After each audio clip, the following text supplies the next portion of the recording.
The Masnavi I Ma'navi. By Rumi. Book 1. How do you find this book? Any thoughts about the book or the author? Any suggestion for improvement? Please take a moment to share your thoughts in a comment. If you like it, share it with your friends who might enjoy it as well. Subscribe to keep in touch. Visit CompleteAudiobooks.com for more quality content. Prologue. Hearken to the reed flute, how it complains, lamenting its banishment from its home. Ever since they tore me from my osier bed, my plaintive notes have moved men and women to tears. I burst my breast, striving to give vent to sighs, and to express the pangs of my yearning for my home. He who abides far away from his home is ever longing for the day hope shall return.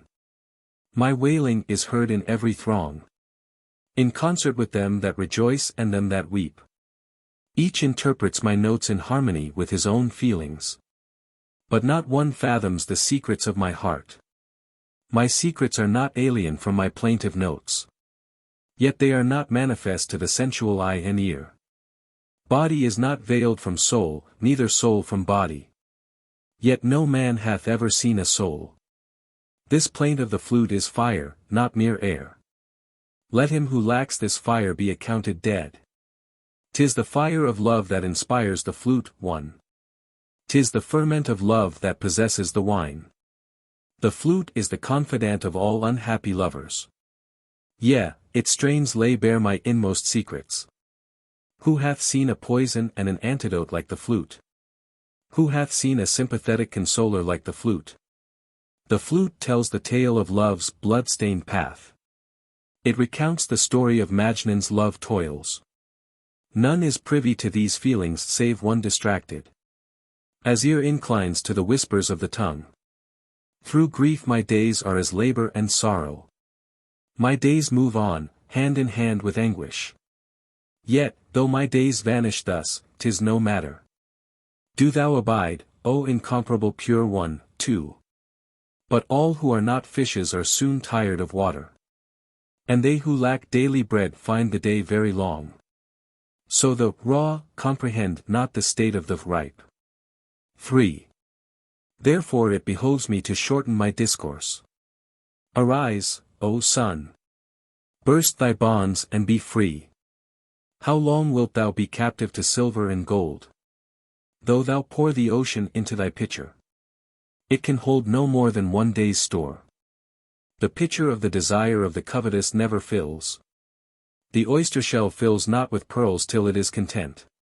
Only he whose garment is rent by the violence of love is wholly pure from covetousness and sin. Hail to thee, then, O love, sweet madness! Thou who healest all our infirmities, who art the physician of our pride and self-conceit, who art our Plato and our Galen. Love exalts our earthly bodies to heaven, and makes the very hills to dance with joy. O Iover, 'twas love that gave life to Mount Sinai, 4. When it quaked, and Moses fell down in a swoon, did my beloved only touch me with his lips? I too, like the flute, would burst out in melody. But he who is parted from them that speak his tongue, though he possess 100 voices, is perforce dumb. When the rose has faded and the garden is withered, the song of the nightingale is no longer to be heard. The beloved is all in all, the lover only veils him, 5. The beloved is all that lives, the lover a dead thing. When the lover feels no longer love's quickening, he becomes like a bird who has lost its wings. Alas! How can I retain my senses about me, when the beloved shows not the light of his countenance? Love desires that this secret should be revealed. For if a mirror reflects not, of what use is it? Knowest thou why thy mirror reflects not? Because the rust has not been scoured from its face. If it were purified from all rust and defilement, it would reflect the shining of the Son of God. 6. O friends, ye have now heard this tale, which sets forth the very essence of my case. Story 1. The Prince and the Handmaid. A prince, while engaged on a hunting excursion, espied a fair maiden, and by promises of gold induced her to accompany him. After a time she fell sick, and the prince had her tended by divers physicians. As, however, they all omitted to say, God willing, 7 we will cure her, their treatment was of no avail. So the prince offered prayer, and in answer thereto a physician was sent from heaven. He at once condemned his predecessor's view of the case, and by a very skillful diagnosis, discovered that the real cause of the maiden's illness was her love for a certain goldsmith of Samarkand. In accordance with the physician's advice, the prince sent to Samarkand and fetched the goldsmith, and married him to the lovesick maiden, and for 6 months the pair lived together in the utmost harmony and happiness.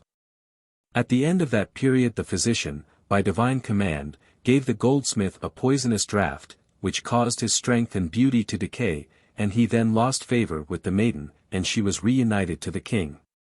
This divine command was precisely similar to God's command to Abraham to slay his son Ishmael, and to the act of the angel in slaying the servant of Moses 8 and is therefore beyond human criticism.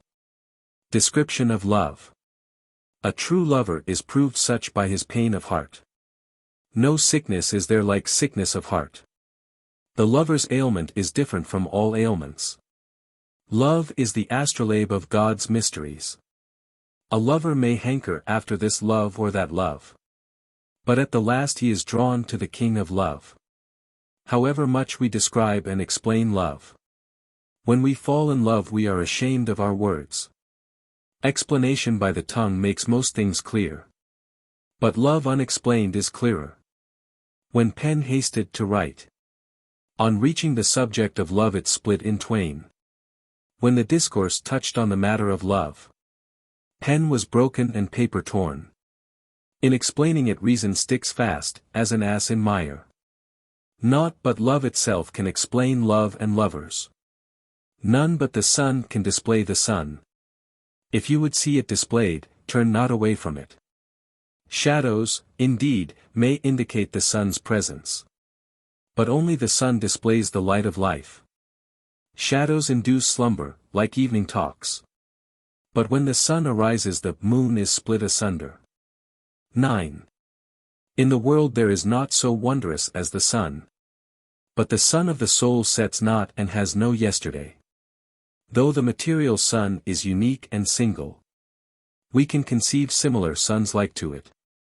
But the sun of the soul, beyond this firmament, no like thereof is seen in concrete or abstract. Point 10. Where is there room in conception for his essence? So that similitudes of him should be conceivable. Shamsuddin of Tabriz importunes Jalaluddin to compose the Masnavi. The sun, Shams, of Tabriz is a perfect light. A sun, one of the beams of God. When the praise was heard of the sun of Tabriz, the sun of the fourth heaven bowed its head. Now that I have mentioned his name, it is but right to set forth some indications of his beneficence. That precious soul caught my skirt, smelling the perfume of the garment of Yusuf, and said, for the sake of our ancient friendship, tell forth a hint of those sweet states of ecstasy, that earth and heaven may be rejoiced, and also reason and spirit, 100-fold. I said, O thou who art far from the friend, like a sick man who has strayed from his physician, importune me not, for I am beside myself. My understanding is gone, I cannot sing praises. Whatsoever one says, whose reason is thus astray, let him not boast, his efforts are useless. Whatever he says is not to the point, and is clearly inapt and wide of the mark. What can I say when not a nerve of mine is sensible? Can I explain the friend to one to whom he is no friend? Verily my singing his praise were dispraise. For 'twould prove me existent, and existence is error. Point 11. Can I describe my separation and my bleeding heart? Nay, put off this matter till another season. He said, feed me, for I am an hungered. And at once, for the time is a sharp sword. O comrade, the Sufi is the son of time present. 12. It is not the rule of his canon to say, tomorrow. Can it be that thou art not a true Sufi?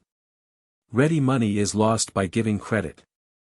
I said, 'tis best to veil the secrets of the friend. So give good heed to the morals of these stories. That is better than that the secrets of the friend should be noised abroad in the talk of strangers. He said, without veil or covering or deception. Speak out, and vex me not, O man of many words. Strip off the veil and speak out, for do not I enter under the same coverlet as the beloved? I said, if the beloved were exposed to outward view, neither wouldst thou endure, nor embrace, nor form. Press thy suit, yet with moderation. A blade of grass cannot pierce a mountain. If the sun that illumines the world were to draw nigher, the world would be consumed. 13. Close thy mouth and shut the eyes of this matter. That, the world's life be not made a bleeding heart. No longer seek this peril, this bloodshed. Hereafter impose silence on the son of Tabriz. He said, thy words are endless. Now tell forth all thy story from its beginning. Story 2. The Oilman and his Parrot. An oilman possessed a parrot which used to amuse him with its agreeable prattle, and to watch his shop when he went out. One day, when the parrot was alone in the shop, a cat upset one of the oil jars. When the oilman returned home he thought that the parrot had done this mischief, and in his anger he smote the parrot such a blow on the head as made all its feathers drop off, and so stunned it that it lost the power of speech for several days. But one day the parrot saw a bald-headed man passing the shop, and recovering its speech, it cried out, pray, whose oil jar did you upset? The passers-by smiled at the parrot's mistake in confounding baldness caused by age with the loss of its own feathers due to a blow. Confusion of saints with hypocrites. Worldly senses are the ladder of earth. Spiritual senses are the ladder of heaven. The health of the former is sought of the leech. The health of the latter from the friend. The health of the former arises from tending the body. That of the latter from mortifying the flesh. The kingly soul lays waste the body, and after its destruction he builds it anew. Happy the soul who for love of God has lavished family, wealth, and goods, has destroyed its house to find the hidden treasure, and with that treasure has rebuilt it in fairer sort, has dammed up the stream and cleansed the channel, and then turned a fresh stream into the channel, has cut its flesh to extract a spearhead. 14. Causing a fresh skin to grow again over the wound, has raised the fort to oust the infidel in possession, and then rebuilt it with 100 towers and bulwarks. Who can describe the unique work of grace? I have been forced to illustrate it by these similes. Sometimes it presents one appearance, sometimes another. The affair of religion is only bewilderment. Not such as occurs when one turns one's back on God, but such as when one is drowned and absorbed in him. The latter has his face ever turned to God. The former's face shows his undisciplined self-will. Watch the face of each one, regard it well. It may be by serving thou wilt recognize truth's face. As there are many demons with men's faces, it is wrong to join hand with every one. When the fowler sounds his decoy whistle, that the birds may be beguiled by that snare. The birds hear that call simulating a bird's call, and, descending from the air, find net and knife. So vile hypocrites steal the language of dervishes, in order to beguile the simple with their trickery.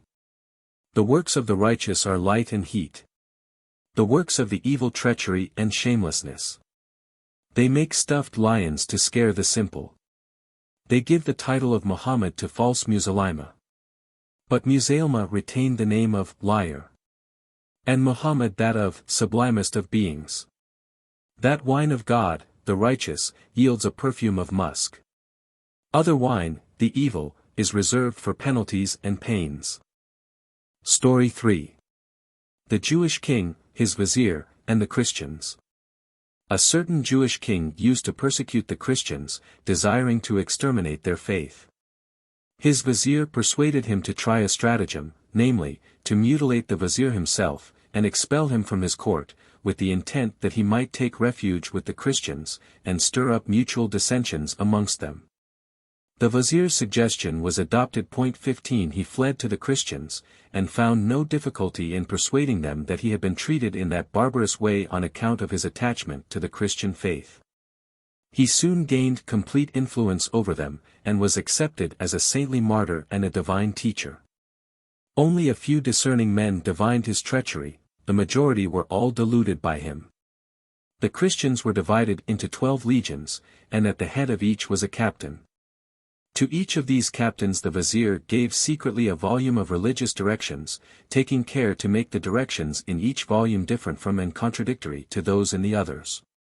One volume enjoined fasting, another charity, another faith, another works, and so on.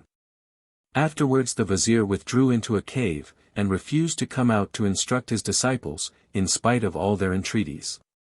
Calling the captains to him, he gave secret instructions to each to set himself up as his successor, and to be guided by the instructions in the volume secretly confided to him, and to slay all other claimants of the apostolic office. Having given these directions, he slew himself. In the event each captain set himself up as the vizier's successor, and the Christians were split up into many sects at enmity with one another, even as the vizier had intended. But the malicious scheme did not, altogether succeed, as one faithful band cleaved to the name of Muhammad, mentioned in the Gospel 16, and were thus saved from sharing the ruin of the rest. The vizier's teaching. Myriads of Christians flocked round him. One after another they assembled in his street. Then he would preach to them of mysteries. Mysteries of the gospel, of stoles, of prayers. He would preach to them with eloquent words concerning the words and acts of the Messiah. Outwardly he was a preacher of religious duties, but within a decoy call and a fowler's snare. Therefore the followers of the prophet, Isa, were beguiled by the fraud of that demon soul.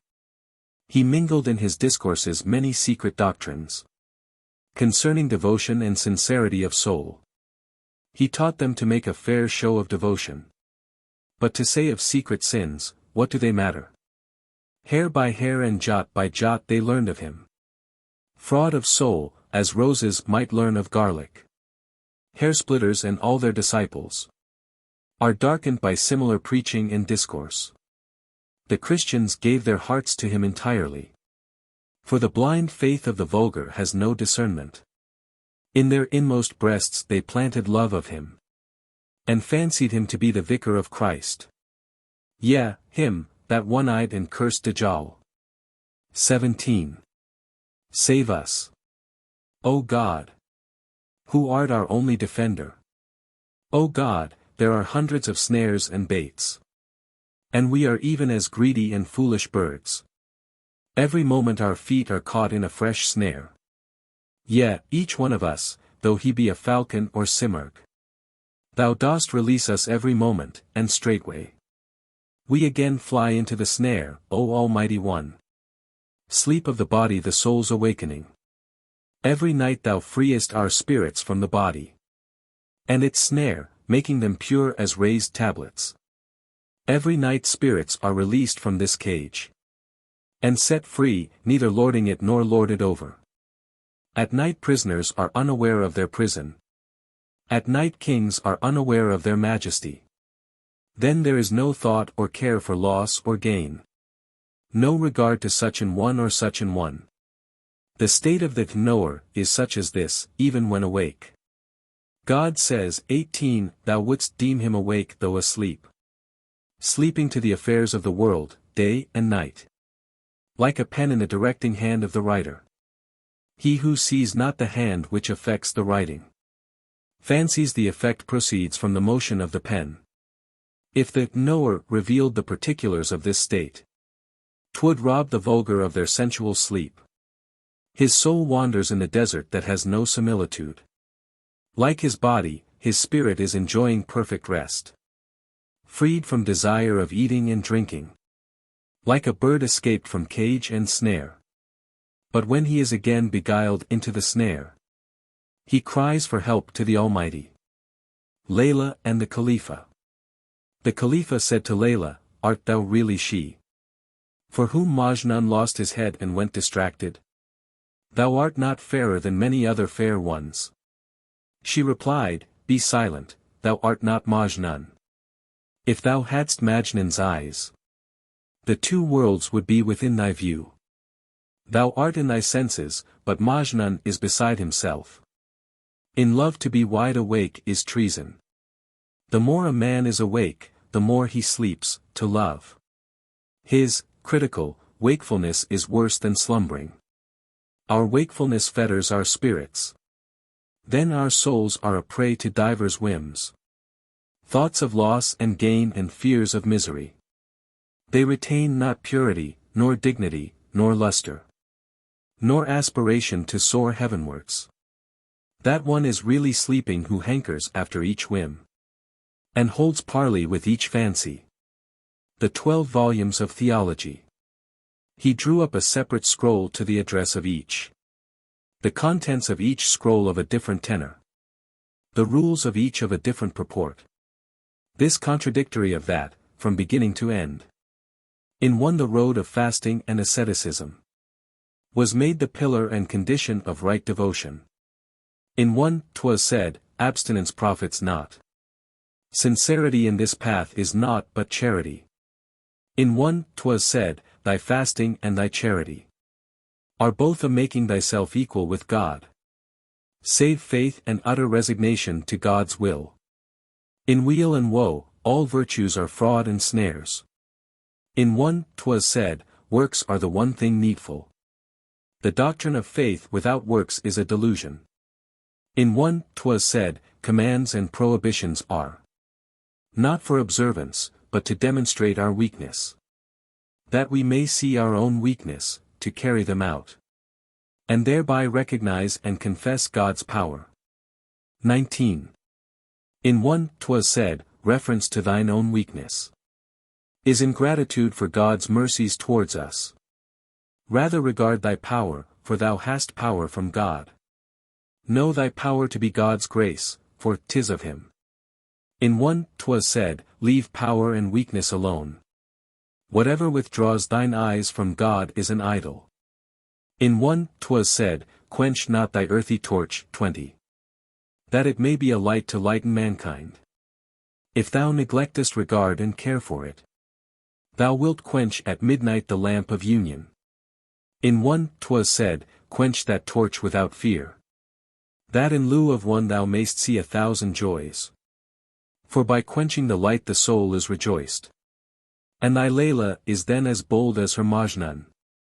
Whoso to display his devotion renounces the world. The world is ever with him, before and behind. In one, 'twas said, whatsoever God has given thee in his creation, that he has made sweet to thee. Yea, pleasant to thee and allowable. Take it, then. And cast not thyself into the pangs of abstinence.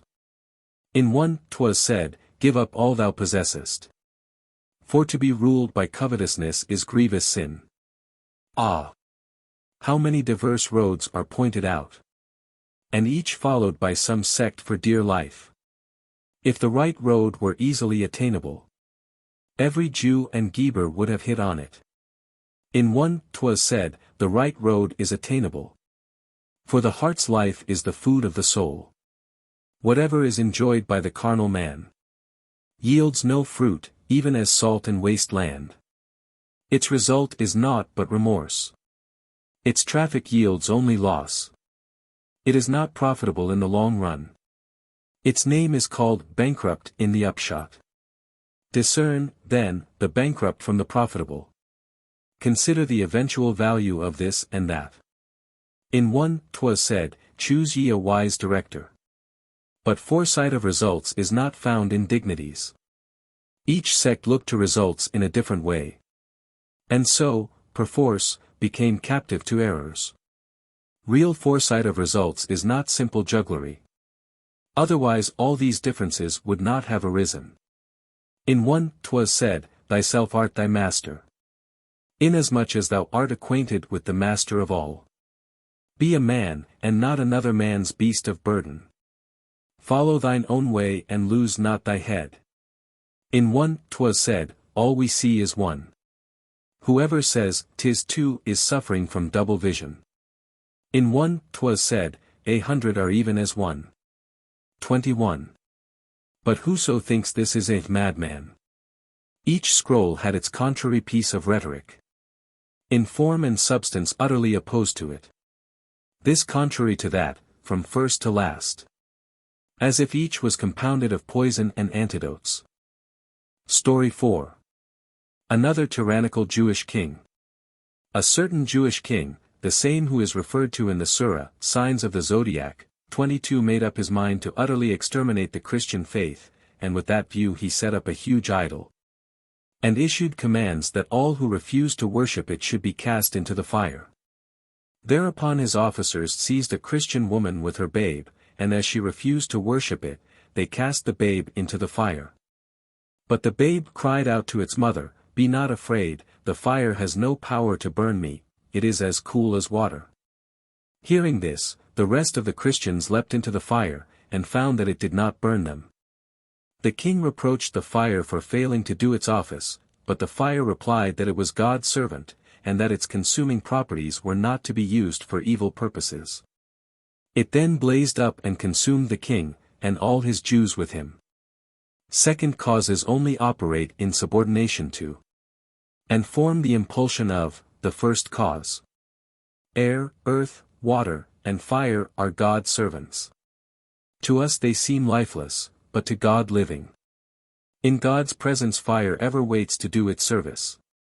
Like a submissive lover with no will of its own.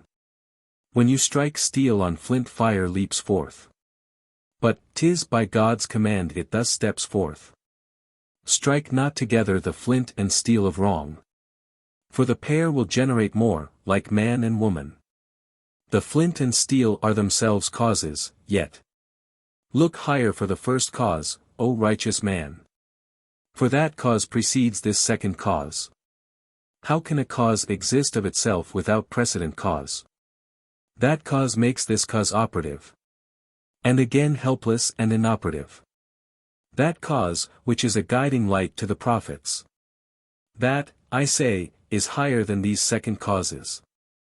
Men's minds recognize these second causes. But only prophets perceive the action of the first cause. Praise compared to vapor drawn upwards. And then descending in rain. Though water be enclosed in a reservoir. Yet air will absorb it, for 'tis its supporter. It sets it free and bears it to its source. Little by little, so that you see not the process. In like manner this breath of ours by degrees steals away our souls from the prison house of earth. The good word riseth up to him, 23. Rising from us whither he knoweth. Our breathings are lifted up in fear of God. Offerings from us to the throne of eternity. Then come down to us rewards for our praises. The double thereof, yea, mercies from the King of glory. Therefore are we constrained to utter these praises. That slaves may attain the height of God's gifts. And so this rising and descent go on evermore. And cease not forever and aye. To speak in plain Persian, this attraction comes from the same quarter whence comes this sweet savor. 24. Story 5. The Lion and the Beasts. In the book of Kalila and Damna a story is told of a lion who held all the beasts of the neighborhood in subjection, and was in the habit of making constant raids upon them. To take and kill such of them as he required for his daily food. At last the beasts took counsel together, and agreed to deliver up one of their company every day, to satisfy the lion's hunger, if he, on his part, would cease to annoy them by his continual forays. The lion was at first unwilling to trust to their promise, remarking that he always preferred to rely on his own exertions, but the beast succeeded in persuading him that he would do well to trust Providence and their word.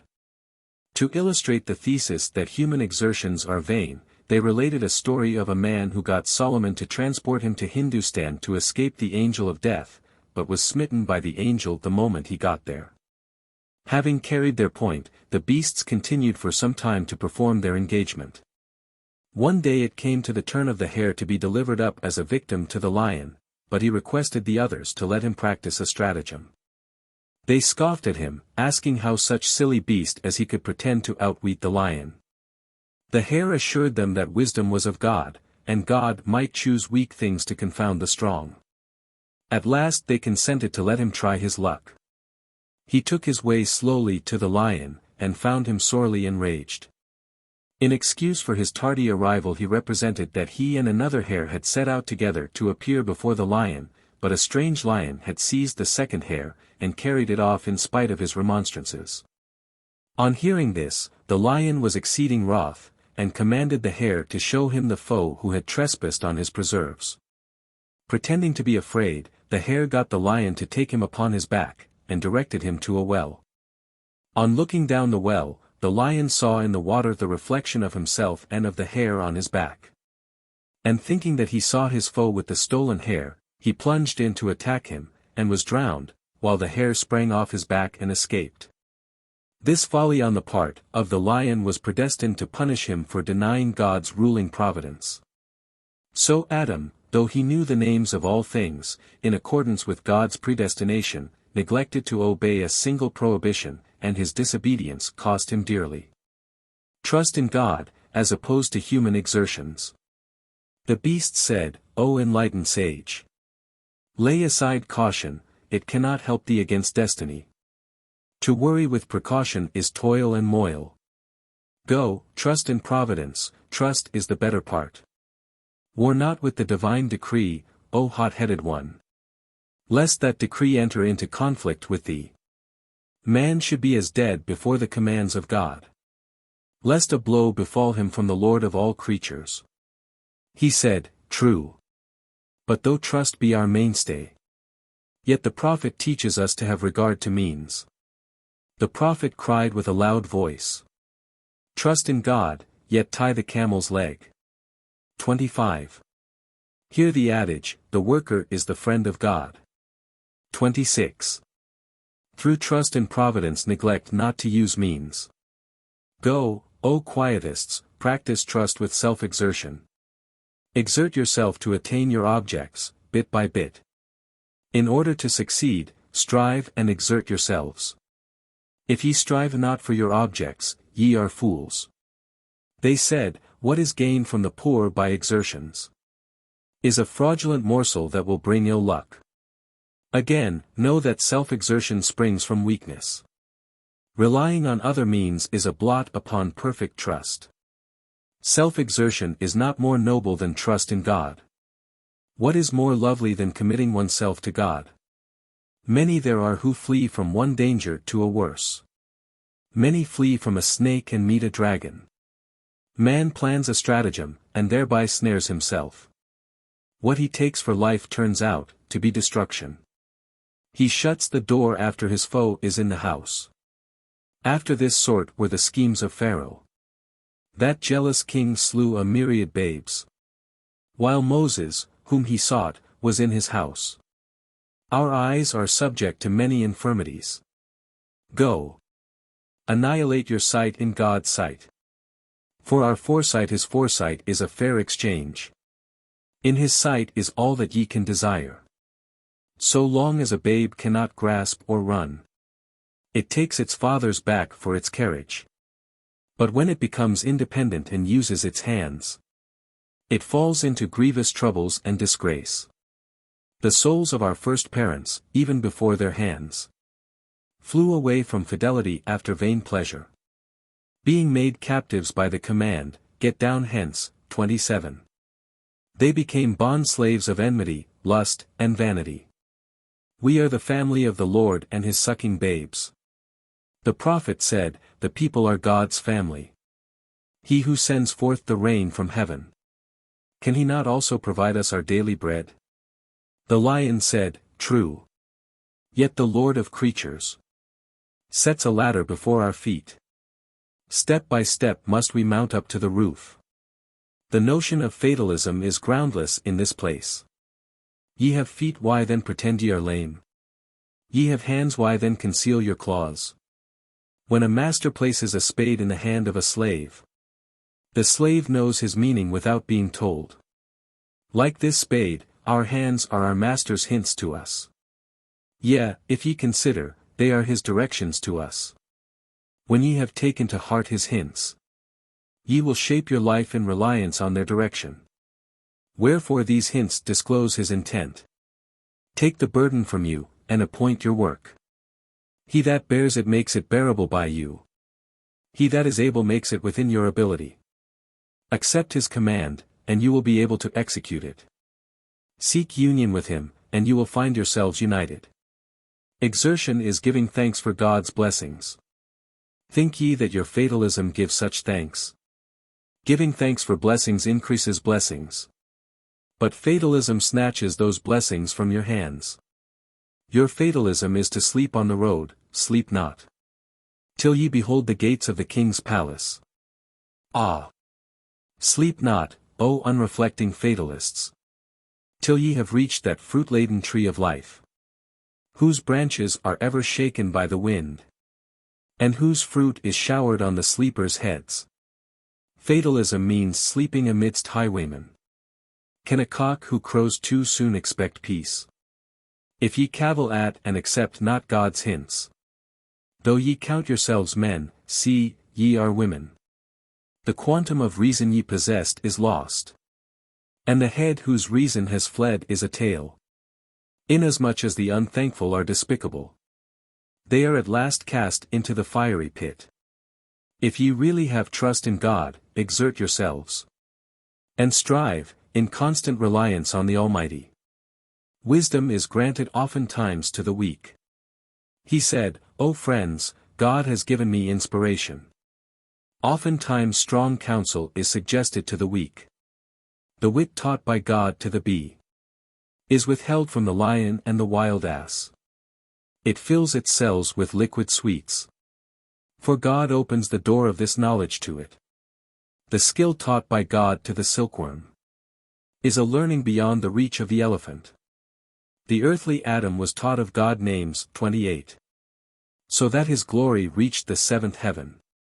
He laid low the name and fame of the angels 29. Yet blind indeed are they whom God dooms to doubt. The devotee of 700,000 years, Satan, was made a muzzle for that yearling calf, Adam, 30. Lest he should suck milk of the knowledge of faith, and soar on high even to the towers of heaven. The knowledge of men of external sense is a muzzle, to stop them sucking milk of that sublime knowledge. But God drops into the heart a single pearl drop, which is not bestowed on oceans or skies.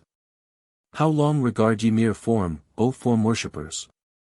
Your souls, void of substance, rest still in forms. If the form of man were all that made man, Ahmad and Abu Jal would be upon a par. A painting on a wall resembles a man. But see what it is lacking in that empty form. 'Tis life that is lacking to that mere semblance of man. Go. Seek for that pearl it never will find. The heads of earth's lions were bowed down when God gave might to the seven sleepers' dog. 31. What mattered its despised form, when its soul was drowned in the sea of light? Human wisdom, the manifestation of divine. On his way to the lion the hare lingered, devising a stratagem with himself. He proceeded on his way after delaying long, in order to have a secret or two for the lion. What worlds the principle of reason embraces! How broad is this ocean of reason! Yea, the reason of man is a boundless ocean. O son, that ocean requires, as it were, a diver. 32. On this fair ocean our human forms float about, like bowls on the surface of water. Yea, like cups on the surface, till they are filled. And when filled, these cups sink into the water. The ocean of reason is not seen, reasoning men are seen. But our forms, minds, are only as waves or spray thereof. Whatever form that ocean uses as its instrument, Therewith it casts its spray far and wide. 33. Till the heart sees the giver of the secret. Till it espies that bowman shooting from afar. It fancies its own steed lost, while in bewilderment it is urging that steed hither and thither. 34. It fancies its own steed lost, when all the while that swift steed is bearing it on like the wind. In deep distress that blunder head runs from door to door, searching and inquiring. Who and where is he that hath stolen my steed? They say, What is this thou ridest on, O master? He says, True, 'tis a steed, but where is mine? They say, Look to thyself, O rider, thy steed is there. The real soul is lost to view, and seems far off. 35. Thou art like a pitcher with full belly but dry lip. How canst thou ever see red, green, and scarlet? Unless thou sayest the light first of all. When thy sight is dazzled by colors, these colors veil the light from thee. But when night veils those colors from thee, thou sayest that colors are seen only through light. As there is no seeing outward colors without light, so it is with the mental colors within. Outward colors arise from the light of sun and stars, and inward colors from the light on high. The light that lights the eye is also the heart's light. The eye's light proceeds from the light of the heart. But the light that lights the heart is the light of God, which is distinct from the light of reason and sense. At night there is no light and colors are not seen. Hence we know what light is by its opposite, darkness. At night no colors are visible, for light is lacking. How can color be the attribute of dark blackness? Looking on light is the same as looking on colors. Opposite shows up opposite, as a Frank and Negro. The opposite of light shows what is light. Hence colors too are known by their opposite. God created pain and grief for this purpose. To wit, to manifest happiness by its opposites. 36. Hidden things are manifested by their opposites. But, as God has no opposite, he remains hidden. God's light has no opposite in the range of creation, whereby it may be manifested to view. Perforce our eyes see not him, though he sees us. 37. Behold this in the case of Moses and Mount Sinai. 38. Discern form from substance, as lion from desert. Or as sound and speech from the thought they convey. The sound and speech arise from the thought. Thou knowest not where is the ocean of thought. Yet when thou sayest fair waves of speech, thou knowest there is a glorious ocean beneath them. When waves of thought arise from the ocean of wisdom, they assume the forms of sound and speech. These forms of speech are born and die again. These waves cast themselves back into the ocean. Form is born of that which is without form, and goes again, for, verily to him do we return. 39. Wherefore to thee every moment come death and return. Mustafa saith, the world endureth only a moment. So, thought is an arrow shot by God into the air. How can it stay in the air? It returns to God. Every moment the world and we are renewed. 40. Yet we are ignorant of this renewing forever and aye. Life, like a stream of water, is renewed and renewed, though it wears the appearance of continuity in form. That seeming continuity arises from its swift renewal. As when a single spark of fire is whirled round swiftly. 41. If a single spark be whirled round swiftly, it seems to the eye a continuous line of fire. This apparent extension, owing to the quick motion, demonstrates the rapidity with which it is moved. If ye seek the deepest student of this mystery, lo! 'Tis Husamuddin, the most exalted of creatures. Story 6. Omar and the Ambassador. The hare, having delivered his companions from the tyranny of the lion, in the manner just described, proceeds to improve the occasion by exhorting them to engage in a greater and more arduous warfare, viz. The struggle against their inward enemy, the lusts of the flesh. He illustrates his meaning by the story of an ambassador who was sent by the Emperor of Rum to the Khalifa, Omar. On approaching Medina, this ambassador inquired for Omar's palace, and learned that Omar dwelt in no material palace, but in a spiritual tabernacle, only visible to purified hearts. At last he discerned Omar lying under a palm tree, and drew near to him in fear and awe. Omar received him kindly, and instructed him in the doctrine of the mystical union with God. The ambassador heard him gladly, and asked him 2 questions. First, how can souls descend from heaven to earth? And secondly, with what object are souls imprisoned in the bonds of flesh and blood? Omar responded, and the ambassador accepted his teaching, and became a pure-hearted Sufi. The hare urged his companions to abjure lust and pride, and to go and do likewise. God's agency reconciled with man's free will. The ambassador said, O Commander of the Faithful! How comes the soul down from above to earth? How can so noble a bird be confined in a cage? He said, God speaks words of power to souls. To things of naught, without eyes or ears. And at these words they all spring into motion. At his words of power these nothings arise quickly. And strong impulse urges them into existence. Again, he speaks other spells to these creatures. And swiftly drives them back again into not being. He speaks to the rose's ear, and causes it to bloom. He speaks to the tulip, and makes it blossom. He speaks a spell to body, and it becomes soul. He speaks to the sun, and it becomes a fount of light. Again, in its ear he whispers a word of power. And its face is darkened as by 100 eclipses. What is it that God says to the ear of earth? That it attends thereto and rests steadfast. What is it that speaker says to the cloud? That it pours forth rainwater like a waterskin? Whosoever is bewildered by wavering will. 42. In his ear hath God whispered his riddle. That he may bind him on the horns of a dilemma. For he says, shall I do this or its reverse? Also from God comes the preference of one alternative.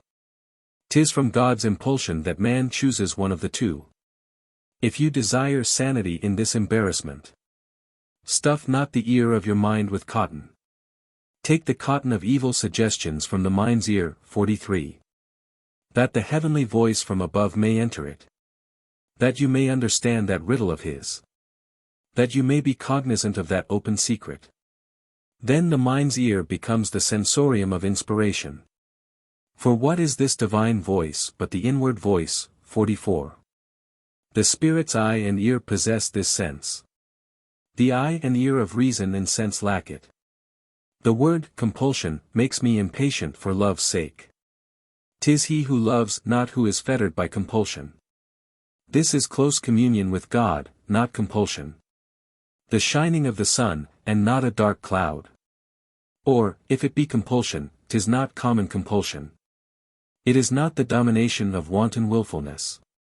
O son, they understand this compulsion. For whom God opens the eyes of the inner man. Things hidden and things future are plain to them.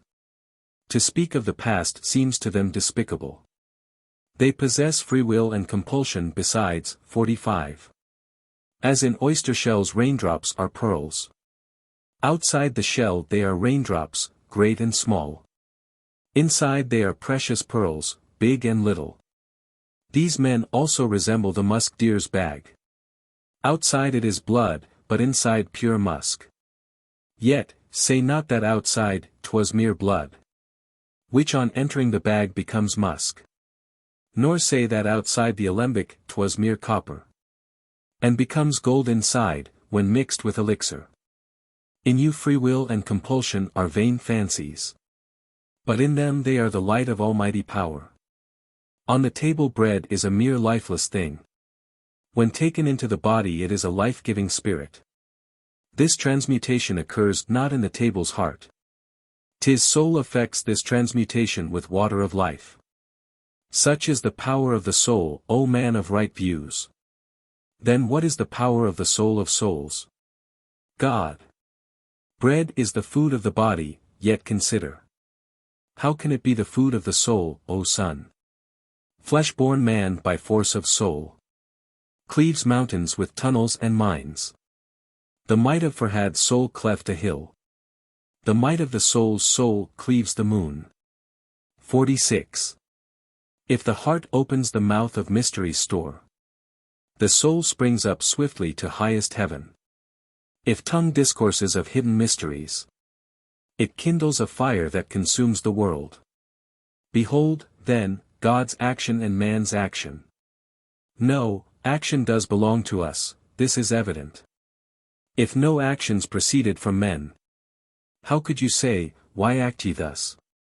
The agency of God is the cause of our action. Our actions are the signs of God's agency. Nevertheless our actions are freely willed by us.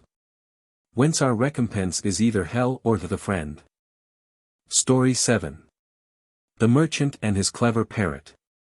There was a certain merchant who kept a parrot in a cage. Being about to travel to Hindustan on business, he asked the parrot if he had any message to send to his kinsmen in that country, and the parrot desired him to tell them that he was kept confined in a cage. The merchant promised to deliver this message, and on reaching Hindustan, duly delivered it to the first flock of parrots he saw. On hearing it, one of them at once fell down dead. The merchant was annoyed with his own parrot for having sent such a fatal message, and on his return home sharply rebuked his parrot for doing so.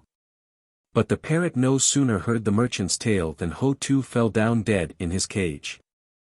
The merchant, after lamenting his death, took his corpse out of the cage and threw it away. But, to his surprise, the corpse immediately recovered life, and flew away, explaining that the Hindustani parrot had only feigned death to suggest this way of escaping from confinement in a cage. Saints are preserved from all harm. 47. As to a man of heart, he takes no hurt, even though he should eat deadly poison. He who gains health from practicing abstinence is safe. The poor disciple is safe in the midst of fever. The prophet said, O disciple, though you be bold, yet enter not into conflict with every foe. Within you is a Nimrod, enter not his fire.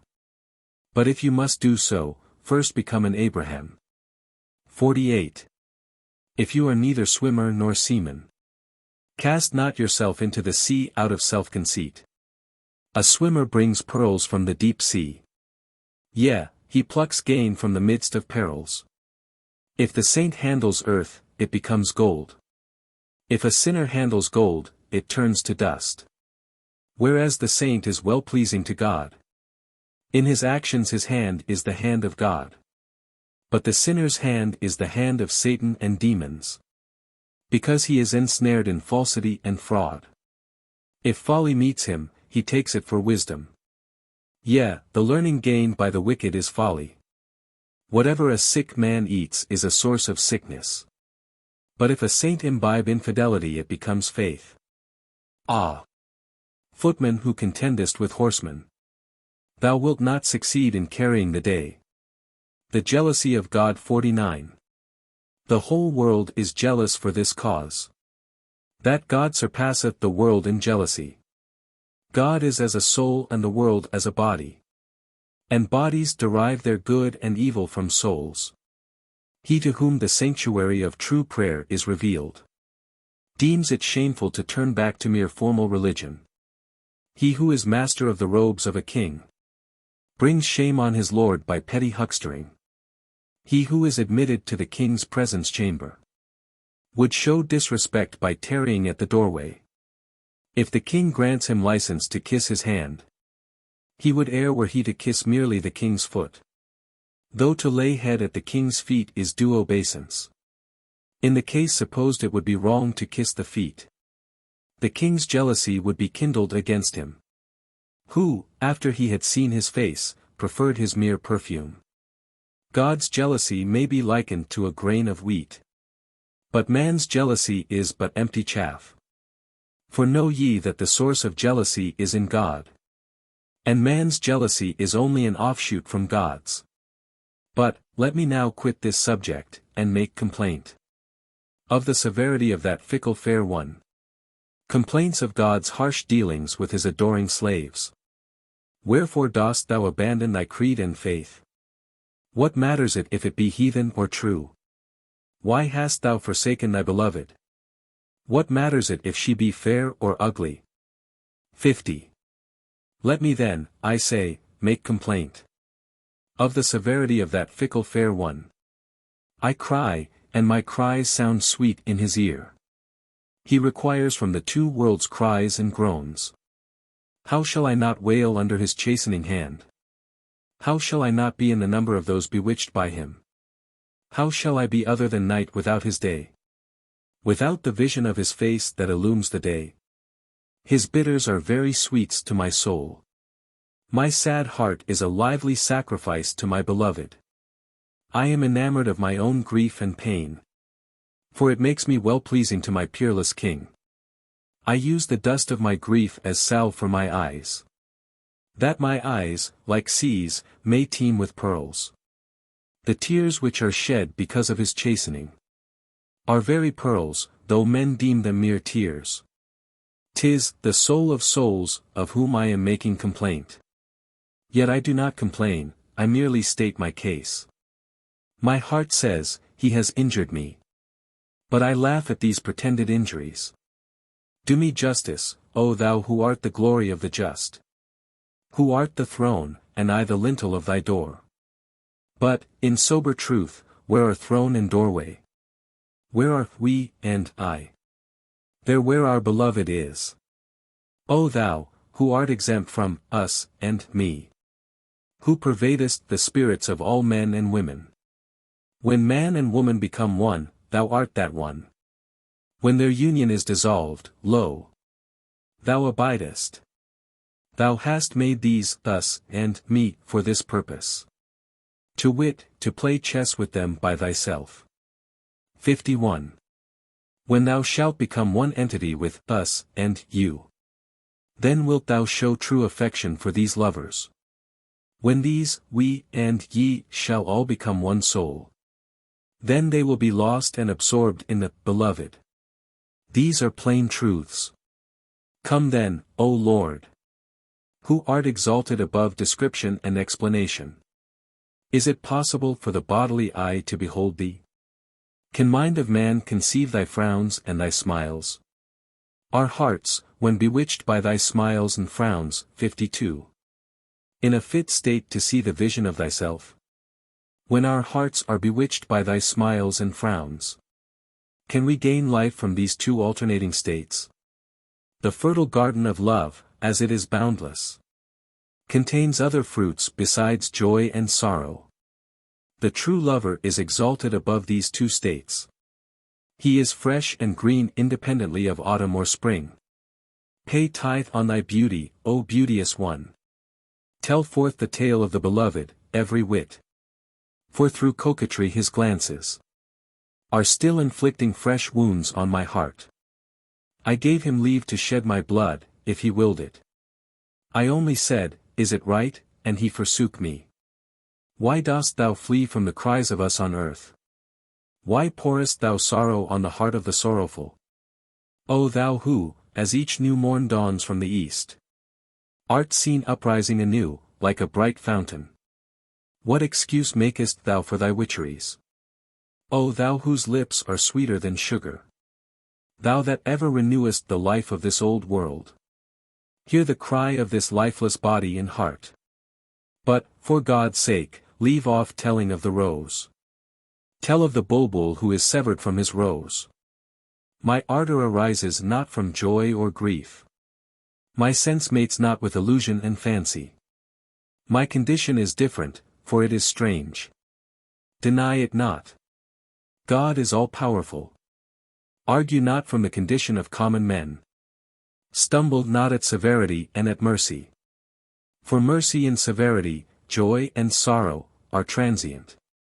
And transient things die, God is heir of all. 53. 'Tis dawn. O protector and asylum of the dawn, make excuse for me to my Lord Husamuddin. Thou makest excuses for sea, universal reason and soul. 54. Soul of souls and gem of life art thou. The light of my dawn is a beam from thy light, shining in the morning draught of thy protection. Since thy gift keeps me, as it were, intoxicated. What is this spiritual wine that causes me this joy? Natural wine lacks the ferment in my breast. The spheres lag behind me in revolutions. Wine is intoxicated with me, not I with it. The world takes its being from me, not I from it. I am like bees, and earthly bodies like wax. 55. I build up these bodies as with my own wax. Story 8. The Harper. In the time of the Khalifa Omar there lived a harper, whose voice was as sweet as that of the angel Israfil, and who was in great request at all feasts. But he grew old, and his voice broke, and no one would employ him any longer. In despair he went to the burial ground of Yathrib, and there played his harp to God, looking to him for recompense. Having finished his melody he fell asleep, and dreamed he was in heaven. The same night a divine voice came to Omar, directing him to go to the burial ground, and relieve an old man whom he should find there. Omar proceeded to the place, found the harper, and gave him money, promising him more when he should need it. The harper cast away his harp, saying that it had diverted him from God, and expressed great contrition for his past sins. Omar then instructed him that his worldly journey was now over, and that he must not give way to contrition for the past, as he was now entered into the state of ecstasy and intoxication of union with God. And in this exalted state regard to past and future should be swept away. The harper acted on his instructions, and sang no more. Apology for applying the term bride to God. Mustafa became beside himself at that sweet call. His prayer failed on the night of the early morning halt. He lifted not head from that blissful sleep. 56. So that his morning prayer was put off till noon. On that, his wedding night, in presence of his bride, his pure soul attained to kiss her hands. Love and mistress are both veiled and hidden. Impute it not as a fault if I call him bride. I would have kept silence from fear of my beloved, if he had granted me but a moment's respite. But he said, speak on, 'tis no fault. 'Tis naught but the necessary result of the hidden decree. 'Tis a fault only to him who only sees faults. How can the pure hidden spirit notice faults? Faults seem so to ignorant creatures. Not in the sight of the Lord of benignity. Blasphemy even may be wisdom in the Creator's sight. Whereas from our point of view it is grievous sin. If one fault occur among 100 beauties, 'tis as one dry stick in a garden of green herbs. Both weigh equally in the scales. For the two resemble body and soul. Wherefore the sages have said not idly, the bodies of the righteous are as pure souls. Their words, their actions, their praises, are all as a pure soul without spot or blemish. Omar rebukes the harper for brooding over and bewailing the past. Then Omar said to him, this wailing of thine shows thou art still in a state of sobriety. Afterwards he thus urged him to quit that state, and called him out of his beggary to absorption in God. Sobriety savors of memory of the past. Past and future are what veil God from our sight. Burn up both of them with fire. How long wilt thou be partitioned by these segments as a reed? So long as a reed has partitions, 'tis not privy to secrets. Nor is it vocal in response to lip and breathing. While circumambulating the house thou art a stranger. When thou enterest in thou art at home. Thou whose knowledge is ignorance of the giver of knowledge. Thy wailing contrition is worse than thy sin. The road of the annihilated is another road. Sobriety is wrong, and a straying from that other road. O thou who seekest to be contrite for the past! How wilt thou be contrite for this contrition? At one time thou adorest the music of the lute. At another embracest wailing and weeping. While the discerner reflected these mysteries, the heart of the harper was emancipated. Like a soul he was freed from weeping and rejoicing. His old life died, and he was regenerated. Amazement fell upon him at that moment. For he was exalted above earth and heaven. An uplifting of the heart surpassing all uplifting. I cannot describe it. If you can, say on. Ecstasy and words beyond all ecstatic words. Immersion in the glory of the Lord of glory. Immersion wherefrom was no extrication. As it were identification with the very ocean. Partial reason is as naught to universal reason. If one impulse dependent on another impulse be not. But when that impulse moves this impulse. The waves of that sea rise to this point. 57. Story 9. The Arab and his wife. An Arab lived with his wife in the desert in extreme poverty, so that they became a reproach to their neighbors. The wife at last lost patience, and began to abuse her husband, and to urge him to improve their condition. The Arab rebuked her for her covetousness, reminding her that the Prophet had said, "Poverty is my glory," and showing her how poverty was a better preparation for death than riches. And finally threatening to divorce her if she persisted in her querulous ways. The wife, however, by blandishments reduced her husband to obedience, as wives always do, and made him promise to carry out her wishes. She directed him to go and represent their case to the Khalifa at Baghdad, and to make him an offering of a pot of water, that being the only present they could afford to make. Accordingly the Arab traveled to Baghdad, and laid his offering at the feet of the Khalifa, who received it graciously, and in return filled the pot with pieces of gold, and then sent him back to his home in a boat up the river Tigris. The Arab was lost in wonder at the benignity of the Khalifa, who had recompensed him so bountifully for his petty offering of a drop of water. The story contains several digressions, on Pharaoh, on the prophet Salih, and on Adam and the angels, and the poet, apropos of its disconnectedness, compares it to eternity, as it has no beginning and no end. Men subdued by women's wiles. In this manner she pleaded with gentle coaxing. The while her tears fell upon her cheeks. How could his firmness and endurance abide? When even without tears she could charm his heart. That rain brought forth a flash of lightning, which kindled a spark in the heart of that poor man.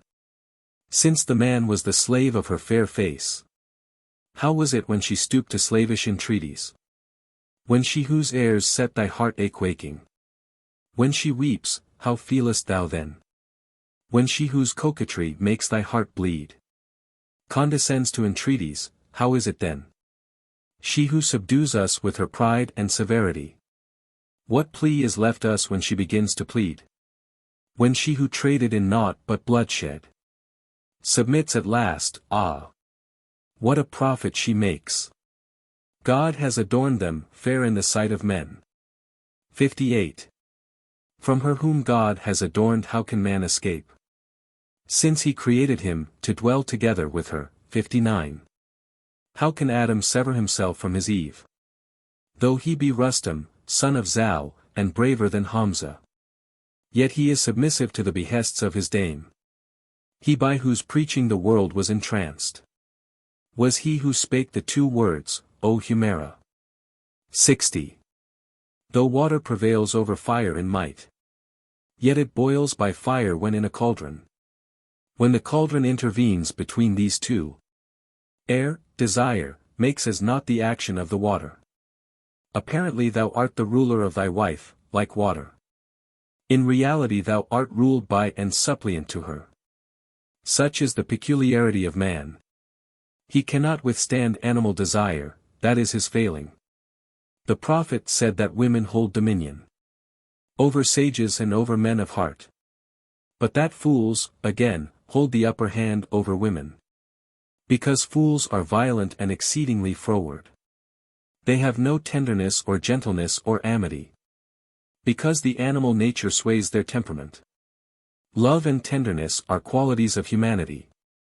Passion and lust are qualities of animality. Woman is a ray of God, not a mere mistress. The Creator's self, as it were, not a mere creature. Moses and Pharaoh, alike doers of God's will. As light and darkness. Poison and antidote. Verily, Both Moses and Pharaoh walked in the right way. Though seemingly the one did so, and the other not. By day Moses wept before God. At midnight Pharaoh lifted up his cry, saying, "What a yoke is this upon my neck, O God! Were it not for this yoke who would boast, I am. Because thou hast made Moses' face bright as the moon. And hast made the moon of my face black in the face. Can my star ever shine brighter than the moon? If it be eclipsed, what remedy have I? Though princes and kings beat drums, and men beat cymbals because of my eclipse. 61. They beat their brass dishes and raise a clamor, and make my moon ashamed thereby. I, who am Pharaoh, woe is me. The people's clamor confounds my boast, I am Lord Supreme. 62. Moses and I are thy nurslings both alike. Yet thy axe cuts down thou branches in thy woods. Some of these branches thou plantest in the ground. Others thou castest away as useless.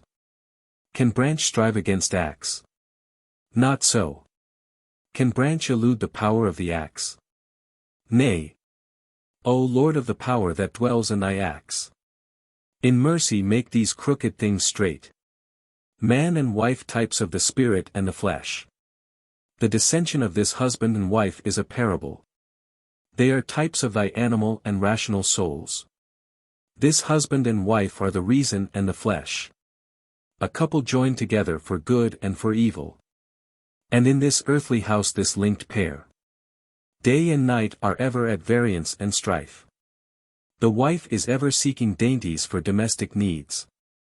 Namely, bread and meat and her own dignity and position. Like the wife, the animal soul seeks comfort. Sometimes carnal, sometimes ambitious. Reason has no care for these matters. In its mind is naught but regard to Allah. Though the secret moral hereof is a bait and snare. Here its outward form to the end. If spiritual manifestations had been sufficient, the creation of the world had been needless and vain. If spiritual thought were equivalent to love of God, outward forms of temples and prayers would not exist. Presents which friends make one to another are naught but signs and indications, to give outward testimony and witness of the love concealed within the heart. Because outward attentions are evidence of secret love, O beloved. The witness may be true or false.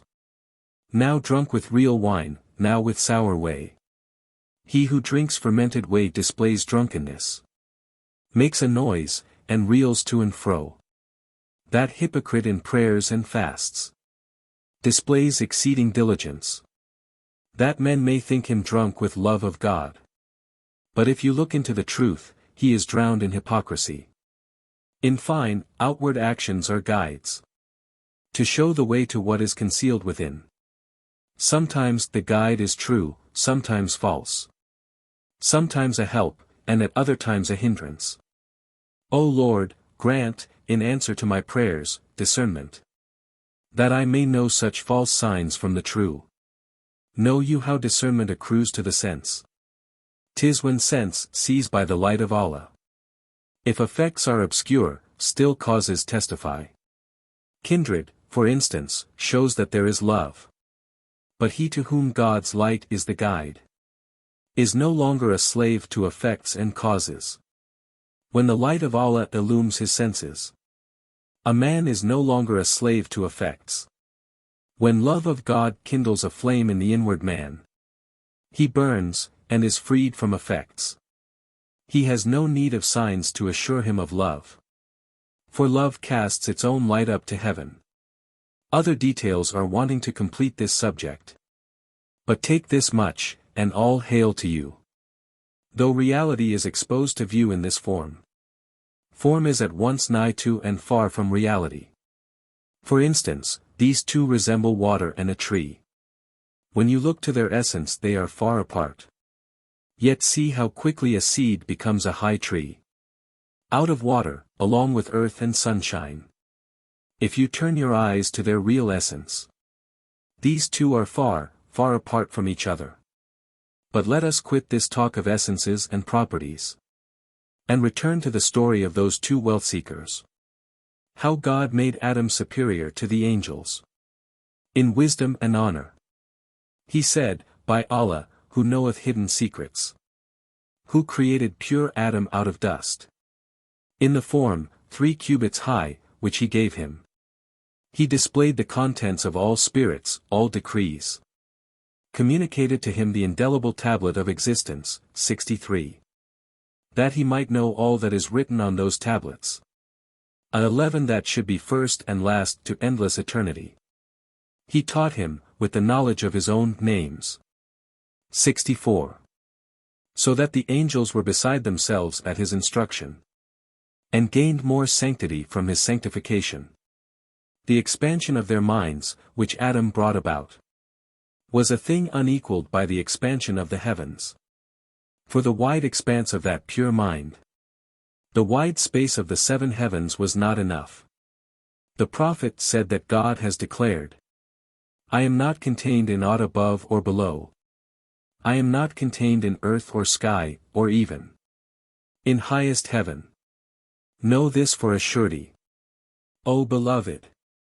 Yet am I contained in the believer's heart. If ye seek me, search in such hearts. He said also, enter the hearts of my servants 65. To gain the paradise of beholding me, O fearer of God. Highest heaven, with all its light and wide expanse. When it beheld Adam, was shaken from its place. Highest heaven is greatness itself revealed. But what is form when reality draws nigh? Every angel declared, in times of yore. We bore friendship to the plains of earth. We were wont to sow the seed of service on the earth. Wherefore we bore a wondrous attachment to it. What was this attachment to that house of earth? When our own natures are heavenly. What was the friendship of lights like us to darkness? How can light dwell together with darkness? O Adam! That friendship arose from the scent of thee. Because the earth is the warp and weft of thy body. Thy earthly body was taken from there. Thy pure spirit of light was shed down from here. But our souls were enlightened by thy spirit 66. Long, long before earth had diverted it to itself. We used to be on earth, ignorant of the earth. Ignorant of the treasure buried within it. When we were commanded to depart from that place, we felt sorrow at turning our steps away from it. So that we raised many questions, saying, O Lord! Who will come to take our place? Wilt thou barter the glory of our praises and homage for the vain babble of men? The commands of God then diffused joy upon us, he said. What are ye saying at such length? What ye give tongue to so foolishly is as the words of spoiled children to their father. I knew of myself what ye thought. But I desired that ye should speak it.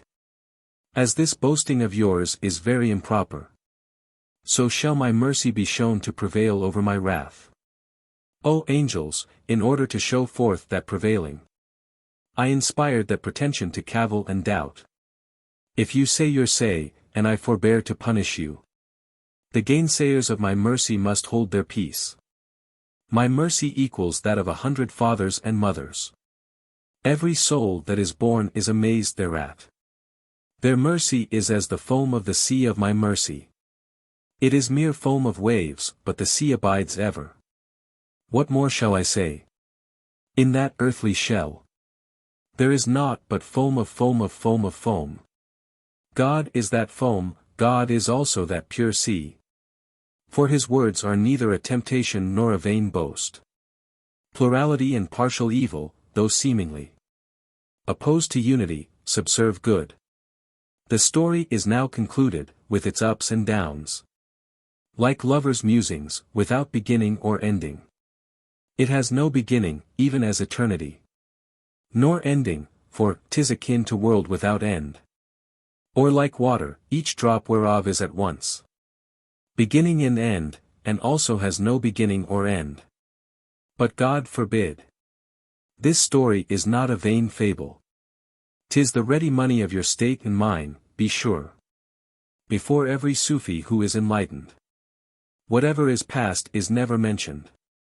When his whole thoughts are absorbed in present ecstasy, no thought of consequences enters his mind.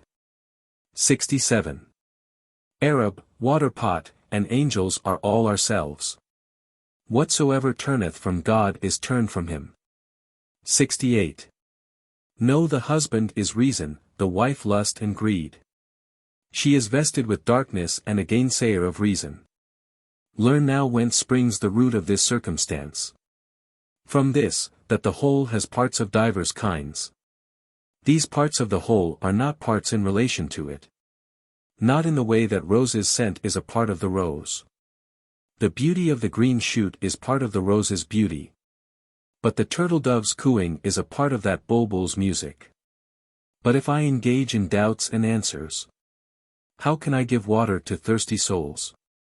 Yet, if you are perplexed by whole and finite parts, have patience, for see, patience is the key of joy.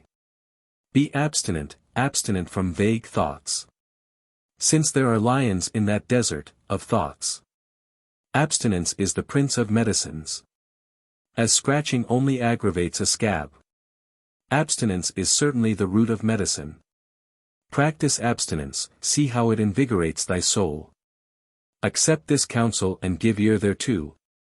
That it may be to thee as an earring of gold.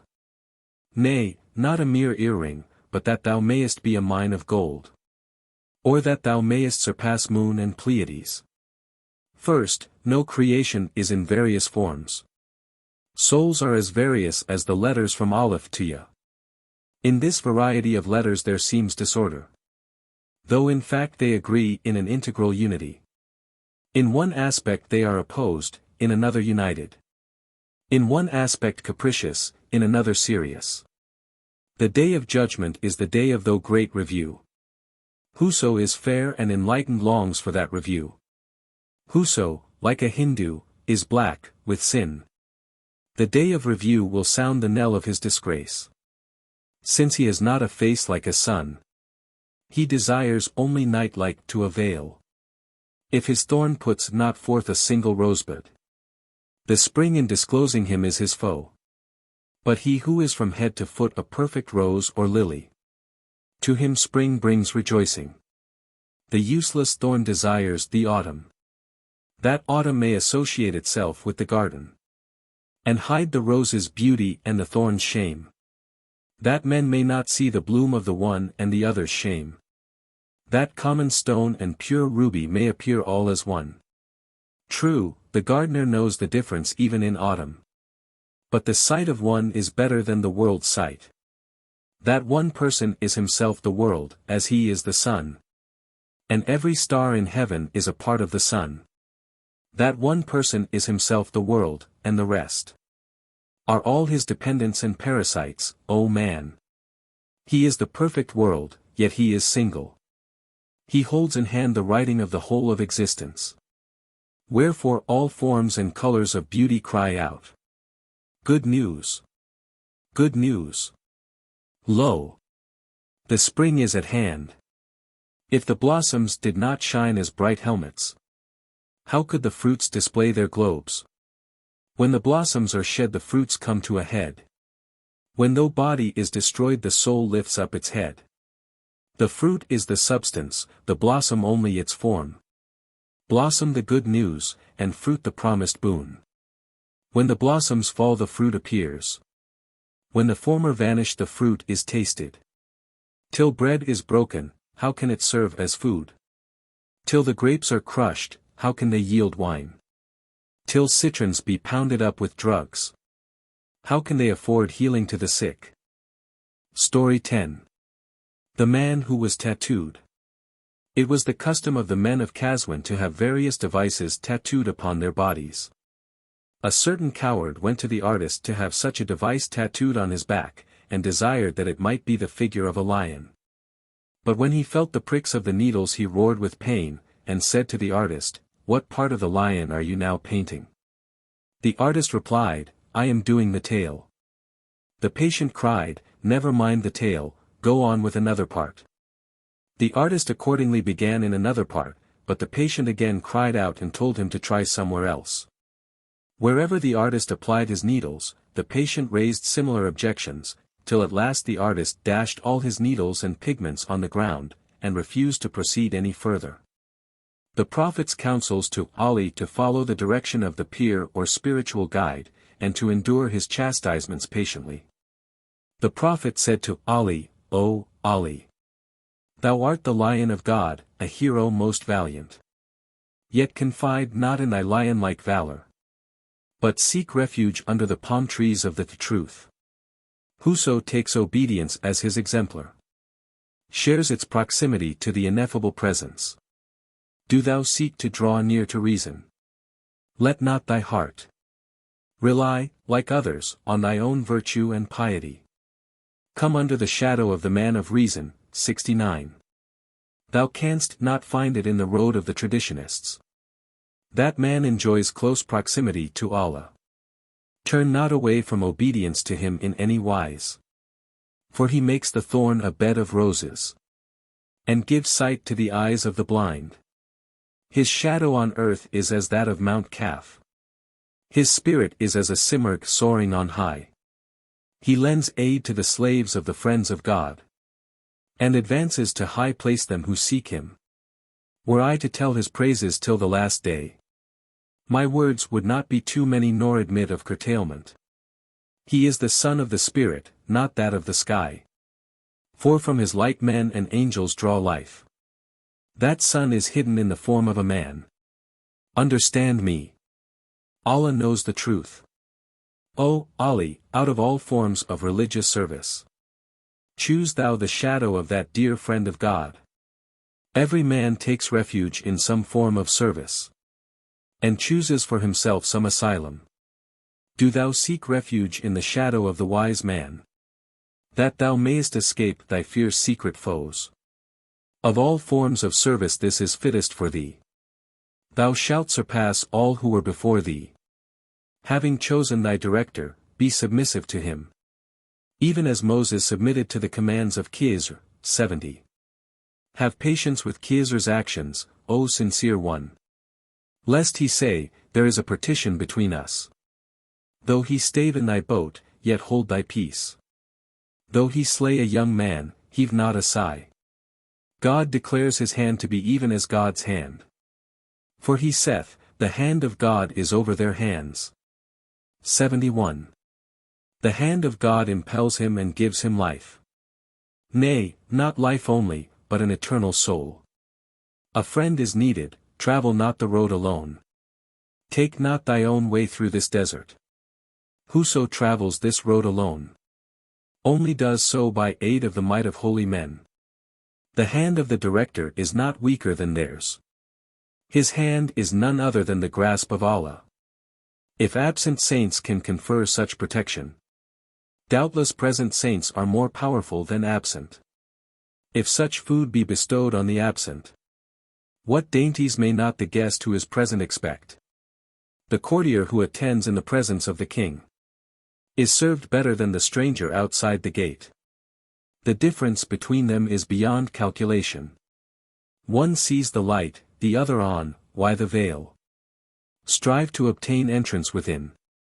If thou wouldst not remain as a ring outside the door.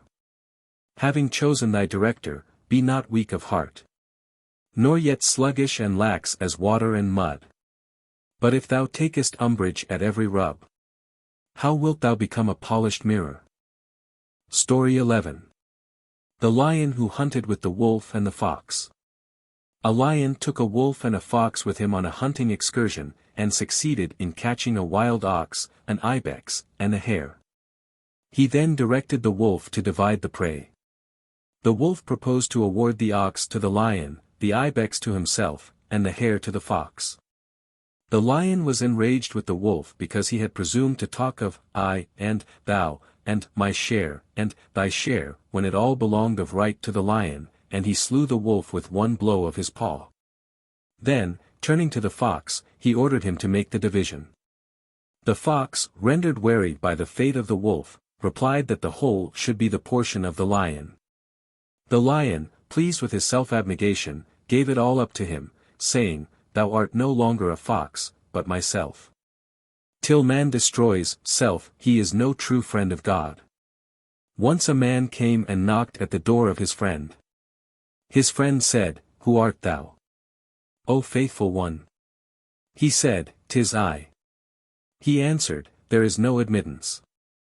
There is no room for the raw at my well-cooked feast.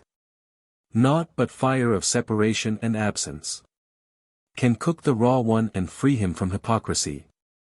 Since thy self has not yet left thee, thou must be burned in fiery flames. The poor man went away, and for 1 whole year journeyed burning with grief for his friend's absence. His heart burned till it was cooked, then he went again, and drew near to the house of his friend. He knocked at the door in fear and trepidation, lest some careless word might fall from his lips. His friend shouted, Who is that at the door? He answered, 'Tis thou who art at the door. O beloved. The friend said, Since 'tis I, let me come in. There is not room for 2 eyes in one house. Story 12. Joseph and the Mirror. An old friend came to pay his respects to Joseph, and, after some remarks upon the bad behavior of his brethren, Joseph asked him what present he had brought to show his respect.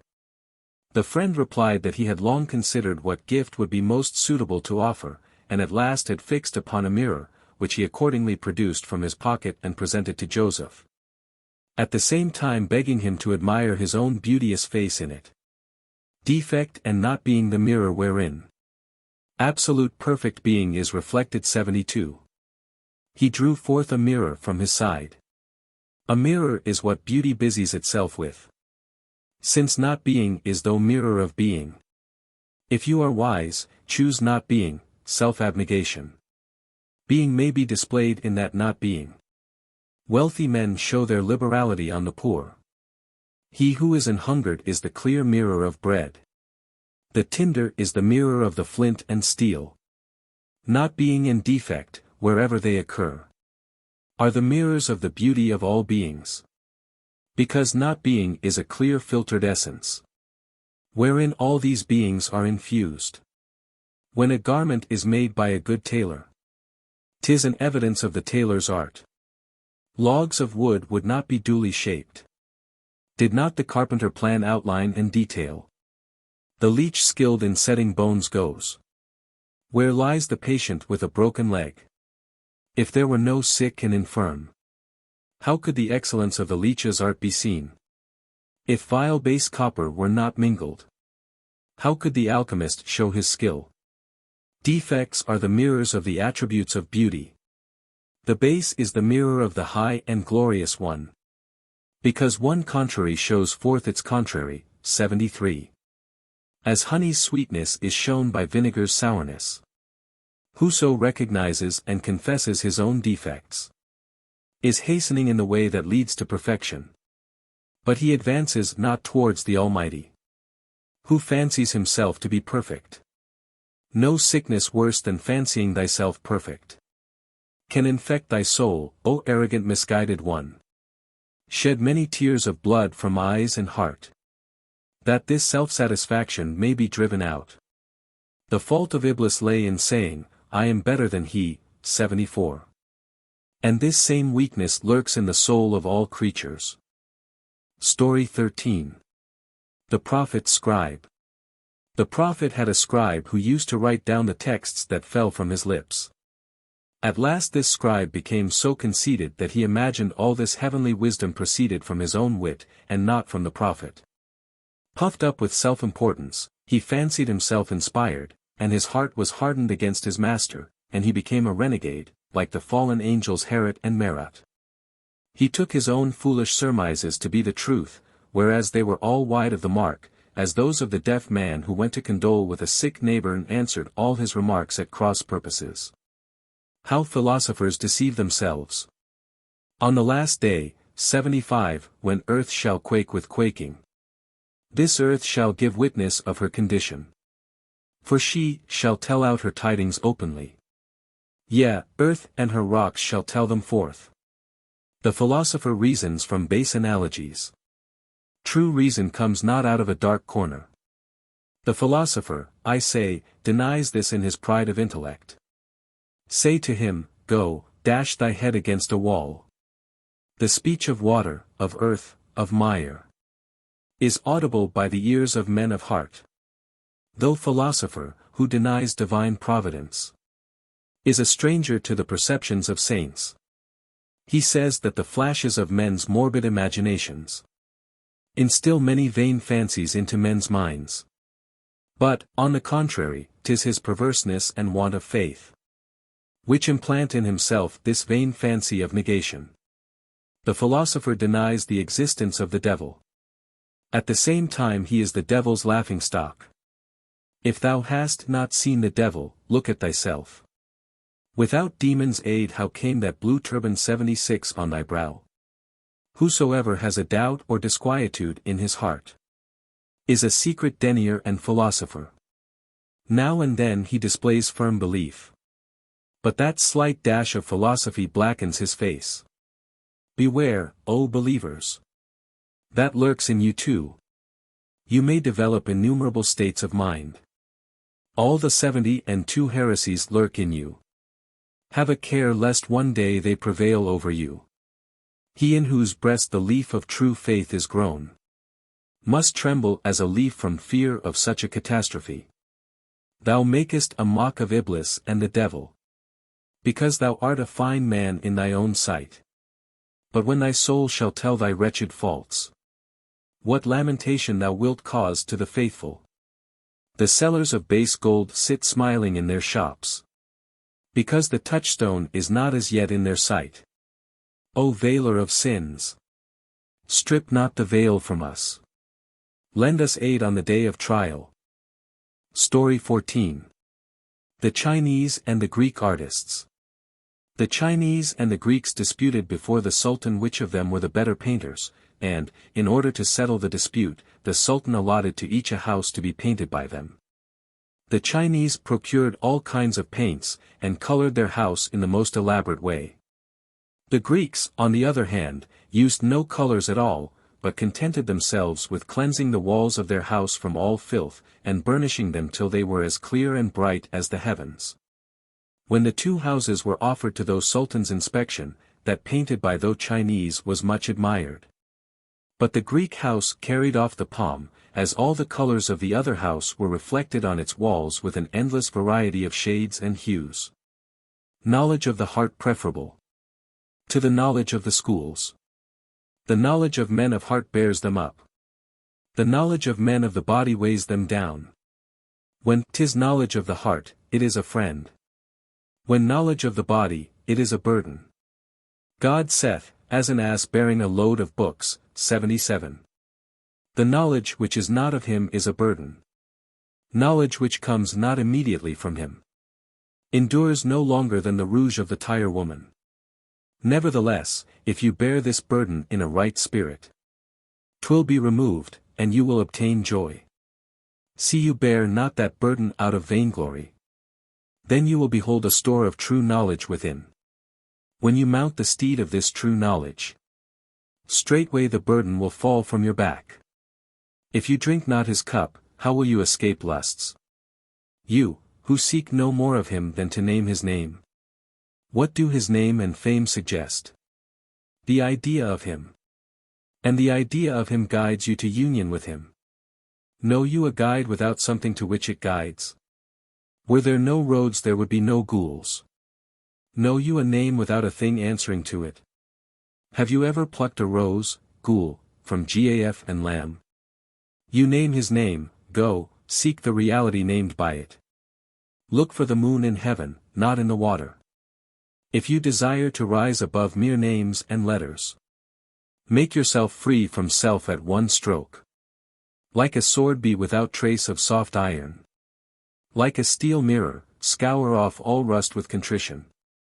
Make yourself pure from all attributes of self, that you may see your own pure bright essence. Yea, see in your heart the knowledge of the prophet. Without book, without tutor, without preceptor. The prophet saith, he is one of my people. Whoso is of like temper and spirit with me, His soul beholds me by the selfsame light, whereby I myself behold him. Without traditions and scriptures and histories. In the fount of the water of life. Learn the mystery, I was last night occurred. And this morning am become an Arab. 78.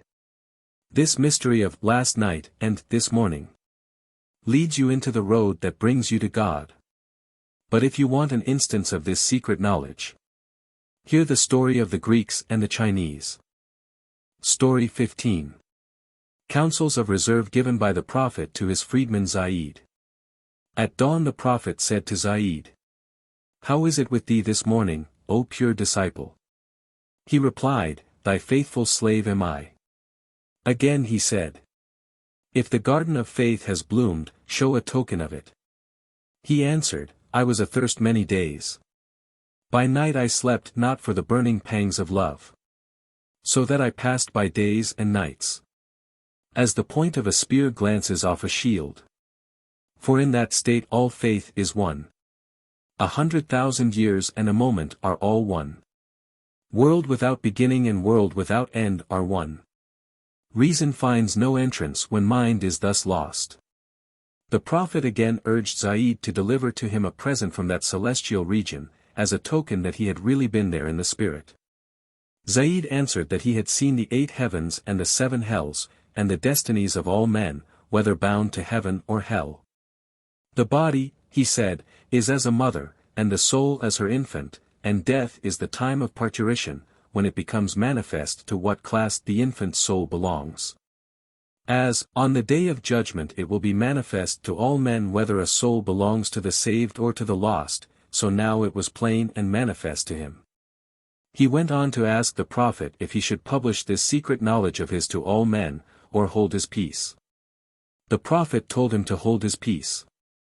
Zaid, however, proceeded to detail the vision of the Last Judgment, which he had seen when in the Spirit.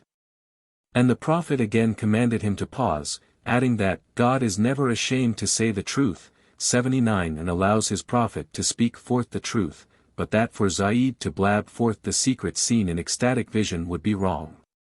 Zaid replied that it was impossible for one who had once beheld the Son of the Truth, to keep his vision a secret. But the Prophet in reply instructed him that all men are masters of their own wills, and that he must not reveal what God has determined to keep secret till the last day, in order to leave men till then under the stimulus of hope and fear, and to give them the credit of believing what is not seen. 80 More honor is given to the warder of a castle who faithfully executes his trust at a distance from the court than to those courtiers who serve constantly under the king's own eye. Zaid submitted to the Prophet's injunctions, and remained self-contained in his ecstatic visions. Anecdotes of the sage Luqman, of King Solomon, and of a conflagration in the days of the Khalifa Omar complete the section. The Prophet's final counsels of reserve. The Prophet said, "My companions are as the stars. Lights to them that walk aright, missiles against Satan. If every man had strength of eyesight to look straight at the light of the sun in heaven, what need were there of stars, O humble one? To one who was guided by the light of the sun, neither moon nor planets would be needed. By one who saw directly the sun of the truth. The moon 81 declares, as also the clouds and shadows. I am a man, yet it hath been revealed to me. 82. Like you, I was naturally dark. 'Twas the sun's revelation that gave me such light. I still am dark compared to the sun, though I am light compared to the dark souls of men. Therefore is my light weak, that you may bear it. For you are not strong enough to bear the dazzling sun. I have, as it were, mixed honey with vinegar, to succor the sickness of your hearts. When you are cured of your sickness, O invalid, then leave out the vinegar and eat pure honey. When the heart is garnished and swept clear of lust, therein the God of mercy sitteth on his throne. 83. Then God rules the heart immediately, when it has gained this immediate connection with him. This subject is endless, but where is Zaid? That I may tell him again not to seek notoriety. 'Tis not wise to publish these mysteries, since the last day is approaching to reveal all things. Now you will not find Zaid, for he is fled. He sprang from the place where the shoes were left, 84. Scattering the shoes in his hurry. If you had been Zaid, you too would have been lost. As a star is lost when the sun shines on it. For then you see no trace or sign of it. No place or track of it in the Milky Way. Our senses and our endless discourses are annihilated in the light of the knowledge of our King. Our senses and our reason within us are as waves on waves assembled before us. 85. When night returns and 'tis the time of the sky's levee, the stars that were hidden come forth to their work. The people of the world lie unconscious, with veils drawn over their faces, and asleep. But when the morn shall burst forth and the sun arise, every creature will raise its head from its couch. To the unconscious God will restore consciousness. They will stand in rings as slaves with rings in ears, dancing and clapping hands with songs of praise, singing with joy, our Lord hath restored us to life, shedding their old skins and bones, as horsemen stirring up a cloud of dust, all pressing on from not being to being. On the last day, as well the thankful as the unthankful. Story 16. Ali's Forbearance. Ali, the Lion of God, was once engaged in conflict with a Magian chief, and in the midst of the struggle the Magian spat in his face. Ali, instead of taking vengeance on him, at once dropped his sword, to the Magian's great astonishment. On his inquiring the reason of such forbearance, Ali informed him that the Lion of God did not destroy life for the satisfaction of his own vengeance, but simply to carry out God's will, and that whenever he saw just cause, he held his hand even in the midst of the strife, and spared the foe. The Prophet, Ali continued, had long since informed him that he would die by the hand of his own stirrup-bearer, Ibn Maljun, and the stirrup-bearer had frequently implored Ali to kill him, and thus save him from the commission of that great crime. But, Ali said he always refused to do so, as to him death was as sweet as life, and he felt no anger against his destined assassin, who was only the instrument of God's eternal purpose. The Magian chief, on hearing Ali's discourse, was so much affected that he embraced Islam, together with all his family, to the number of 50 souls. How the Prophet whispered to Ali's stirrup-bearer that he would one day assassinate his master. The Prophet whispered in the ear of my servant that one day he would sever my head from my neck. The Prophet also warned by inspiration me, his friend, that the hand of my servant would destroy me. My servant cried, "Oh, kill me first, that I may not become guilty of so grievous a sin." I replied, "Since my death is to come from thee, how can I balk the fateful decree?" He fell at my feet and cried, "O gracious Lord, for God's sake cleave now my body in twain, that such an evil deed may not be wrought by me, and my soul burn with anguish for its beloved." I replied, "What God's pen has written, it has written. In presence of its writings knowledge is confounded. There is no anger in my soul against thee, because I attribute not this deed to thee. Thou art God's instrument. God's hand is the agent. How can I chide or fret at God's instrument?" He said, "If this be so, why is there retaliation?" 86. I answered, "'Tis from God, and 'tis God's secret. If he shows displeasure at his own acts, from his displeasure he evolves a paradise. He feels displeasure at his own acts, because he is a God of vengeance as of mercy. In this city of events he is the Lord. In this realm he is the King who plans all events. If he crushes his own instruments, he makes those crushed ones fair in his sight. Know the great mystery of whatever verses we cancel, or cause you to forget, we substitute better for them." 87. Whatever law God cancels, he makes as a weed, and in its stead he brings forth a rose.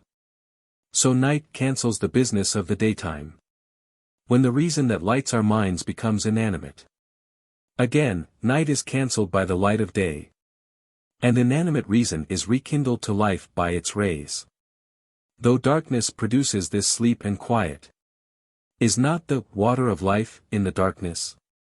88. Are not spirits refreshed in that very darkness? Is not that silence the season of heavenly voices? For from contraries are brought forth. Out of darkness was created light. The prophets' wars brought about the present peace. The peace of these latter days resulted from those wars. That conqueror of hearts cut off 1,000 heads. That the heads of his people might rest in peace. God's rebuke to Adam for scorning Iblis. To whomsoever God's order comes, he must smite with his sword even his own child. Fear then, and revile not the wicked. For the wicked are impotent under God's commands. In presence of God's commands bow down the neck of pride. Scoff not nor chide even them that go astray.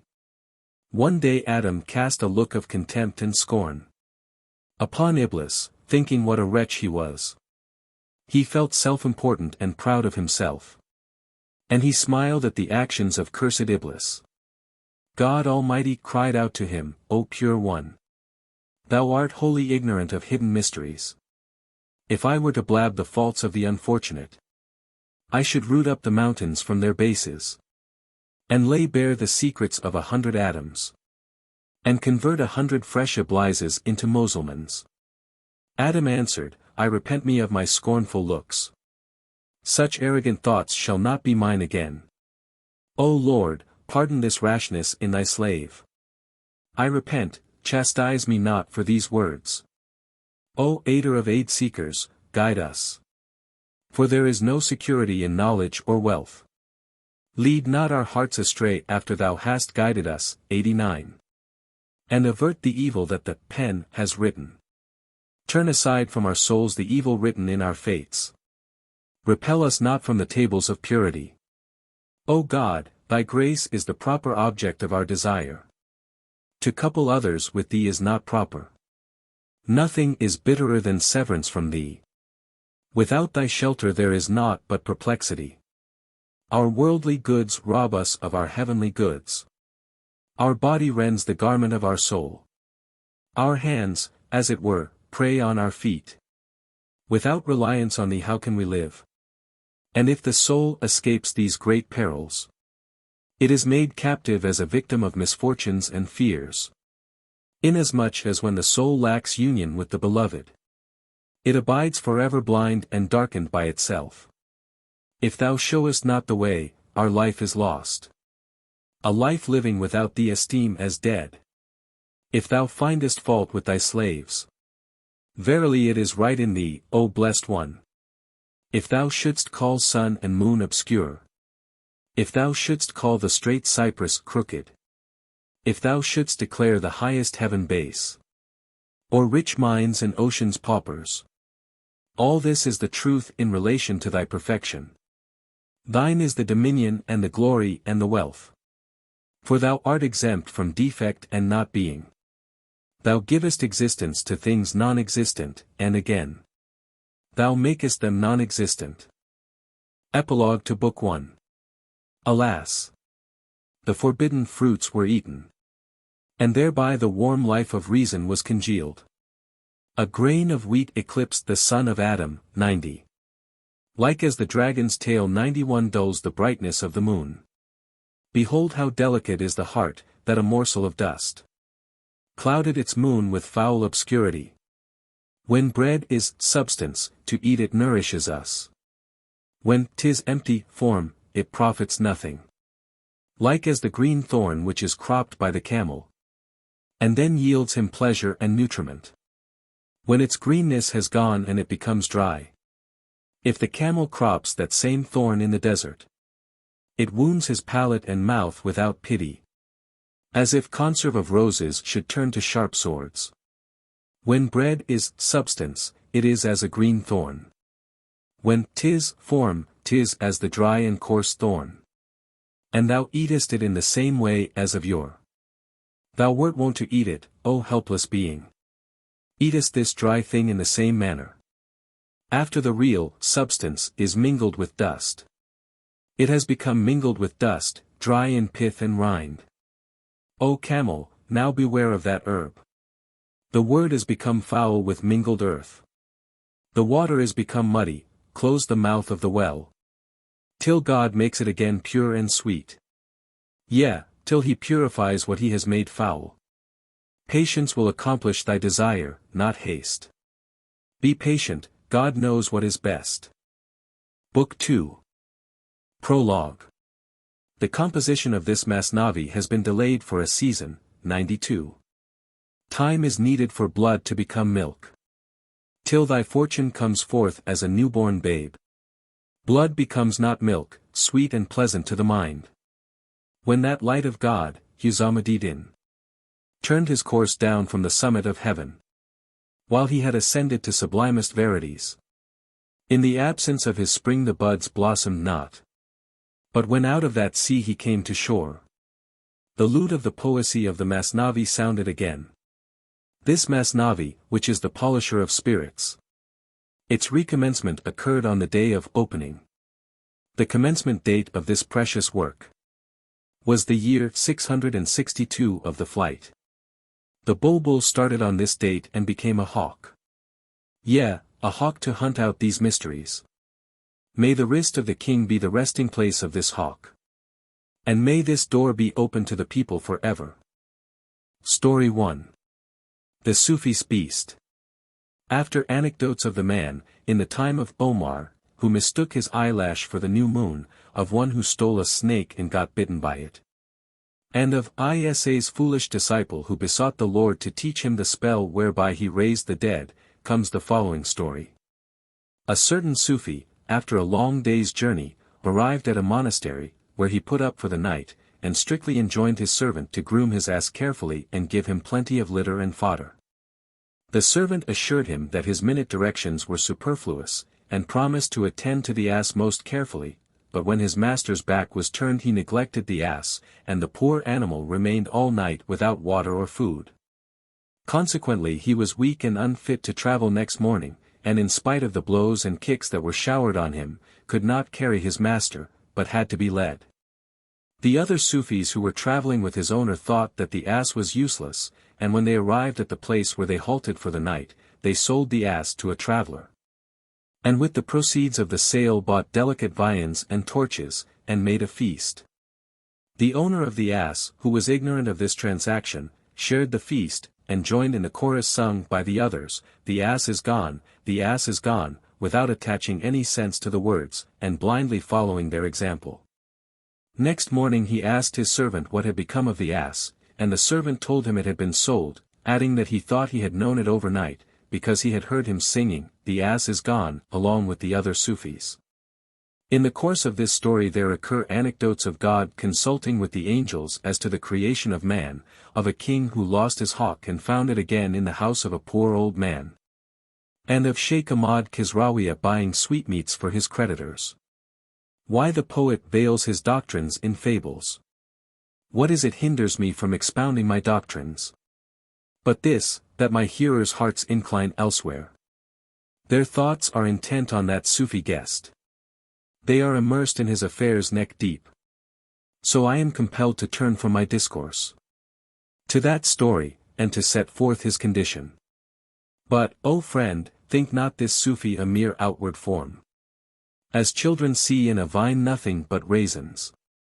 O son, our bodies are as dried grapes and raisins. If you are a man, cast away these things. If you pass on to the pure mysteries of God, you will be exalted above the 9 heavenly spheres. Now hear the outward form of my story. But yet separate the grain from the chaff. Why the prophets were sent. God sent the prophets for this purpose. Namely, to sever infidelity from faith. God sent the prophets to mankind, that they might gather the pure grain on their tray. Infidel and faithful, Mussulman and Jew. Before the prophets came, seemed all as one. Before they came we were all alike. No one knew whether he was right or wrong. Genuine coin and base coin were current alike. The world was a night, and we travelers in the dark. Till the son of the prophets arose, and cried, Begone! O slumber, welcome, O pure light! Now the eye sees how to distinguish colors. It sees the difference between rubies and pebbles. The eye distinguishes jewels from dust. Hence it is dust makes the eyes smart. Makers of base coin hate the daylight. Coins of pure gold love the daylight. Because daylight is the mirror that reflects them. So that they see their own perfect beauty. Mystical meaning of daylight. God has named the resurrection that day. Day shows off the beauty of red and yellow. Wherefore, day, in truth is the mystery of the saints. One day of their moons is as whole years. No, day, is the reflection of the mystery of the saints. I closing night that of their hidden secrets. Therefore hath God revealed the chapter, Daylight, 93. Which daylight is the light of the heart of Mustafa. On the other view, that daylight means, the friend. It is also a reflection of the same prophet. For, as it is wrong to swear by a transitory being. How can we suppose a transitory being spoken of by God? The friend of God said, I love not them that set. 94. How, then, could Allah have meant a transitory being? Again, the words, by the night, mean Muhammad's veiling. Namely, the fair earthly body that he bore.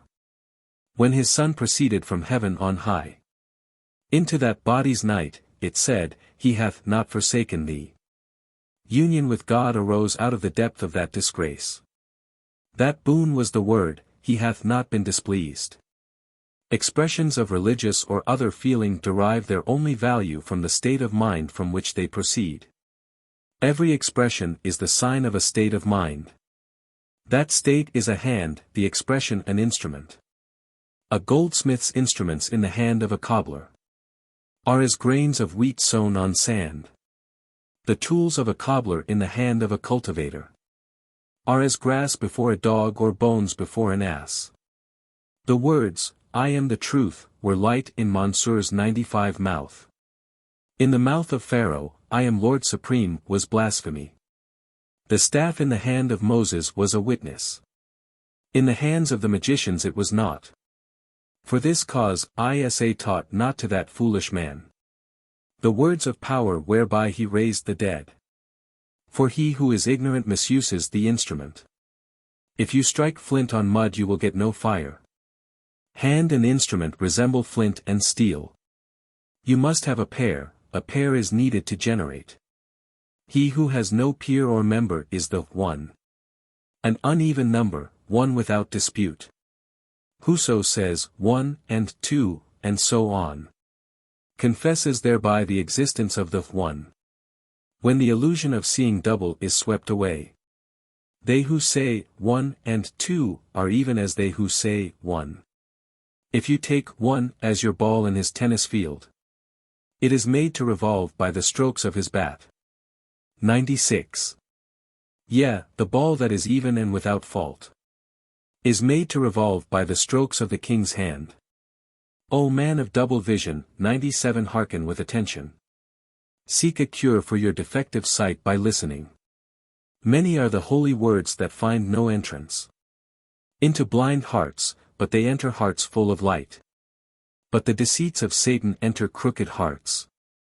Even as crooked shoes fit crooked feet.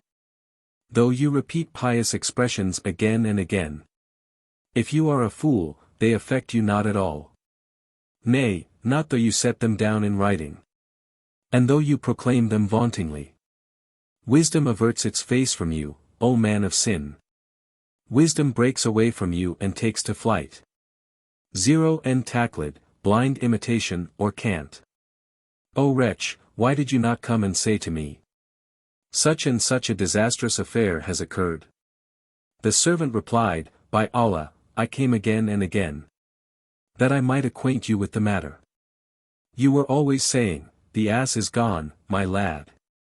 Along with the others in high excitement. So I went away, thinking you knew all about it. and were pleased at the transaction, being a wise man. The Sufi said, they were all singing the same words. So I felt impelled to sing them as well. Blind imitation of them has undone me. Cursed be that blind imitation. The effect of blindly imitating unprofitable conduct is that men cast away honor for a morsel of bread. The ecstasy of that company cast a reflection, whereby that Sufi's heart became ecstatic like them. You need many reflections from your associates in order to draw water from the peerless ocean. The first reflection cast is mere blind imitation.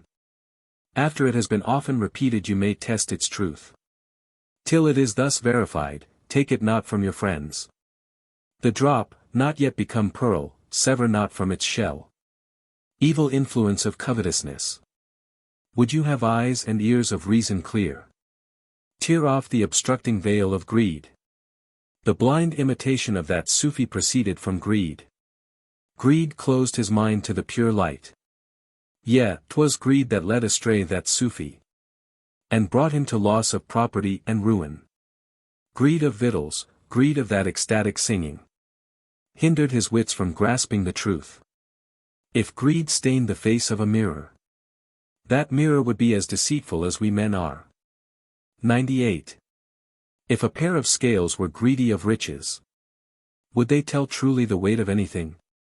The prophet saith, O people, through singleness of mind, I ask of you no recompense for my prophesying. 99. I am a guide. God buyeth my guidance for you. God giveth you my guidance in both worlds. True, a guide deserves his wages. Wages are due to him for directing you aright. But what are my wages? The vision of the friend. Abu Bakr indeed offered me 40,000 pieces of gold. But his 40,000 pieces were no wages for me. 100. How could I take brass beads for pearls of Aden? I will tell you a tale. Hearken attentively, that you may know how greed closes up the ears. Every man subject to greed is a miser. Can eyes of hearts clouded with greed see clearly? The illusion of rank and riches blinds his sight, like hair dropping down before his eyes. Story 2. The Pauper and the Prisoners. A certain pauper obtained admittance to a prison, and annoyed the prisoners by eating up all their victuals and leaving them none. At last they made a formal complaint to the Qazi, and prayed him to banish the greedy pauper from the prison. The Qazi summoned the pauper before him, and asked him why he did not go to his own house instead of living on the prisoners. The pauper replied that he had no house or means of livelihood except that supplied by the prison. Whereupon the Qazi ordered him to be carried through the city, and proclamation to be made that he was a pauper, that no one might be induced to lend him money or trade with him. Accordingly the attendant sought for a camel whereon to carry him through the city, and at last induced a Kurd who sold firewood to lend his camel for the purpose.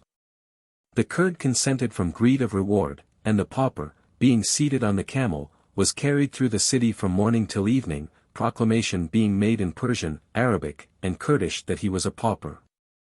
When evening came the Kurd demanded payment, but the pauper refused to give him anything, observing that if he had kept his ears open he must have heard the proclamation. Thus the Kurd was led by greed to spend the day in useless labor. Satan's office in the world. The pauper said, Your beneficence is my sustenance. To me, as to aliens, your prison is a paradise. If you banish me from your prison in reprobation, I must needs die of poverty and affliction. Just so Iblis said to Allah, O have compassion, Lord, respite me till the day of resurrection. For in this prison of the world I am at oase, that I may slay the children of my enemies. From every one who has true faith for food, and as bread for his provisions by the way, I take it away by fraud or deceit, so that they raise bitter cries of regret. Sometimes I menace them with poverty. 101. Sometimes I blind their eyes with tresses and moles. In this prison the food of true faith is scarce, and by the tricks of this dog what there is lost. In spite of prayers and fasts and endless pains, our food is altogether devoured by him. Let us seek refuge with Allah from Satan. Alas!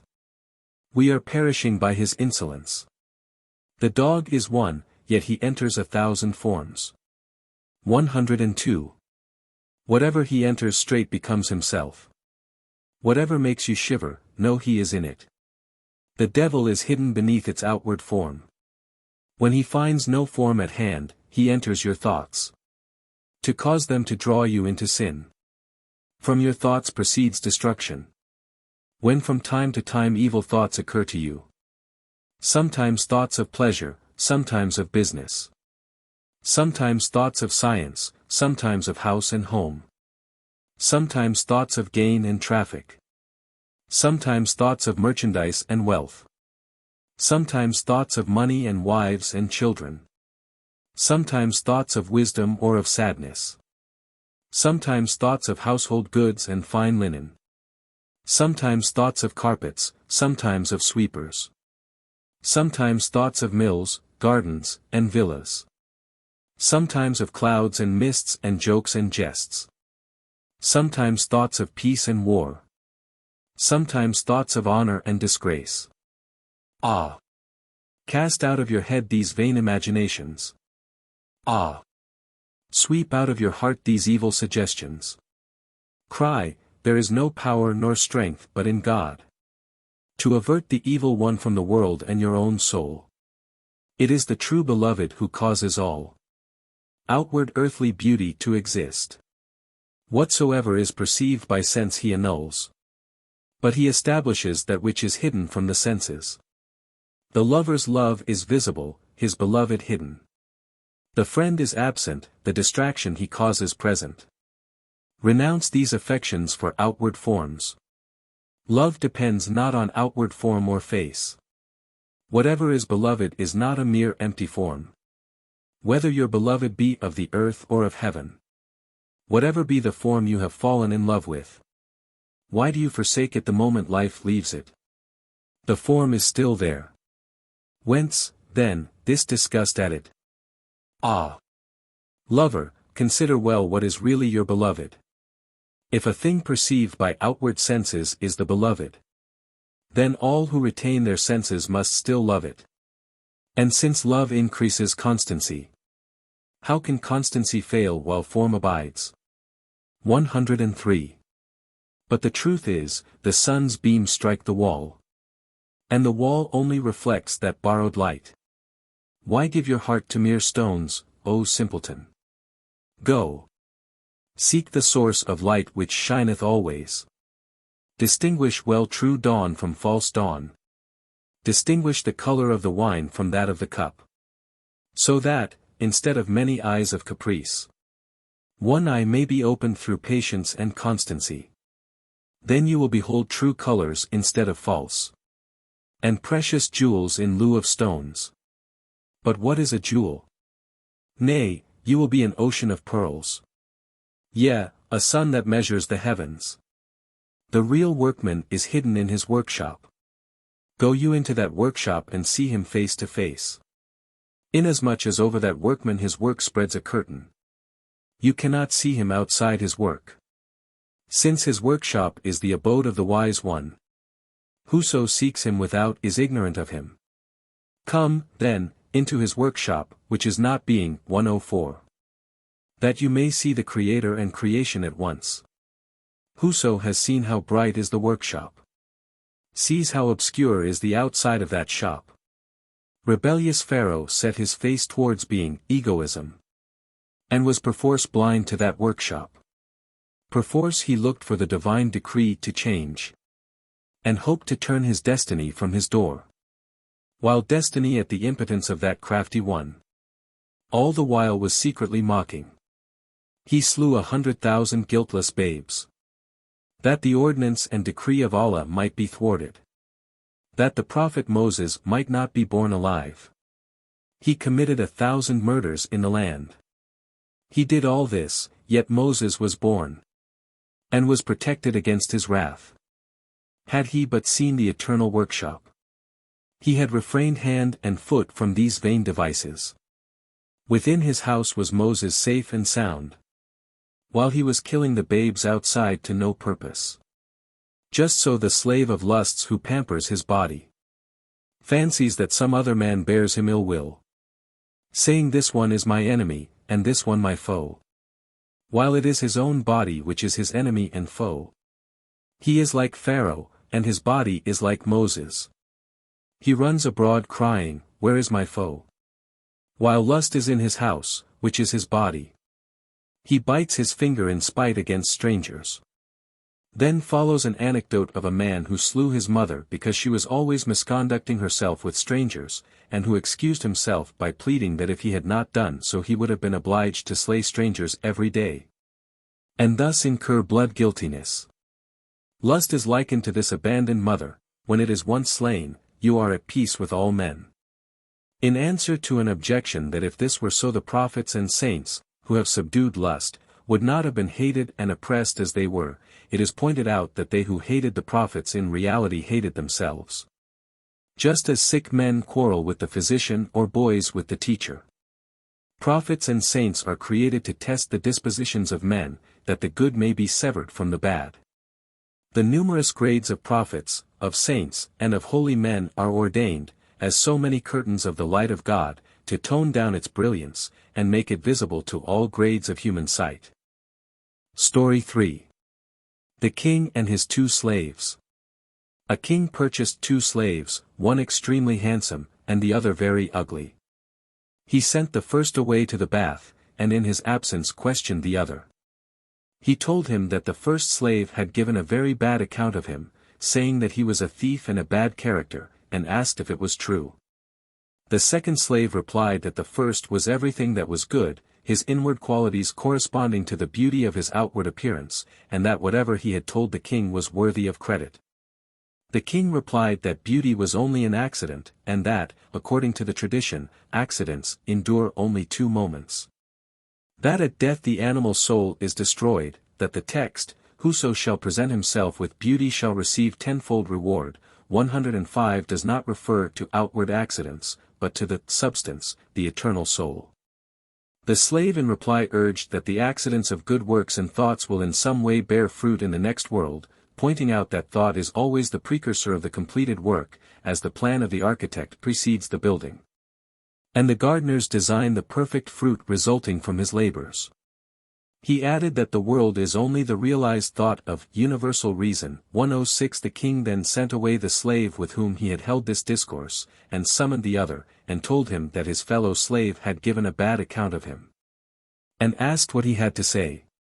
He replied that his fellow slave was a liar and a rascal, and the king then dismissed him, observing that, in accordance with the tradition, every man is hidden under his own tongue, his tongue had betrayed his inner vileness. The safety of a man lies in holding his tongue. The apostolical succession of the prophets and the saints. With that brightness of lightning, 107 he kindled their souls. So that Adam acquired knowledge from that light. That, which shone from Adam was gathered by Seth. Wherefore Adam made him his viceroy when he saw it. When Noah received the gift of that luster, he became a soul bearing pearls in the tempest of the flood. By that light the soul of Abraham was led. Without fear he entered Nimrod's fiery furnace. When Ishmael sought out that light, he meekly laid his head beneath his father's bright knife. The soul of David was warmed by its heat. Iron became pliable by the force of his weaving. 108. When Solomon was nurtured by its fruition, the devils became the submissive slaves of his will. When Jacob bowed his head to the divine decree, he recovered his sight at the scent of his son. 109. When moonlike Joseph saw that brilliant sun, he became so expert as he was in interpreting dreams. When the staff drew might from the hand of Moses, it devoured the realm of Pharaoh at a mouthful.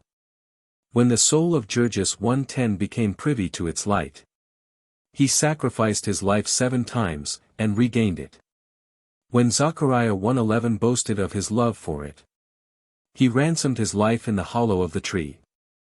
When Jonah swallowed a draught from that cup, he found repose in the belly of the fish. When John the Baptist became filled with its unction, he laid his head in the golden charger in ardor for it. When Jethro became aware of this exaltation, he risked his life to find it. Patient Job gave thanks for 7 years. For in his calamities he saw signs of its approach. When Khizr and Elias boasted of gaining it, they found the water of life and were no more seen. When Jesus, son of Mary, found that ladder of ascent, he ascended to the height of the 4th heaven. When Muhammad gained that blessed possession, in a moment he cleft asunder the disk of the moon. 112. When Abu Bakr became the exemplar of that grace, he was companion of that Lord, and a faithful witness. When Omar was enraptured with that beauty, like a mind he discerned true and false. 113. When Osman viewed those brilliant sights, he diffused light and became Lord of the 2 lights. 114. When Martaza, Ali, shined with its reflection, he became the Lion of God in the soul's domain. When his 2 sons were illumined by this light, they became the pearly earrings of highest heaven. 115. One of them losing his life by poison, the other losing his head as he went about his march. When Junaid was succored by the forces of that light, his ecstatic states exceeded counting. Bayazid sought his way to increased fruition thereof, and gained from God the name, Polestar of Gnostics. What time King Mansur became victorious, 116. He left his throne and hastened to the stake. When Karki of Kark became its keeper, he became Lord of love and of the breath of Jesus. Ibrahim son of Adam rode his horse to that point, and became king of kings of equity. And that Shakik starting from that junction, became a son of wit and acute of genius. Fazl from a highway robber became a sage of the way, 117.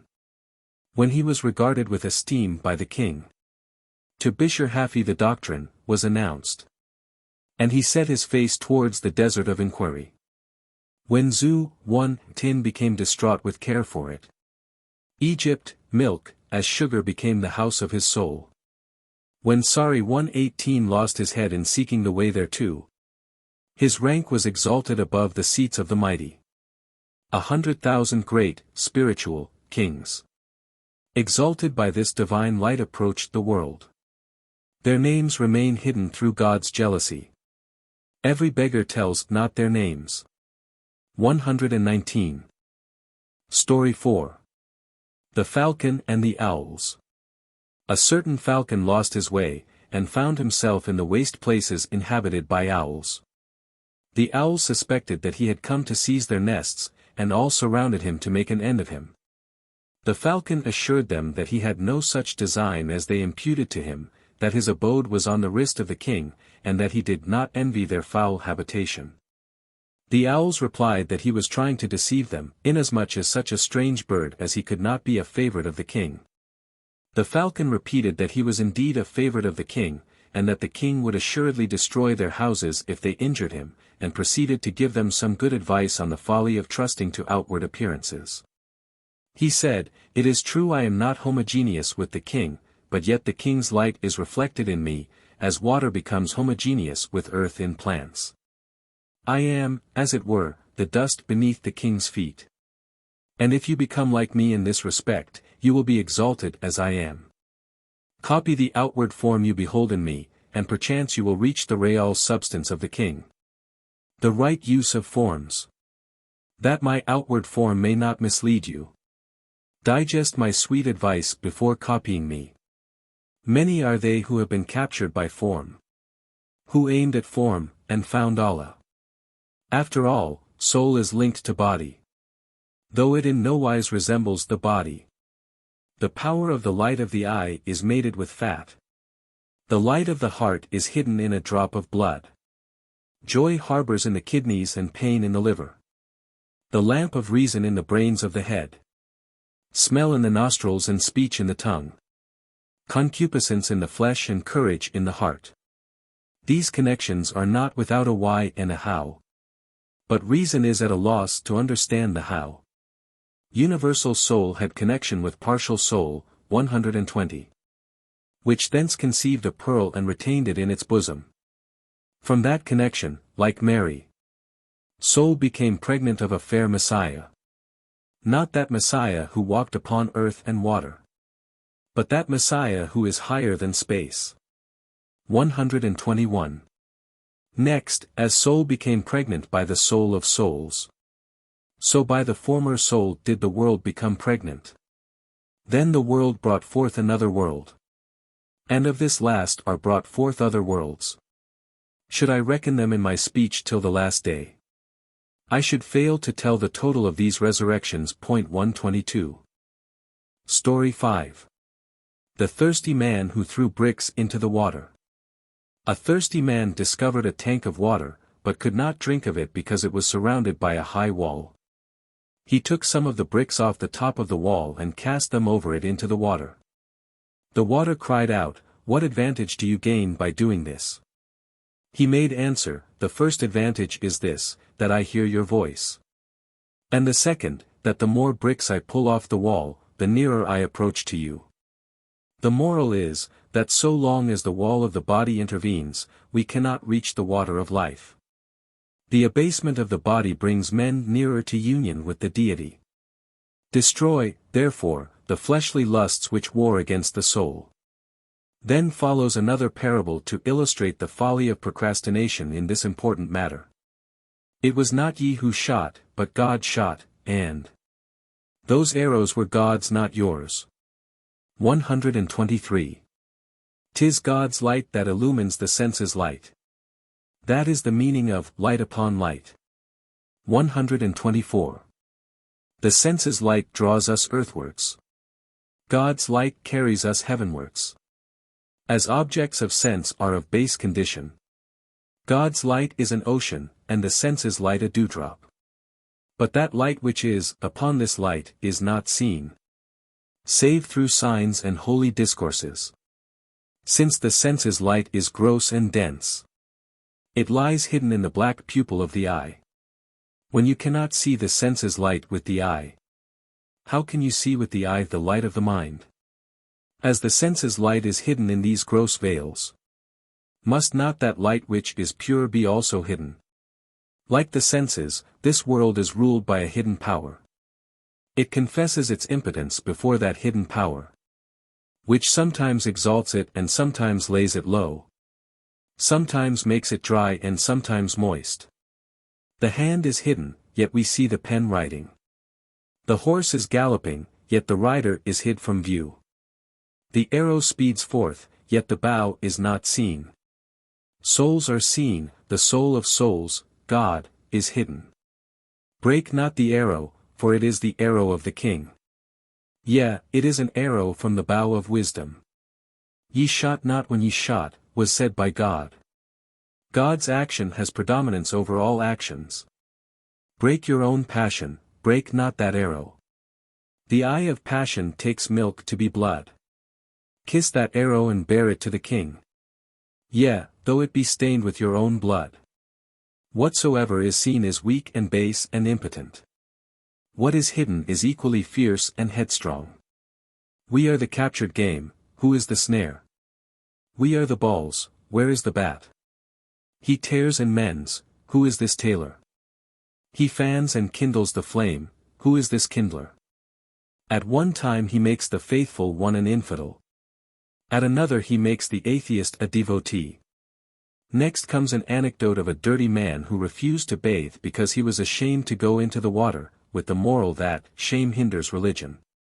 125. And then another of Zu'el Nun, a celebrated Egyptian Sufi of the 3rd century AH. Zu'el Nun appeared to his ignorant friends to be mad, and they accordingly confined him in a madhouse.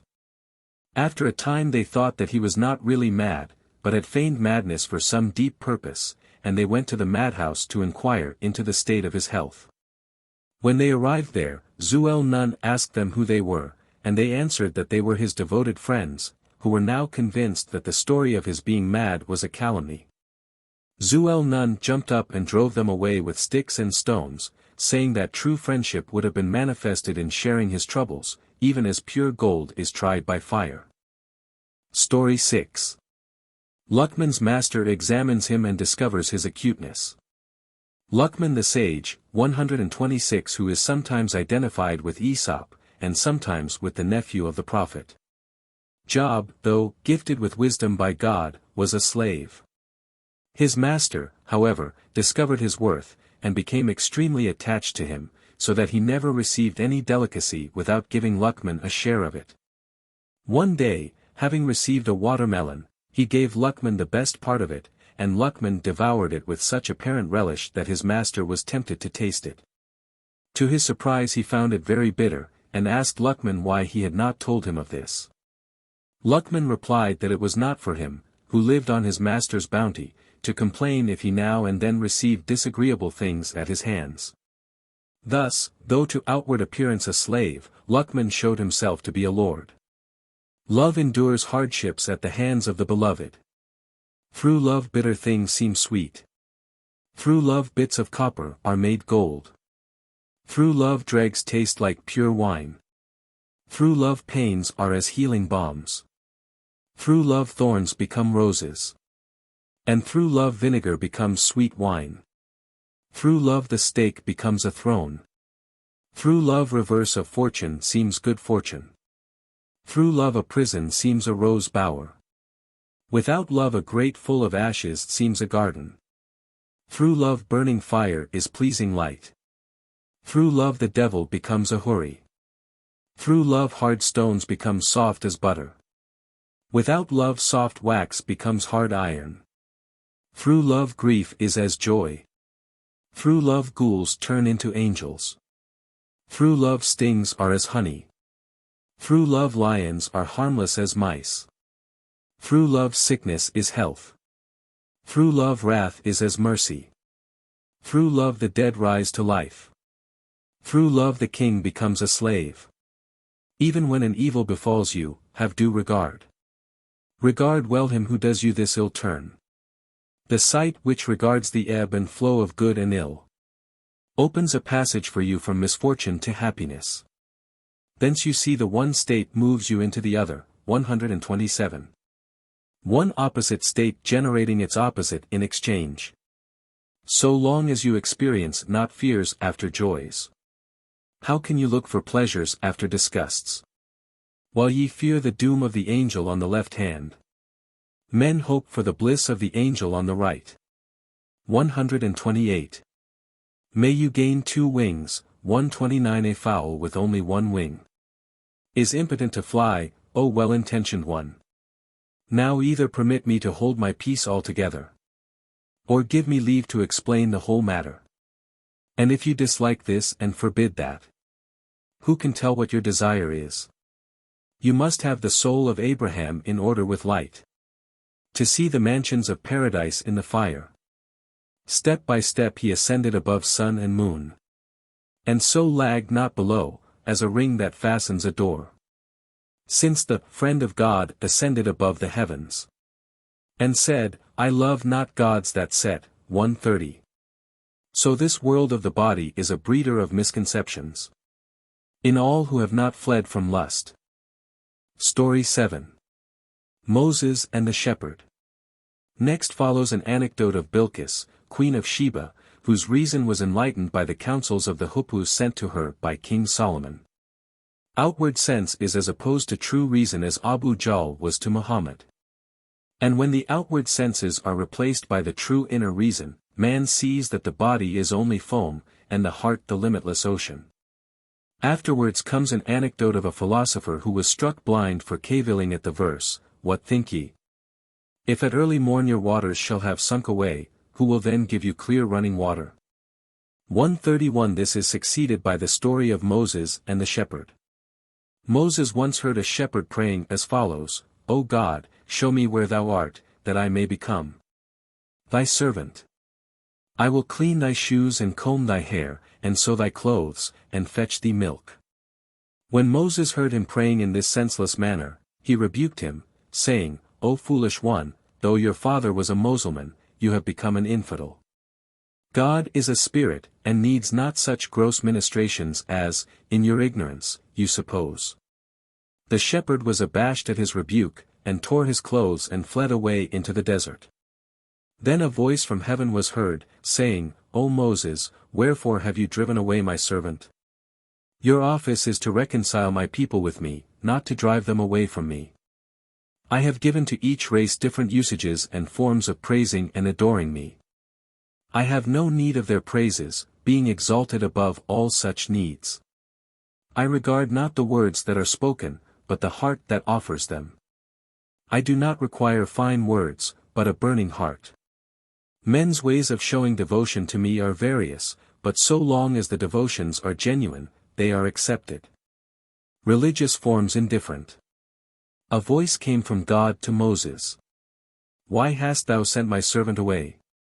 Thou hast come to draw men to union with me, not to drive them far away from me. So far as possible, engage not in dissevering. The thing most repugnant to me is divorce. 132. To each person have I allotted peculiar forms. To each have I given particular usages. What is praiseworthy in thee is blamable in him. What is poison for thee is honey for him. What is good in him is bad in thee. What is fair in him is repulsive in thee. I am exempt from all purity and impurity. I need not the laziness or alacrity of my people. I created not men to gain a profit from them, but to shower my beneficence upon them.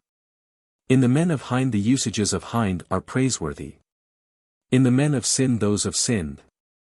I am not purified by their praises. 'Tis they who become pure and shining thereby. I regard not the outside and the words. I regard the inside and the state of heart. I look at the heart if it be humble. Though the words may be the reverse of humble. Because the heart is substance, and words accidents. Accidents are only a means, substance is the final cause. How long wilt thou dwell on words and superficialities? A burning heart is what I want, consort with burning. Kindle in thy heart the flame of love. And burn up utterly thoughts and fine expressions. O Moses! The lovers of fair rights are one class. They whose hearts and souls burn with love are another. Lovers must burn every moment. As tax and tithe are levied on a ruined village. If they speak amiss, call them not sinners. If a martyr be stained with blood, wash it not away. Blood is better than water for martyrs. This fault is better than 1,000 correct forms. No need to turn to the cabier when one is in it. And divers have no need of shoes. One does not take a drunken man as a guide on the way. Nor speak of darns to torn garments. The sect of lovers is distinct from all others. Lovers have a religion and a faith of their own. Though the ruby has no stamp, what matters it? Love is fearless in the midst of the sea of fear. Beware, if thou offerest praises or thanksgivings. And know them to be even as the babble of that shepherd. Though thy praises be better compared with his. Yet in regard to God they are full of defects. How long wilt thou say, they obscure the truth? For it is not such as they fancy. Thy own prayers are accepted only through mercy. They are suffered as the prayers of an impure woman. If her prayers are made impure by the flow of blood. Thine are stained with metaphors and similitudes. Blood is impure, yet its stain is removed by water. But that impurity of ignorance is more lasting. Seeing that without the blessed water of God, it is not banished from the man who is subject to it. Oh, that thou wouldst turn thy face to thy own prayers. And become cognizant of the meaning of thy ejaculations. And say, Ah!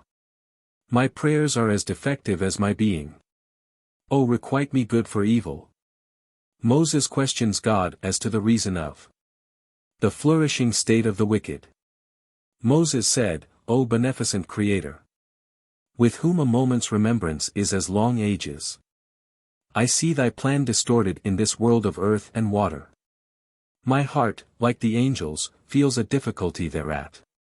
With what object hast thou framed this plan? And sowed therein the seeds of evil? Why hast thou kindled the fire of violence and wrong? Why burnt up mosques and them who worship therein? Paradise is attached to requirements unpleasant to us. Hell is attached to things flattering our lusts. The branch full of sap is the main fuel of thy fire. They that are burnt with fire are near to Kauser. 133. Whoso is in prison and acquainted with troubles, that is in requital for his gluttony and lusts.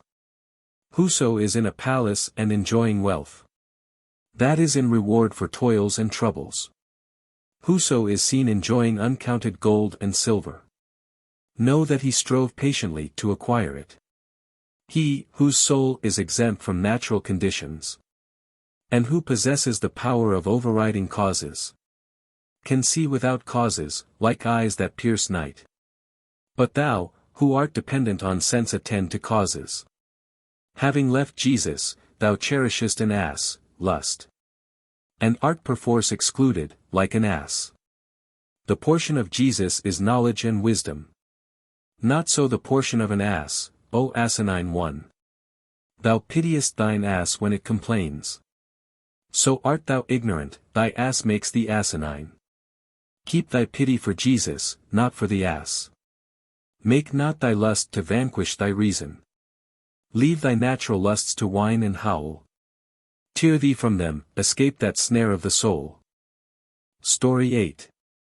The Man Who Made a Pet of a Bear. 134. A kind man, seeing a serpent overcoming a bear, went to the bear's assistance, and delivered him from the serpent. The bear was so sensible of the kindness the man had done him that he followed him about wherever he went, and became his faithful slave, guarding him from everything that might annoy him. One day the man was lying asleep, and the bear, according to his custom, was sitting by him and driving off the flies. The flies became so persistent in their annoyances that the bear lost patience, and seizing the largest stone he could find, dashed it at them in order to crush them utterly. But unfortunately the flies escaped, and the stone lighted upon the sleeper's face and crushed it. The moral is, do not make friends with fools. In the course of this story occur anecdotes of a blind man, of Moses rebuking the worshippers of the calf, and of the Greek physician Galen and a madman. He who needs mercy finds it. Doing kindness is the game and quarry of good men. A good man seeks in the world only pains to cure. Wherever there is a pain there goes the remedy. Wherever there is poverty there goes relief. Seek not water, only show you are thirsty. That water may spring up all around you. That you may hear the words, the Lord gives them to drink. 135. Be athirst. Allah knows what is best for you. Seek you the water of mercy. Be downcast. And straightway drink the wine of mercy to intoxication. Mercy is called down by mercy to the last. Withhold not, then, mercy from any one, O son. If of yourself you cannot journey to the Kaaba, represent your helplessness to the reliever. Cries and groans are a powerful means. And the All-Merciful is a mighty nurse. The nurse and the mother keep excusing themselves, till their child begins to cry. In you too has God created infant needs. When they cry out, their milk is brought to them. God said, call on God. Continue crying, so that the milk of his love may boil up. 136. Moses and the worshipper of the calf. Moses said to one of those full of vain imaginations, O malevolent one, through error and heresy, you entertain 100 doubts as to my prophethood. Notwithstanding these proofs, and my holy character, you have seen thousands of miracles done by me. Yet they only multiply your doubts and cavils. Through doubts and evil thoughts you are in a strait. You speak despitefully of my prophethood. I brought the host out of the Red Sea before all men, that ye might escape the oppression of the Egyptians. For 40 years meat and drink came from heaven, and water sprang from the rock at my prayer. My staff became a mighty serpent in my hand. Water became blood for my ill-conditioned enemy. The staff became a snake, and my hand bright as the sun. From the reflection of that light the sun became a star. Have not these incidents, and hundreds more like them, banished these doubts from you, O cold-hearted one? The calf lowed through magic. And you bowed down to it, saying, Thou art my God. 137. The golden calf lowed. But what did it say? That the fools should feel all this devotion to it. You have seen many more wondrous works done by me. But where is the base man who accepts the truth? What is it that charms vain men but vanity? What else pleases the foolish but folly? Because each kind is charmed by its own kind. Does a cow ever seek the lion? Did the wolf show love to Joseph? 138. Or only fraud upon fraud with a view to devour him? True, if it lose his wolf-like nature it becomes a friend. Even as the dog of the cave became a son of man. 139. When good Abu Bakr saw Muhammad, he recognized his truth, saying, This one is true. When Abu Bakr caught the perfume of Muhammad, he said, This is no false one. But Abu Jahl, who was not one of the sympathizers, saw the moon split asunder, yet believed not. If from a sympathizer, to whom it is well known, I withhold the truth, still, 'tis not hidden from him. But he who is ignorant and without sympathy, however much I show him the truth, he sees it not. The mirror of the heart must needs be polished, before you can distinguish fair and foul therein. Story 9. The Gardener and the Three Friends. A voice came from heaven to Moses, saying, O Moses, why didst thou not visit me when I was sick? Moses inquired the meaning of this dark saying, and the answer was, When one of God's saints is sick, God regards his sickness as his own, and, therefore, he who desires to hold companionship with God must not forsake the saints. 140. This is illustrated by a story of a gardener who saw three friends walking in his garden, and making free with his fruit. Knowing he could not prevail against them while they remained united, he contrived by tricks to separate them, and then proceeded to chastise them one by one. And this caused one of them to make the reflection that he had acted very foolishly in deserting his friends. Story 10. Bayazid and the Saint. The celebrated Sufi, Abu Yazid or Bayazid of Batam, in Khorasan, who lived in the 3rd century of the Flight, was once making a pilgrimage to Mecca, and visiting all the pillars of insight who lived in the various towns that lay on his route. At last he discovered the Khizr of the age in the person of a venerable Darvish, with whom he held the following conversation. The sage said, Whither are you going, O Bayazid? Where will you bring your caravan to a halt? Bayazid replied, At dawn I start for the Kaaba. Quoth the sage, What provision for the way have you? He answered, I have 200 silver dirhams. See them tied up tightly in the corner of my cloak. The sage said, Circumambulate me 7 times. Count this better than circumambulating the Kaaba. And as for the dirhams, give them to me, O liberal one. And know you have finished your course and obtained your wish. You have made the pilgrimage and gained the life to come. You have become pure, and that in a moment of time. Of a truth that is God which your soul sees in me. For God has chosen me to be his house. Though the Kaaba is the house of his grace and favors, yet my body too is the house of his secret. Since he made that house he has never entered it. But none but that living one enters this house. When you have seen me you have seen God, and have circumambulated the veritable Kaaba. To serve me is to worship and praise God. Think not that God is distinct from me. Open clear eyes and look upon me, that you may behold the light of God in a mortal. Though beloved once called the Kaaba my house, but has said to me, O my servant 70 times.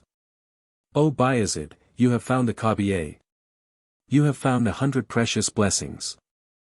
Bayazid gave heed to these deep sayings, and placed them as golden earrings in his ears. Then follow anecdotes of the Prophet paying a visit to one of his disciples who lay sick, of Sheikh Balal, nicknamed the Madman, who was a favorite at the court of Harun al-Rashid, and of the people of Moses. The sweet uses of adversity. The sick man said, "Sickness has brought me this boon. That this prince, Muhammad, has come to me this morn. So that health and strength may return to me from the visit of this unparalleled king. O blessed pain and sickness and fever! O welcome weariness and sleeplessness by night! Lo!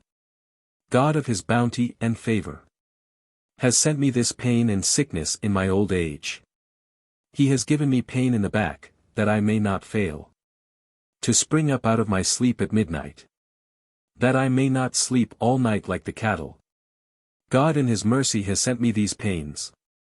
At my broken state the pity of kings has boiled up, and hell is put to silence by their threats. Pain is a treasure, for it contains mercies. The kernel is soft when the rind is scraped off. O brother, the place of darkness and cold is the fountain of life and the cup of ecstasy. So also is endurance of pain and sickness and disease. For from abasement proceeds exaltation. The spring seasons are hidden in the autumns, and autumns are charged with springs, flee them not. Consort with grief and put up with sadness. Seek long life in your own death. Since 'tis bad, whatever lust says on this matter. Heed it not, its business is opposition. But act contrary thereto, for the prophets have laid this injunction upon the world. 141. Though it is right to take counsel in affairs, that you may have less to regret in the upshot. The prophets have labored much to make the world revolve on this pivot stone. 142. But, in order to destroy the people, lust desires to make them go astray and lose their heads. The people say, with whom shall we take counsel?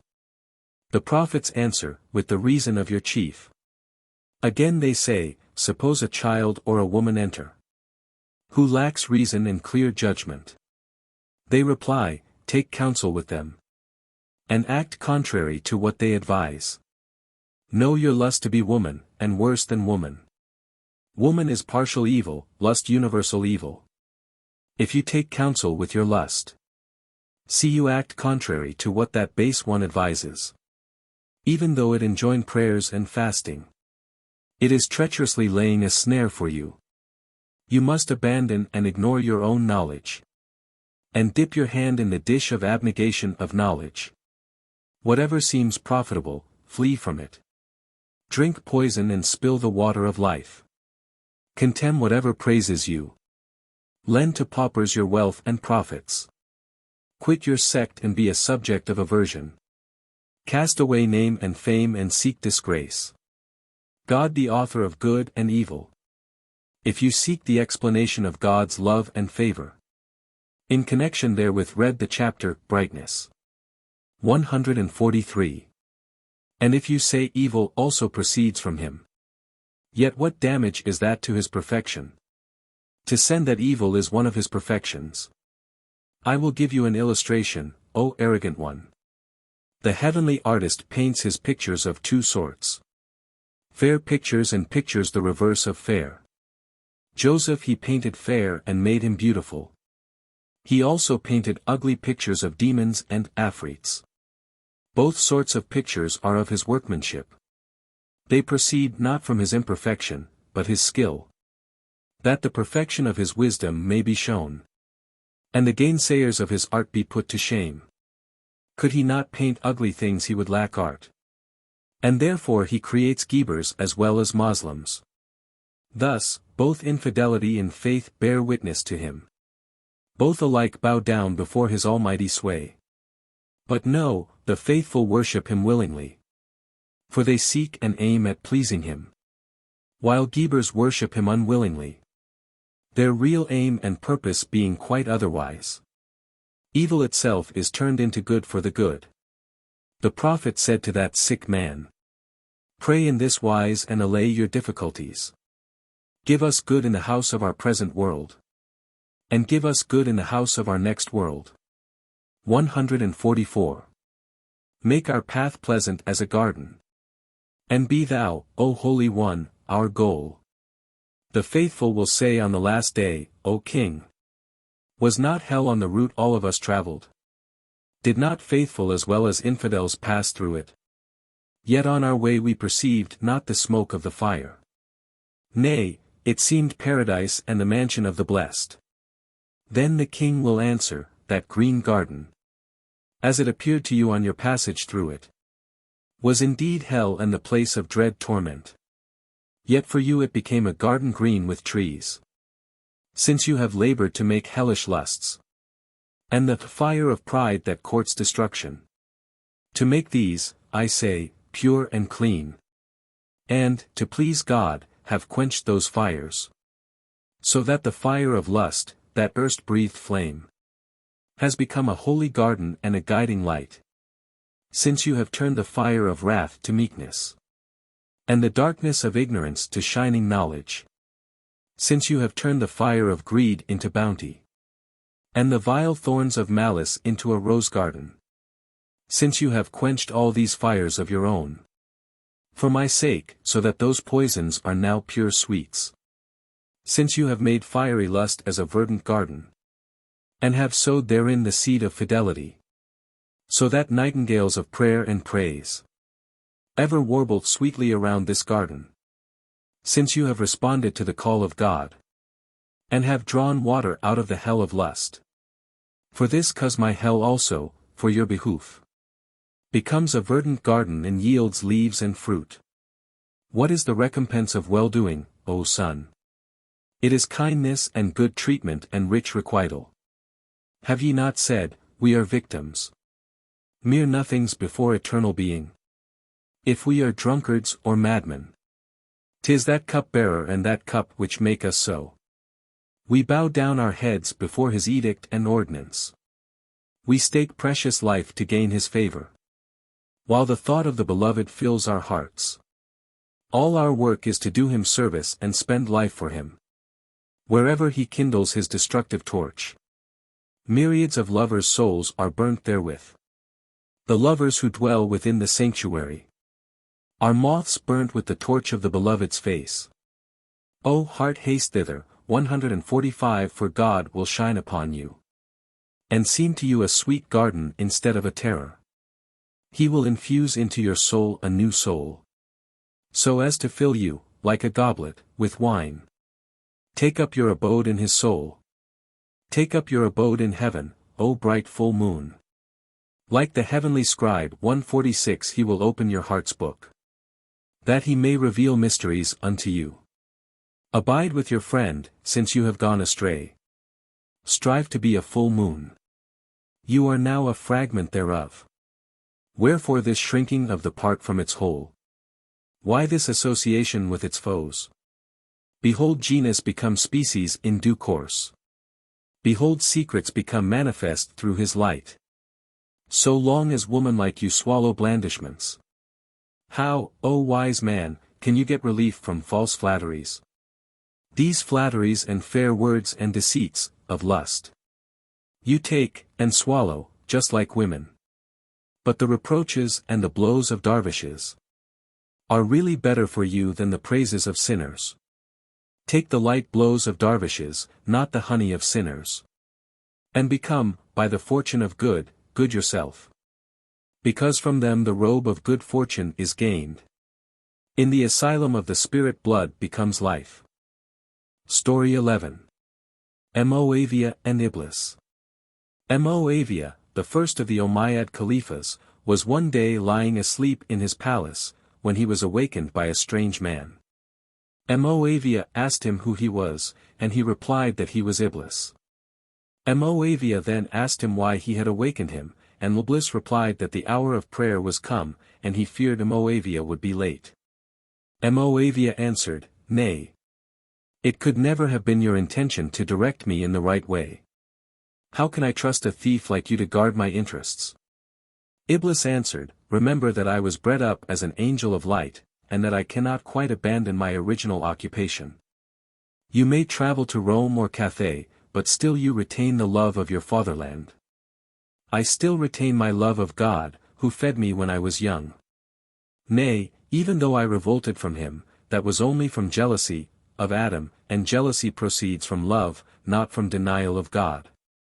I played a game of chess with God at his own desire, and though I was utterly checkmated and ruined, in my ruin I still experience God's blessings. Moavia answered, what you say is not credible. Your words are like the decoy calls of a fowler, which resemble the voices of the birds, and so lure them to destruction. You have caused the destruction of hundreds of mortals, such as the people of Noah, the tribe of Ad, 147 the family of Lot, Nimrod, Pharaoh, Abu Jahl, and so on. Iblis retorted, you are mistaken if you suppose me to be the cause of all the evil you mention. I am not God, that I should be able to make good evil, or fair foul.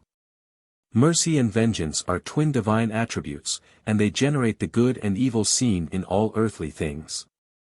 I am, therefore, not to blame for the existence of evil, as I am only a mirror, which reflects the good and evil existing in the objects presented to it. Moavia then prayed to God to guard him against the sophistries of Iblis, and again adjured Iblis to cease his arguments and tell plainly the reason why he had awakened him. Iblis, instead of answering, continued to justify himself, saying how hard it was that men and women should blame him when they did anything wrong, instead of blaming their own evil lusts. Moavia, in reply, reproached him with concealing the truth, and ultimately brought him to confess that the true reason why he had awakened him was this, that if he had overslept himself, and so missed the hour of prayer, he would have felt deep sorrow and have heaved many sighs, and each of these sighs would, in the sight of God, have counted for as many as 200 ordinary prayers. The value of sighs. A certain man was going into the mosque, just as another was coming out. He inquired of him what had occurred to the meeting. That the people were coming out of the mosque so soon. The other told him that the Prophet had concluded the public prayers and mysteries. Whither go you, said he, O foolish one? Seeing the Prophet has already given the blessing. The first heaved a sigh, and its smoke ascended. That sigh yielded a perfume of his heart's blood. The other, who came from the mosque, said to him, give me that sigh, and take my prayers instead. The first said, I give it, and take your prayers. The other took that sigh with 100 thanks. He went his way with deep humility and contrition, as a hawk who had ascended in the track of the falcon. That night, as Ho lay asleep, he heard a voice from heaven. Thou hast bought the water of life and healing. The worth of what thou hast chosen and possessed equals that of all the people's accepted prayers. To illustrate the treachery of wolves in sheep's clothing, of Satan's rebuking sin and preaching religion, an anecdote is told of a master of a house who caught a thief, but was induced to let him escape by the stratagem of the thief's confederate, who cried that he had got the real thief elsewhere. Apropos of the same theme, the poet next relates the story of those who built a mosque for mischief, as recorded in the Quran. 148. The tribe of Bani Ghanim built a mosque, and invited the Prophet to dedicate it.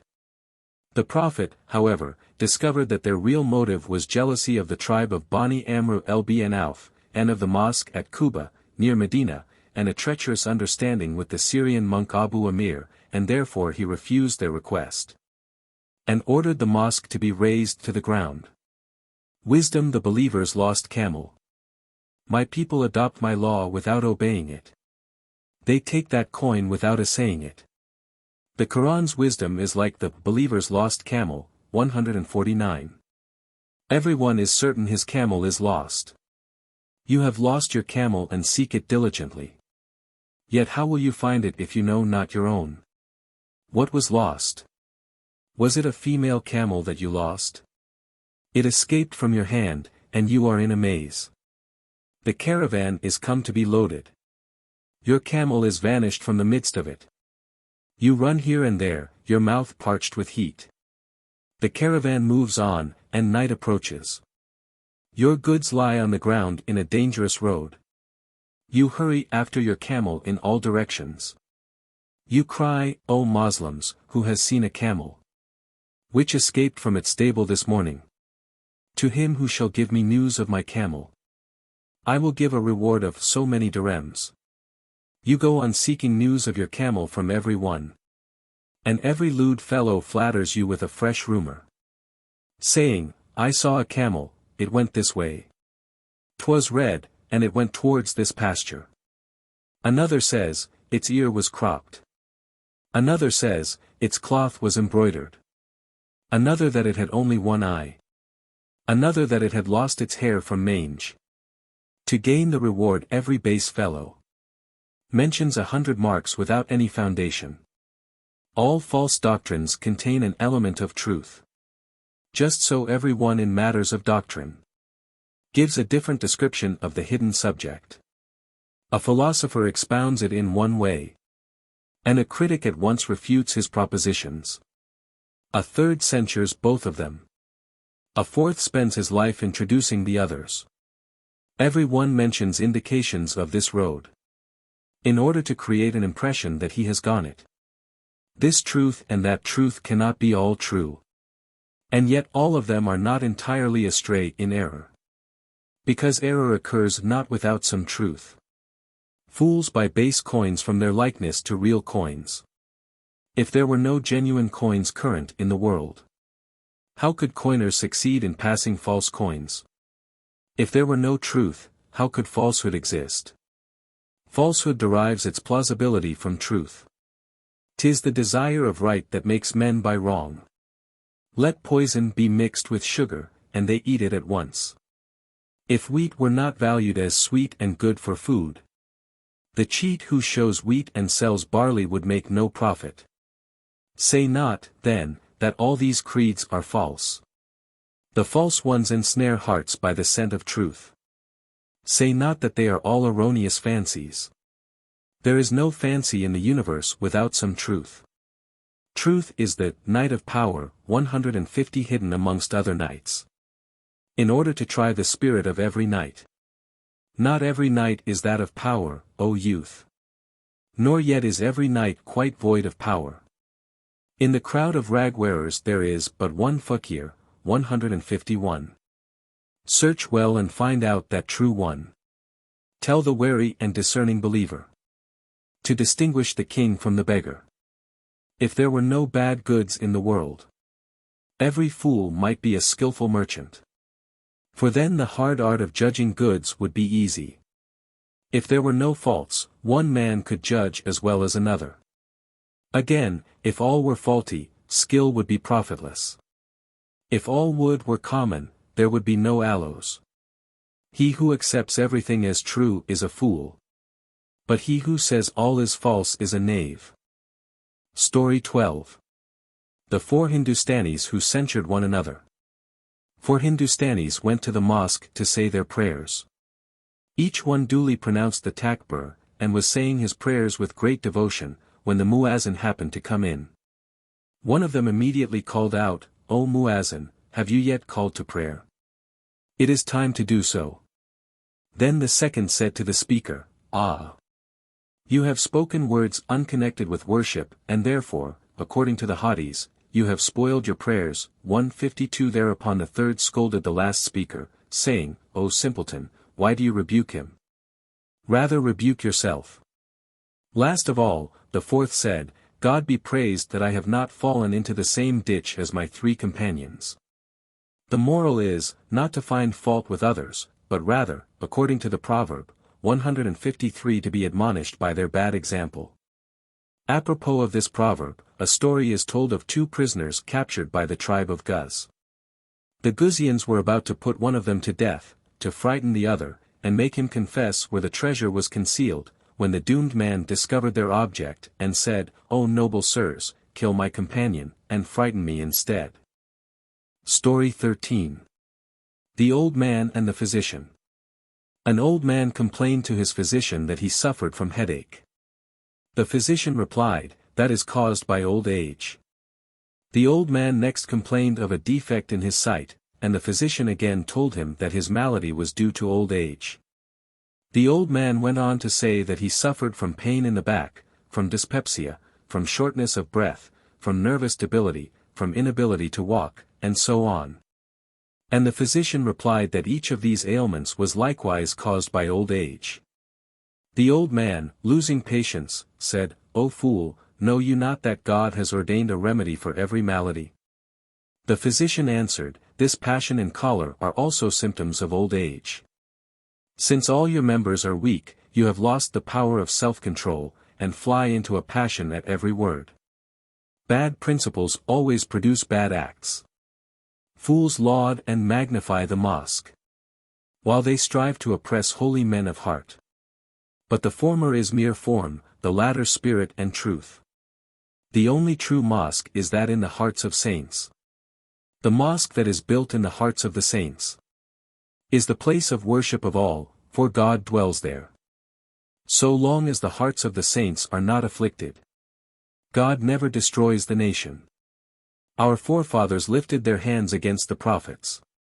Seeing their bodies, they took them for ordinary men.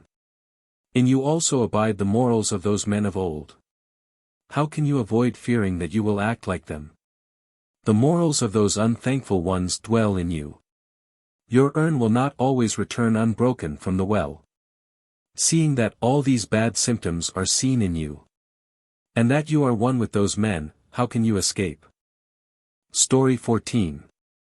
The Arab Carrier and the Scholar. An Arab loaded his camel with 2 sacks, filling one with wheat and the second with sand, in order to balance the first. As he was proceeding on his way he met a certain tradition monger, who questioned him about the contents of his sacks. On learning that one contained nothing but sand, he pointed out that the object might be attained much better by putting half the wheat in one sack and half in the other. On hearing this, the Arab was so struck by his sagacity that he conceived a great respect for him, and mounted him on his camel. Then he said, "As you possess such great wisdom, I presume that you are a king or a Vazir, or at least a very rich and powerful noble." The theologian replied, "On the contrary, I am a very poor man. All the riches my learning has brought me are weariness and headaches, and I know not where to look for a loaf of bread." The Arab said, "In that case get off my camel and go your way, and suffer me to go mine, for I see your learning brings ill luck." The moral of the story is the worthlessness of mere human knowledge, and its inferiority to the divine knowledge proceeding from inspiration. This thesis is further illustrated by an account of the mighty works which were done by the Saint Ibrahim bin Adam, through the divine knowledge that God had given him. Ibrahim was originally prince of Balkh, but renounced his kingdom and became a saint.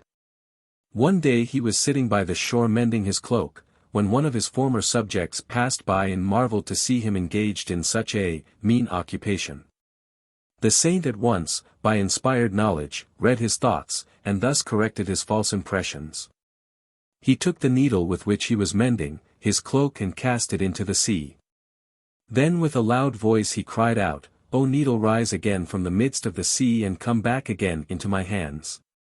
Without a moment's delay thousands of fishes rose to the surface of the sea, each bearing in its mouth a golden needle, and cried out, "O Sheikh, take these needles of God."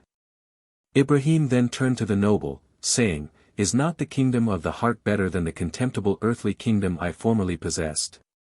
What you have just seen is a very trifling sign of my spiritual power, as it were, a mere leaf plucked to show the beauty of a garden.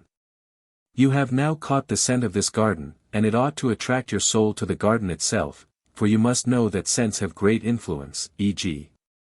the scent of Joseph's coat, 154, which restored Jacob's sight, and the scents which were loved by the prophet.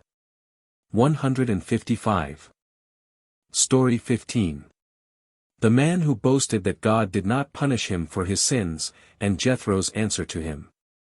That person said in the time of Shuaib, Jethro, "God has seen many faults done by me. Yea, how many sins and faults of mine has he seen? Nevertheless of his mercy he punishes me not." God Almighty spake in the ear of Shuaib, addressing him with an inner voice in answer thereto. "Why hast thou said I have sinned so much? And God of his mercy has not punished my sins? Thou sayest the very reverse of the truth, O fool. wandering from the way and lost in the desert. How many times do I smite thee, and thou knowest not? Thou art bound in my chains from head to foot. On thy heart is rust on rust collected. So thou art blind to mysteries. Thy rust, layer on layer, O black kettle, makes the aspect of thy inner parts foul. If that smoke touched a new kettle, it would show the smut, were it only as a grain of barley. For everything is made manifest by its opposite.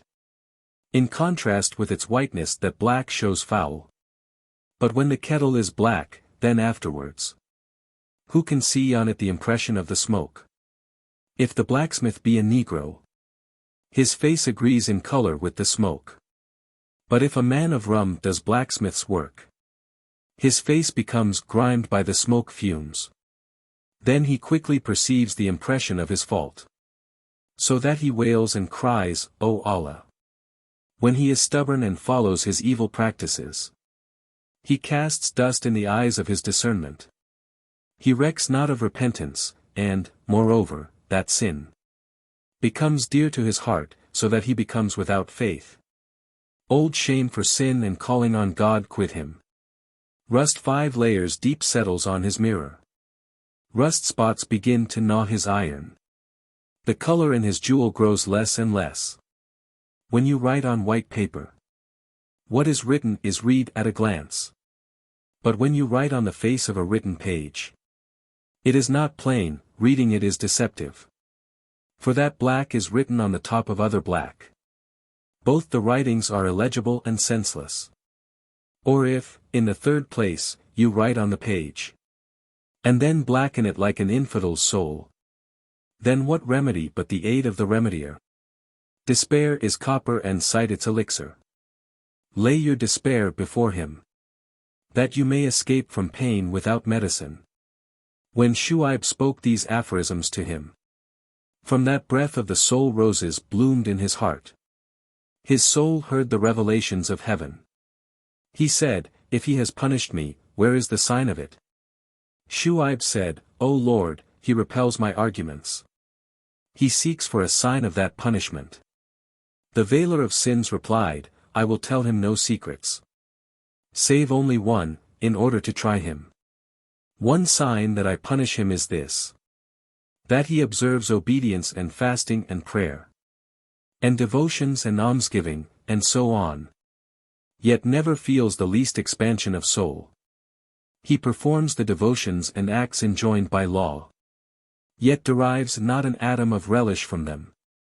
Outward devotion is sweet to him, spirit is not sweet. Nuts in plenty, but no kernel in any of them. Relish is needed for devotions to bear fruit. Kernels are needed that seeds may yield trees. How can seeds without kernels become trees? Form without soul, life, is only a dream. Story 16. The Gluttonous Sufi. In a certain convent there lived a Sufi whose conduct gave just offense to the brethren. They brought him before their sheikh and thus accused him, this Sufi has 3 very bad qualities. He babbles exceedingly like a bell, at his meals he eats more than 20 men and when he sleeps he is as one of the 7 sleepers.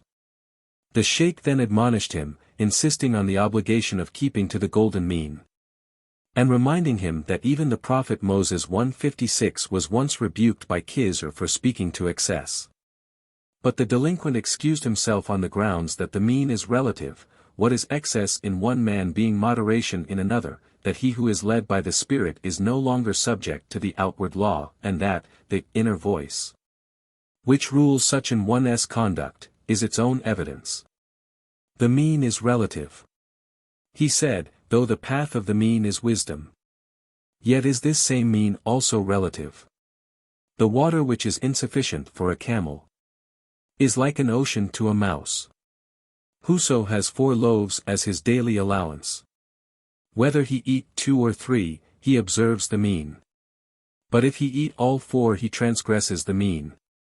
A very slave to greed, and voracious as a duck. Whoso has an appetite for 10 loaves, no, though he eat 6, he observes the mean. If I have an appetite for 50 loaves, while you can manage only 6, we are not on a par. You are wearied with 10 prostrations in prayer, whilst I can endure 500. Such an one goes barefoot to the Kaaba, whilst another faints with going to the mosque. The ecstatic state which exalts the subject of it above law. At times my state resembles a dream. My dreaming seems to them infidelity. No, my eyes sleep, but my heart is awake. My body, though torpid, is instinct with energy. The prophet said, mine eyes sleep, but my heart is awake with the Lord of mankind. Your eyes are awake and your heart fast asleep. My eyes are closed, and my heart at the open door. My heart has other 5 senses of its own. These senses of my heart view the 2 worlds. Let not a weakling like you censure me. What seems night to you is broad day to me. What seems a prison to you is a garden to me. Busiest occupation is rest to me. Your feet are in the mire, to me, mire is rose. What to you is funeral wailing is marriage drum to me. While I seem on earth, abiding with you in the house. I ascend like Saturn to the 7th heaven. 'Tis not I who companion with you, 'tis my shadow. My exaltation transcends your thoughts. Because I have transcended thought. Yea, I have sped beyond reach of thought. I am lord of thought, not overlord by thought. As the builder is lord of the building. All creatures are enslaved to thought. For this cause are they sad at heart and sorrowful. I send myself on an embassy to thought. And, at will, spring back again from thought. I am as the bird of heaven and thought as the fly. How can the fly lend a helping hand to me? Whoso has in him a spark of the light of omnipotence. However much he eats, say eat on, 'tis lawful to him. To the spiritual man that inner voice is its own evidence, and needs no other proof. If you are a true lover of my soul, this truth-fraught saying of mine is no vain pretense. Though I talk half the night I am superior to you. And again, fear not the night, here am I, your kinsman. These 2 assertions of mine will both seem true to you. The moment you recognize the voice of your kinsman. Superiority and kinsmanship are both mere assertions. Yet both are recognized for truth by men of clear wit. The nearness of the voice proves to such an one that the voice proceeds from a friend who is near. The sweetness of the kinsman's voice, too, O beloved, proves the veracity of that kinsman. But the uninspired fool who from ignorance cannot tell the voice of a stranger from a friend's. To him the friend's saying seems a vain pretension. His ignorance is the material cause of his disbelief. To the wise, whose hearts are enlightened, the mere sound of that voice proves its truth. When you say to a thirsty man, come quickly. This is water in the cup, take and drink it. Does the thirsty man say, this is a vain pretension? Go, remove yourself from me, O vain pretender. Or proceed to give proofs and evidence that this is generic water, and concrete water thereof? Or when a mother cries to her sucking babe, come, O son, I am thy mother. Does the babe answer, O mother, show a proof that I shall find comfort from taking thy milk? In the hearts of every sect that has a taste of the truth, the sight and the voice of prophets work miracles. When the prophets raise their cry to the outward ear, the souls of each sect bow in devotion within. Because never in this world hath the soul's ear heard from any man the like of that cry. That poor man in that strange sweet voice recognizes the voice of God, verily I am nigh. 157. Story 17. The Tree of Life. The preceding story is followed by a short anecdote of the infants of the Virgin Mary and the mother of John the Baptist leaping in their mother's wombs. 158. And in reply to matter-of-fact cavillers and questioners of this anecdote, the poet says we must look at its spirit and essential basis rather than its outward form. This introduces the story of the Tree of Life. A certain wise man related that in Hindustan there was a tree of such wonderful virtue that whosoever ate of its fruit lived forever. Hearing this, a king deputed one of his courtiers to go in quest of it. The courtier accordingly proceeded to Hindustan, and travelled all over that country, inquiring of every one he met where this tree was to be found. Some of these persons professed their entire ignorance, others joked him, and others gave him false information, and, finally, he had to return to his country with his mission unaccomplished. He then, as a last resource, betook himself to the sage who had first spoken of the tree, and begged for further information about it, and the sage replied to him as follows. The sheikh laughed, and said to him, "O friend! This is the tree of knowledge, O knowing one. Very high, very fine, very expansive. The very water of life from the circumfluent ocean. Thou hast run after form, O ill-informed one. Wherefore thou lackest the fruit of the tree of substance. Sometimes it is named tree, sometimes sun. Sometimes lake, and sometimes cloud. 'Tis one, though it has thousands of manifestations. Its least manifestation is eternal life. Though 'tis one, it has 1,000 manifestations. The names that fit that one are countless. That one is to thy personality a father.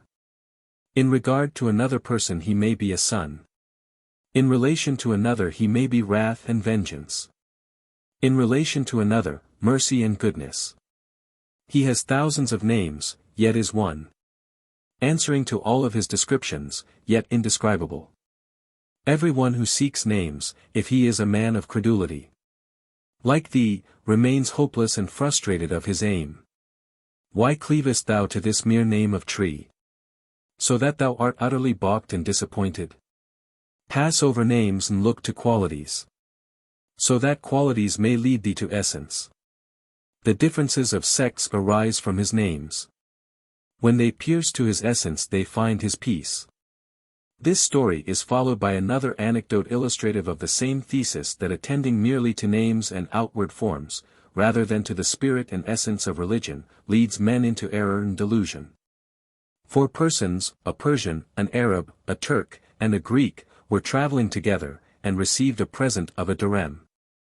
The Persian said he would buy anger with it, the Arab said he would buy inab, while the Turk and the Greek were for buying yuzum and astafil, staphile, respectively. Now all these words mean one and the same thing, viz. grapes. But, owing to their ignorance of each other's languages, they fancied they each wanted to buy something different, and accordingly a violent quarrel arose between them. At last a wise man who knew all their languages came up and explained to them that they were all wishing for one and the same thing. Story 18.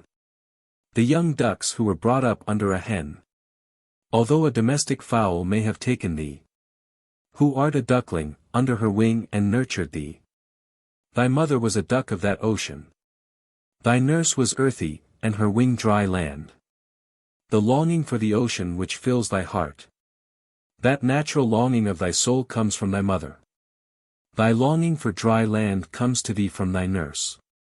Quit thy nurse, for she will lead thee astray. Leave thy nurse on the dry land and push on. Enter the ocean of real being, like the ducks. Though thy nurse may frighten thee away from water, do thou fear not, but haste on into the ocean. Thou art a duck, and flourishest on land and water. And dost not, like a domestic fowl, dig up the house.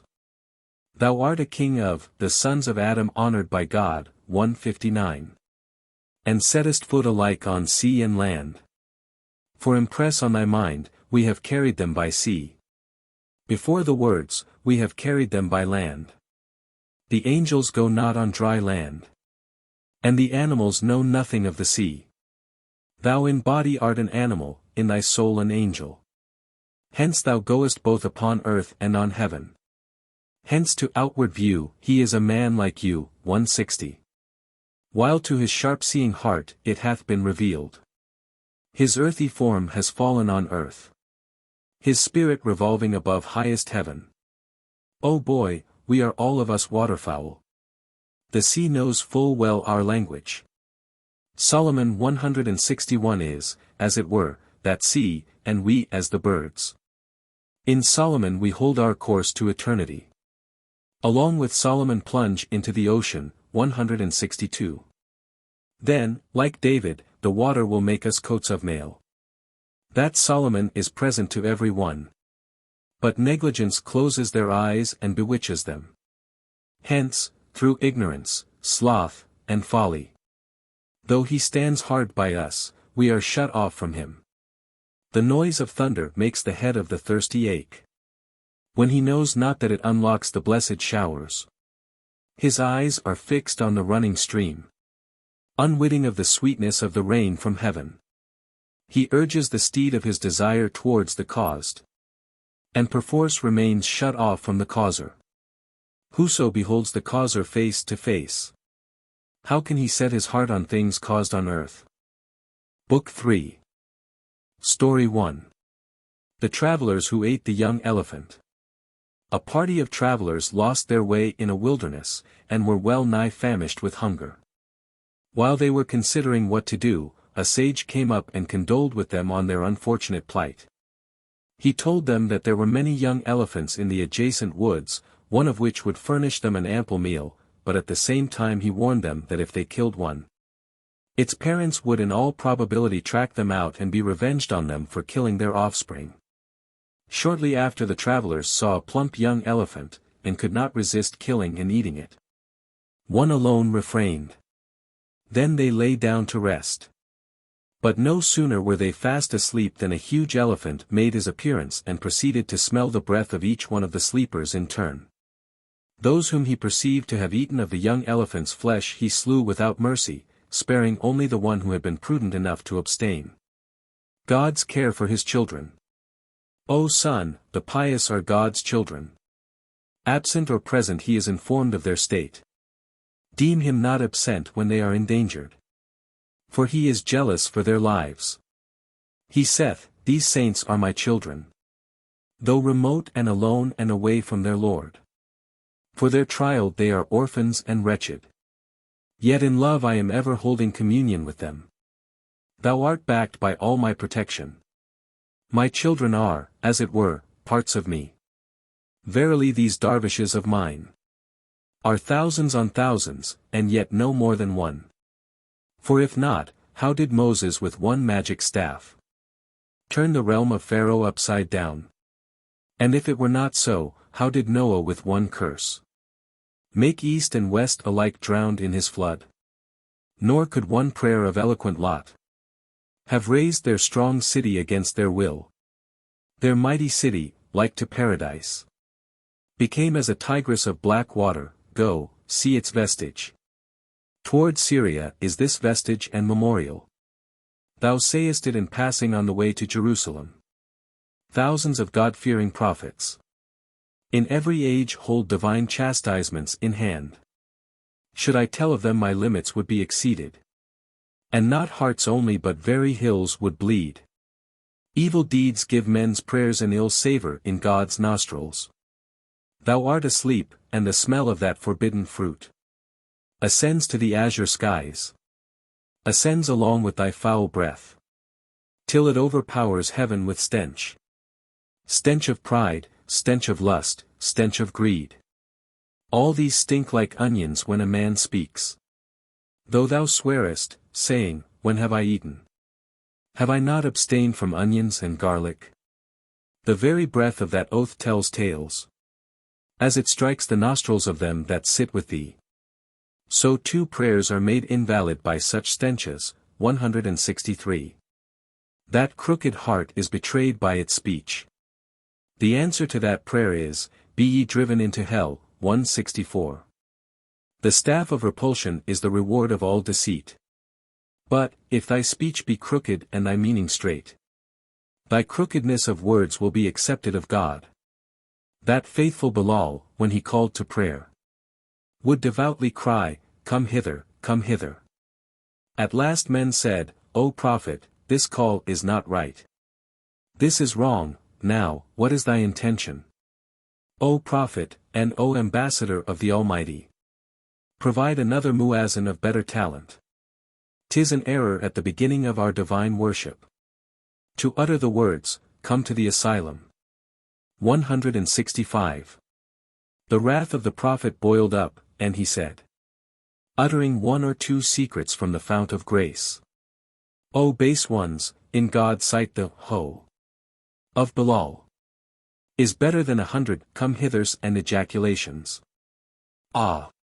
Excite not a tumult, lest I tell forth openly your secret thoughts from first to last. If ye keep not your breath sweet in prayer, go, desire a prayer from the brethren of purity. For this cause spake God to Moses, at the time he was asking aid in prayer. O Moses! Desire protection of me, with a mouth that thou hast not sinned withal. Moses answered, I possess not such a mouth. God said, call upon me with another mouth. Act so that all thy mouths, by night and by day may be raising prayers. When thou hast sinned with one mouth, with thy other mouth cry, O Allah. Or else cleanse thy own mouth, and make thy spirit alert and quick. Calling on God is pure, and when purity approaches, impurity arises and takes its departure. Contraries flee away from contraries. When day dawns night takes flight. When the pure name of God enters the mouth, neither does impurity nor that impure mouth remain.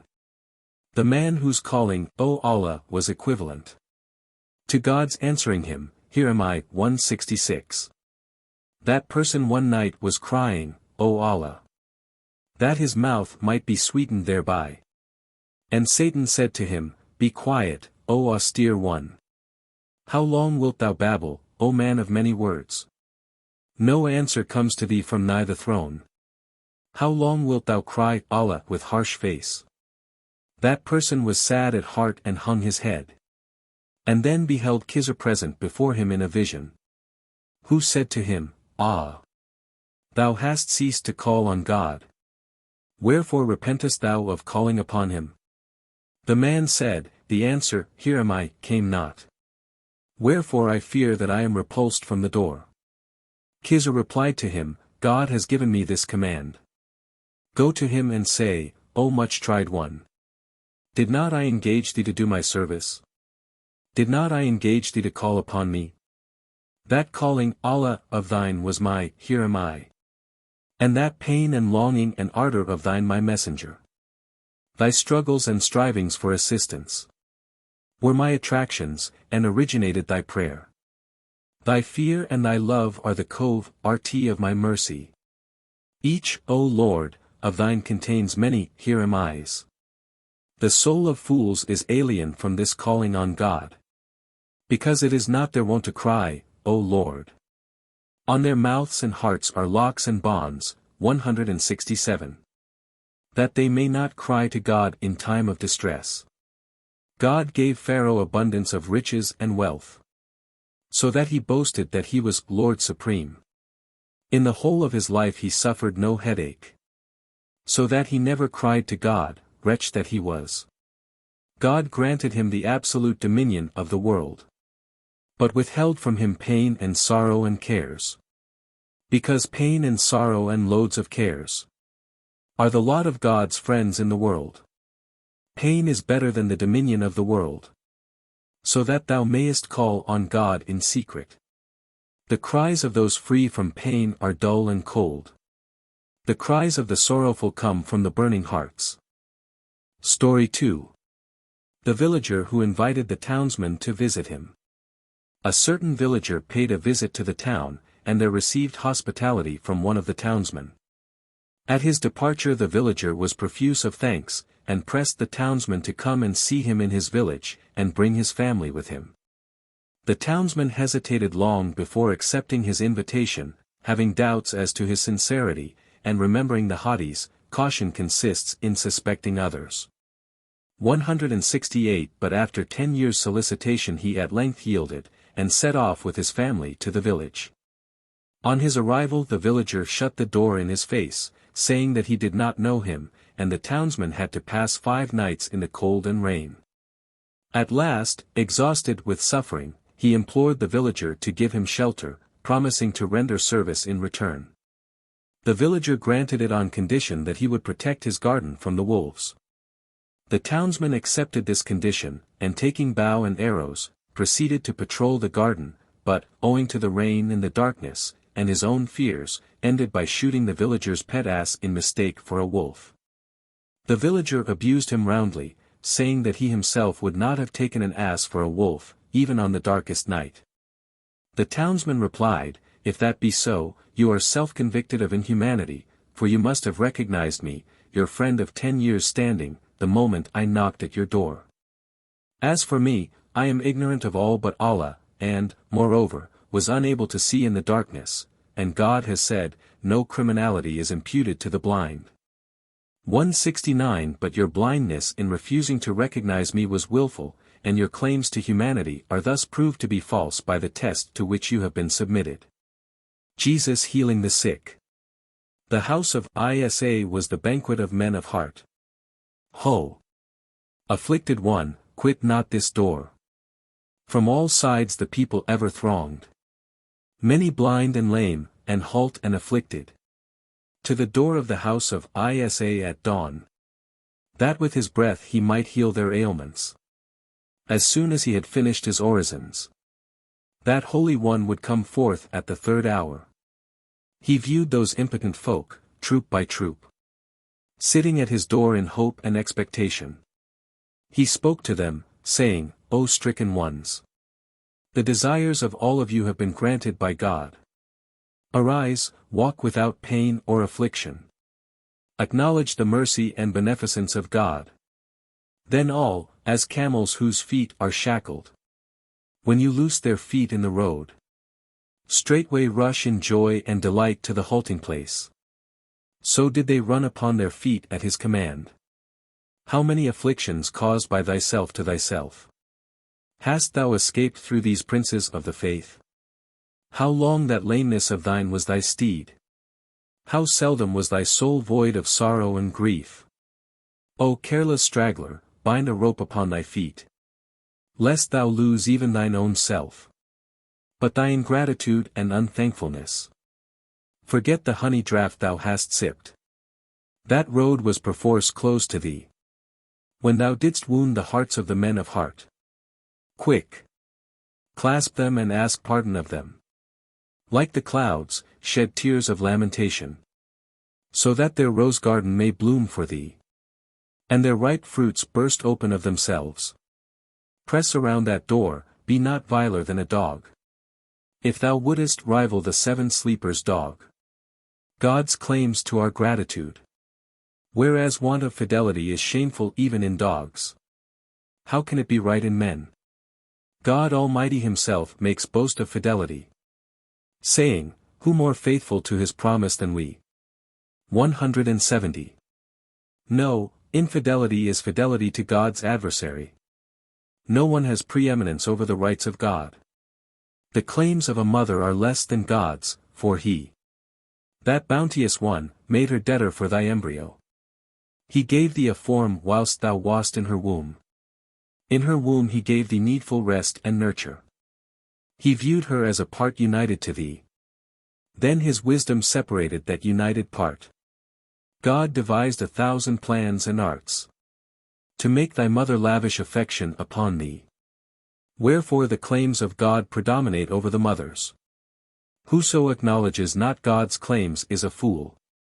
He who made mother and breast and milk. United mother to father also, despise him not. O Lord, O Ancient of Days, thy mercies, whether known to us or unknown, are all from thee. Thou hast commanded, saying, remember thy God. Because God's claims are never exhausted. Since thou hast been led astray by faithless men. Turn now from thy evil doubts to the opposite mind. I am free from error and all faithlessness. Thou must come to me and rescind evil doubts. Cut off these evil doubts and cast them away. For in the presence of such thou becomest double. Therefore thou hast chosen harsh friends and companions. If I ask where they are thou sayest they are gone. The good friend goes up to highest heaven. Evil friends sink beneath the bottom of the earth. Whilst thou art left alone in the midst, forlorn. Even as the fires left by the departed caravan. O brave friend, grasp his skirt. Who is removed alike from the world above and below. Who neither, like Jesus, ascends to heaven. Nor, like Korah, sinks into the earth. Who will abide with thee in the house and abroad? When thou lackest house and home. He will bring forth peace out of perturbations. And when thou art afflicted will keep his promise. How false pretensions to sanctity are distinguished from true sanctity. O son, 100,000 tests await thee. Whoever thou art who sayest, I am a prince of the gate. If the vulgar detect not such an one by tests. Yet the skilled wayfarers seek of him a sign. When a man makes pretension to be a tailor, the master places before him a piece of silk, saying, cut out a large headdress. And failure in the test leads him to the pillory. If all the evil men were not tested, every catamite would through fraud pass for a Rustum. Suppose he wears the semblance of one clad in mail. Yet when wounded he is at once taken captive. The God-intoxicated are not sobered by old age. They remain beside themselves till the last trump. The wine of God is true, and not false. But thou hast drunk only sour whey. Thou makest thyself out to be a Junaid or a Bayazid. Go. For do I not know a hatchet from a plowshare? O plotter, how canst thou conceal by fraud baseness, sloth, covetousness, and lust? Thou holdest thyself out as a lover of God. But thou hast coquette with the evil demon. The lover and the beloved on the last day will be joined together and raised in sight of all. How foolish and silly thou hast made thyself. Thou hast drunk blood of grapes, nay, my blood. Go. For I know thee not. Get away. I am a lover beside himself, whose words are wild. Thou fanciest thyself near to God, saying, the maker of the dish is not far from the dish. Knowest thou not that the nearness of saints to God involves the power to do mighty works and signs? Iron was as wax in the hands of David. Wax in thy hands is as iron. God's nearness and his beneficence are common to all. But only eminent saints enjoy inspired love. Nearness is of various kinds, O sun. The sun shines alike on rocks and on gold. Yet the sun possesses a nearness to gold, whereof the common willow has no cognizance. The dry branch and the green are alike near the sun. Does the sun veil himself from either? Yet what is the nearness of that green branch, wherefrom thou eatest ripe fruits? But as for the dry branch, from its nearness to the sun, what does it but more quickly grow dry and sapless? Be not intoxicated after the manner of this branch, which, when it becomes sober, has cause for repentance. But, like those drunkards who, when they drink wine, bear ripe fruits of wisdom of penitence. Story 3. The Jackal who pretended to be a peacock. A jackal fell into a dye pit, and his skin was dyed of various colors. Proud of his splendid appearance, he returned to his companions, and desired them to address him as a peacock. But they proceeded to test his pretensions, saying, Dost thou scream like a peacock, or strut about gardens as peacocks are wont to do? And he was forced to admit that he did not, whereupon they rejected his pretensions. Another story, also on the subject of false pretenders, follows. A proud man who lacked food procured a skin full of fat, greased his beard and lips with it, and called on his friends to observe how luxuriously he had dined. But his belly was vexed at this, because it was hungry, and he was destroying his chance of being invited to dinner by his friends. So the belly cried to God, and a cat came and carried off the skin of fat, and so the man's false pretenses were exposed.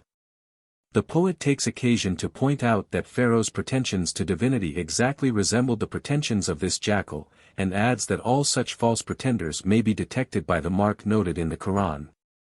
Ye shall know them by the strangeness of their speech. 171. This recalls the story of Harrot and Marot, two angels who were very severe on the frailties of mankind, and whom God sent down upon the earth to be tempted, with the result that they both succumbed to the charms of the daughters of men. 172. Story 4. Moses and Pharaoh. Then follows a long account of the birth of Moses, of Pharaoh's devices to kill him in his infancy, of his education in Pharaoh's house, of his desiring Pharaoh to let the children of Israel go, and of his contest with the magicians of Egypt, and his victory over them. In the course of the story the following anecdote is narrated.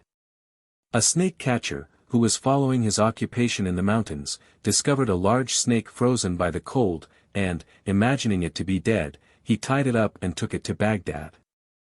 There all the idlers of the city flocked together to see it, and the snake, thawed by the warmth of the sun, recovered life, and immediately destroyed the spectators.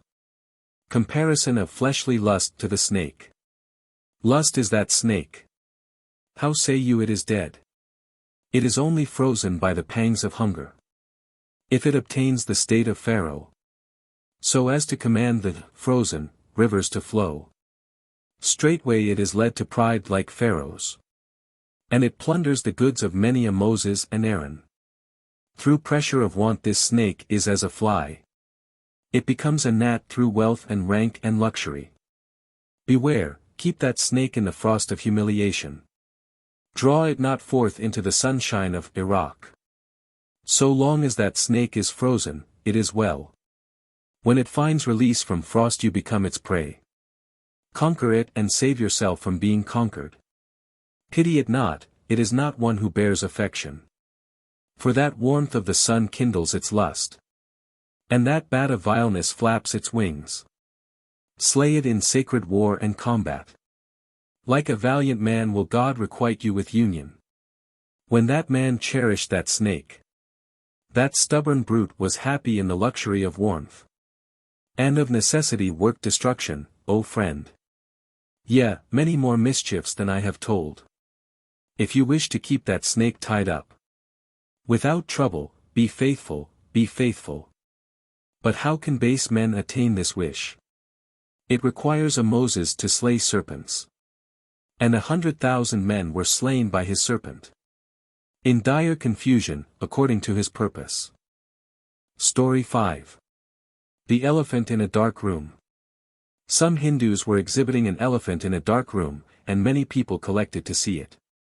But as the place was too dark to permit them to see the elephant, they all felt it with their hands, to gain an idea of what it was like. One felt its trunk, and declared that the beast resembled a water pipe. Another felt its ear, and said it must be a large fan, another its leg, and thought it must be a pillar, another felt its back, and declared the beast must be like a great throne. According to the part which each felt, he gave a different description of the animal. One, as it were, called it Dal, and another Aleph. Comparison of the sensual eye to the hand of one that felt the elephant. The eye of outward sense is as the palm of a hand. The whole of the object is not grasped in the palm. The sea itself is one thing, the foam another. Neglect the foam, and regard the sea with your eyes. Waves of foam rise from the sea night and day. You look at the foam ripples and not the mighty sea. We, like boats, are tossed hither and thither. We are blind though we are on the bright ocean. Ah! You who are asleep in the boat of the body. You see the water, behold the water of waters. Under the water you see there is another water moving it. Within the spirit is a spirit that calls it. Where were Moses and Jesus when that sun showered down water on the field sown with corn? Where were Adam and Eve what time God Almighty fitted the string to his bow? The one form of speech is evil and defective. The other form, which is not defective, is perfect. If I speak thereof your feet stumble. Yet if I speak not of it, woe be to you. And if I speak in terms of outward form, you stick fast in that same form, O son. You are footbound like the grass in the ground. And your head is shaken by the wind uncertainly. Your foot stands not firmly till you move it. Nay, till you pluck it not up from the mire. When you pluck up your foot you escape from the mire. The way to this salvation is very difficult. When you obtain salvation at God's hands, O wanderer, you are free from the mire, and go your way. When the suckling is weaned from its nurse, it eats strong meats and leaves the nurse. You are bound to the bosom of earth like seeds. Strive to be weaned through nutriment of the heart. Eat the words of wisdom, for veiled light is not accepted in preference to unveiled light. When you have accepted the light, O beloved, when you behold what is veiled without a veil, like a star you will walk upon the heavens. Nay, though not in heaven, you will walk on high. Keep silence, that you may hear him speaking. Words unutterable by tongue in speech. Keep silence, that you may hear from that Son things inexpressible in books and discourses. Keep silence, that the Spirit may speak to you. Give up swimming and enter the ark of Noah. Not like Canaan when he was swimming, who said, I desire not to enter the ark of Noah passing by. Noah and his unbelieving son Canaan. Noah cried, Ho! Child, come into the ark and rest. That you be not drowned in the flood, O weak one. 173. Canaan said, Nay. I have learned to swim. I have lit a torch of my own apart from thy torch. Noah replied, Make not light of it, for 'tis the flood of destruction. Swimming with hands and feet avails not today. The wind of wrath and the storm blow out torches. Except the torch of God, all are extinguished. He answered, Nay. I am going to that high mountain. For that will save me from all harm. Noah cried, Beware, do not so, mountains are now as grass. Except the friend none can save thee. He answered, Why should I listen to thy advice? For thou desirest to make me one of thy flock. Thy speech is by no means pleasing to me. I am free from thee in this world and the next. Thus the more good advice Noah gave him, the more stubborn refusals he returned. Neither was his father tired of advising Canaan, nor did his advice make any impression on Canaan. While they were yet talking a violent wave smote Canaan's head, and he was overwhelmed. Reconciliation of the two traditions, acquiescence in infidelity is infidelity, and whoso acquiesces not in God's ordinance desires another Lord besides me. Yesterday an inquirer questioned me, since he was interested in the foregoing narrative, saying, The prophet, whose words are as a seal, said, Acquiescence in infidelity is infidelity. And again, acquiescence in God's ordinance is incumbent on all true believers. Infidelity and hypocrisy are not ordained of God. If I acquiesce in them I am at variance with God. And yet, if I acquiesce not, that again is wrong. What way of escape is there from this dilemma? I said to him, This infidelity is ordained, not ordinance. 174. Though this infidelity is the work of the ordinance. Therefore distinguish the ordinance from the ordained, that thy difficulty may be at once removed. I acquiesce in infidelity so far as it is God's ordinance, not so far as it is our evil and foul passions. Infidelity qua ordinance is not infidelity. Call not God an infidel. Set not foot in this place. Infidelity is folly, ordained infidelity wisdom. How can mercy and vengeance be the same? Ugliness of the picture is not ugliness of the painter. Not so, for he erases ugly pictures. The ability of the painter is shown in this, that he can paint both ugly and beautiful pictures. If I should pursue this argument properly, so that questions and answers should be prolonged, the unction of the mystery of love would escape me. The picture of obedience would become another picture. Bewilderment from intense love of God puts an end to all thinking and argument. 175. A certain man whose hair was half grey came in haste to a barber who was a friend of his, saying, "Pluck out the white hairs from my beard. For I have selected a young bride, O my son." The barber cut off his beard and laid it before him, saying, "Do you part them? The task is beyond me. Questions are white and answers black, do you choose? For the man of faith knows not how to choose." Thus, one smote Zaid a blow, and Zaid attacked him for his treachery. The striker said, "Let me first ask you a question. Give me an answer to it and then strike me. I struck your back and a bruise appeared. Now I ask you a question in all kindliness. Did this bruise proceed from my hand? Or from the smitten part of your back, O complainer?" Zaid replied, "Through pain I am not in a condition to enter upon thought and consideration of this. You, who are free from pain, think this out. Such trifling thoughts occur not to a man in pain. Men in pain have no time for other thoughts. Whether you enter mosque or Christian church, your carelessness and injustice suggest thoughts and unprecedented difficulties to your imagination. The man in pain cares only for the faith. He is aware only of man and his work. He sets God's command upon his head and face. And for thinking, he puts it aside." 176. Story 6. The Lover Who Read Sonnets to His Mistress. A lover was once admitted to the presence of his mistress, but, instead of embracing her, he pulled out a paper of sonnets and read them to her, describing her perfections and charms and his own love towards her at length. His mistress said to him, "You are now in my presence, and these lovers' sighs and invocations are a waste of time. It is not the part of a true lover to waste his time in this way. It shows that I am not the real object of your affection, but that what you really love is your own effusions and ecstatic raptures. I see, as it were, the water which I have longed for before me, and yet you withhold it.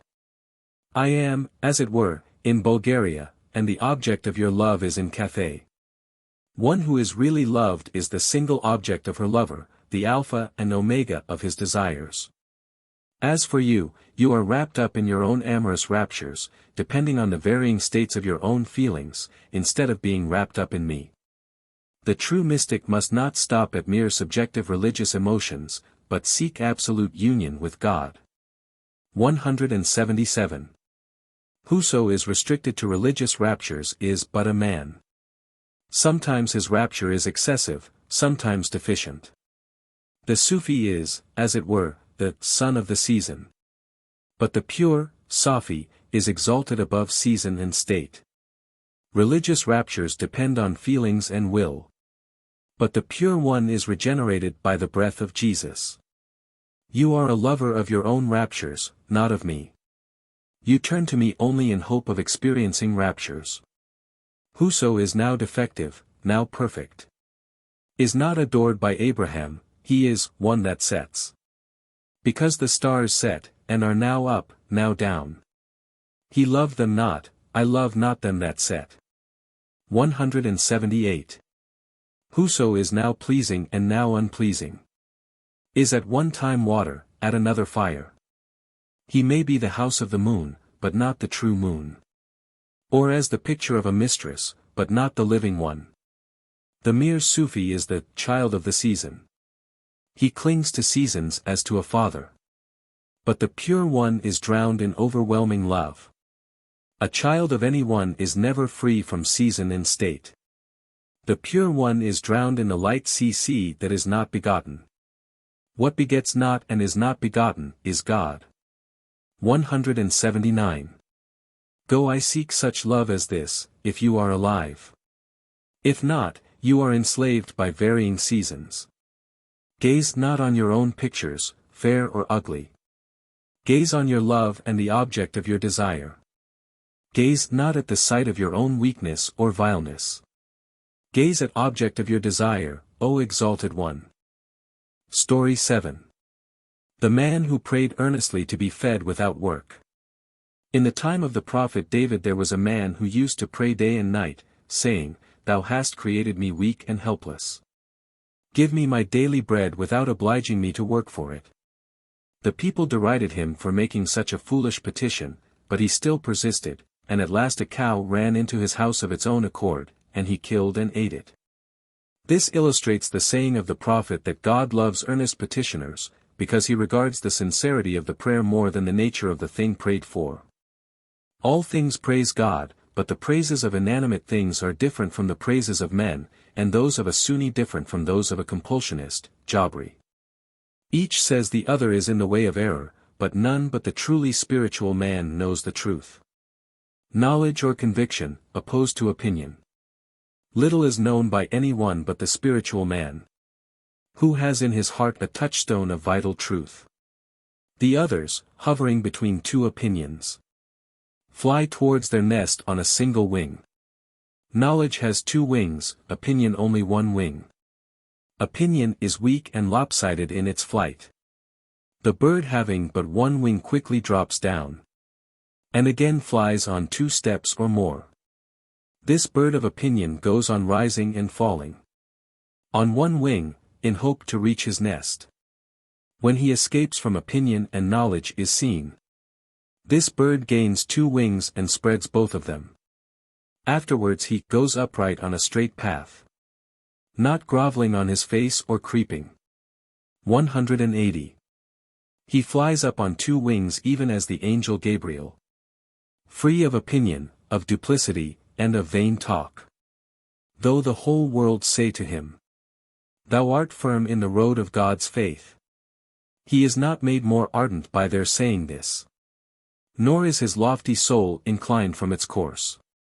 And though all say to him, thou art in the wrong way, thou thinkest thyself a rock who art but a blade of grass, he relapses not into opinion at their rebukes, nor is he vexed at their malevolence.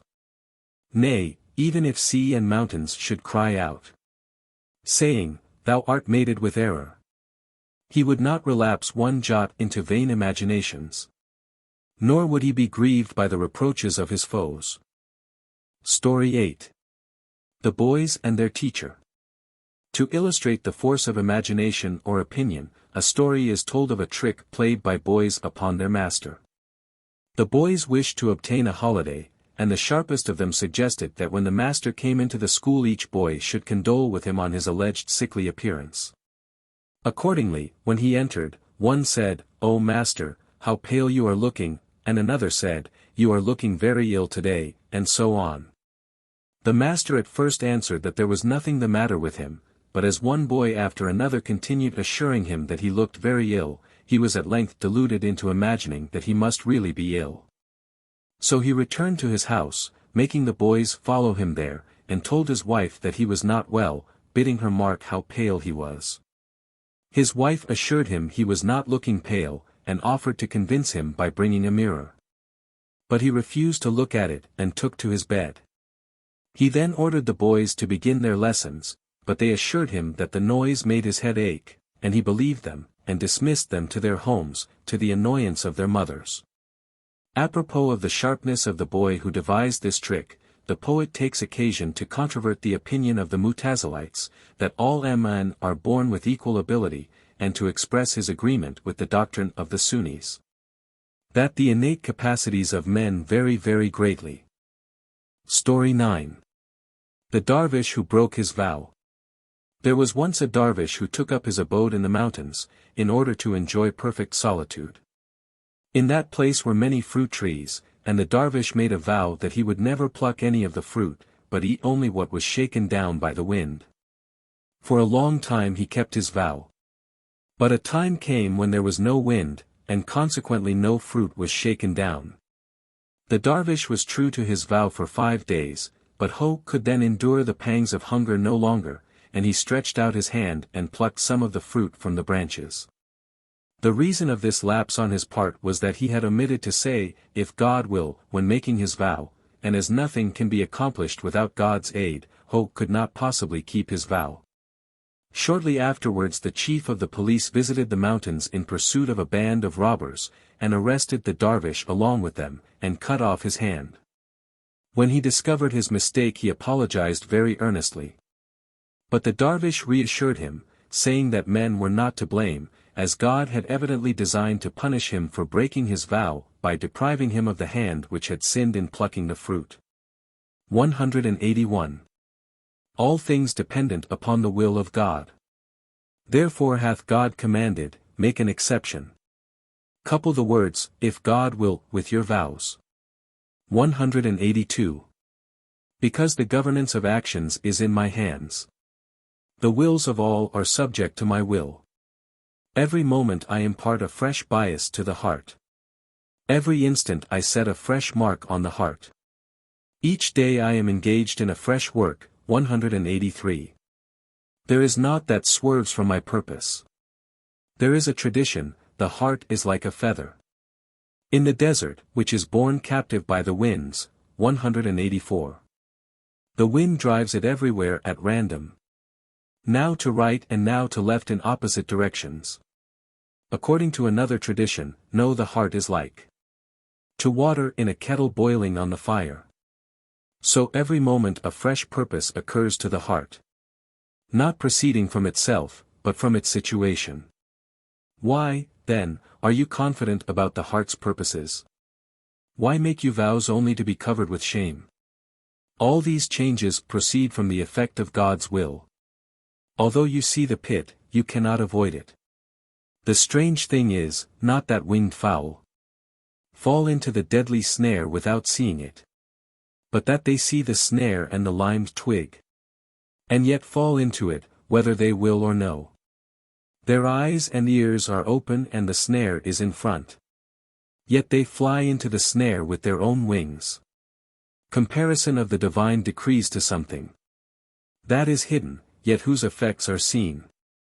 Behold that king's son clad in rags, with bare head and fallen into distress, consumed by lusts and riotous living, having sold all his clothes and substance, having lost house and home, utterly disgraced, fulfilling the desire of his enemies by his disgrace. If he sees a pious man he cries, O sir, aid me, for the love of God. For I have fallen into this dire disgrace. I have squandered goods and gold and wealth. Aid me so that perchance I may escape hence, and extricate myself from this deep slough. He repeats this prayer to high and low. Release me, release me, release me. His eyes and ears are open, and he is free from bonds. No jailer watches him, no chain binds him. What, then, is the bond from which he asks release? What is the prison from which Ho seeks an exit? 'Tis the bond of God's purpose and hidden decrees. Ah! None but the pure in sight can see that bond. Though not visible, that bond exists in concealment. 'Tis more stringent than prison or chains of iron. For the mason can pull down prison walls, and blacksmiths can break asunder iron chains.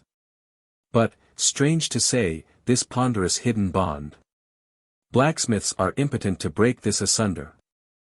Ahmad alone could see that bond on Jahil's back. 185. And the rope of palm fiber bound upon her neck. Yea, he saw wood on the back of the wife of Bulahab.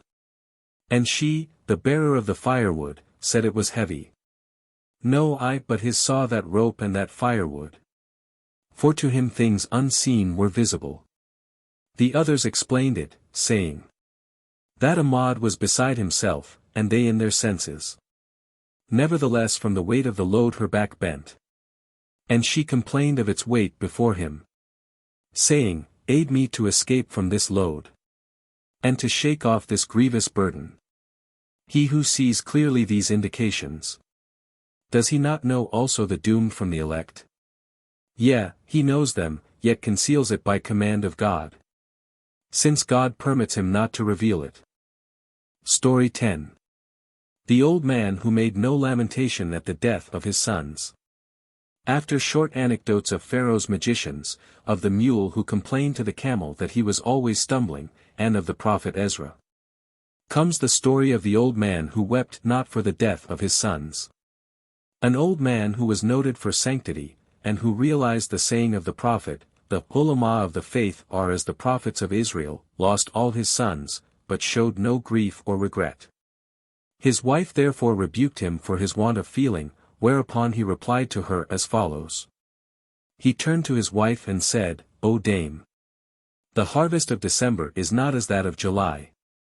Though they be dead or though they be living, are they not equally visible to the eyes of the heart?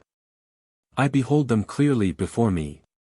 Wherefore should I disfigure my countenance like you? Though they have gone forth by revolution of fortune, they are with me still, playing round me. The cause of lamentation is separation or parting. But I am still with my dear ones, and embrace them. Ordinary people may see them in dreams. But I see them clearly, though wide awake. I conceal myself a while from this world. I shake down the leaves of outward sense from the tree. No, O wife, outward sense is captive to reason. And reason, again, is captive to spirit. Spirit unlooses the chained hands of reason. Yea, it opens all things that are closed. Sensations and thoughts resemble weeds, which occupy the surface of pure water. The hand of reason puts these weeds aside, and the pure water is then visible to the wise. Weeds in plenty cover the stream like bubbles. When they are swept aside, the water is seen. But when God unlooses not the hands of reason, the weeds on our water grow thick through carnal lust. Yea, they cover up your water more and more, while your lust is smiling and your reason weeping. When fear of God binds the hands of lust, then God unlooses the two hands of reason. Then the powerful senses are subdued by you.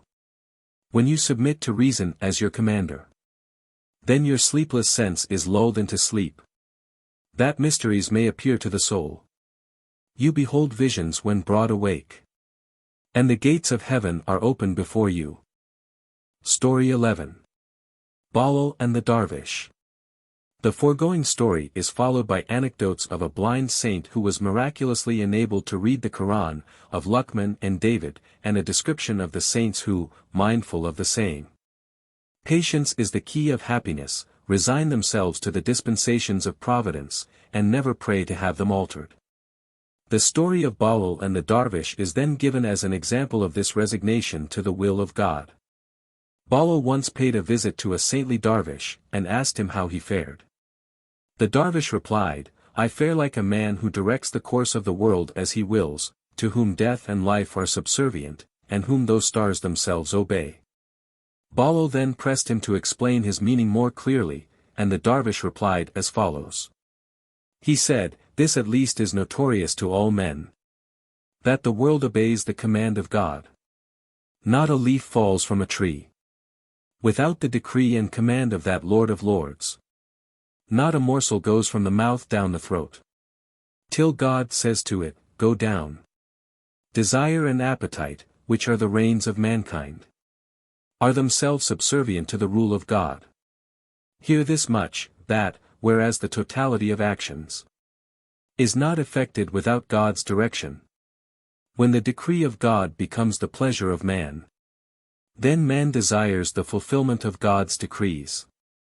And this too spontaneously, not in hope of reward, but because his very nature is congruous therewith. He desires not even his own life for himself, nor is he relying on the hope of sweets of life to come. Whatever path is taken by the eternal decree, whether it be life or death, 'tis all one to him. He lives for the sake of God, not for wealth. He dies for the sake of God, not in fear and grief. His faith is based on his desire to do God's will, not on hope to gain paradise with its groves and founts. His avoidance of infidelity is also for God's sake. It proceeds not from fear of falling into the fire. Thus this temper of his arises from his very nature, not from any discipline and endeavor of his own. At times he laughs when he contemplates God's pleasure. God's decrees are to him as sweetmeats of sugar. I ask, does not the world march agreeably to the will And commands of a man rejoicing in this disposition? Why, then, should such a one make prayers and petitions, saying, O God, change such and such a decree, his own death and his children's deaths, for God's sake seem to him as sweets in the mouth.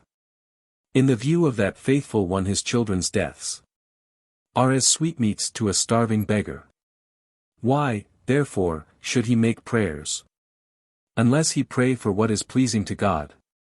These prayers and petitions, not those of self-pity, make that man to be endued with salvation. He utterly burned up all his self-pity at the time when he lit the lamp of love to God. His love was the hell that burned up his inclinations. Ho burned up his own inclinations one by one.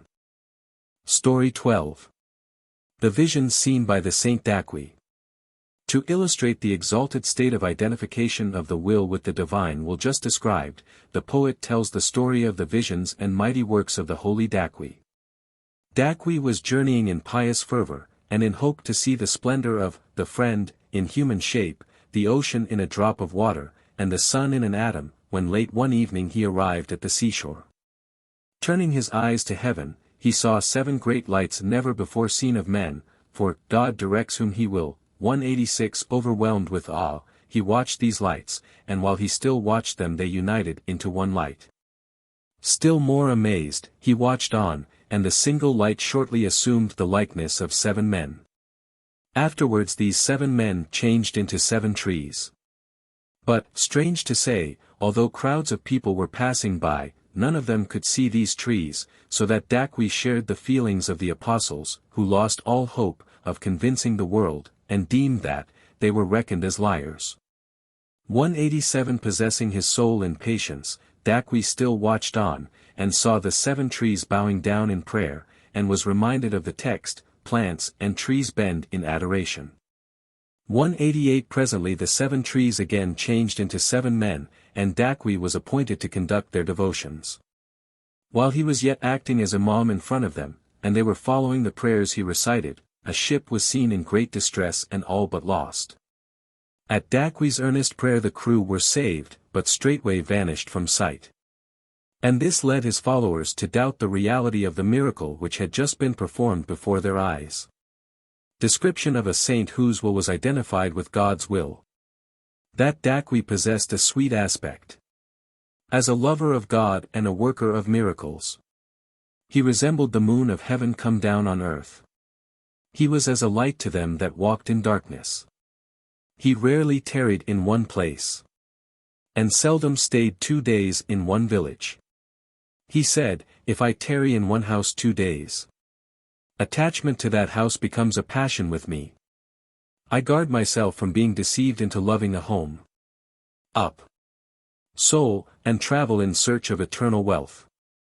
My heart's inclination is not satisfied by houses, so that they should be places of temptation for me. Thus by day he traveled, and by night prayed. His eyes were always gazing on the king as a falcon's. Cut off from mankind, though not for any fault. Severed from men and women, though not for baseness. Having compassion on mankind, and wholesome as water. A kind intercessor, and one whose prayers were heard. Benevolent to the good and the bad, and a firm ally. Better than a mother, and kinder than a father. The prophet said, To you, O blessed ones, I am as a father, affectionate and indulgent. For this cause, that you are all portions of me. Wherefore should you tear away the parts from the whole? If the part be severed from its whole it is useless.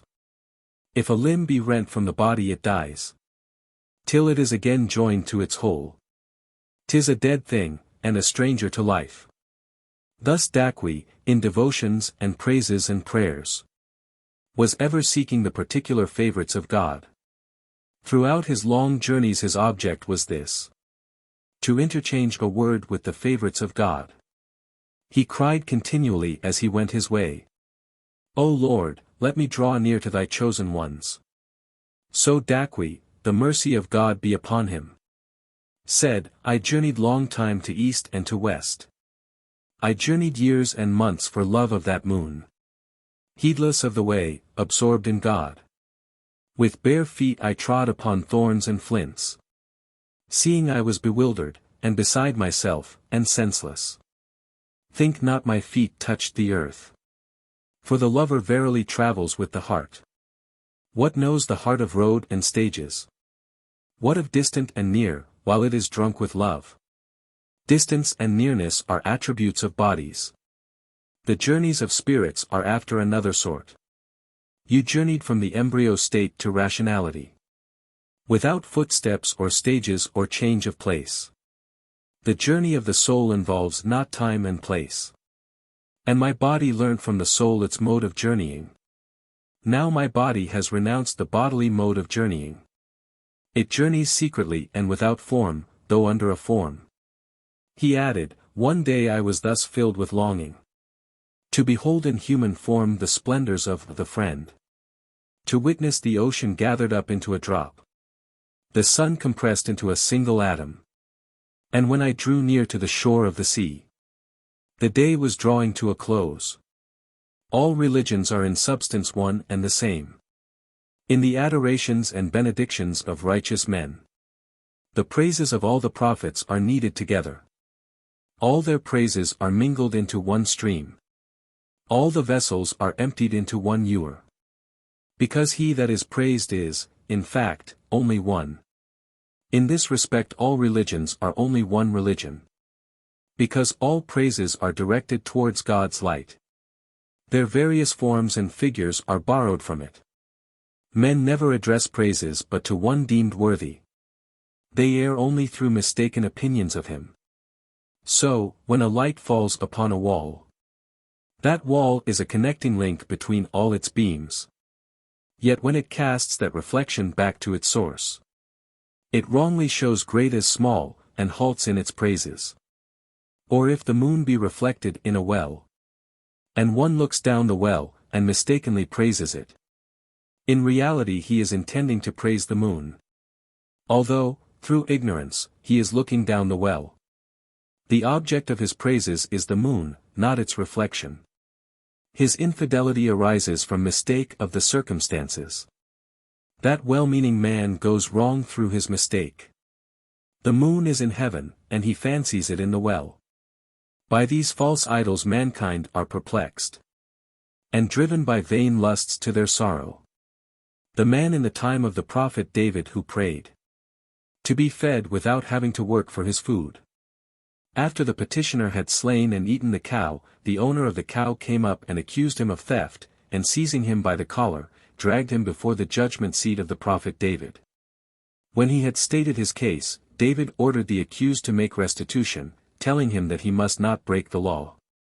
At this order the accused redoubled his cries, telling David that he was siding with an oppressor.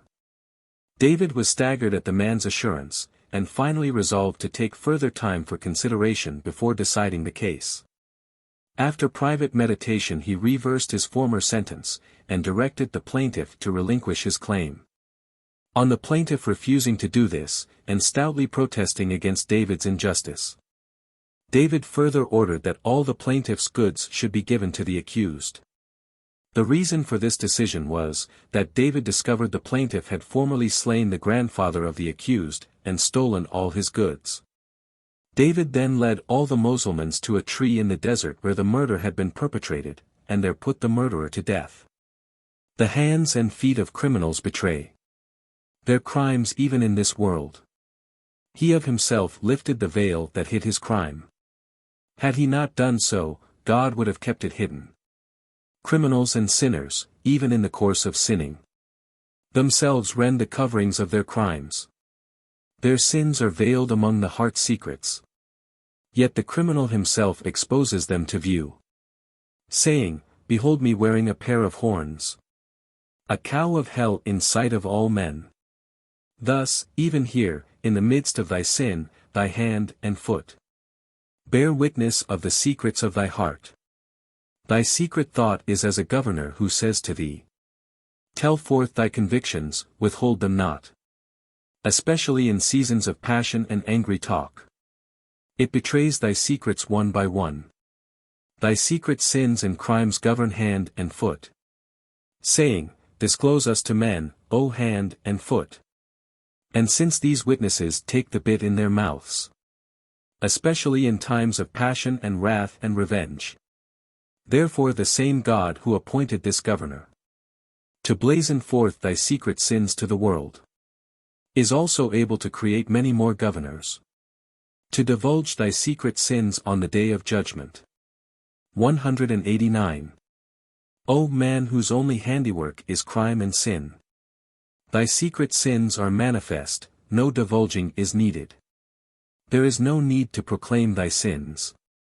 All men are cognizant of thy sin-burnt heart. Thy soul every moment casts up sparks of fire, which say, See me a man destined to the fire. I am a part of the fire, and go to join my whole. Not a light, so that I should join the source of light. Comparison of lust to the murderer in the story. Kill thine own lust and give life to the world. It has killed its lord, reduce it to servitude. That claimant of the cow is thy lust, beware. It has made itself lord and master. That slayer of the cow is thy reason, go. Be not obdurate to the prayers of him that kills the cow. Reason is a poor captive, and ever cries to God for meat on its dish without laboring and toiling. On what depends its getting meat without toiling? On its killing the cow of the body, the source of evil. Lust says, Why hast thou killed my cow? It says, Because lust's cow is the form of the body. 190. Reason, the Lord's child, has become a pauper. Lust, the murderer, has become a lord and chief. Knowst thou what is meat untoiled for? 'Tis the food of spirits and the aliment of the prophet. But it is attainable only by slaying the cow. Treasure is gained by digging, O digger of treasure. Story 13. The people of Saba. After an anecdote of Isa being obliged to ascend a mountain to get away from the fools comes the story of the men of Saba. A sign there was to Saba in their dwelling places 2 gardens, the one on the right hand and the other on the left. Eat ye of your Lord's supplies, and give thanks to him, goodly is the country and gracious is the Lord. But they turned aside, so we sent upon them the flood of Ram. Such was our retribution on them for their ingratitude. 191 The men of Saba were all fools, and brought destruction on themselves by their ingratitude to God. One was far-sighted, and yet blind, another sharp of hearing, and yet deaf, and a third naked, and yet wearing a long robe. Avarice is blind to its own faults, but sees those of others. The sharp-eared deaf man hears death approaching others, but not himself, and the long-robed naked man is he who fears robbers, though he has nothing to lose. In fact, all these men of Saba were afflicted with follies and self-delusions of this kind, and gave no thanks to God for the blessings which they enjoyed. Accordingly 13 prophets were sent to admonish them, but their admonitions were not listened to, the men of Saba questioning their divine mission and demanding a miracle as a sign. They also told the prophets a parable of a clever hare, who, wishing to frighten an elephant away from a fountain, went to the elephant, pretending to be an ambassador from the moon. 192 The prophets were naturally indignant at the effrontery of the men of Saba in misapplying parables to discredit their divine mission, and reminded them that wicked men had flouted the prophet Noah in the same way when he was warning them of the flood. And they demonstrated at length how the men of Saba had misapplied the parable of the hare and the elephant, and again adjured them to believe. But the men of Saba continued refractory, and would not accept the prophet's counsels. They plied the prophets with the arguments of the compulsionists, Jabrian, and refused to be convinced of the fallacy of their reasoning. So at last the prophets despaired of them, and left them to their doom. Not every one can properly use similitudes and parables in divine matters. The faculty of using similitudes is peculiar to a saint, who is signally marked by knowledge of hidden mysteries. What know you of the mystery hid in aught, that you in your folly should use similitudes of curl and cheek? Moses took his staff to be a stick, though it was not. It was a serpent, and its mystery was revealed. If a saint such as he knew not the mystery of a stick, what know you of the mystery of the snare in grains? When the eye of a Moses erred as to a similitude, how can a presumptuous mouse understand one? Those similitudes of yours are changed into serpents, to tear you into pieces with their jaws. Such a parable did cursed Iblis use, so that he became cursed of God till the day of doom. Such a parable did Korah use in his argument, so that he was swallowed up in the earth with his wealth. Such parables know to be as crows and owls, whereby 100 households are annihilated. When Noah was building the ark in the desert, 100 parable mongers attacked him with irony, saying, in the desert, where is no water or well, he builds a boat.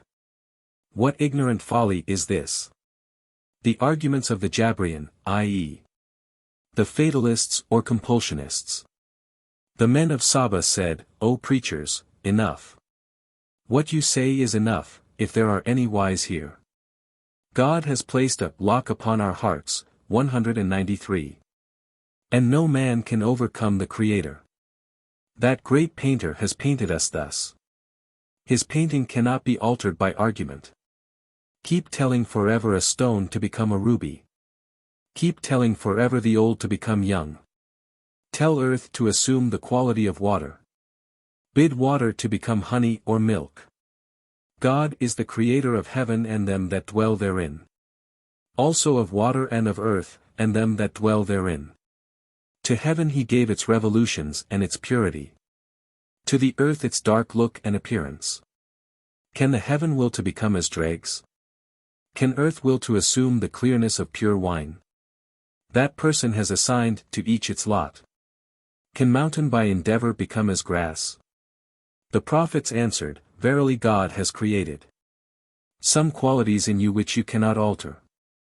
But he has created other accidental qualities, which, being objectionable, may be made good. Bid stone become gold that is impossible. Bid copper become gold that is possible. Bid sand bloom as a rose it cannot. Bid dust turn to mud that is within its capacity. God has sent some pains for which there is no cure. Such, for instance, as lameness, loss of nose, and blindness. God has sent other pains for which there are cures. To wit, crooked mouth and headache. God has ordained these remedies of his mercy. The use of these in pain and anguish is not in vain. Nay, the majority of pains may be cured. When you seek those cures earnestly you find them. The men of Saba replied, O men, these pains of ours are not of the sort that admit of cure. Long time ye utter these presages and warnings. But our bonds are made thereby heavier every moment. If our sickness admitted of a cure, it would certainly have been lessened by your spells. When the body is obstructed water reaches not the liver. Though one drinks the ocean, it passes elsewhere. Then of course the hands and feet become dropsical. And yet that draught does not quench his thirst. The prophets replied, to despair is wrong. The mercy and grace of God are boundless. One must not despair of the grace of such a benefactor. One must cling to the stirrup straps of God. Ah! Many are the conditions which at first are hard, but are afterwards relieved and lose their harshness. Oftentimes hope succeeds to hopelessness. Many times does sunlight succeed to darkness. We admit that ye are weighted as with stones. Underscore and that ye have locks upon your ears and your hearts. 194. No condition of ours is altogether as we wish. Our business is to be resigned and to obey. God has enjoined this servitude upon us. We say not this merely on our own authority. We enjoy life on condition of doing his will. If he bids us, we sow our seed upon the sand. The soul of the prophet cares for naught but God. It has naught to do with approving or disapproving his works. The men of Saba replied, If ye yourselves are happy, ye make us miserable and annoy and disturb us. Our souls were void of all anxieties. And ye have plunged us into cares and anxieties. The comfort and harmony which we enjoyed heretofore have been rent in pieces by your evil presages.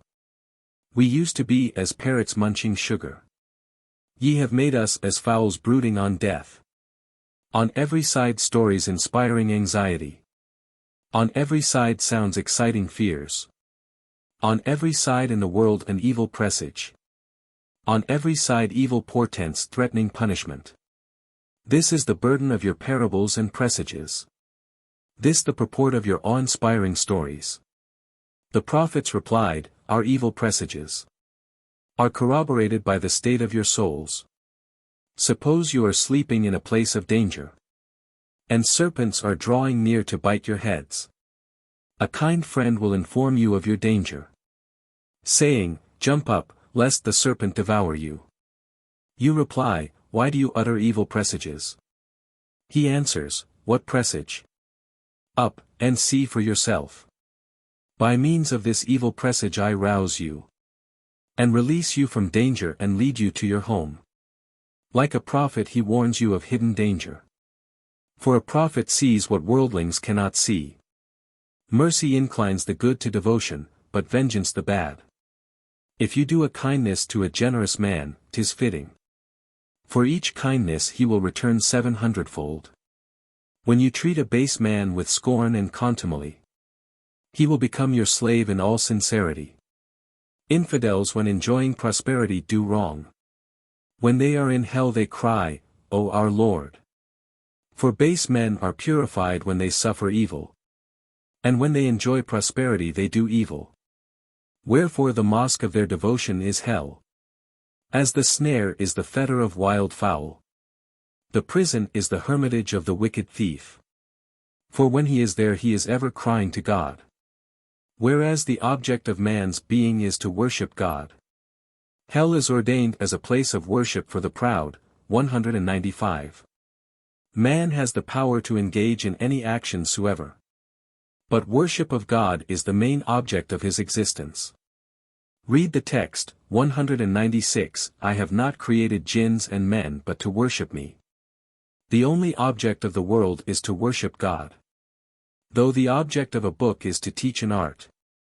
If you make a pillow of it, it serves that purpose too. Yet its main object is not to serve as a pillow, but to impart knowledge and useful instruction. If you use a sword for a tent peg, you prefer the worse use of it to the better. Though the object of all men's being is wisdom, yet each man has a different place of worship. The place of worship of the noble is nobility. The place of worship of the base is degradation. Smite the base to make them bow the head. Give to the noble to make them repay liberally. Inasmuch as the base are evil and arrogant, hell and humbling are the small gate for them. Verily God has created two places of adoration. Hell for the base and increased bliss for the noble. Even so Moses made a small gate in Jerusalem, 197. To make the Israelites bow the head in entering it. The discussion is continued and illustrated by anecdotes of the Sufi who preferred a table with no food upon it, because he ever sought, not being, of Jacob's vision of Joseph. And of a devout slave who obtained leave of his master to say his prayers in a mosque, but tarried there so long that the doors were shut, and he could not get out, nor his master in. The prophets at last despaired of making any impression upon the unbelievers, but called to mind the text, when at last the apostles lost all hope, and deemed that they were reckoned as liars, our aid reached them, and we delivered whom we would. But our vengeance was not averted from the wicked. 198. The despair of the prophets. The prophets said, how long, in our benevolence, shall we give to this and that one good advice? How long shall we hammer cold iron in vain? How long waste breath in blowing into a lattice? Men are moved by God's decree in fixed ordinance, 199. As sharp-set teeth are caused by heat of belly. 'Tis primal soul that dominates the second soul, 200. Fish begins to stink at the head, not the tail. Yet be advised and keep your steed straight as an arrow. When God says, proclaim, we must obey. 201. O men, Ye know not to which party ye belong. 202.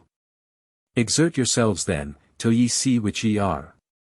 When you place goods upon a ship, you do it in trust that the voyage will be prosperous. You know not which of the two events will befall you, whether you will be drowned or come safe to land. If you say, till I know which will be my fate, I will not set foot upon the ship. Shall I be drowned on the voyage or a survivor? Reveal to me in which class I shall be. I shall not undertake the voyage on the chance, on the bare hope of reaching land, as the rest do. In that case no trade at all will be undertaken by you, as the secret of these two events is always hidden. The lamp of the heart, that is a timid trader, acquires neither loss nor gain by its ventures. 203. Nay, it acquires loss, for it is precluded from gain. 'Tis the lamp that takes fire that acquires light. Since all things are dependent on probability, religion is so first of all, for thereby you find release. In this world no knocking at the door is possible, save hope, and God knows what is best. Probability the guide of life in religion as well as in common matters. Religion dependent in hope and fear. 204. The final cause of trading is hope or probability. When traders work themselves lean as spindles. 205.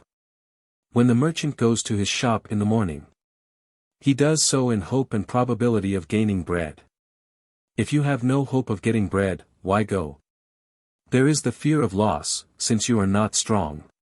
But does not this fear of utter loss in your trade become weakened in the course of your exertions?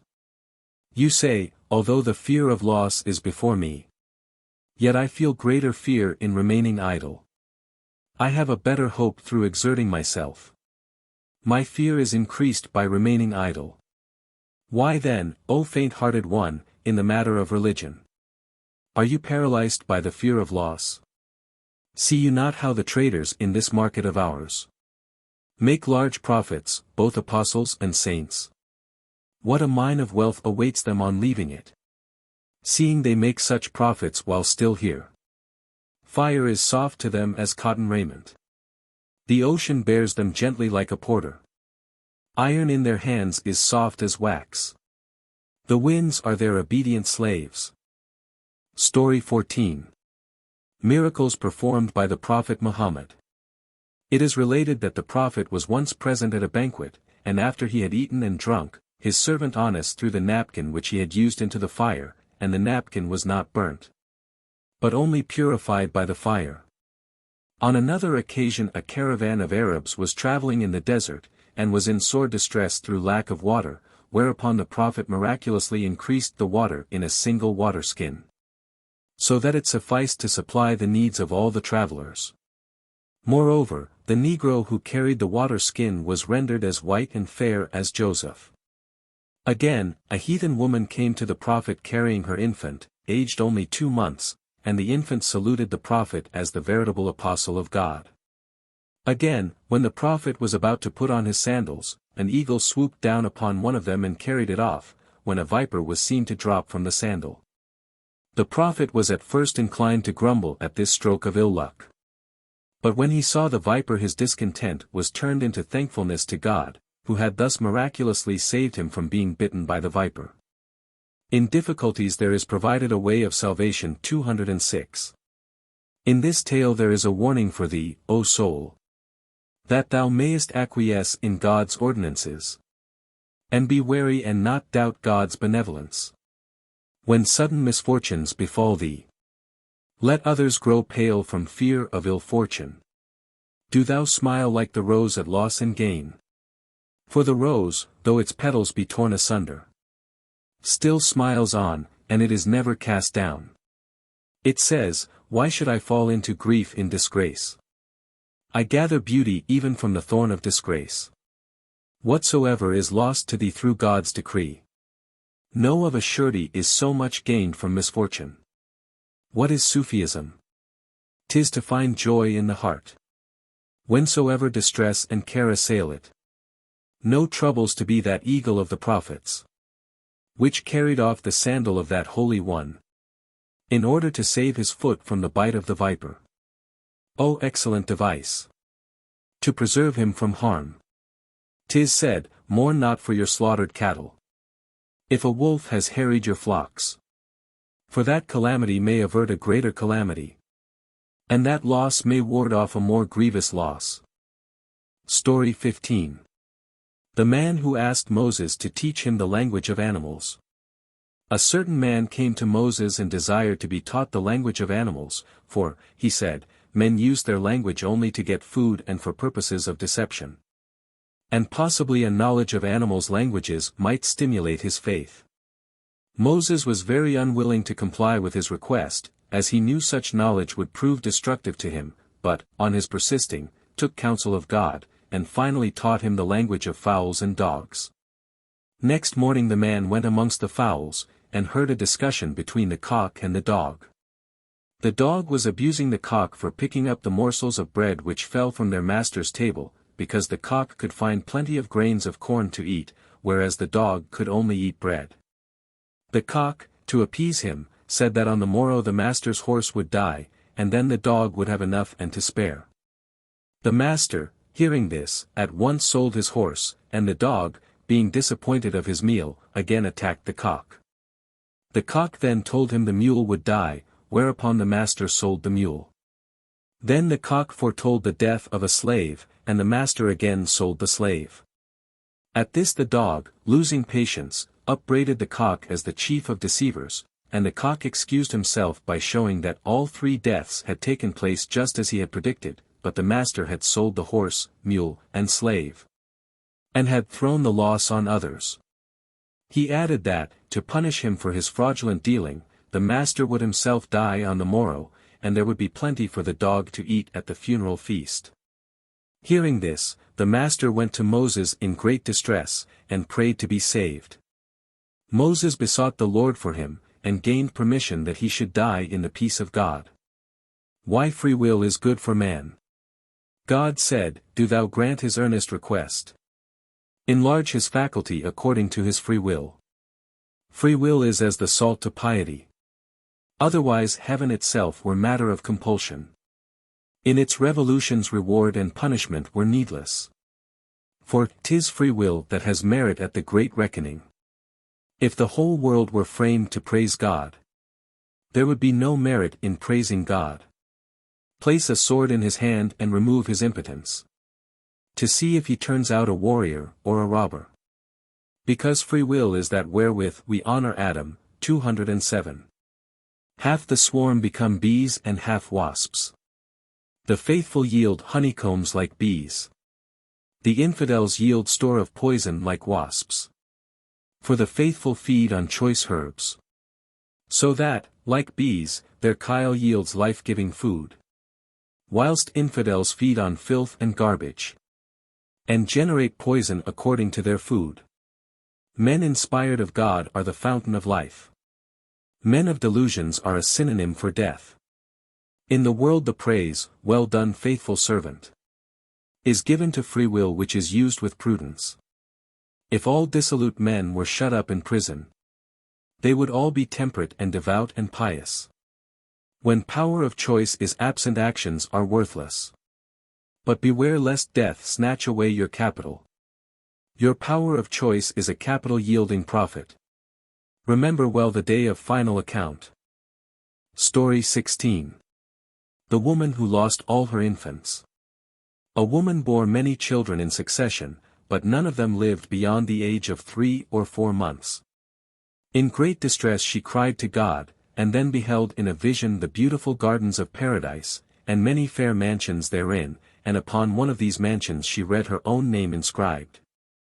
And a voice from heaven informed her that God would accept the sorrows she had endured in lieu of her blood shed in holy war, as, owing to her sex, she was unable to go out to battle like the men. On looking again, the woman beheld in paradise all the children she had lost, and she cried, O Lord! They were lost to me, but were safe with thee. This story is followed by anecdotes of Hamza going out to battle without his coat of mail, of the Prophet advising a man who complained of being cheated in his bargains to take time before completing them, and of the death of Bilal, Muhammad's crier, and by illustrations of the elusive nature of the world, of the difference between things self-evident and mere matters of inference, and between knowing a thing through illustrations and on the authority of others and knowing it as it really is in its essence. The difference between knowing a thing merely by similitudes and on the authority of others, and knowing the very essence thereof. God's mercy is known through the fruits thereof. But who save God knows his essence? 208. No one knows the very essence of God's attributes, but only in their effects and by similitudes. A child knows not of the nature of sexual intercourse, except what you tell him, that it is like sweetmeats. Yet how far does the pleasure of sexual intercourse really resemble that derived from sweetmeats? Nevertheless, the fiction produces a relation between you, with your perfect knowledge, and the child, so that the child knows the matter by a similitude, though he knows not its essence or actual nature. Hence if he says, I know it, 'tis not far wrong. And if he says, I know it not, 'tis not wrong. Should one say, do you know Noah, that prophet of God and luminary of the Spirit? If you say, do I not know him, for that moon is more famed than the sun and moon of heaven. Little children in their schools, and elders in their mosques, all read his name prominently in the Quran. And preachers tell his story from times of yore. You say true, for you know him by report, though the real nature of Noah is not revealed to you. On the other hand, if you say, what know I of Noah, as his contemporaries knew him? I am a poor ant, what can I know of the elephant? What knows a fly of the motions of the elephant? This statement also is true, O brother, seeing that you know not his real nature. But this impotence to perceive real essence, though common to ordinary men, is not universal. Because essence and its deepest secrets are open and manifest to the eyes of the perfect. Negation and affirmation of one proposition are lawful. When the aspects differ, the relation is double. Thou castest not when thou castest 209 shows such relation. Here negation and affirmation are both correct. Thou castest it, since it is in thy hand. Thou castest not, since 'tis God who affords the strength. The might of the sons of Adam is limited. How can a handful of sand shatter an army? The sand was in man's hands, the casting was God's. Owing to the two relations, negation and affirmation are both true. The infidels know the prophets, as well as they doubtless know their own children. Yeah, the infidels know them as well as their own sons, by 100 tokens and 100 evidences. But from envy and malice conceal their knowledge, and incline themselves to say, we know them not. So when God says in one place, knows them, in another he says, none knows them beside me. For in truth they are hid under God's overshadowing, 2:10. And none but God knows them by actual experience. Therefore take this declaration with its context, remembering how you know and do not know Noah. Story 17. The Vakil of the Prince of Bukhara. The Prince of Bukhara had a Vakil who, through fear of punishment for an offense he had committed, ran away and remained concealed in Kahistan in the desert for the space of 10 years. At the end of that time, being unable to endure absence from his lord and his home any longer, he determined to return to Bukhara and throw himself at his lord's feet, and endure whatever punishment his lord might be pleased to inflict upon him. His friends did all they could to dissuade him, assuring him that the prince's wrath was still hot against him, and that if he appeared at Bukhara he would be put to death, or at least imprisoned for the rest of his life. He replied, O advisers, be silent, for the force of the love which is drawing me to Bukhara is stronger than the force of prudent counsels. When love pulls one way, all the wisdom of Abu Hanifa and Ash-Shafi'i is impotent to withstand it. If it shall please my lord to slay me, I will yield up my life without reluctance, for this life of estrangement from him which I am now leading is the same as death, and release from it will be eternal happiness. I will return to Bokhara and throw myself at my Lord's feet, and say to him, Deal with me as thou wilt, for I can no longer bear absence from thee, and life or death at thy hands is all the same to me. Accordingly, he journeyed back to Bokhara, counting the very toils and discomforts of the road sweet and delightful, because they were steps in his homeward course. When he reached Bokhara his friends and relations all warned him not to show himself, as the prince was still mindful of his offense and bent on punishing him. But he replied to them as to his other advisers, that he was utterly regardless of his life, and was resolved to commit himself to his lord's good pleasure. He then went to the court and threw himself at his lord's feet and swooned away. The prince, seeing the strong affection borne to him by his repentant servant, conceived a similar affection towards him, and descended from his throne and graciously raised him from the ground, and pardoned his offense. Thus it is that eternal life is gained by utter abandonment of one's own life. When God appears to his ardent lover, the lover is absorbed in him, and not so much as a hair of the lover remains. True lovers are as shadows, and when the sun shines in glory the shadows vanish away. He is a true lover of God to whom God says, I am thine, and thou art mine. In the course of this story, which is narrated at great length, are introduced anecdotes of a lover and his mistress, of the Virgin Mary being visited by the blessed Spirit or Angel Gabriel, 211 of the Fatal Mosque. Of Galen's devotion to carnal learning, of Satan's treachery to the men of Mecca at the Battle of Badr, 212 and of Solomon and the gnat. There also occur comments on various texts, and a curious comparison of the trials and wholesome afflictions of the righteous to the boiling of potterbs in a saucepan by the cook. The reply of the lover when asked by his mistress which city of all those he had seen was most pleasing in his sight. A damsel said to her lover, O fond youth! You have visited many cities in your travels. Which of those cities seems most delightful to you? He made answer, the city wherein my love dwells. In whatever nook my queen alights. Though it be as the eye of a needle, 'tis a wide plain. Wherever her Yusuf-like face shines as a moon. Though it be the bottom of a well, 'tis paradise. With thee, my love, hell itself were heaven. With thee a prison would be a rose garden. With thee hell would be a mansion of delight.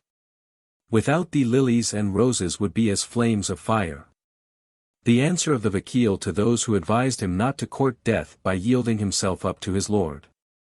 He said, I am a drawer of water. Water attracts me. Even though I know water may be my death. No drawer of water flees from water. Even though it may cause him 100 deaths. Though it may make my hand and belly dropsicle. My love for water will never be lessened. I should say, when they asked me about my belly. Would that the ocean might flow into it. Though the bottle of my belly were burst with water. And though I should die, my death would be acceptable. Wheresoever I see one seeking water, I envy him. And cry, would I were in his place. My hand is a tabor and my belly a drum. Like the rose I beat the drum of love of water. Like the earth or like a fetus I devour blood. Since I became a lover this is my occupation. If that, faithful spirit, should shed my blood. I would drink it up drop by drop like the earth. At night I boil on the fire like a cooking pot. From morn till eve I drink blood like the sand. It repents me that I planned a stratagem. And that I fled from before his wrath. Tell him to sate his wrath on my poor life. He is the feast of sacrifice, and I his loving cow. 213. The cow, whether it eats or sleeps, thinks of naught but sacrificing itself. Know me to be that cow of Moses which gave its life. Each part of me gives life to the righteous. That cow of Moses was made a sacrifice. And its least part became a source of life. That murdered man leapt up from his deadness. At the words, strike the corpse with part of her. 214. O pious ones, slay the cow, of lust. If ye desire true life of soul and spirit. I died as inanimate matter and arose a plant. I died as a plant and rose again an animal. 215. I died as an animal and arose a man. Why then should I fear to become less by dying? I shall die once again as a man. To rise an angel perfect from head to foot. Again when I suffer dissolution as an angel. I shall become what passes the conception of man. Let me then become non-existent, for non-existence sings to me in organ tones, to him shall we return. 216. Know death to be the gathering together of the people. The water of life is hidden in the land of darkness. Like a water lily seek life there. Yeah, like that drawer of water, at the risk of life. Water will be his death, yet he still seeks water. And still drinks on, and God knows what is right. O lover, cold-hearted and void of loyalty, who from fear for your life shun the beloved. O base one, behold 100,000 souls dancing towards the deadly sword of his love. Behold water in a pitcher, pour it out. Will that water run away from the stream? When that water joins the water of the stream, it is lost therein, and becomes itself the stream. Its individuality is lost, but its essence remains.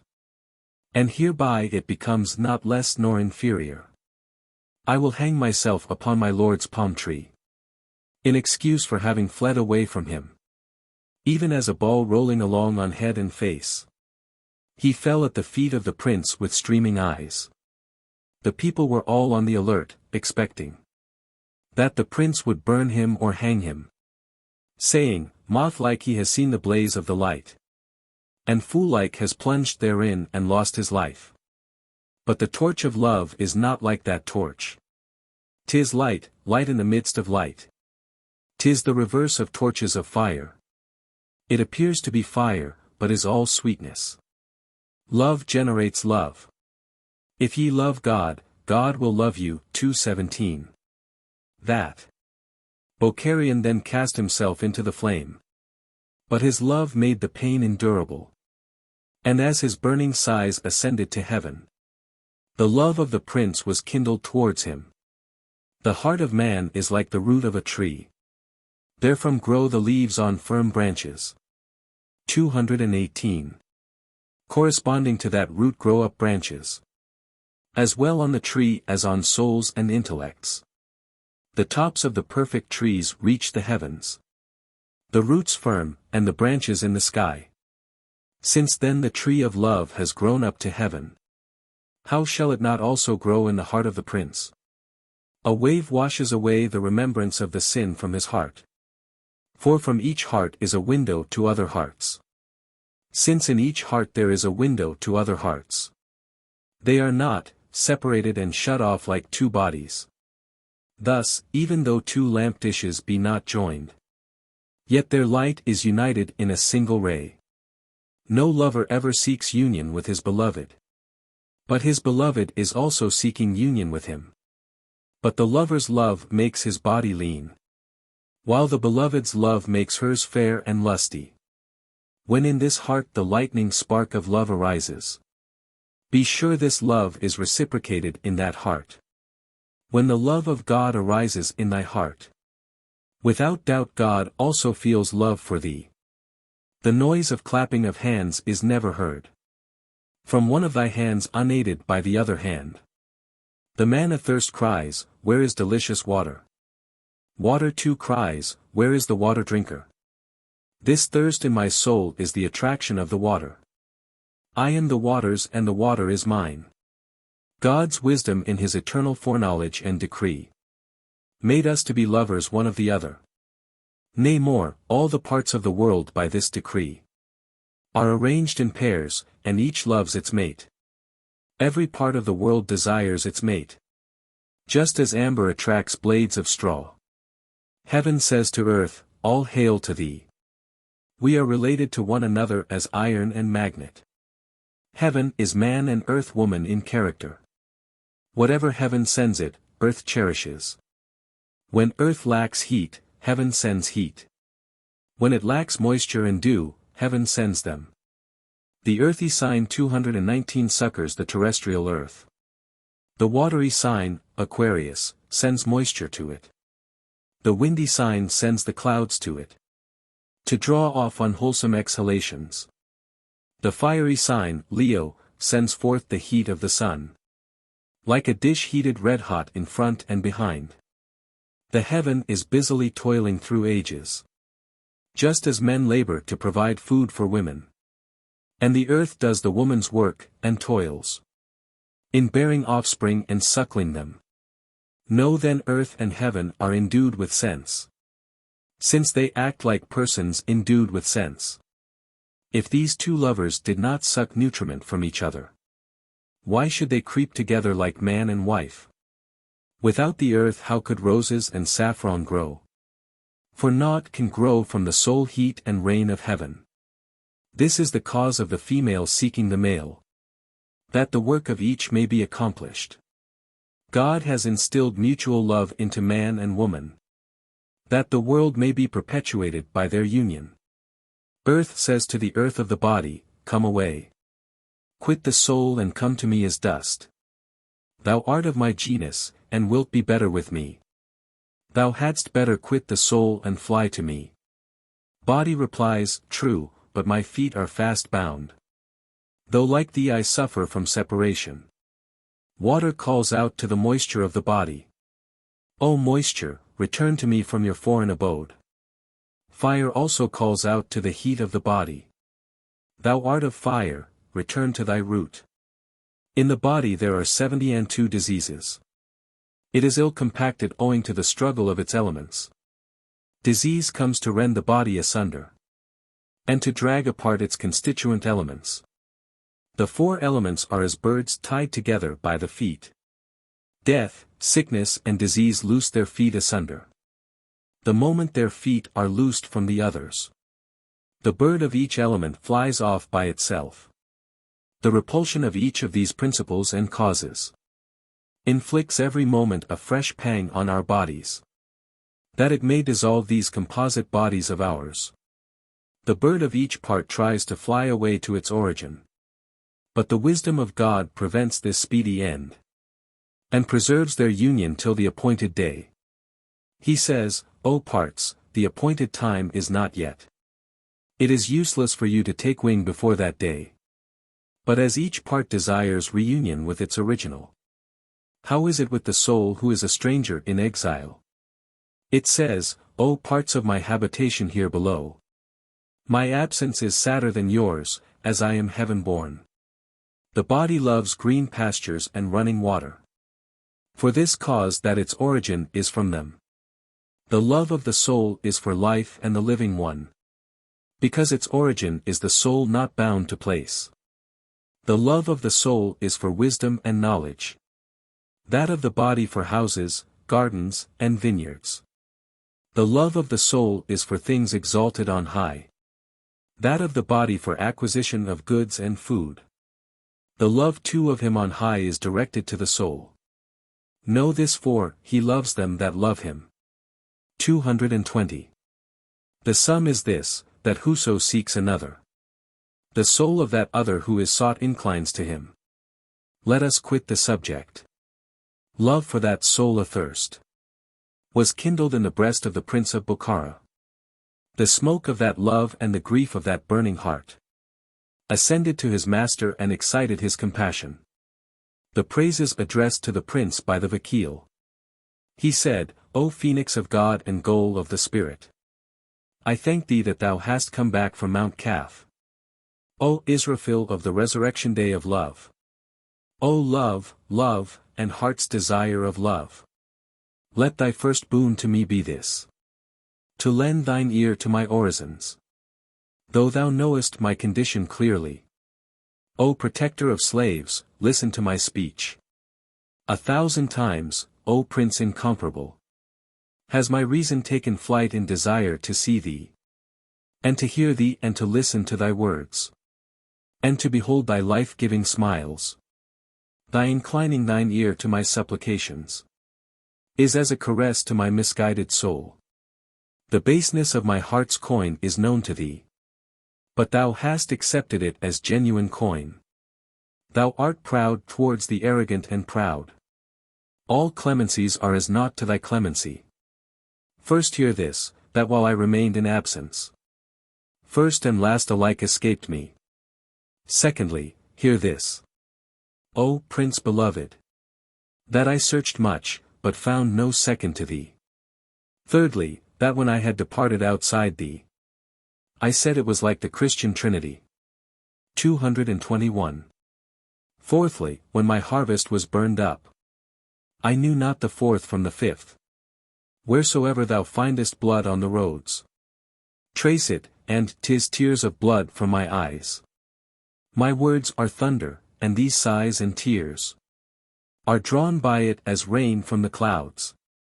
I am distracted between speaking and weeping. Shall I weep, or shall I speak, or what shall I do? If I speak, my weeping ceases. If I weep, I cease to praise and magnify thee. He spoke thus, and then fell to weeping. So that high and low wept with him. So many ahs and alas proceeded from his heart, that the people of Bokhara formed a circle round him, talking sadly, weeping sadly, smiling sadly. Men and women, small and great, were all assembled. The whole city wept in concert with him. Men and women mingled together as on the last day. Then heaven said to earth, if you never saw a resurrection day, see it here. Reason was amazed, saying, what love, what ecstasy. Is his separation more wondrous, or his reunion? Story 18. The Deadly Mosque. In the suburbs of a certain city there was a mosque in which none could sleep a night and live. Some said it was haunted by malevolent fairies, others, that it was under the baneful influence of a magic spell. Some proposed to put up a notice warning people not to sleep there, and others advised that the door should be kept locked. At last a stranger came to that city and desired to sleep in the mosque, saying that he did not fear to risk his life, as the life of the body was not, and God has said, wish for death if you are sincere. 222 The men of the city warned him again and again of the danger, and rebuked him for his foolhardiness, reminding him that not improbably Satan was tempting him to his own destruction, as he tempted the men of Mecca at the battle of Badr. 223 The stranger, however, would not be dissuaded, but persisted in his purpose of sleeping in the mosque. He said that he was as one of the devoted agents of the Ismailians, who were always ready to sacrifice their lives at the bidding of their chiefs. And that the terrors of death did not appall him any more than the noise of a little drum beaten by a boy to scare away birds could appall the great drum-bearing camel that used to march at the head of King Mahmud's army. Accordingly, he slept in the mosque, and at midnight he was awakened by a terrible voice, as of one about to attack him. But instead of being dismayed, he bethought himself of the text, assault them with thy horsemen and thy footmen, 224 and confronted his unseen foe, challenging him to show himself and stand to his arms. At these words the spell was dissipated, and showers of gold fell on all sides, which the brave hero proceeded to appropriate. The knowledge of certainty, and the eye of certainty. Our body and substance are snow, doomed to perish. God is he who buys them, for God hath bought them. 225. You prefer this perishing snow to God's price, because you are in doubt and have not certainty. And, strange to say, opinion abides in you, O weak one, and never flies away to the garden of certainty. Every opinion is aiming at certainty, O son, and more moves its wings towards certainty. When it reaches knowledge it stands erect, and its knowledge again hastes on towards certainty. Because in the approved road of the faith, knowledge is lower than certainty, but above opinion. No knowledge aspires to certainty, and certainty again to sight and ocular evidence. In the chapter, Desire of Riches Occupieth You, 226. After, nay, read, would that ye knew. Knowledge conducts you to sight, O knower. If ye are certain, ye shall see hell fire. Sight follows on certainty with no interval. just as reasoned knowledge is born of opinion. See the account of this in the chapter cited. How knowledge of certainty becomes the eye of certainty. As for me, I am above both opinion and certainty. My head is not affected by your cavils. Since my mouth has eaten of his sweetmeats, I am become clear-sighted, and see him face to face. The righteous are exposed to trials for their improvement, as potherbs are boiled to make them fit for food. Behold these potherbs boiling in the pot. How they jump and toss about in the heat of the fire. Whilst they are boiling, they keep leaping up, even to the top of the pot, and utter cries, saying to the housewife, "Why do you set us on the fire? Now you have bought us, why should you afflict us?" The housewife pushes them down with her spoon, saying, "Be still, and boil well, and leap not off the fire. I do not boil you because I dislike you, but that you may acquire a good savor and taste. When you become food you will be mingled with life. This trial is not imposed on you to distress you. In the garden you drank water soft and fresh. That water-fed one was reserved for this fire. Mercy was first shown to it before vengeance, that mercy might train it to be proof against trial. Mercy was shown to it previously to vengeance, that it might acquire its substance of being.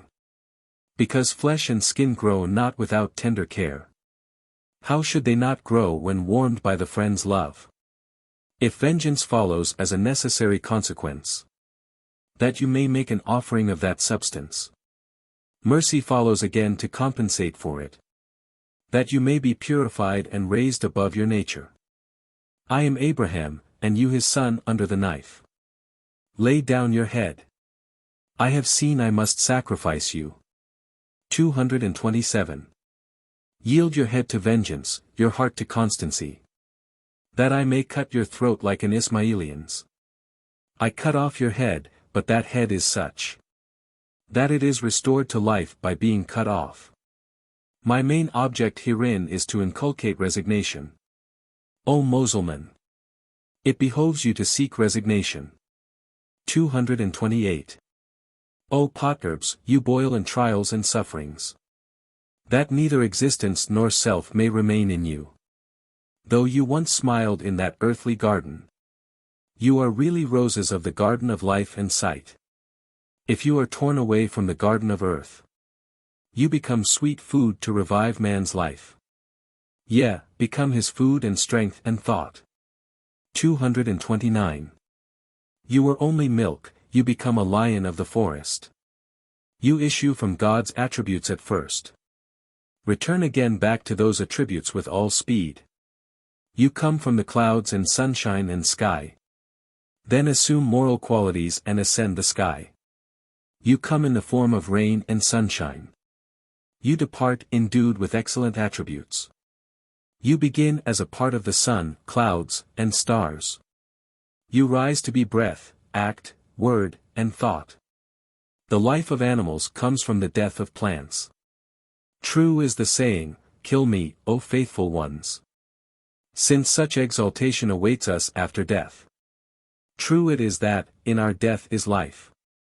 Acts, words, and faith are the food of the king, so that in this ascent one attains to heaven. Thus, as potherbs become the food of men, they rise above the grade of minerals to that of animals. Objections of fools to the Masnavi. A certain goose pops his head out of his coop, and displays himself as a critic of the Masnavi, saying, "This poem, the Masnavi, is childish.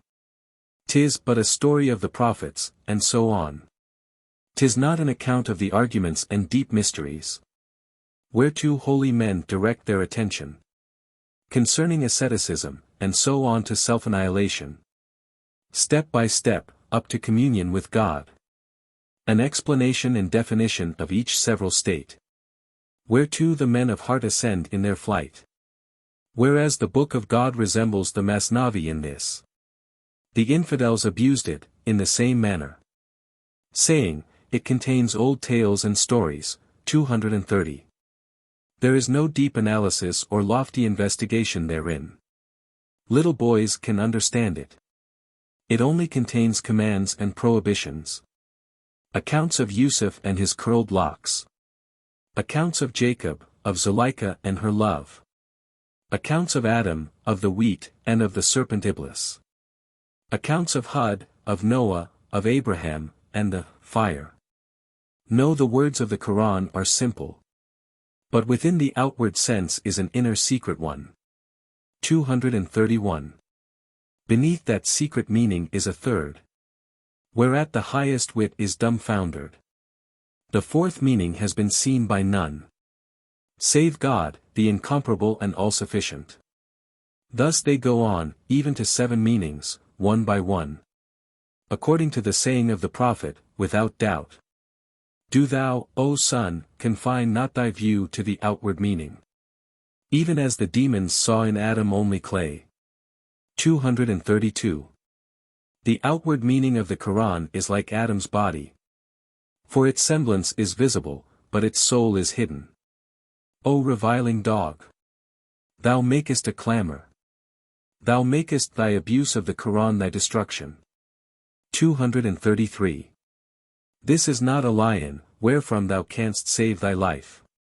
Or canst secure thyself from his talons. The Quran cries out even to the last day. O people, given up as a prey to ignorance.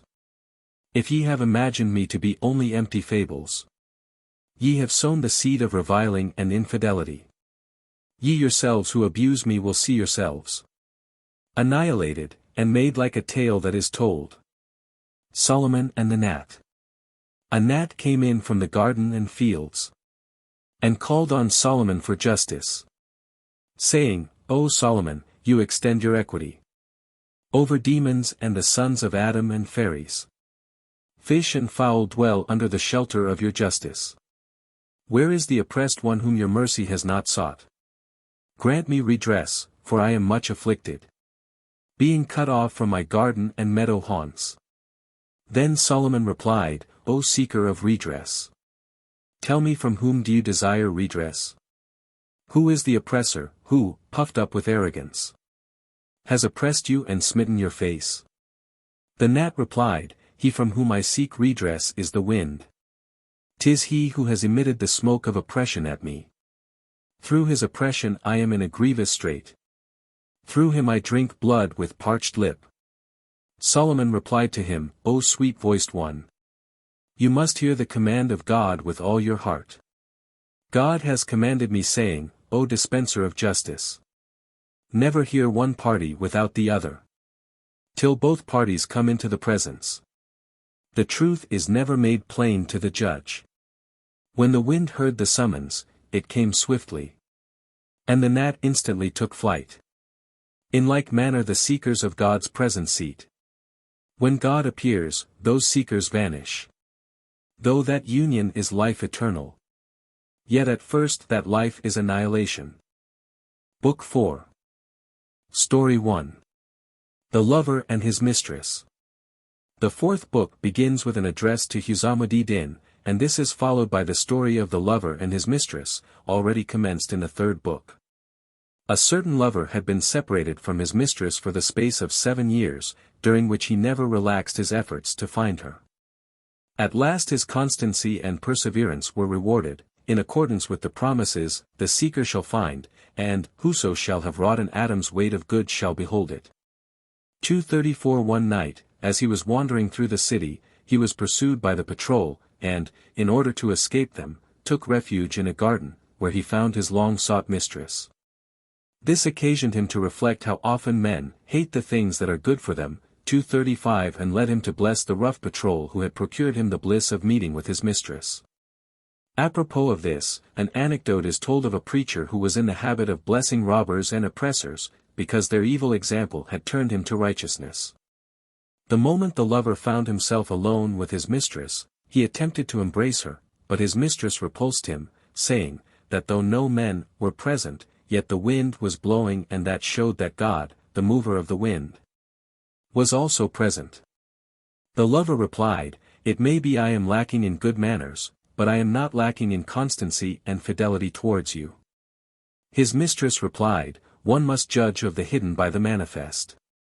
I see for myself that your outward behavior is bad, and thence I cannot but infer that your boast of hidden virtues is not warranted by actual facts. You are ashamed to misconduct yourself in the sight of men, but have no scruple to do so in the presence of the all-seeing God, and hence I doubt the existence of the virtuous sentiments which you claim to possess, but which can only be known to yourself. To illustrate this, she told the story of a Sufi and his faithless wife.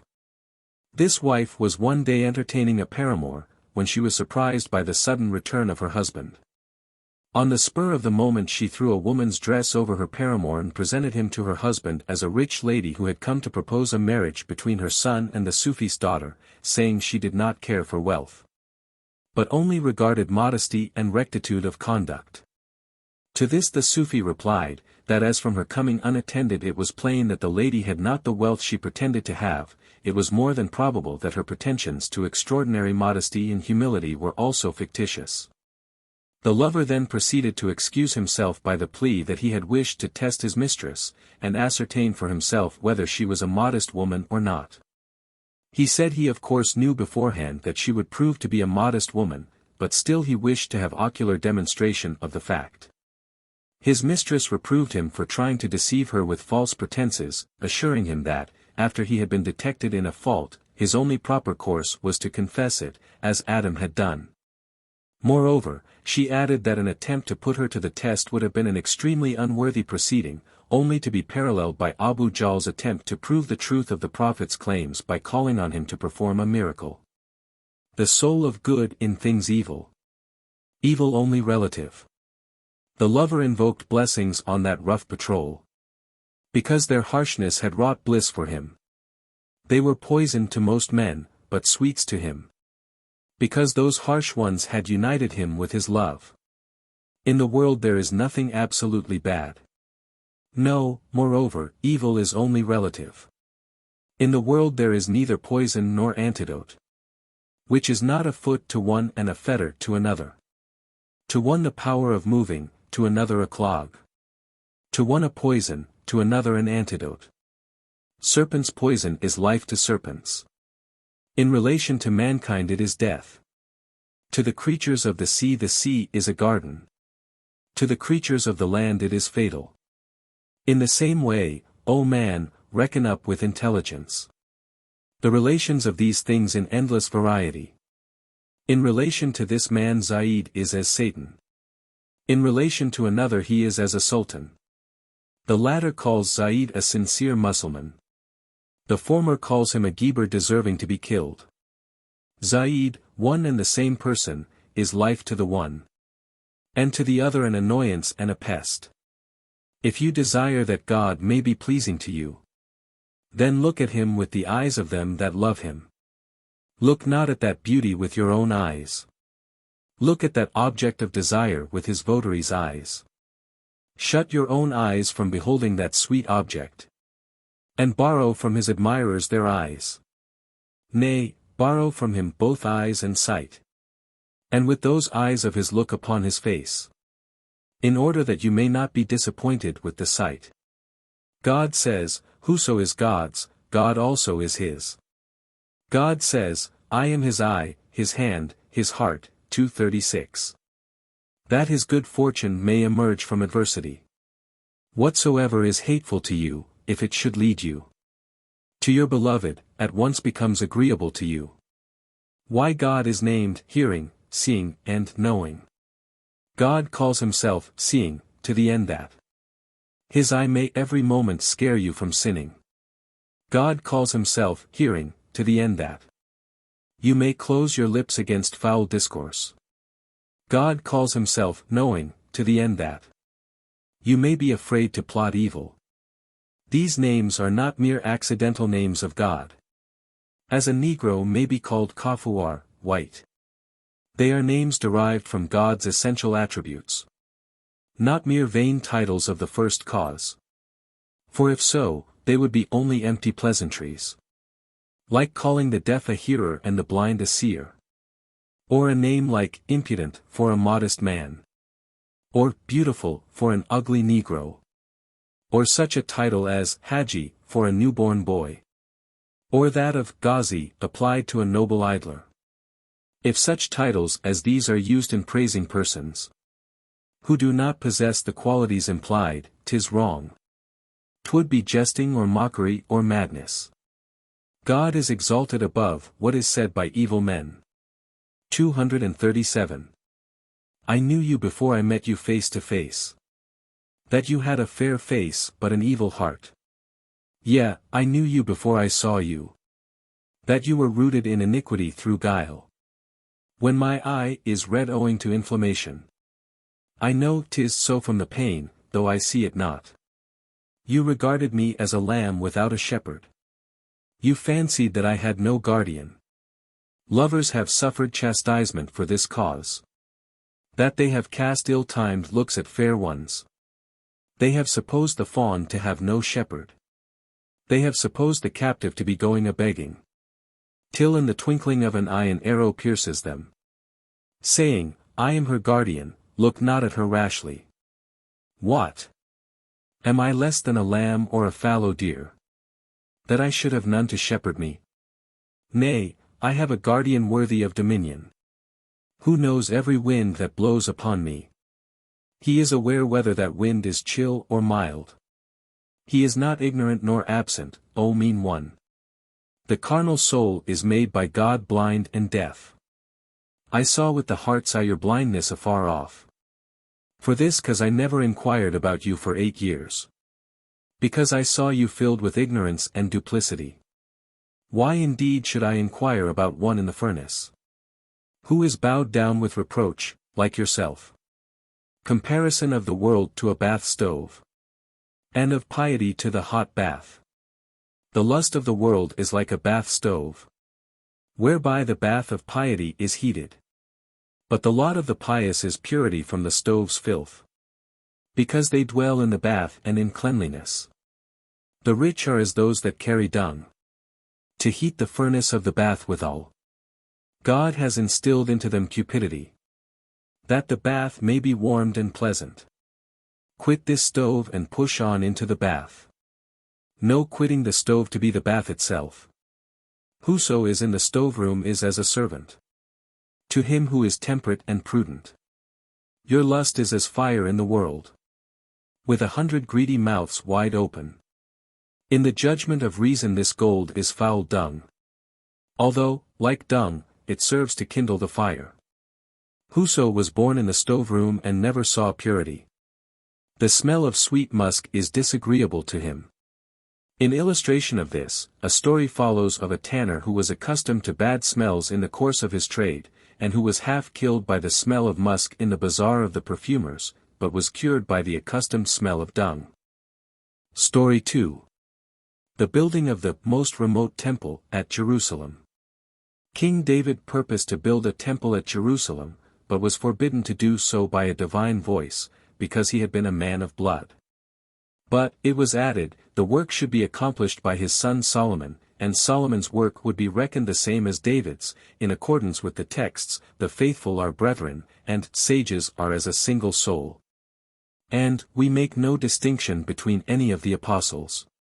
238 Accordingly, when Solomon came to the throne, he set about the building, which was attended with many miraculous circumstances, e.g., the stones in the quarry crying out and moving of themselves to the site of the temple. Bilqis, queen of Saba, sent Solomon a present of 40 camels laden with ingots of gold, but Solomon would not receive them, and sent her messengers back with a letter commanding her to abandon the worship of the sun and embrace Islam. 239 At the same time he charged the messengers to report fully to the queen all they had seen in his kingdom, and to urge her to comply with his commands to renounce her sovereignty and present herself in all humility at his court. As she delayed to come, Solomon again sent to assure her that he had no sinister views regarding her, and desired her attendance at his court solely for her own spiritual benefit. At last Bilqis renounced her royal state and cast away all care for worldly things, and, impelled by earnest desire to learn the true faith, presented herself at the court of King Solomon. Then Solomon commanded that the throne of Bilqis should be brought from Saba, and an Afrit offered to fetch it, but Asaph, the vizier, anticipated him. 240 Afterwards Solomon proceeded with the building of the temple, wherein he was assisted by devils and fairies. Then God tried Solomon by placing on his throne a false counterpart of him. His miracle-working signet was stolen by a devil named Sakar, who thereupon assumed his shape and personated him for 40 days, during which Solomon had to wander about and beg his bread. After this he regained his throne, and having completed the temple, began to worship therein. One day he observed that a tuft of coarse grass had sprung up in a corner of the temple, and he was greatly distressed because he thought it portended the ruin of the building. But he took comfort from the thought that while he himself lived the temple would not be allowed to fall into ruin. So long as he lived, at least, he would root up all evil weeds that threatened the safety of the temple, as well the temple built with hands as the spiritual temple in his heart. In the course of this story, which is told at great length, there occur anecdotes of the beginning of the reign of Othman, of the miracles of Abdullah Moghrabi, and others, of which abstracts are given below. Though philosophers call man the microcosm, divines call him the macrocosm. In outward form thou art the microcosm, but in reality the macrocosm. 241. Seemingly the bough is the cause of the fruit. 242. But really the bough exists because of the fruit. Were he not impelled by desire of fruit, the gardener would never have planted the tree. Therefore in reality the tree is born from the fruit, though seemingly the fruit is born from the tree. For this cause Mustafa said, Adam and all prophets are my followers and gather under my standard. Though to outward view I am a son of Adam, in reality I am his first forefather. Because the angels worshipped him for my sake. And 'twas in my footsteps that he ascended to heaven. Hence in reality our first parent was my offspring. As in reality the tree is born of its own fruit. What is first in thought is last in act. Thought is the special attribute of the eternal. This product goes forth from heaven very swiftly, and comes to us like a caravan. 243. 'Tis not a long road that this caravan travels. Can the desert stop the deliverer? The heart travels to the Kaaba every moment. And by divine grace the body acquires the same power. Distance and nearness affect only the body. What do they matter in the place where God is? When God changes the body, it regards not parasangs or miles. Even on earth there is hope of approaching God. Press on like a lover, and cease vain words, O son. In the course of his rebuke to the messengers of Bilqis for bringing him mere gold instead of a humble heart, Solomon tells the story of the druggist who used soapstone or Persian earth for a weight. A man came to him to buy sugar candy, and as he had no weight at hand, he used a lump of soapstone instead, but, while his back was turned, the purchaser stole a bit of the soapstone. The druggist, though he saw what he was doing, would not interrupt him, for he knew that the more soapstone the purchaser stole, the less sugar candy he would get. In like manner the more men grasp at the transitory wealth of this world, the less they will obtain of the stable wealth of the world to come. Part of Solomon's message to Bilqis. Report to Bilqis what marvels ye have seen. And what plains of gold belong to Solomon. How ye beheld 40 mansions faced with gold. And how ye were ashamed of your presence. That she may know Solomon is not covetous of gold. He has received gold from the Creator of gold. The moment he wills it, every grain of earth's dust is changed into gold and precious pearls. For this cause, O thou that lovest gold, on the last day God will make earth all silver, white. 244. Quit thy wealth, even if it be the realm of Saba. Thou wilt find many realms not of this earth. What thou callest a throne is only a prison. Thou thinkest thyself enthroned, but art outside the door. Thou hast no sovereignty over thine own passions. How canst thou sway good and evil? Thy hair turns white without thy concurrence. Take shame to thyself for thy evil passions. Whoso bows his head to the King of Kings will receive 100 kingdoms not of this world. But the delight of bowing down before God will seem sweeter to thee than countless glories. An anecdote follows of a dervish who saw in a dream some saints, and prayed them to provide him with his daily bread without obliging him to mix in worldly affairs. The saints ordered him to go to the forest, and there he found that all the wild fruits were rendered fit for his food. Having a few grains of gold by him, which he had gained by worldly labor before this miracle had been wrought for him, he was about to give them to a poor woodcutter who was passing that way. But this woodcutter was a saint, and at once read his thoughts, and to show, like Solomon, that he had no need of worldly wealth, he offered up a short prayer to God, and straightway his bundle of firewood was changed into gold. And immediately after, at another prayer, was changed back again into firewood. Ibrahim bin Adam Aud his fondness for music. 245. Haste to renounce thy kingdom, like Ibrahim bin Adam. To obtain, like him, the kingdom of eternity. At night that king would sleep on his throne, with his guards of state surrounding his palace, though he needed no guards for the purpose of warding off robbers and vagabonds. For he who is a just king knows everything, and is safe from harm, and his mind is at peace. Justice is the guardian of his steps, not guards with drums round his palace. His purpose in having this band of music was this: to recall to his longing heart that call of God. 246. The wailing of horn and the thunder of drum resemble in some sort that dread trumpet blast. 247. Wherefore philosophers say that we have learned our melodies from those of the revolving spheres. The song of the spheres in their revolutions is what men sing with lute and voice. The faithful hold that the sweet influences of heaven can make even harsh voices melodious. As we are all members of Adam, we have heard these melodies in paradise. Though earth and water have cast their veil upon us, we retain faint reminiscences of those heavenly songs. But while we are thus shrouded by gross earthly veils, how can the tones of the dancing spheres reach us? 248. Hence it is that listening to music is lovers' food, because it recalls to them their primal union with God. The inward feelings of the mind acquire strength, nay, are shown outwardly, under influence of music. The fire of love burns hotter under stimulus of music, even as occurred in the case of the nut-gatherer. Ibrahim's abdication. Once that noble Ibrahim, as he sat on his throne, heard a clamor and noise of cries on the roof. Also heavy footsteps on the roof of his palace. He said to himself, whose heavy feet are those?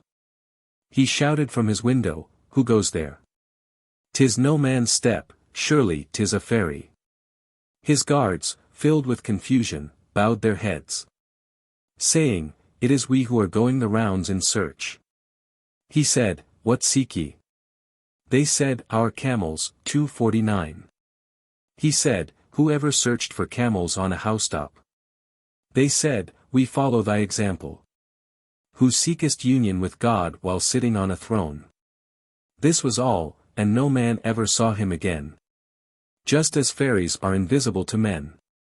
His substance was hid from men, though he was with them.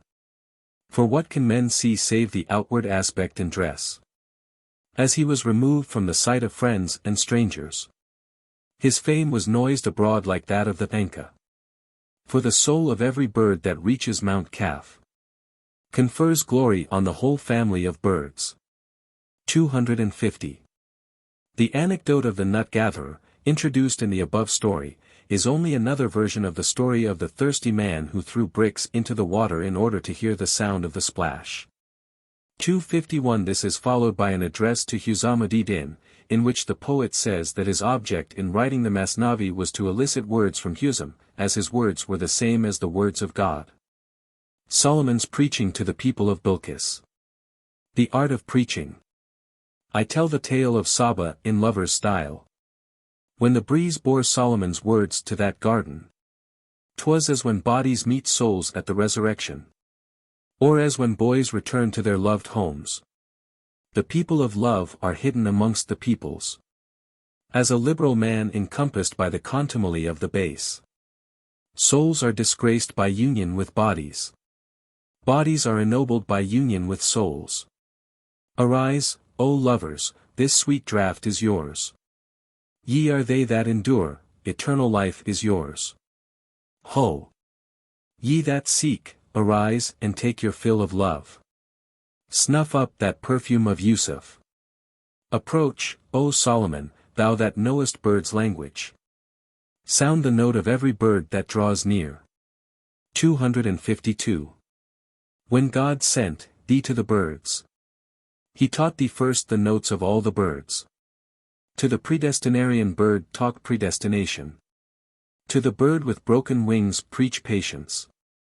To the patient well-doer preach comfort and pardon. To the spiritual anchor relate the glories of Mount Kaf. To the pigeon preach avoidance of the hawk. To the lordly hawk mercy and self-control.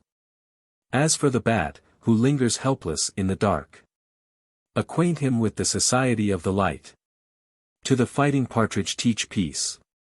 To the cock the signs of dawning day. In this way deal with all from the hoopoe to the eagle.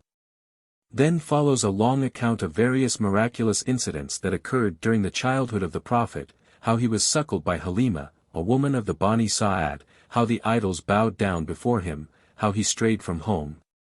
How his grandfather, Abd-ul-Muttalib, prayed to God that he might be found, and how he was at last found in the Kabieh and restored to his grandfather.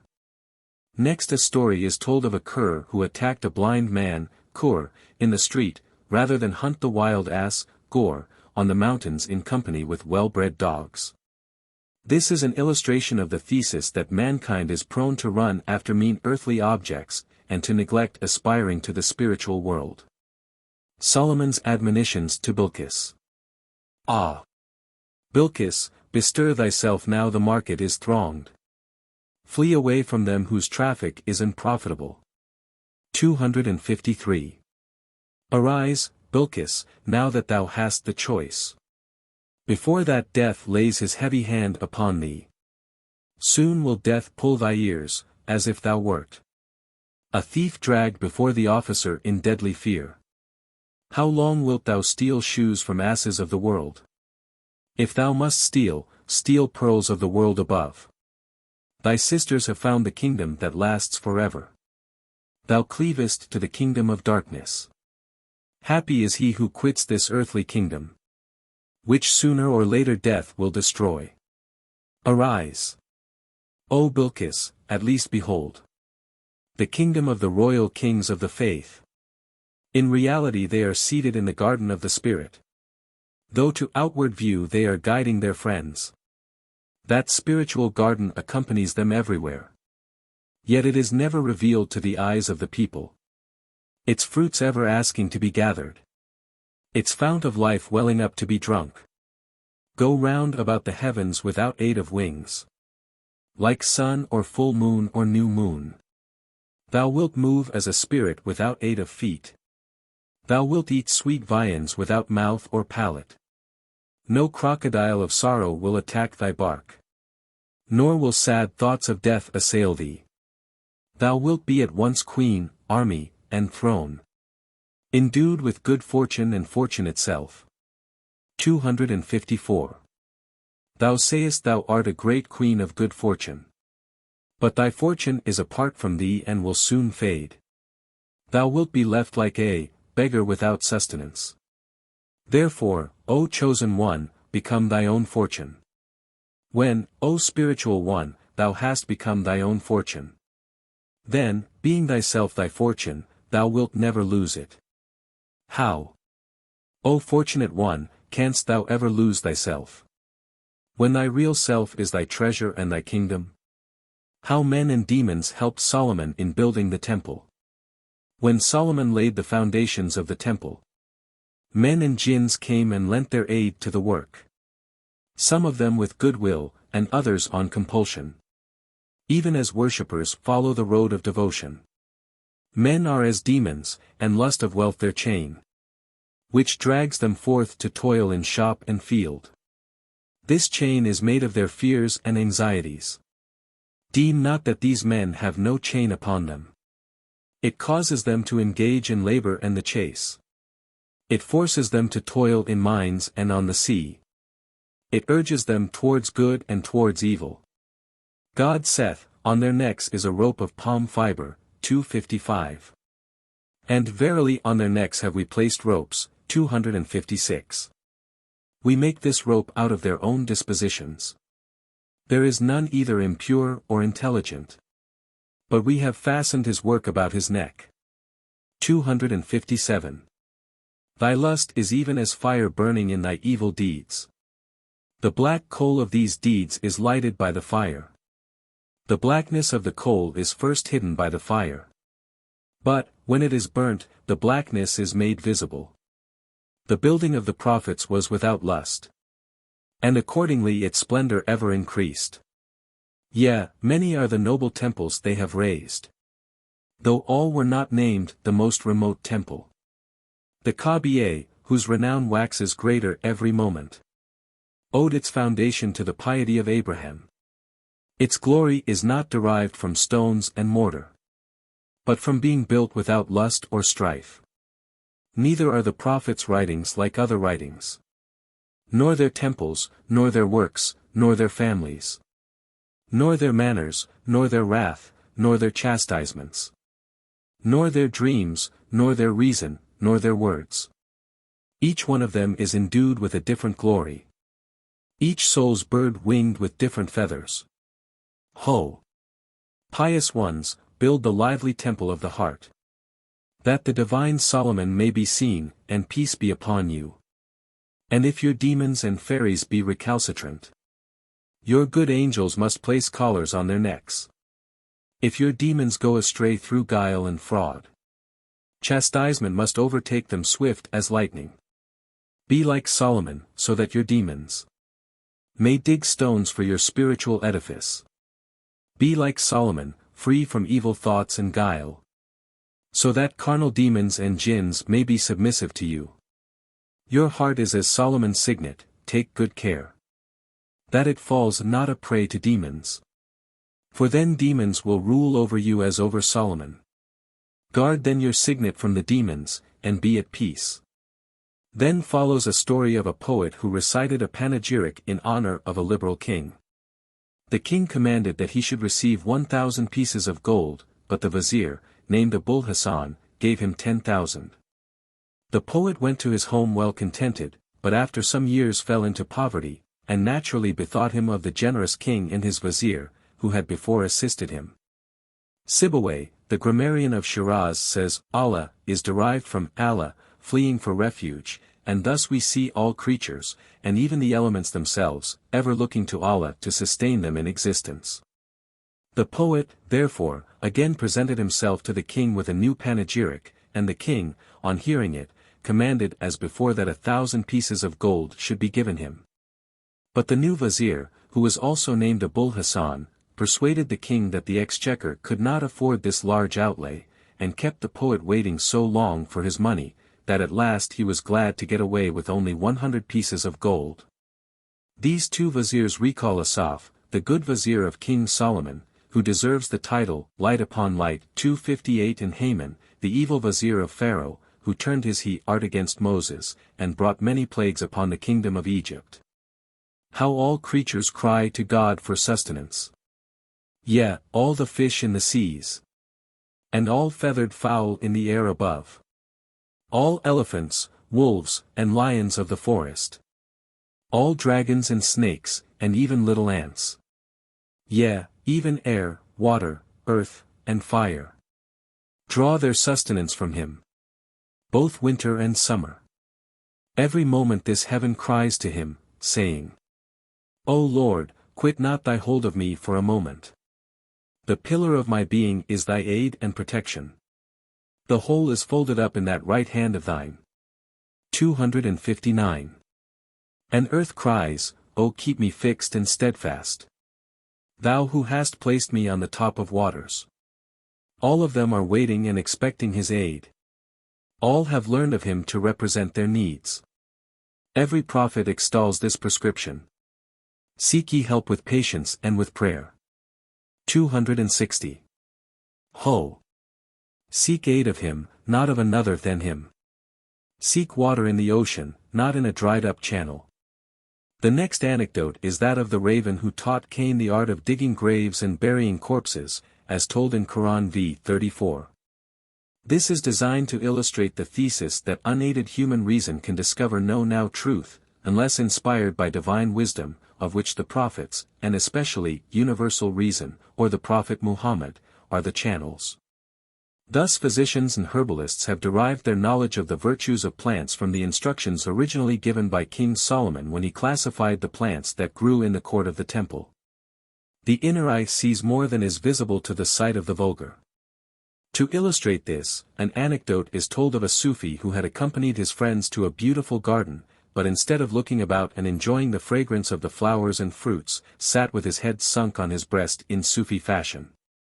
His friends said to him, in the words of the Quran, "Look at the signs of God's mercy, how after its death he quickeneth the earth." 261 He answered them that these signs were far more plainly visible to him in his heart than in the outward creation, which was merely as it were a blurred reflection from the spiritual creation enshrined in his heart. For God says, "The life of the world is naught but a cheating fruition." 262 In other words, nature conceals God, but the supernatural in man reveals him. 263. On cleansing the inward temple of the heart from self-conceit and reliance on carnal reason. When the body bows in worship, the heart is a temple. And where there is a temple, there bad friends are weeds. When a liking for bad friends grows up in you, flee from them, and avoid converse with them. Root up those weeds, for, if they attain full growth, they will subvert you and your temple together. O beloved, this weed is deviation from the right way. You crawl crookedly, like infants unable to walk. Fear not to acknowledge your ignorance and guilt, that the heavenly Master may not withhold instruction. When you say, "I am ignorant, O teach me," such open confession is better than false pride. O ingenuous one, learn of our father Adam, who said of your, "O Lord, we have dealt unjustly." 264. He made no vain excuses and prevaricated not. Nor did he raise the standard of guile and craft. On the other hand, Iblis raised arguments, saying, "I used to be honorable, thou hast disgraced me. My stain is owing to thee, thou art my dyer. Thou hast caused my sin and transgression." Read the text, "Lord, thou hast caused me to err," 265. That you plead not compulsion, and so err, like Iblis. How long will you climb into that tree of compulsion? How long cast out of sight your own free will? How long, like Iblis and his evil crew, throw the blame of your own sins upon God? How were you compelled to sin when you took such pleasure and pride in engaging in those sins? Does a man feel such pleasure in acting on compulsion as he exhibits when committing wrong actions? You battle like 20 men against those who give you good advice not to do that act, saying to them, "This is right and quite proper." Who dissuades me from it but men of no account? Does a man acting on compulsion talk like this? Or rather one who is erring of his own free will? Whatever your lust wills you deem free will. What reason demands you deem compulsion. Whoso is wise and prudent knows this, that cleverness comes from Iblis, but love from Adam. Cleverness is like Canaan swimming in the ocean, 266. 'Tis no river or small stream, 'tis the mighty ocean. Away with this attempt to swim. Quit self-conceit. 'Twill not save you, Canaan was drowned at last. Love is as the ark appointed for the righteous, which annuls the danger and provides a way of escape. Sell your cleverness and buy bewilderment. Cleverness is mere opinion, bewilderment intuition. Make sacrifice of your reason at the feet of Mustafa. Say, God sufficeth me, for he is sufficient for me. 267. Do not, like Canaan, hang back from entering the ark. being puffed up with vain conceit of cleverness. He said, I will escape to the top of high mountains. Why need I put myself under obligation to Noah? Ah! Better for him had he never learnt swimming. Then he would have based his hopes on Noah's ark. Would he had been ignorant of craft as a babe? Then like a babe he would have clung to his mother. Would he had been less full of borrowed knowledge? Then he would have accepted inspired knowledge from his father. When, with inspiration at hand, you seek book learning, your heart, as if inspired, loads you with reproach. 268. Traditional knowledge, when inspiration is available, is like making ablutions with sand when water is near. Make yourself ignorant, be submissive, and then you will obtain release from your ignorance. For this cause, O son, the Prince of Men declared, the majority of those in paradise are the foolish. 269. Cleverness is as a wind raising storms of pride. Be foolish, so that your heart may be at peace. Not with the folly that doubles itself by vain babble, but with that arising from bewilderment at the truth.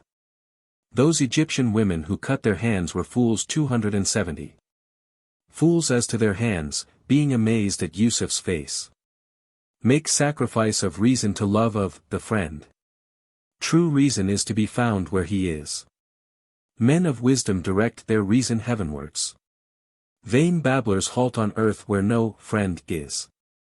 If through bewilderment your reason quits your head, every hair of your head becomes true reason and a head. Then follow commentaries on the text, O thou enfolded in thy mantle. 271 On the proverb, silence is the proper answer to a fool.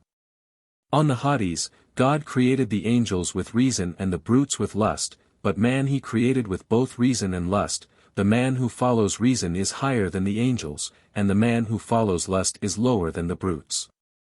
On the text, as to those in whose heart is a disease, it will add doubt to their doubt, and they shall die infidels. 272 And a comparison of the struggle between reason and lust to that between Majnun and his she-camel. He trying to get to his mistress Layla, and the she-camel trying to run home to her foal. Story 3. The youth who wrote a letter of complaint about his rations to the king. A certain youth in the service of a great king was dissatisfied with his rations, so he went to the cook and reproached him with dishonoring his master by his stinginess. The youth would not listen to his excuses, but wrote off an angry letter of complaint to the king, in terms of outward compliment and respect, but betraying an angry spirit. On receiving this letter, the king observed that it contained only complaints about meat and drink, and evinced no aspirations after spiritual food, and therefore needed no answer, as the proper answer to a fool is silence. 273 When the youth received no answer to his letter, he was much surprised, and threw the blame on the cook and on the messenger, ignoring the fact that the folly of his own letter was the real reason of its being left unanswered. He wrote in all 5 letters, but the king persisted in his refusal to reply, saying that fools are enemies to God and man, and that he who has any dealings with a fool fouls his own nest. Fools only regard material meat and drink, whereas the food of the wise is the light of God, as it is said by the prophet, I passed the night in the presence of my Lord, who giveth me meat and drink. 274 And again, fasting is the food of God, i.e., the means by which spiritual food is obtained. 275. Explanation of the text. And Moses conceived a secret fear within him. We said, Fear not, for thou shalt be uppermost, over Pharaoh's magicians. 276. Moses said, Their sorcery confuses them. What can I do? These people have no discernment. God said, I will generate in them discernment. I will make their undiscerning reason to see clearly. Although like a sea their waves cast up foam. O Moses, thou shalt prevail over them, fear not. The magicians gloried in their own achievements. But when Moses' rod became a snake, they were confounded. Whoso boasts of his beauty and wit, the stone of death is a touchstone of his boasts. Sorcery fades away, but the miracles of Moses advance. Both resemble a dish falling from a roof. The noise of the dish of sorcery leaves only cursing. The noise of the dish of faith leaves edification. When the touchstone is hidden from the sight of all, then come forth to battle and boast, O base coin. Your time for boasting is when the touchstone is away. The hand of power will soon crush your exaltation.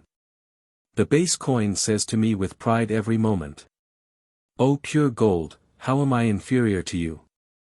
The gold replies, even so, O comrade. But the touchstone is at hand, be ready to meet it. Death of the body is a benefaction to the spiritual. What damage has pure gold to dread from the shears? If the base coin were of itself far-sighted, it would reveal at first the blackness it shows at last.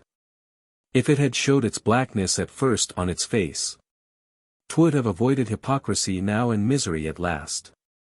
'Twould have sought the alchemy of grace in due time. Its reason would have prevailed over its hypocrisy. If it became broken-hearted through its own bad state, 'twould look onward to him that heals the broken. 'Twould look to the result and be broken-hearted, and be made whole at once by the healer of broken hearts. Divine grace places base copper in the alembic. Adulterated gold is excluded from that favor. O adulterated gold, boast not, but see clearly, that thy purchaser is not blind to thy defects. The light of the judgment day will enlighten his eyes, and destroy the glamour of thy fascinations. Behold them that have regard to the ultimate result, and also the regrets of foolish souls and their envy. Behold them that regard only the present, and cast away thoughts of evil to come from their minds. Story 4. Bayazid and his impious sayings when beside himself.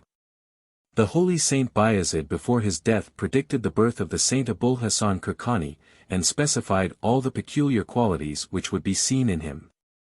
And after his death it came to pass as he had predicted, and Abul Hasan, hearing what Bayazid had said, used to frequent his tomb. One day he visited the tomb as usual, and found it covered with snow, and a voice was heard saying, The world is fleeting as snow. I am calling thee. Follow me and forsake the world. How Bayazid cried out, when beside himself, Glory be to me. And how his disciples were scandalized at this saying, and how Bayazid answered them. Once that famous Saint Bayazid came to his disciples, saying, Lo, I myself am God Almighty. That man of spiritual gifts being visibly beside himself, said, There is no God beside me, worship me. Next morning, when his ecstatic state had passed, they said, You said so and so, which was impious. He answered, If I do so again, straightway slay me with your knives. God is independent of me. I am in the body. If I say that again you must kill me. When that holy person had given this injunction, each of his disciples made ready his knife. Again that overflowing cup became beside himself, and his recent injunctions passed from his mind. Alienation came upon him, reason went astray. The dawn shone forth and his lamp paled at its light. Reason is like an officer when the king appears. The officer then loses his power and hides himself. Reason is God's shadow, God is the sun. What power has the shadow before the sun? When a man is possessed by an evil spirit, the qualities of humanity are lost in him. Whatever he says is really said by that spirit, though it seems to proceed from the man's mouth. When the spirit has this rule and dominance over him, the agent is the property of the spirit, and not himself. His self is departed, and he has become the spirit. The Turk without instruction speaks Arabic. 277. When he returns to himself he knows not a word of it. Seeing God is Lord of spirits and of man, how can he be inferior in power to a spirit? When the eagle of alienation from self took wing, Bayazid began to utter similar speeches.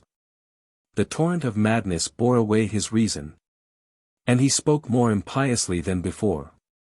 Within my vesture is naught but God. whether you seek him on earth or in heaven. His disciples all became mad with horror, and struck with their knives at his holy body. Each one, like the assassins of Cardco, 278. Without fear aimed at the body of his chief. Each who aimed at the body of the sheikh. His stroke was reversed and wounded the striker. No stroke took effect on that man of spiritual gifts. But the disciples were wounded and drowned in blood. Each who had aimed a blow at his neck saw his own throat cut, and gave up the ghost. He who had struck at his breast had cleft his own breast and killed himself. They who knew better that Lord of Felicity, who had not courage enough to strike a deadly blow, their half-knowledge held their hands back. They saved their lives but slightly wounded themselves. On the morrow those disciples, diminished in number, raised lamentations in their houses. They went to Bayazid, thousands of men and women, saying, "The two worlds are hidden in thy vesture. If this body of thine were that of a man, it would have perished of sword wounds, like a man's." The man in his senses fought with him, beside himself, and thrust the thorn into his own eyes. Ah! You who smite with your sword him beside himself, you smite yourself therewith, beware. For he that is beside himself is annihilated and safe. Yea, he dwells in security forever. His form is vanished, he is a mere mirror. Nothing is seen in him but the reflection of another. If you spit at it, you spit at your own face. And if you hit that mirror, you hit yourself. And if you see an ugly face in it, 'tis your own. And if you see an Isa there, you are its mother Mary. He is neither this nor that he is void of form. 'Tis your own form which is reflected back to you.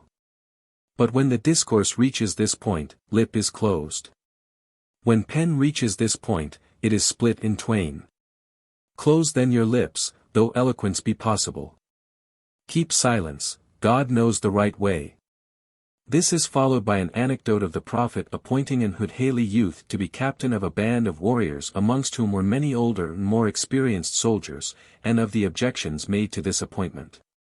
And of the Prophet's answer to the objectors.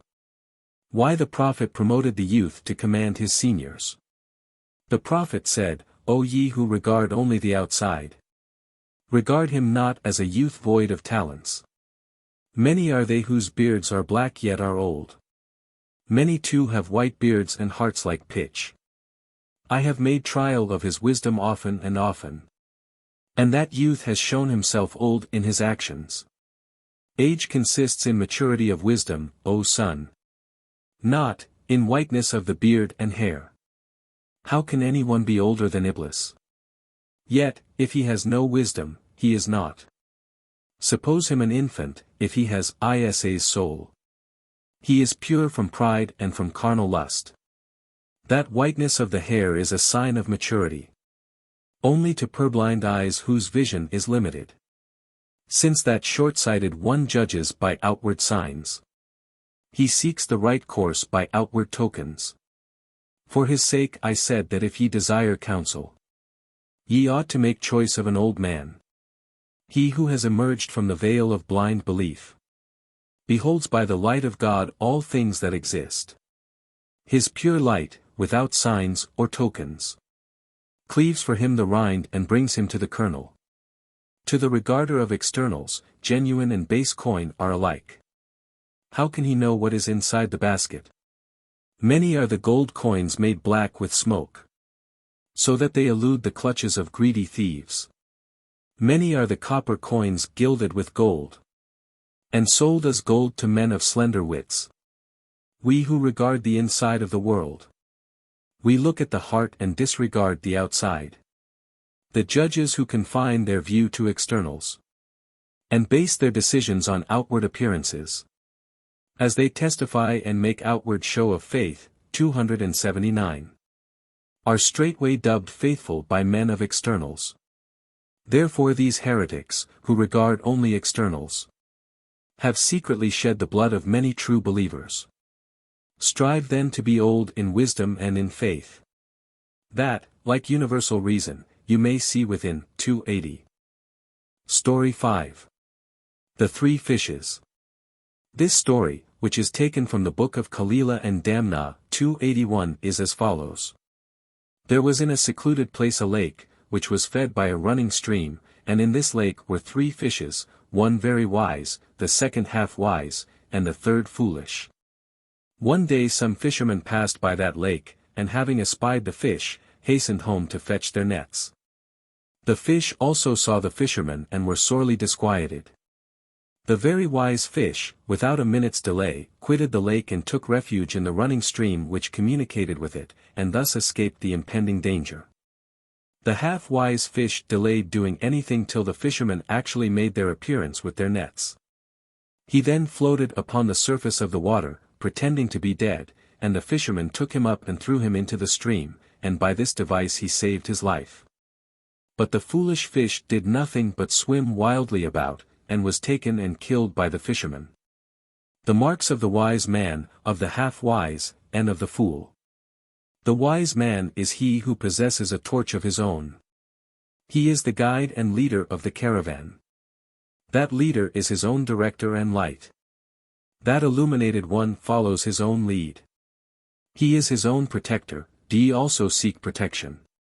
From that light whereon his soul is nurtured.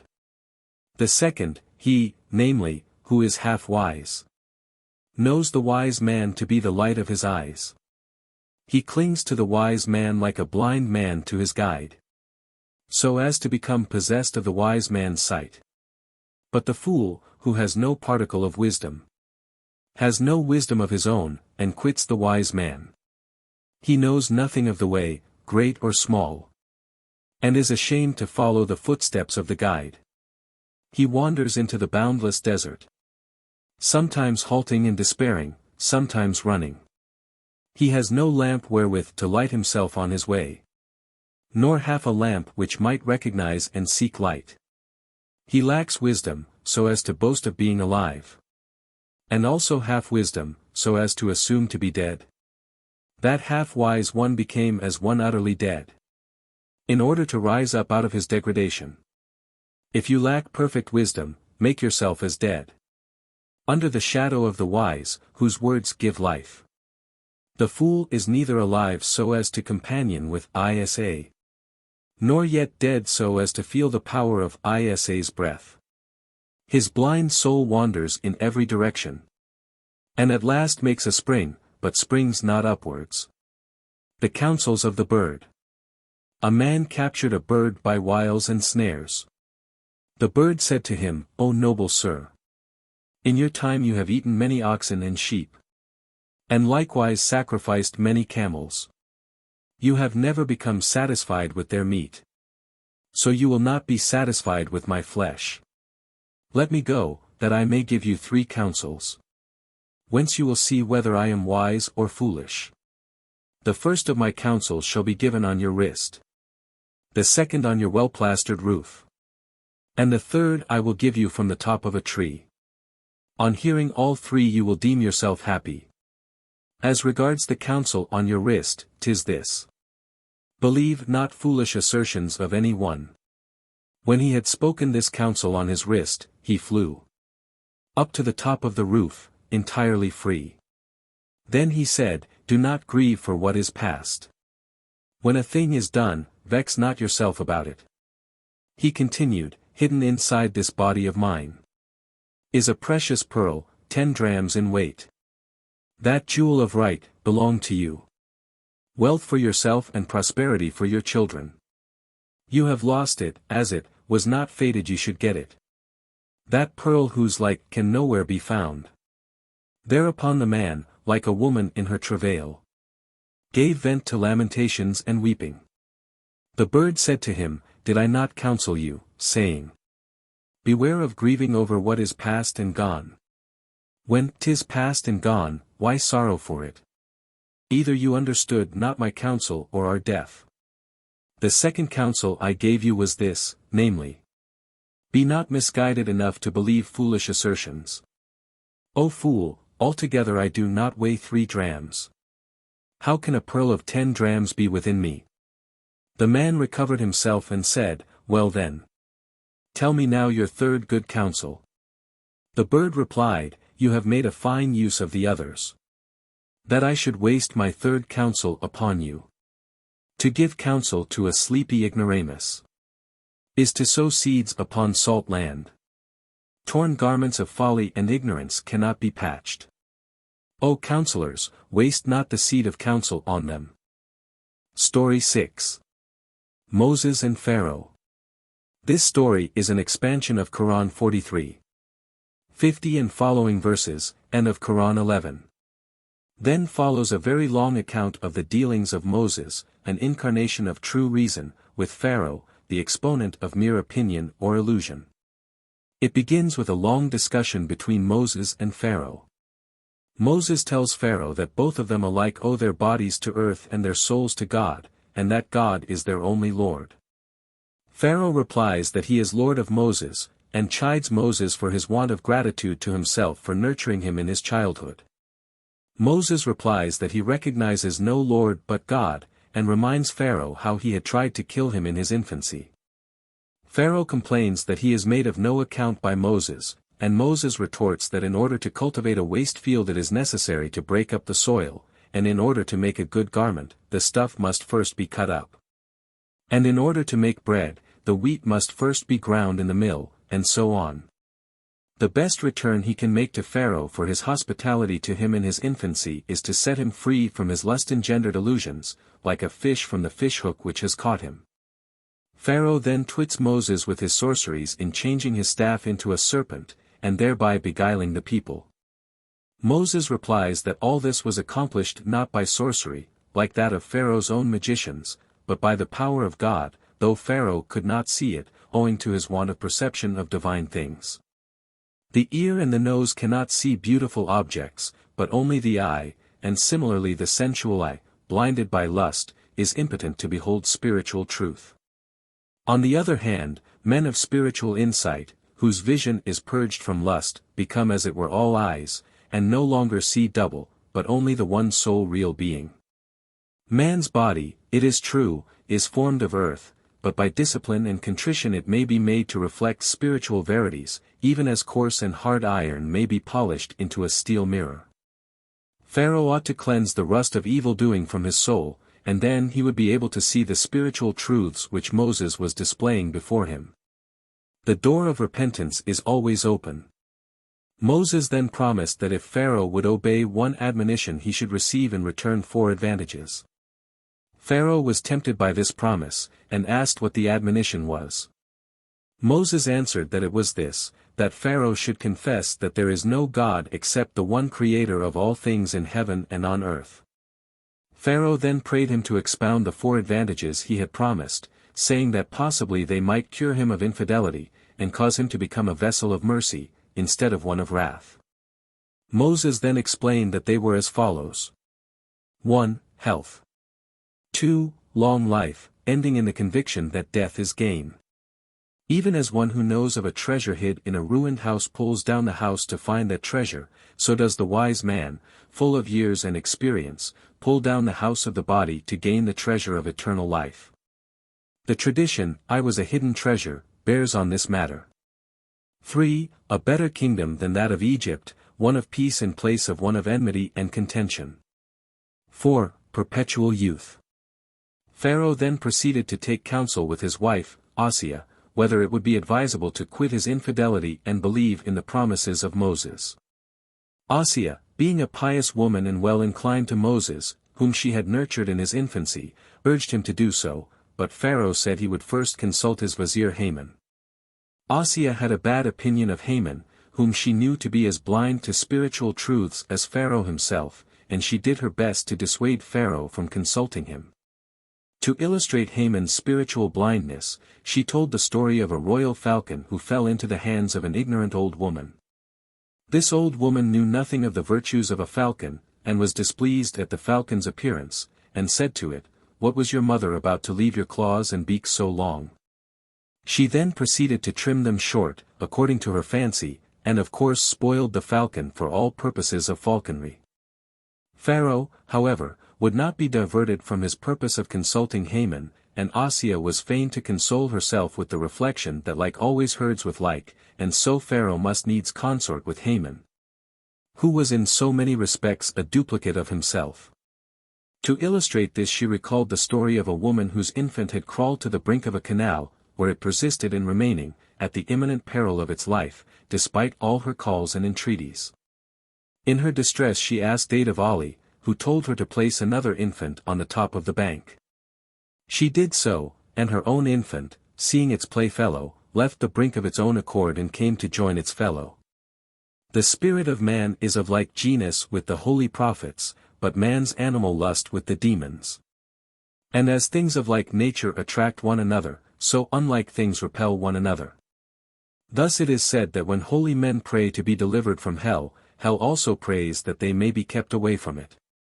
Pharaoh then proceeded to consult Haman, and Haman, on hearing that Moses had proposed to Pharaoh to humble himself and confess the supreme lordship of Allah, was indignant and rent his clothes, saying, "Is not the kingdom of Egypt thine?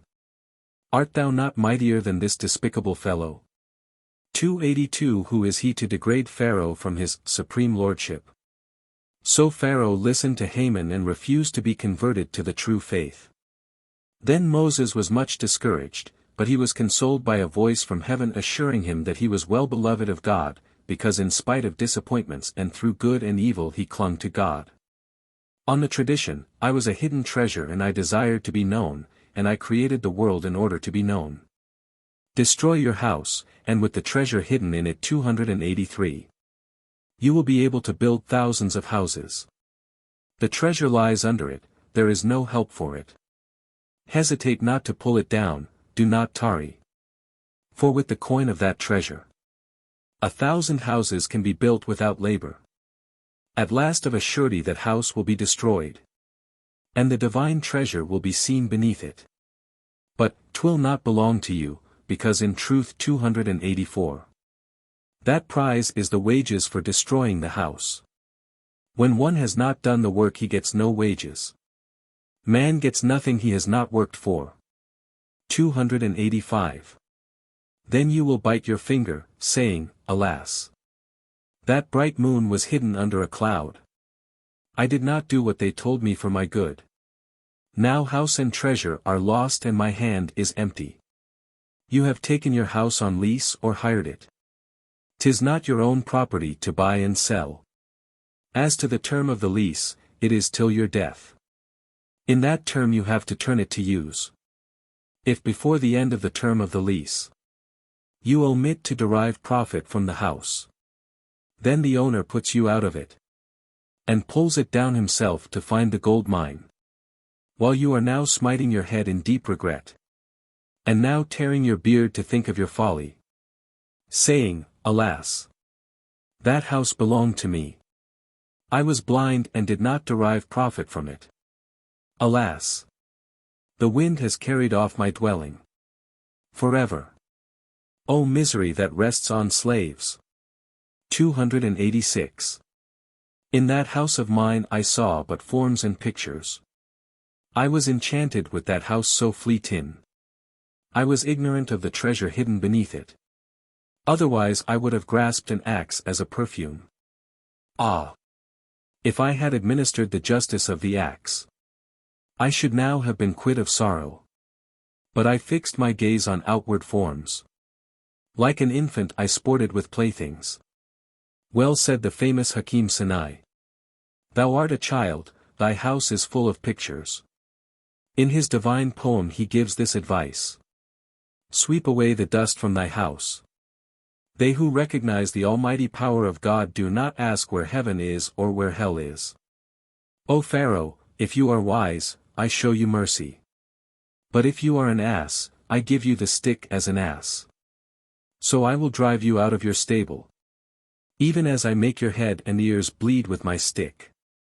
In this stable asses and men alike are deprived of peace by your oppressions. See! I have brought a staff for the purpose of correcting every ass who does not prove tractable. It turns into a serpent in vengeance against you. Because you have become a serpent in deed and character. You are an evil serpent, swelled to the size of a hill. Yet look at the serpent, constellation, in heaven. This staff is a foretaste to you of hell. Saying, Ho, take refuge in the light. Otherwise you will fall into my jaws. And will find no escape from my clutches. This staff even now became a serpent. So that you need not ask, where is God's hell? God makes a hell wheresoever he wills. He makes the very sky a snare and trap for birds. He produces pains and aches in your teeth. So that you say, 'tis a hell and serpent's bite. Or again he makes your spittle as honey. So that you say, 'tis heaven and wine of paradise.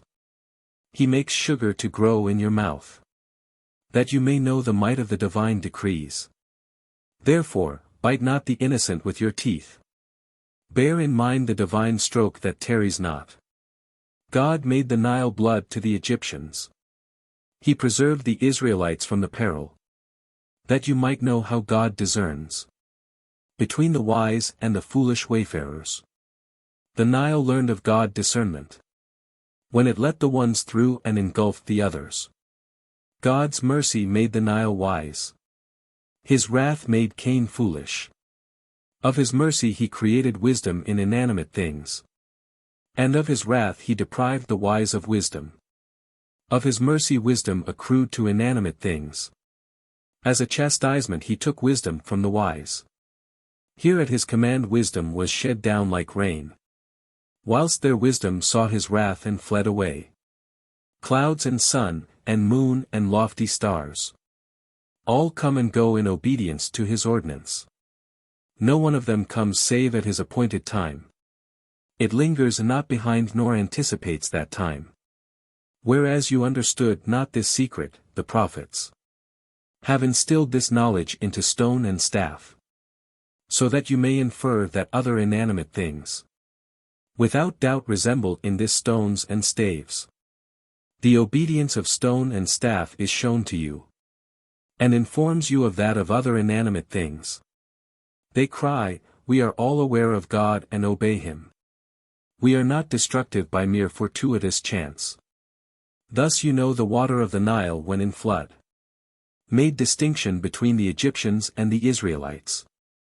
You know the others are wise as earth, who, when cleft, knew Charon and swallowed him up in vengeance. Or like the moon, who heard the command and hasted to sever itself into two halves in the sky. 287. Or like the trees and stones, which in all places were seen to bow down at the feet of Mustafa. The arguments between a Sunni and a materialist. 288, Dari, decided by the arbitrament of fire. Last night a Sunni said, the world is transitory. The heavens will pass away, God will be the air. 289. A philosopher replied, how know you they are transitory? How knows the rain the transitory nature of the cloud? Are you not a mere mote floating in the sunbeams? How know you that the sun is transitory? A mere worm buried in a dung heap. How can it know the origin and end of the earth? In blind belief you have accepted this from your father. And through folly have clung to it ever since. Tell me what is the proof of its transitoriness? Or else be silent and indulge not in idle talk. The Sunni said, one day I saw two persons engaged in argument on this deep question. Yeah, in dispute and controversy and argument. At last a crowd was gathered round them. I proceeded towards that company to inform myself of the subject of their discourse. One said, this sky will pass away. Doubtless this building had a builder. The other said, it is eternal and without period. It had no builder, or it was its own builder. The first said, do you then deny the Creator? The bringer of day and night, the sustainer of men? He answered, without proof I will not listen to what you say, 'tis only based on blind belief. Go. Bring proof and evidence, for never will I accept this statement without proof. He answered, the proof is within my heart. Yeah, my proofs are hidden in my heart. From weakness of vision you see not the new moon. If I see it, be not angry with me. Much talk followed, and the people were perplexed about the origin and end of the revolving heavens. Then the first said, O friend, within me is a proof, which assures me of the transitoriness of the heavens. I hold it for certain, and the sign of certainty. In him who possesses it is entering into fire. No, this proof is not to be expressed in speech, any more than the feeling of love felt by lovers. The secret I labor to express is not revealed, save by the pallor and emaciation of my face. When the tears course down my cheeks, they are a proof of the beauty and grace of my beloved. The other said, I take not these for a proof, though they may be a proof to common people. The Sunni said, when genuine and base coin boast, saying, Thou art false, I am good and genuine. Fire is the test ultimately, when the two rivals are cast into the furnace. Accordingly both of them entered the furnace. Both leapt into the fiery flame. And the philosopher was burnt to ashes. But the God-fearing Sunni was made fairer than before. Story 7. The courtier who quarreled with his friend for saving his life. A king was enraged against one of his courtiers, and drew his sword to slay him. The bystanders were all afraid to interfere, with the exception of one who boldly threw himself at the king's feet and begged him to spare the offender. The king at once stayed his hand, and laid down his sword, saying, As you have interceded for him, I would gladly pardon him, even if he had acted as a very demon. I cannot refuse your entreaties, because they are the same as my own. In reality, it is not you who make these entreaties for him, but I who make them through your mouth. I am the real actor in this matter and you are only my agent. Remember the text, you shot not when you shot. 290 You are, as it were, the foam, and I the mighty ocean beneath it. The mercy you show to this offender is really shown by me, the king. The offender was accordingly released and went his way. But, strange to say, he showed no gratitude to his protector, but, on the contrary, omitted to greet him when he met him, and in other ways refused to recognize the favor he had received from him. This behavior excited remark, and people questioned him as to the cause of his ingratitude to his benefactor. He replied, I had offered up my life to the king when this man intervened. It was a moment when, according to the tradition, I was with God in such a manner that neither prophet nor angel found entrance along with me, 291 and this man intruded between us. I desired no mercy save the king's blows. I sought no shelter save the king. If the king had cut off my head he would have given me eternal life in return for it. My duty is to sacrifice my life, it is the king's prerogative to give life. The night which is made dark as pitch by the king scorns the brightness of the brightest festal day. He who beholds the king is exalted above all thoughts of mercy and vengeance. Of a man raised to this exalted state no description is possible in this world, for he is hidden in God, and words like mercy and vengeance only express men's partial and weak views of the matter. It is true, God taught Adam the names of all things, 292, but that means the real qualities of things, and not such names as ordinary men use, clad in the dress of human speech. The words and expressions we use have merely a relative truth, and do not unfold absolute truth. He illustrates this by the reply made to the angel Gabriel by Abraham when he was cast into the fire by Nimrod. 293 Gabriel asked him if he could assist him, and Abraham answered, No. I have no need of your help. When one has attained union with God he has no need of intermediaries. Prophets and apostles are needed as links to connect ordinary men with God, but he who hears the inner voice within him has no need to listen to outward words, even of apostles. Although that intercessor is himself dwelling in God, yet my state is higher and more lovely than his. Though he is God's agent, yet I desire not his intercession to save me from evil sent me by God, for evil at God's hand seems to me good. What seems mercy and kindness to the vulgar seems wrath and vengeance to God-intoxicated saints. God's severity and chastisement serve to exalt his saints, though they make the vulgar more ungodly than before, even as the water of the Nile was pure water to the Israelites, but blood to the Egyptians. Moses asks the Almighty, Why hast thou made men to destroy them? 294. Moses said, O Lord of the day of account, Thou makest forms, wherefore, then, destroyest thou them? Thou makest charming forms, both men and women. Wherefore, then, dost thou lay them waste? God answered, I know that this query of thine proceeds not from negation or vain curiosity. Otherwise I should chastise and punish thee. Yea, I should rebuke thee for this question. But thou seekest to discover in my actions the ruling principle and the eternal mystery, in order to inform the people thereof, and to make ripe every raw person. Yea, O messenger, thou questionest me that I may reveal my ways to the people, though thou knowest them. O Moses, go and sow seed in the ground, in order to do justice to this question. When Moses had sowed and his seed had grown up, he took a sickle and reaped the corn. And then a divine voice reached his ears. Why hast thou sown and nurtured the corn? And then cut it down directly it was ripe? Moses replied, Lord, I cut it and lay it low, because here I have grain and straw. Grain is out of place in the straw yard, and straw is useless in the wheat barn. 'Tis wrong to mix these two. It is needful to sift them one from the other. God said, From whom learnest thou this knowledge? Whereby thou hast constructed a threshing floor. Moses said, O Lord, thou hast given me discernment. God said, Then have not I also discernment? Amongst my creatures there are pure spirits, and also dark and befouled spirits. The oyster shells are not all of the same value. Some contain pearls, and others black stones. It is needful to discern the bad from the good, just as much as to sift wheat from straw. The people of this world exist in order to manifest and to disclose the hidden treasure.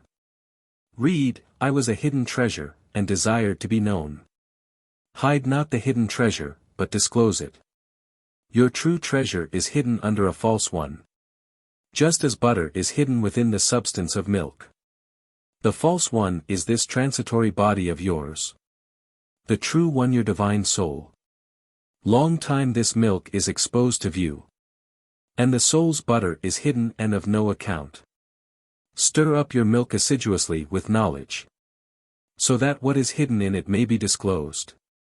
Because this mortal is the guide to immortality, as the cries of revelers indicate the cupbearer. Story 8. The prince who, after having been beguiled by a courtesan, returned to his true love.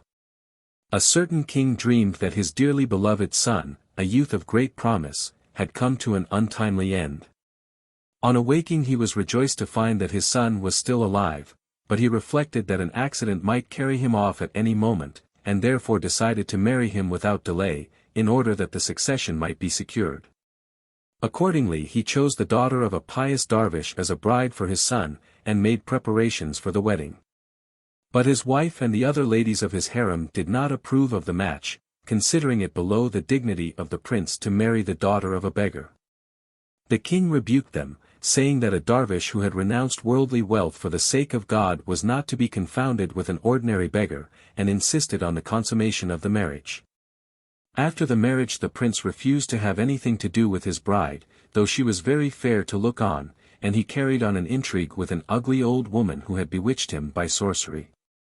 After a year, however, the king found some physicians who succeeded in breaking the spell, and the prince returned to his senses, and his eyes were opened to the superior attractions of his wife.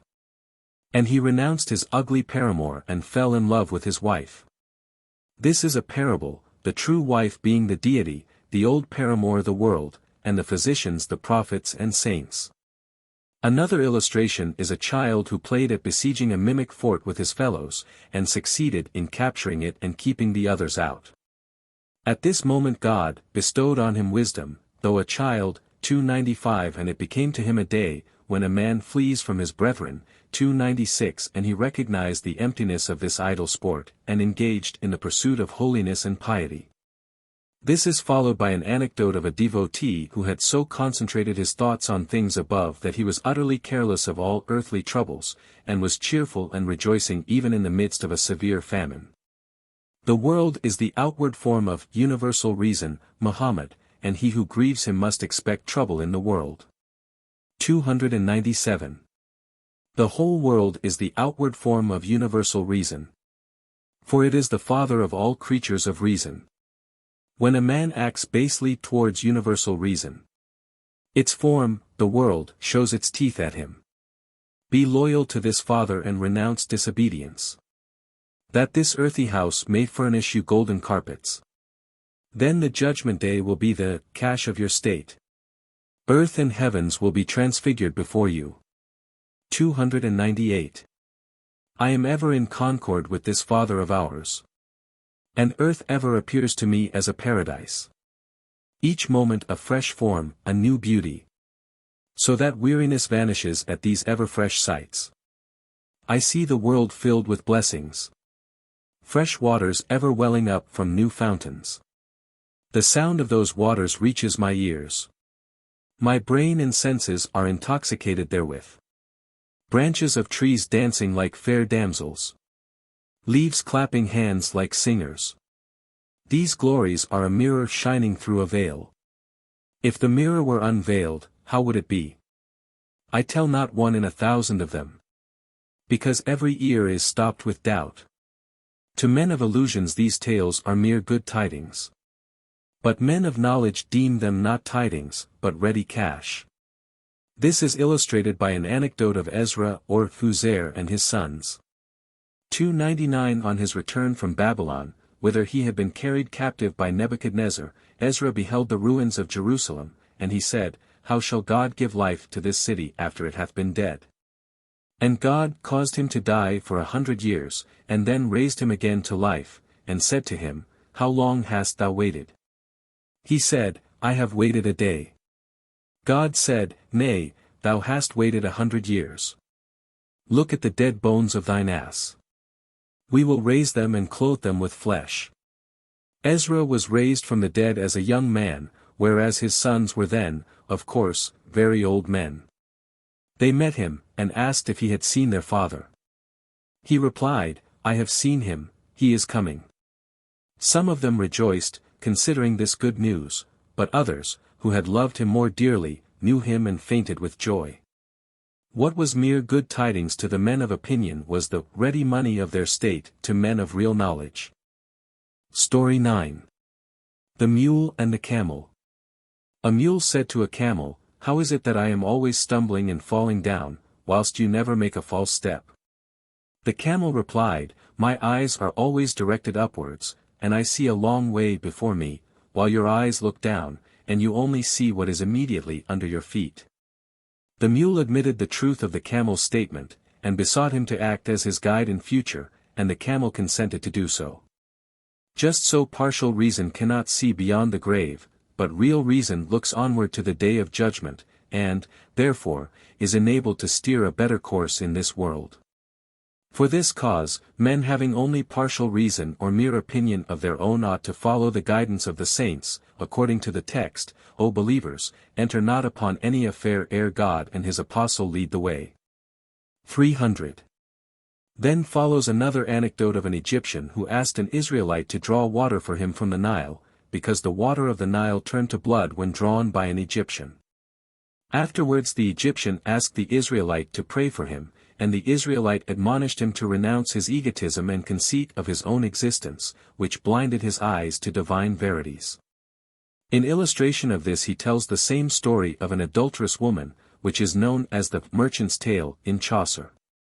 This woman, desiring to carry on an intrigue with her paramour, climbed up a pear tree to gather the fruit, and when she had reached the top she looked down, and pretended that she saw her husband misconducting himself with another woman.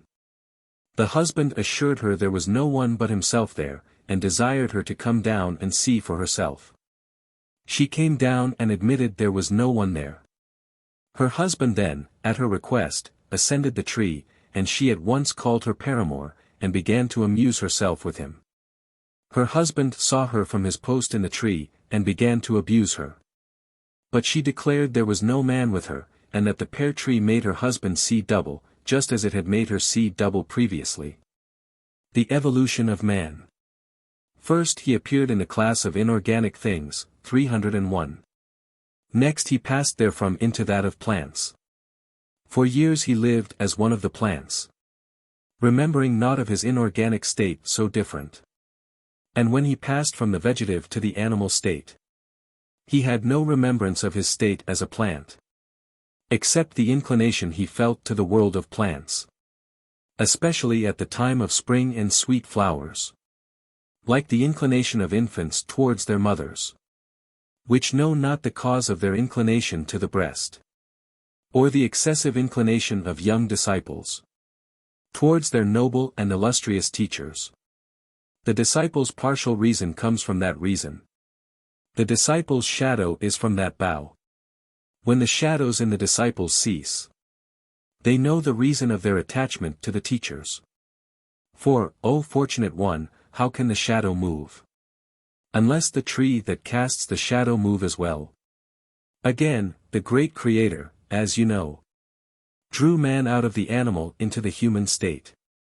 Thus man passed from one order of nature to another, till he became wise and knowing and strong as he is now.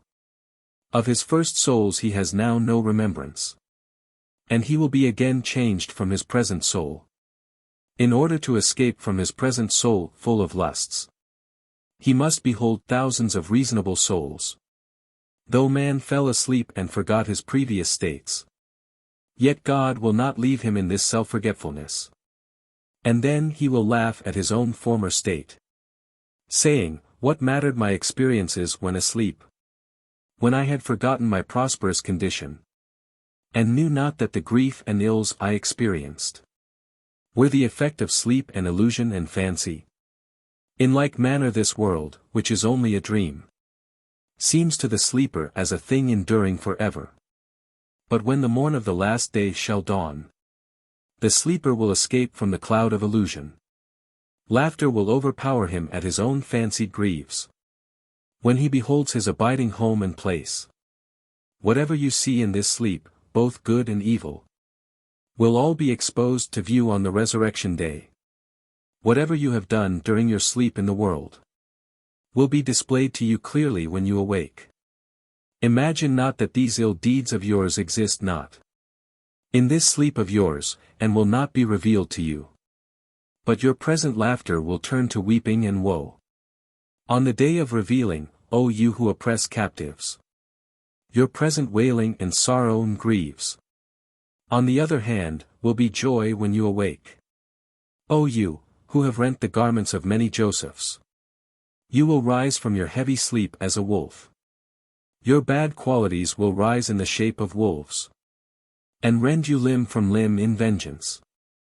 By the law of retaliation blood sleeps not after death. Say not, I shall die and obtain pardon. The retaliation of this world is elusive. It is mere sport compared to the retaliation to come. Therefore God calls the world a pastime and a sport, 302. For punishment in this world is sport compared to that. Here punishment is as the repression of quarrels. There it is as castration or circumcision. But this discourse is endless, O Moses. Go and leave these asses to their grazing. Let them fatten themselves with the food they love. For they are very wolves and objects of my wrath. Zuel Karnan at Mount Kaf. 303. Zuel Karnan journeyed to Mount Kaf. He saw it was formed of a bright emerald, forming as it were a ring round the world, whereat all people are filled with wonder. He said, Thou mighty hill, what are other hills? Before thee they are mere playthings. The mount replied, Those hills are my veins. But they are not like me in beauty and importance. A hidden vein from me runs to every city. The quarters of the world are bound to my veins. When God desires an earthquake under any city, He bids me shake one of my veins. Then in anger I shake that vein, which is connected with that particular city. When he says, enough, my vein remains still. I remain still, and then haste to perform my work. Now still like a plaster, and now operating. Now still like thought, and then speaking my thought. But they who are void of reason imagine that these earthquakes proceed from earth's vapors. Just so an ant who saw a pen writing on paper delivered himself to another ant in this way.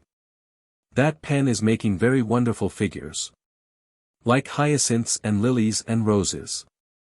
The other said, the finger is the real worker. The pen is only the instrument of its working. A third ant said, no, the action proceeds from the arm. The weak finger writes with the arm's might. So it went on upwards, till at last a prince of the ants, who had some wit, said, ye regard only the outward form of this marvel, which form becomes senseless in sleep and death. Form is only as a dress or a staff in the hand. It is only from reason and mind these figures proceed. But he knew not that this reason and mind would be but lifeless things without God's impulsion. The angel Gabriel appears to the Prophet Muhammad.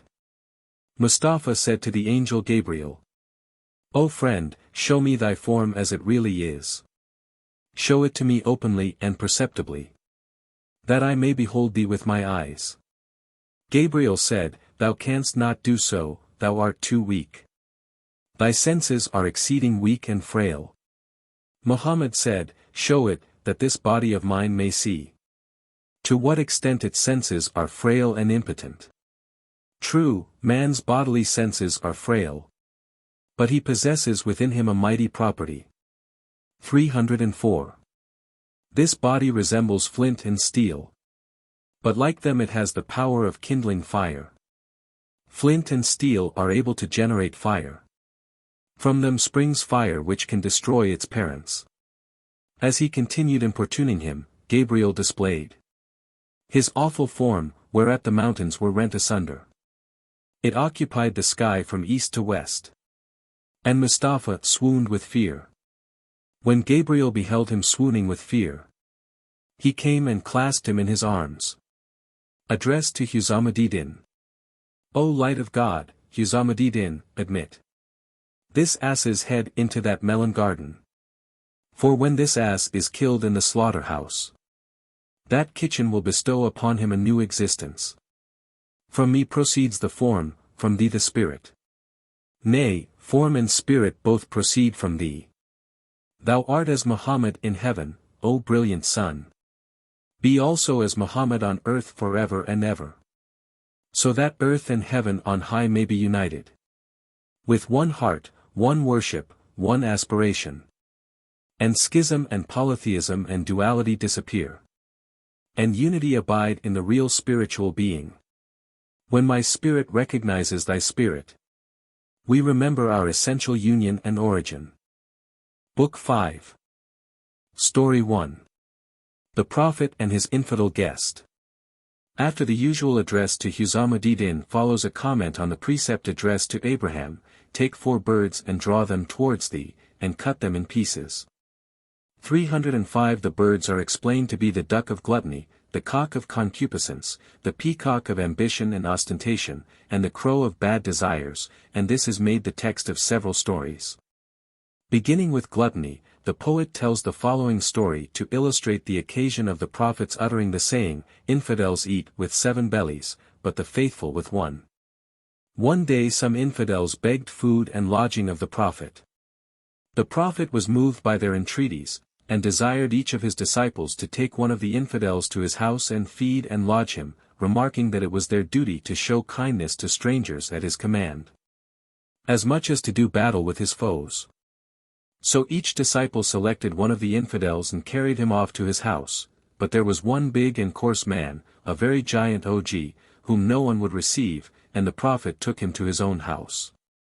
In his house the Prophet had 7 she-goats to supply his family with milk, and the hungry infidel devoured all the milk of those 7 goats, to say nothing of bread and other viands. He left not a drop for the Prophet's family, who were therefore much annoyed with him, and when he retired to his chamber one of the servant maids locked him in. During the night the infidel felt very unwell in consequence of having overeaten himself, and tried to get out into the open air, but was unable to do so, owing to the door being locked. Finally, he was very sick, and defiled his bedding. In the morning he was extremely ashamed, and the moment the door was opened he ran away. The Prophet was aware of what had happened, but let the man escape, so as not to put him to shame.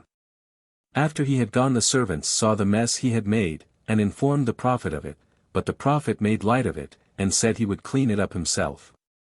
His friends were shocked at the thought of the Prophet soiling his sacred hands with such filth, and tried to prevent him, but he persisted in doing it, calling to mind the text, "As thou livest, O Muhammad," they were bewildered by drunkenness. 306 And being, in fact, urged to it by a divine command. While he was engaged in the work the infidel came back to look for a talisman which he had left behind him in his hurry to escape, and seeing the Prophet's occupation he burst into tears, and bewailed his own filthy conduct. The Prophet consoled him, saying that weeping and penitence would purge the offense, for God says, "Little let them laugh, and much let them weep." 307 And again, lend God a liberal loan. 308 And again, God only desireth to put away filthiness from you as his household, and with cleansing to cleanse you. 309 Prophet then urged him to bear witness that God was the Lord, even as was done by the sons of Adam. 310 Explained how the outward acts of prayer and fasting bear witness of the spiritual light within. After being nurtured on this spiritual food the infidel confessed the truth of Islam, and renounced his infidelity and gluttony. He returned thanks to the Prophet for bringing him to the knowledge of the true faith and regenerating him, even as Isa had regenerated Lazarus. The Prophet was satisfied of his sincerity, and asked him to sup with him again. At supper he drank only half the portion of milk yielded by one goat, and steadfastly refused to take more, saying he felt perfectly satisfied with the little he had already taken. The other guests marveled much to see his gluttony so soon cured, and were led to reflect on the virtues of the spiritual food administered to him by the Prophet. Outward acts bear witness of the state of the heart within. Prayer and fasting and pilgrimage and holy war bear witness of the faith of the heart. Giving alms and offerings and quitting avarice also bear witness of the secret thoughts. So, a table spread for guests serves as a plain sign, saying, "O guest, I am your sincere well-wisher." So, offerings and presents and oblations bear witness, saying, "I am well pleased with you." Each of these men lavishes his wealth or pains. What means it but to say, "I have a virtue within me"? Yea, a virtue of piety or liberality, whereof my oblations and fasting bear witness. Fasting proclaims that he abstains from lawful food, and that therefore he doubtless avoids unlawful food. And his alms say, he gives away his own goods. It is therefore plain that he does not rob others. If he acts thus from fraud, his two witnesses, fasting and alms, are rejected in God's court. If the hunter scatters grain, not out of mercy, but to catch game. If the cat keeps fast, and remains still, in fasting only to entrap unwary birds, making hundreds of people suspicious, and giving a bad name to men who fast and are liberal. Yet the grace of God, despite this fraud, may ultimately purge him from all this hypocrisy. Mercy may prevail over vengeance, and give the hypocrite such light as is not possessed by the full moon. God may purge his dealings from that hypocrisy, and in mercy wash him clean of that defilement, in order that the pardoning grace of God may be seen. God pardons all sins that need pardon. Wherefore God rains down water from the sign Pisces, to purify the impure from their impurities. 311. Thus acts and words are witnesses of the mind within. From these two deduce inferences as to the thoughts. When your vision cannot penetrate within, inspect the water voided by the sick man. Acts and words resemble the sick man's water, which serves as evidence to the physician of the body. But the physician of the spirit penetrates the soul, and thence ascertains the man's faith. Such an one needs not the evidence of fair acts and words. Beware of such, they spy out the heart. Require this evidence of act and word only from one who is not joined to the divine ocean like a stream. But the light of the traveler arrived at the goal. Verily that light fills deserts and wastes. That witness of his is exempt from bearing witness, and from all trouble and risk and good works. Since the brilliance of that jewel beams forth, it is exempted from these obligations. Wherefore require not from him act and word evidence, because both worlds through him bloom like roses. What is this evidence but manifestation of hidden things? Whether it be evidence in word, or deed, or otherwise. Accidents serve only to manifest the secret essence. The essential quality abides, and accidents pass away. This mark of gold endures not the touchstone, but only the gold itself, genuine and undoubted. These prayers and holy war and fasting will not endure, only the noble soul endures. The soul exhibits acts and words of this sort. Then it rubs its substance on the touchstone of God's command, saying, My faith is true, behold my witnesses. But witnesses are open to suspicion. Know that witnesses must be purified, and their purification is sincerity, on that you may depend. The witness of word consists in speaking the truth. The witness of acts in keeping one's promises. If the witness of word lie, its evidence is rejected. And if the witness of act play false, it is rejected. Your words and acts must be without self-contradiction, in order to be accepted without question. Your aims are different, 3:12, and you contradict yourselves. You sow by day, and tear to pieces by night. How can God listen to such contradictory witness, unless he be pleased to decide on it in mercy?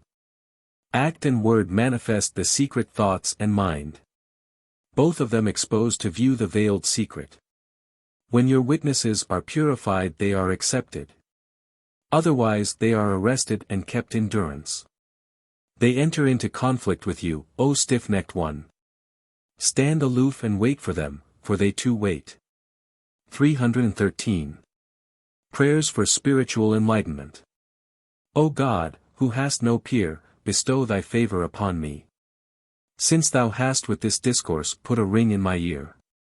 Take me by the ear, and draw me into that holy assembly, where thy saints in ecstasy drink of thy pure wine. Now that thou hast caused me to smell its perfume, withhold not from me that musky wine, O Lord of faith. Of thy bounty all partake, both men and women. Thou art ungrudging in bounties, O hearer of prayer. Prayers are granted by thee before they are uttered. Thou openest the door to admit hearts every moment. How many letters thou writest with thy almighty pen! Through marveling thereat stones become as wax. Thou writest the none of the brow, the sad of the eye, and the gym of the ear, to amaze reason and sense. These letters exercise and perplex reason. Write on, O skillful fair writer, imprinting every moment on not being the fair forms of the world of ideals, to confound all thought. 314. Yea, copying thereon the fair letters of the page of ideals. To wit, eye and brow and mustache and mole. For me, I will be a lover of not being, not of existence. Because the beloved of not being is more blessed. 315. God made reason a reader of all these letters, to suggest to it reflections on that outpouring of grace. 316. Reason, like Gabriel, learns day by day its daily portion from the indelible tablet. 317. Behold the letters written without hands on not being. Behold the perplexity of mankind at those letters.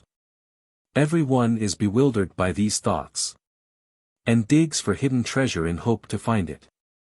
This bewilderment of mankind as to their true aims is compared to the bewilderment of men in the dark looking in all directions for the Qibla, and recalls the text, "Oh, the misery that rests upon my servants."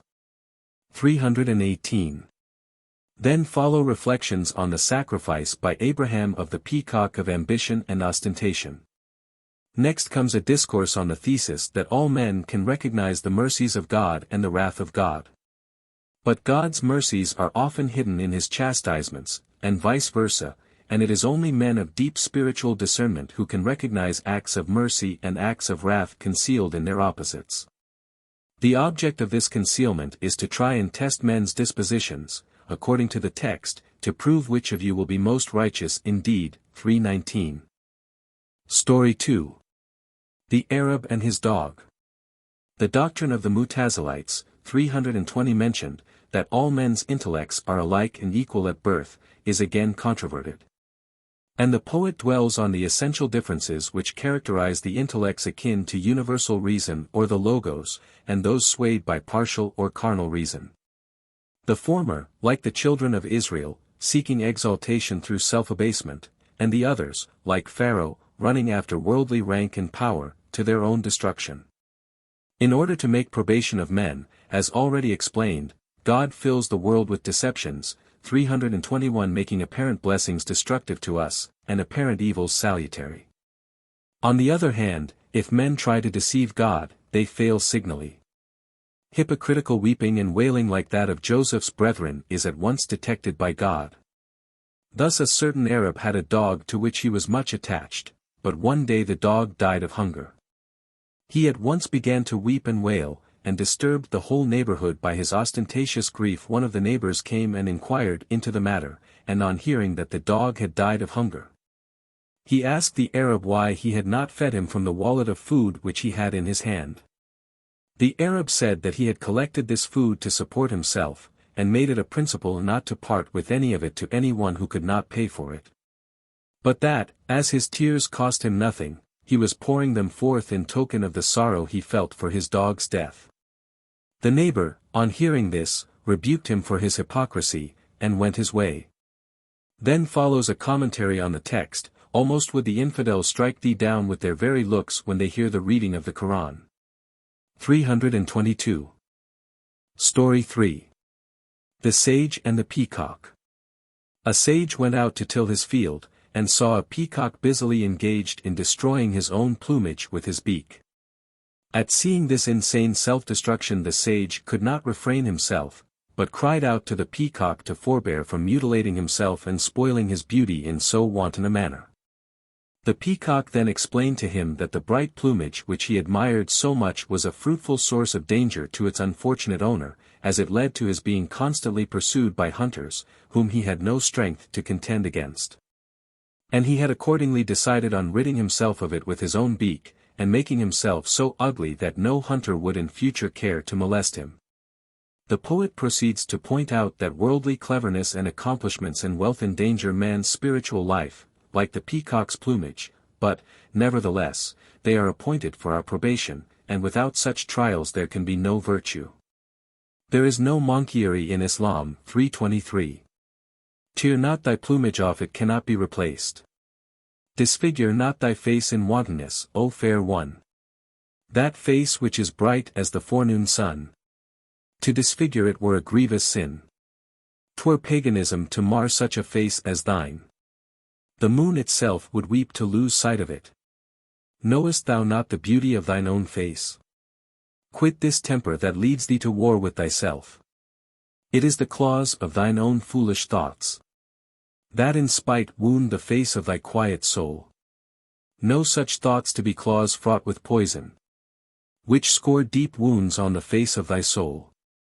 Rend not thy plumage off, but avert thy heart from it. For hostility between them is the law of this holy war. Were there no hostility, that war would be impossible. Ladst thou no lust, obedience to the law could not be. 324. Hadst thou no concupiscence there could be no abstinence. Where no antagonist, what need is there of armies? Ah! Make not thyself an eunuch. 325 Not a monk. Because chastity is mortgage to lust. Without lust denial of lust is impossible. No man can display bravery against the dead. God says, expend, 326 Wherefore earn money. Since expenditure is impossible without previous gain. Although the passage contains only the word expend. Read, acquire first, and then expend. In like manner, when the King of Kings says, abstain, 327. It implies an object of desire wherefrom to abstain. Again, eat ye, is said recognizing the snares of lust. And afterwards, exceed not, 328 to enjoin temperance. When there is no subject. The existence of a predicate is not possible. 329. When thou endurest not the pains of abstinence. And fulfillest not the terms, thou gainest no reward. How easy those terms! How abundant that reward! A reward that enchants the heart and charms the soul. This is followed by the admonition that the only way to be safe from one's internal enemies is to annihilate self, and to be absorbed in the eternity of God, as the light of the stars is lost in the light of the noonday sun. Everything but God is at once preyed on by others, and itself preys on others, like the fowl which, when catching a worm, was itself caught by a cat. Men are so intent on their own low objects of pursuit that they see not their foes who are trying to make them their prey. Thus it is said, before them have we set a barrier, and behind them a barrier, so that they shall not see. 330 Persons who lust after the vile pleasures of this world, and desire long life, not to serve God, but to satisfy their own carnal lusts, resemble the crow slain by Abraham, because he only lived for the sake of carrion. Or Iblis, who prayed to be respite till the day of judgment, not for the purpose of reforming himself but only to do mischief to mankind. 331. Prayers to God to change our base inclinations and give us higher aspirations.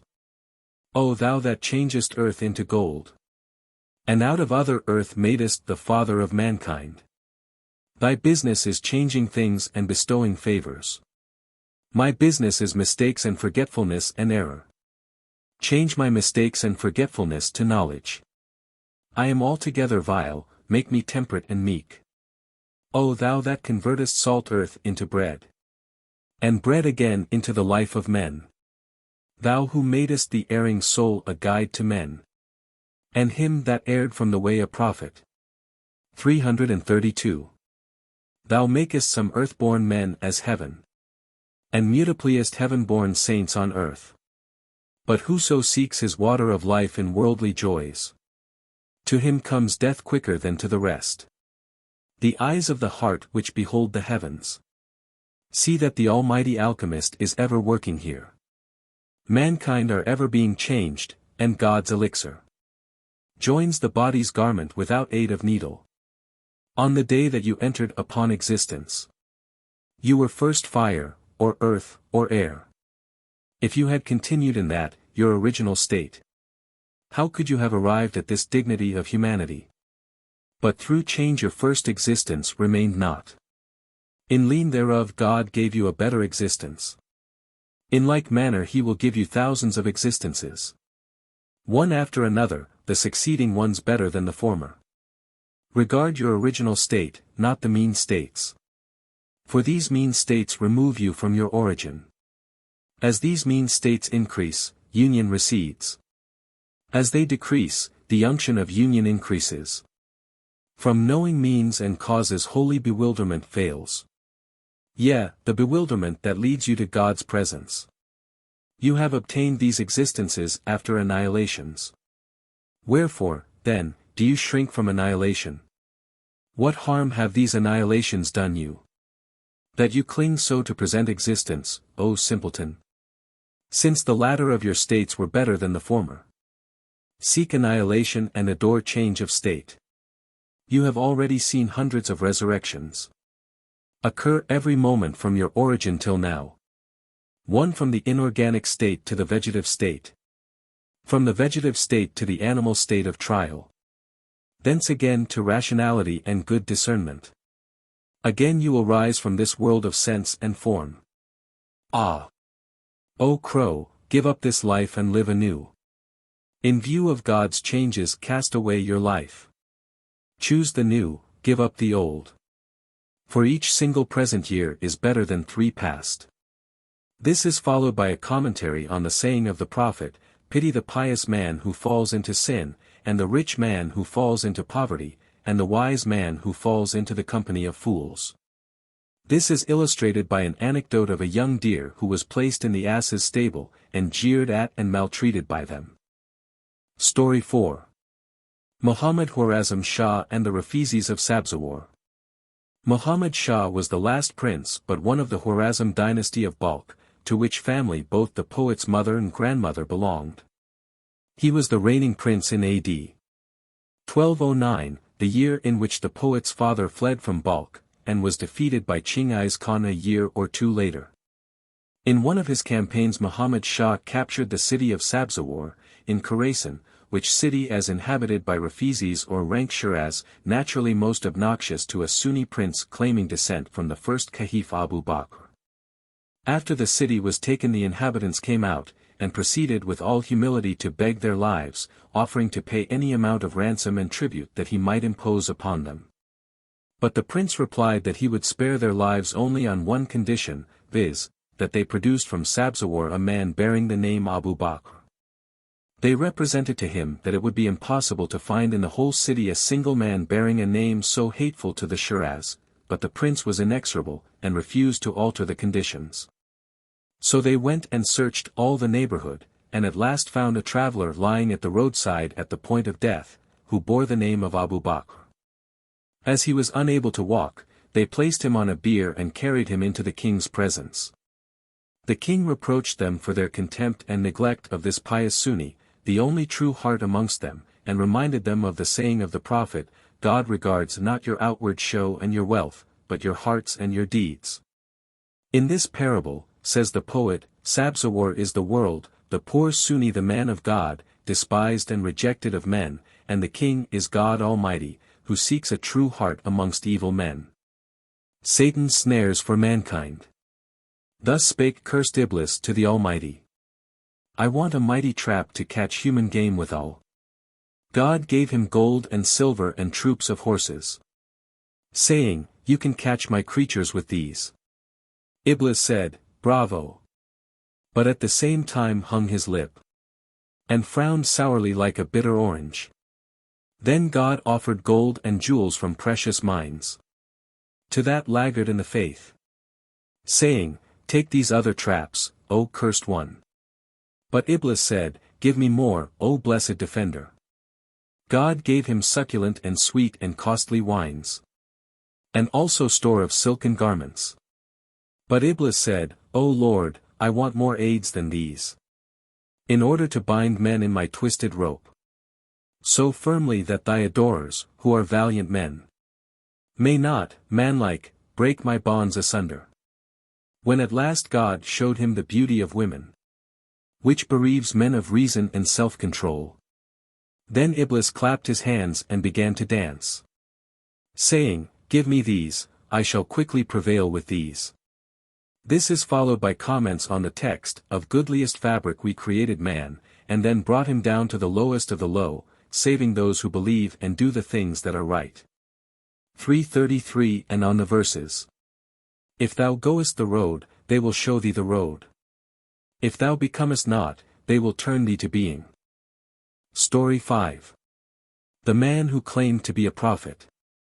A man cried out to the people, I am a prophet, yeah, the most excellent of the prophets. The people seized him by the collar, saying, how are you any more a prophet than we are?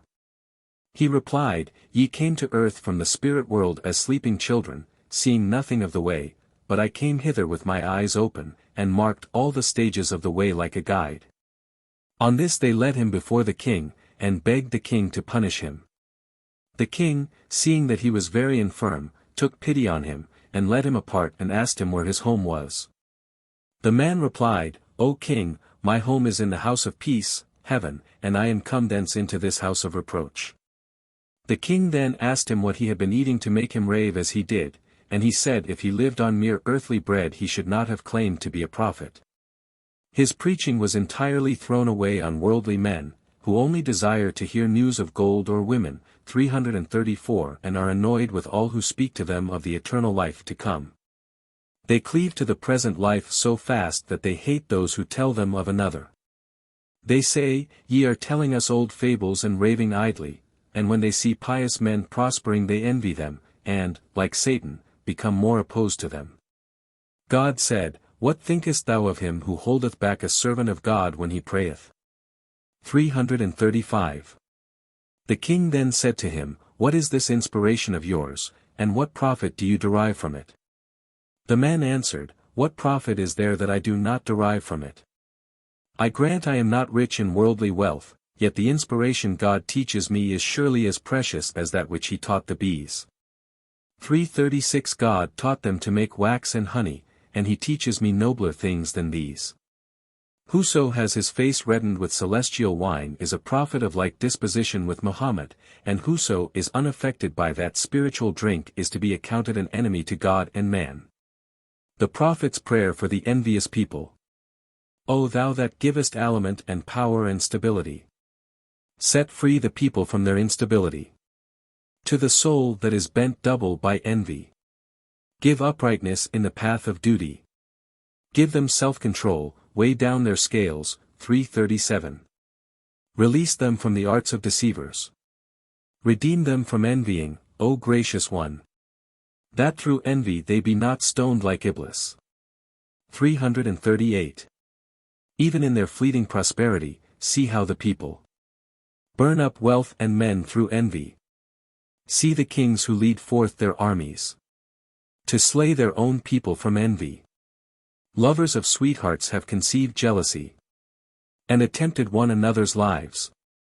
Read Wais and Ramin and Khosra and Shiren. To see what these fools have done to one another. Lovers and beloved have both perished.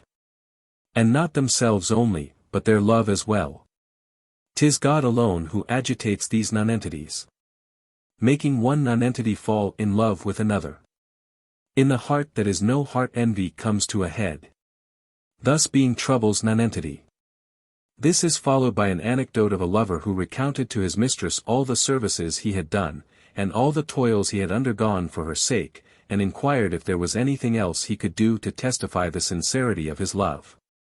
His mistress replied, All these things you have done are but the branches of love, you have not yet attained to the root, which is to give up life itself for the sake of your beloved. The lover accordingly gave up his life, and enjoyed eternal fruition of his love, according to the text, O thou soul which art at rest, return to thy Lord, pleased, and pleasing him. 339. This is followed by a statement of the doctrine of the jurist Abu Hanifa, to whose school the poet belonged, that weeping, even aloud, during prayer does not render the prayers void. Provided that the weeping be caused by thoughts of the world to come, and not by thoughts of this present world. 340 And, apparently in allusion to the name Abu Hanifa, the poet recalls the text, they followed the faith of Abraham, the orthodox, Hanifan. 341. Story 6. The disciple who blindly imitated his sheikh. An ignorant youth entered an assembly of pious persons who were being addressed by a holy sheikh. He saw the sheikh weeping copiously, and in mere blind and senseless imitation he copied the sheikh's behavior, and wept as copiously himself, though he understood not a word of the discourse. In fact, he behaved just like a deaf man who sees those around him laughing, and laughs himself out of compliment to them, though he knows not the subject of their merriment, and is obliged to have it explained to him before he can laugh again with real perception of the joke. After he had wept in this ignorant way for some time he made due obeisance to the sheikh, and took his departure. But one of the sheikh's true disciples, being jealous for the honor of his master, followed him, and thus addressed him, I adjure you by Allah that you go not and say, I saw the sheikh weeping, and I too wept like him. Your ignorant and mere imitative weeping is totally unlike the weeping of that holy saint. Such weeping as his is only possible to one who has, like him, waged the spiritual war for 30 years. His weeping is not caused by worldly griefs, but by the deep concerns of the spirit.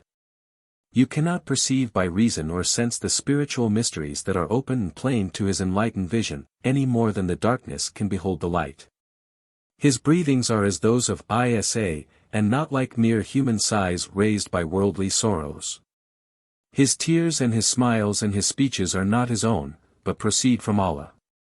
Fools like you are ignorant of the motive and design of saints' actions, and therefore only harm themselves if they try to imitate them, without understanding their meaning.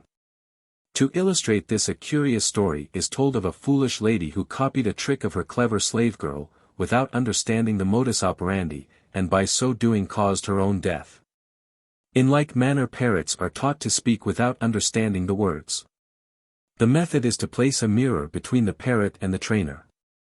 The trainer, hidden by the mirror, utters the words, and the parrot, seeing his own reflection in the mirror, fancies another parrot is speaking, and imitates all that is said by the trainer behind the mirror.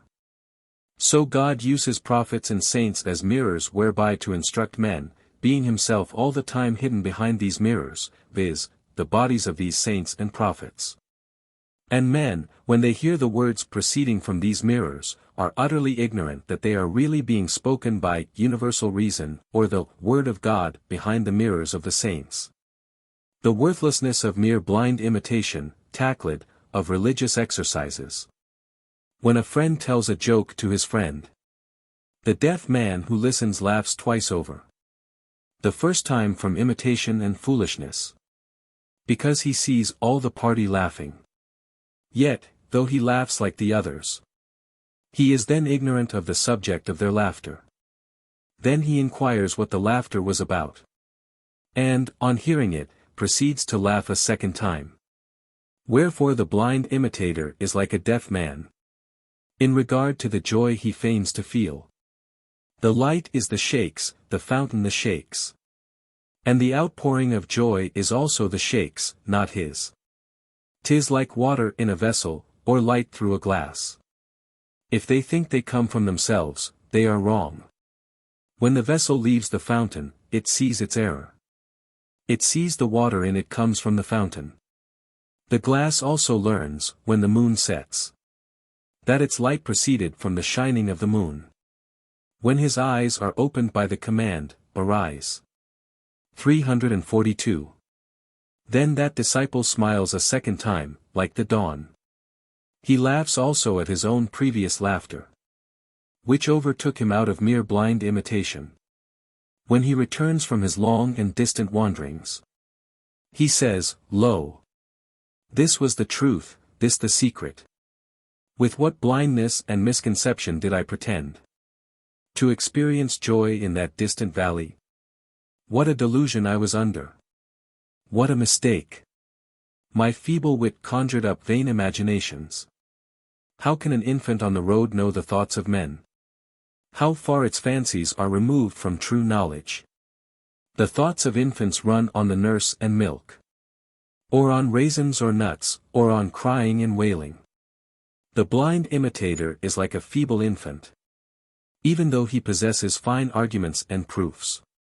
His preoccupation with obscure arguments and proofs drags him away from insight into truth. His stock of lore, which is the salve of his eyes, bears him off and plunges him in difficult questions. Ah!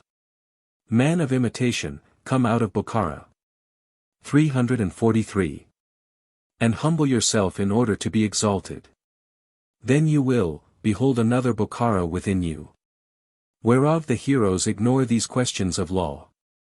Though a footman may be swift of foot on land, yet on the sea he is as one with ruptured tendons. That footman is only carried by land. 344. But he who is carried by sea is the truly learned one. The King of Kings showers special favors upon him. Know this, O man pledged to vain illusions. The mere legal theologian is impotent to behold the light of the Spirit. When the day dawns from heaven, night flees away. What, then, can its darkness know of the nature of light? The gnat scuds away before the blast of the winds. What, then, knows the gnat of the savor of the winds? When the eternal appears, the transitory is annulled. What, then, knows he transitory of the eternal? When he sets foot on the transitory he bewilders it.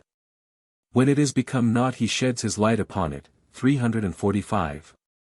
If you wish, you can adduce hundreds of precedents. But I take no heed of them, O man poor in spirit. The letters lam, mim, and ha, mim prefixed to some surahs, resemble the staff of Moses, when fully understood. 346. Ordinary letters resemble these, to outward view, but are far beneath them in signification.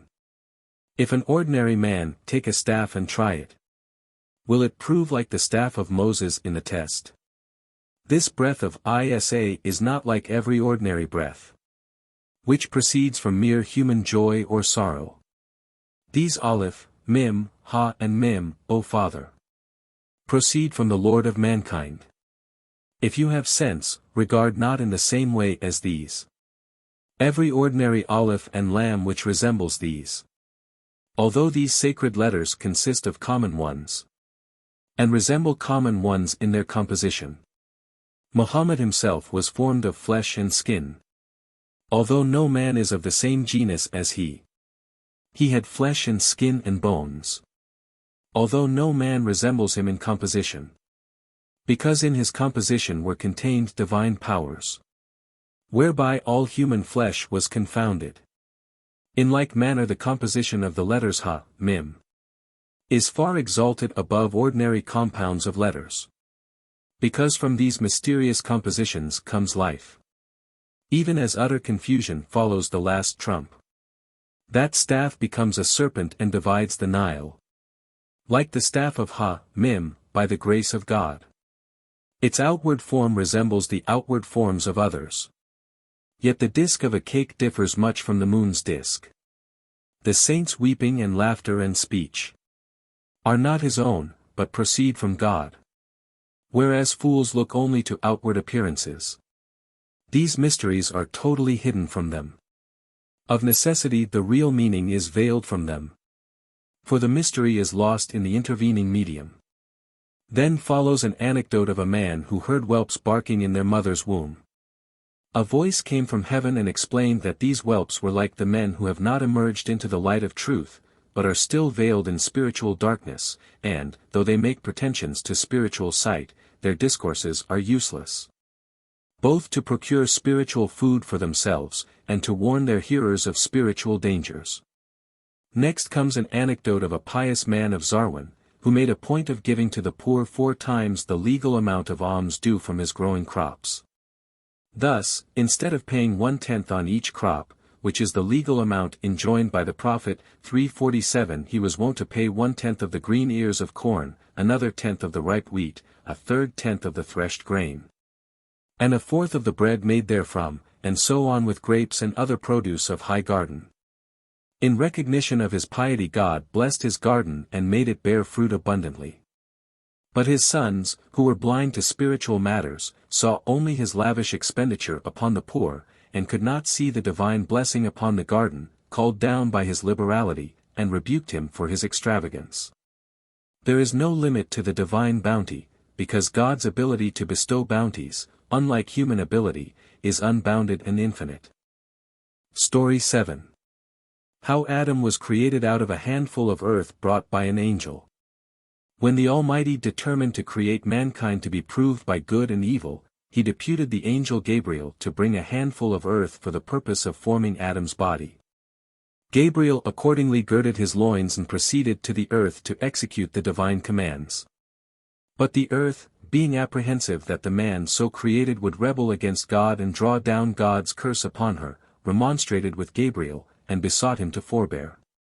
She represented that Gabriel would at the last day be preeminent over all the 8 angels who would then support the throne, 348, and that it therefore was only right that he should prefer mercy to judgment. At last Gabriel granted her prayer, and returned to heaven without taking the handful of earth. Then God deputed Michael on the same errand, and the earth made similar excuses to him, and he also listened to her crying, and returned to heaven without taking a handful. He excused himself to the Almighty by citing the example of the people to whom the prophet Jonah was sent, who were delivered from the threatened penalty in consequence of their lamentation for their sins. 349 in the text, if he please, he will deliver you from that which ye shall cry to him to avert.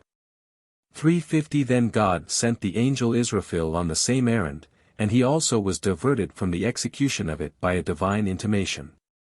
At last God sent Israel, the angel of death, who, being of sterner disposition than the others, resolutely shut his ears to the earth's entreaties, and brought back the required handful of earth.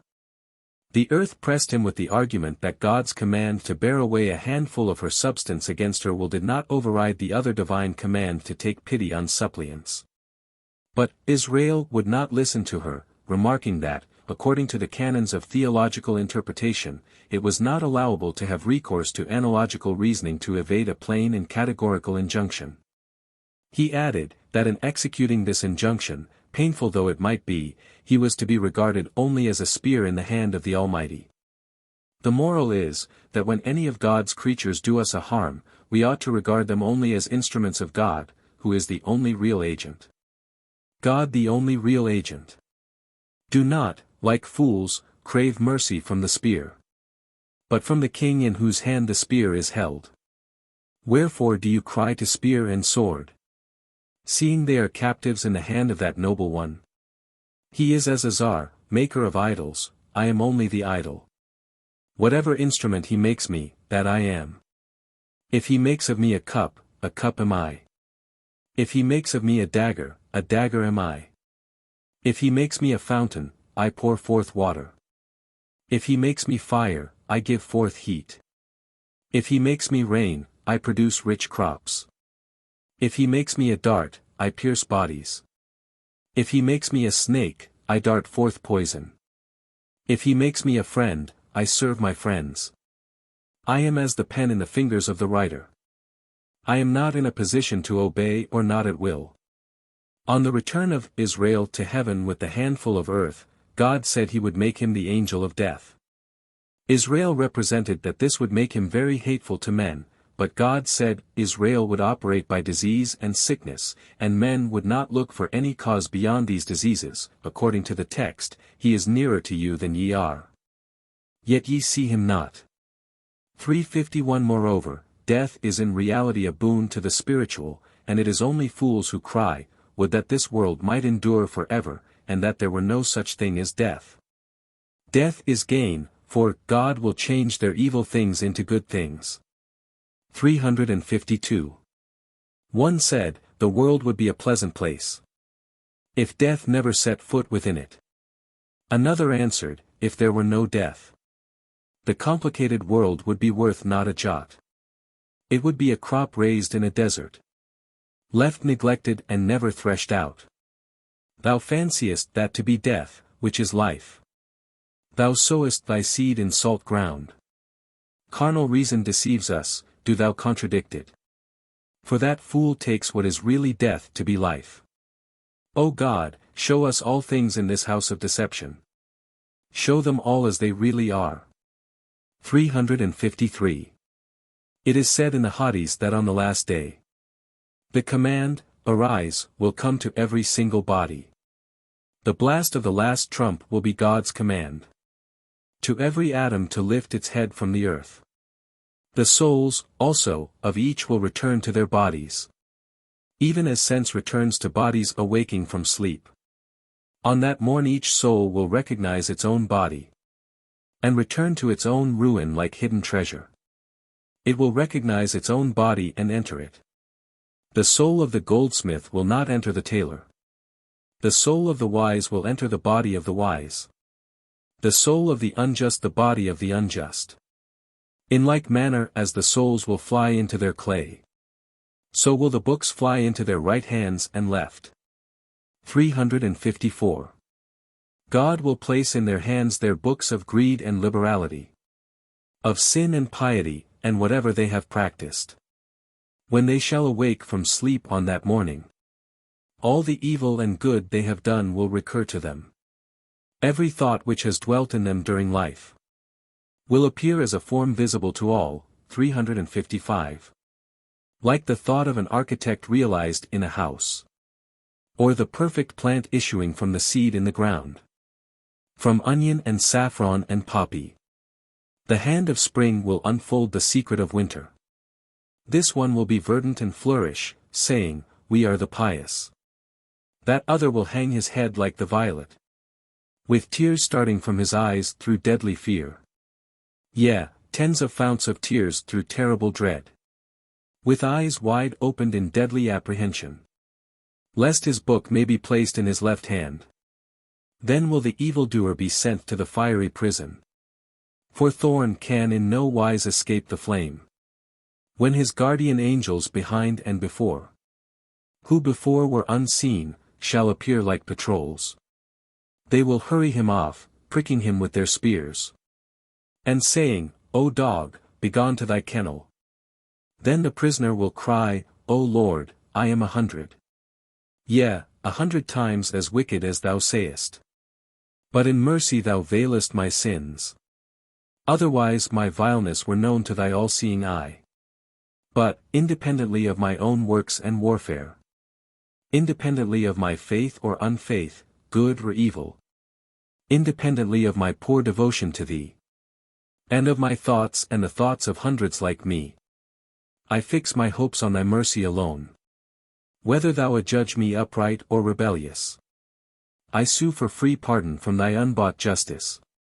O Lord, who art gracious without thought of consequence, I set my face towards that free grace of thine.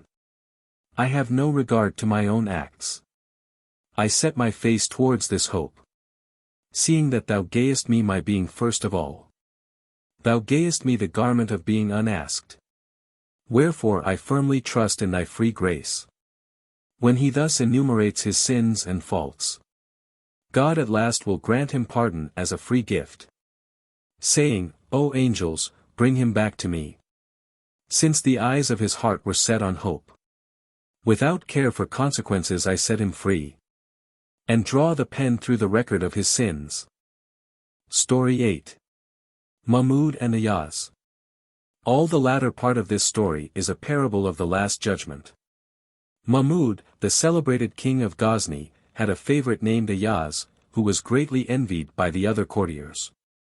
One day they came to the king and informed him that Ayaz was in the habit of retiring to a secret chamber, and locking himself in, and that they suspected he had their concealed coins stolen from the treasury, or else wine and forbidden drink. The fact was, that Ayaz had placed in that chamber his old shoes and the ragged dress which he used to wear before the king had promoted him to honor, and used to retire there every day and wear them for a time. In order to remind himself of his lowly origin, and to prevent himself from being puffed up with pride. This he did in accordance with the text, let man reflect out of what he was created. 356 The intoxication of the present life puffs up many with false pride, even as Iblis, who refused to worship Adam, saying, Who is Adam, that he should be lord over me? This he said because he was one of the jinn, who are all created of fire. 357 Adam, on the other hand, confessed his own vileness, saying, Thou hast formed me out of clay. The king was well assured of the fidelity of Ayaz. But in order to confute those who suspected him, he ordered them to go by night and break open that chamber and bring away all the treasure and other things hidden in it.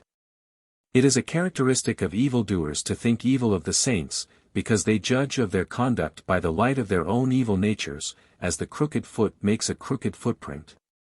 And as the spider sees things distorted through the web he has spun himself, the hug's conduct in this did not betoken any diminution of his love for Ayaz, because lover and beloved are always as ono soul, though they may be opposed to outward view. Accordingly the courtiers proceeded to the chamber of Ayaz at night, and broke open the door, and searched the floor and the walls, but found only the old shoes and the ragged dress. They then returned to the king discomfited and shamefaced, even as the wicked who have slandered the saints will be on the day of judgment, according to the text. On the resurrection day thou shalt see those who have lied of God with their faces black. 358 Then they besought the king to pardon their offense, but he refused, saying that their offense had been committed against Ayaz, and that he would leave it to Ayaz to decide whether they should be punished or pardoned. If Ayaz showed mercy it would be well, and if he punished it would be well also, for the law of retaliation is the security for life. 359 Only he enjoined him to pronounce his sentence without delay, because waiting is punishment. A description of genuine union with God. A loved one said to her lover to try him. Early one morning, O such an one, son of such an one. I marvel whether you hold me more dear. Or yourself, tell me truly, O ardent suitor. He answered, I am so entirely absorbed in you, that I am full of you from head to foot. Of my own existence nothing but the name remains. In my being is nothing besides you, O object of desire. Therefore am I thus lost in you. Just as vinegar is absorbed in honey. Or as a stone, which is changed into a pure ruby, is filled with the bright light of the sun. In that stone its own properties abide not. It is filled with the sun's properties altogether. So that, if afterwards it holds itself dear, 'tis the same as holding the sun dear, O beloved. And if it hold the sun dear in its heart, 'tis clearly the same as holding itself dear. Whether that pure ruby hold itself dear, or hold the sun dear, there is no difference between the two preterences. On either hand is naught but the light of dawn. But till that stone becomes a ruby it hates itself. For till it becomes one eye, it is two separate eyes. For 'tis then darkened and purblind. And darkness is the essential enemy of light. If it then hold itself dear, it is an infidel. Because that self is an opponent of the mighty sun. Wherefore 'tis unlawful for the stone then to say I. Because it is entirely in darkness and nothingness. Pharaoh said, I am the truth, and was laid low. Mansur Halach said, I am the truth, and escaped free. 360. Pharaoh's I was followed by the curse of God. Mansur's I was followed by the mercy of God, O beloved. Because Pharaoh was a stone, Mansur a ruby. Pharaoh an enemy of light, Mansur a friend. O prattler, Mansur's I am he was a deep mystic saying, expressing union with the light, not mere incarnation. 361. Story 9. The Sincere Repentance of Nesu.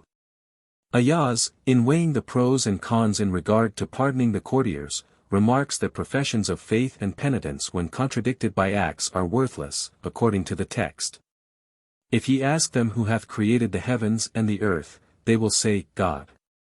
Yet they devise lies. 362. And in illustration of this he tells a story of a faithless husband who retired to a secret chamber ostensibly to say his prayers, but really to carry on an intrigue with a slave girl. And the falsity of whose pretenses was demonstrated by ocular proof of his condition. In like manner, on the day of resurrection man's hands and eyes and feet will bear witness against him of the evil actions done by him, thus confuting his pretenses to piety. The test of a sincere repentance is abhorrence of past sins and utter abandonment of all pleasure in them, the old love for sin being superseded by the new love for holiness. Such a repentance was that of Nesu. Nesu in his youth disguised himself in female attire and obtained employment as attendant at the women's baths, where he used to carry on shameful intrigues with some of the women who frequented the bath. At last, however, his eyes were opened to the wickedness of his conduct, and he went to a holy man and besought him to pray for him. The holy man, imitating the long-suffering of the veiler of sins, did not so much as name his sin, but prayed, saying, God give thee repentance of the sin thou knowest. The prayer of that holy man was accepted, because the prayers of such an one are the same as God's own will, according to the tradition, my servant draws nigh to me by pious works till I love him. And when I love him I am his ear, his eye, his tongue, his foot, his hand, and by me he hears, sees, talks, walks, and feels. Nesu then returned to the bath a truly repentant man. But soon afterwards one of the women frequenting the bath lost a valuable jewel, and the king gave order that all persons connected with the bath should be stripped and searched. When the officers came to the bath to execute this order Nesu was overwhelmed with fear, for he knew that if his sex were discovered he would certainly be put to death. In his fear he called upon God for deliverance, and swooned with fear and became beside himself, so that his natural self was annihilated, and he became a new creature, even as a corpse rising from the grave. When he came to himself he found that the lost jewel had been found, and those who had suspected him came and begged his pardon. Shortly afterwards the king's daughter sent for him to come and wash her head. But, in spite of her imperative commands, he refused to place himself again in the way of temptation, lest he might fall again, and God might make easy to him the path to destruction. 363. Man's members will bear witness against him on the day of judgment, and confute his claims to piety. On the resurrection day all secrets will be disclosed. Yea, every guilty one will be convicted by himself. Hand and foot will bear testimony openly before the Almighty concerning their owner's sins. Hand will say, I stole such and such things. Lip will say, I asked for such and such things. Foot will say, I went after my own desires. Arm will say, I embraced the harlot. Eye will say, I looked after forbidden things. Ear will say, I listened to evil talk. Thus the man will be shown to be a liar from head to foot, since his own members will prove him to be a liar. Story 10. The Lion, the Fox, and the Ass. As an instance of false and insincere repentance, a story is next told, which is also found in the 5th chapter of the Anwar I Suhaili. A lion had been wounded in fight with a male elephant, and was unable to hunt game for himself.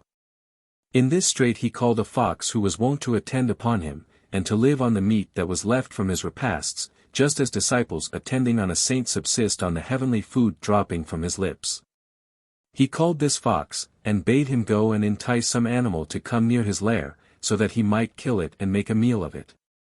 The fox went and searched the neighborhood, and at last found a lean and hungry ass who was grazing in a stony place where there was little or no grass. The fox, after making due salutations, condoled with the ass on his unfortunate condition.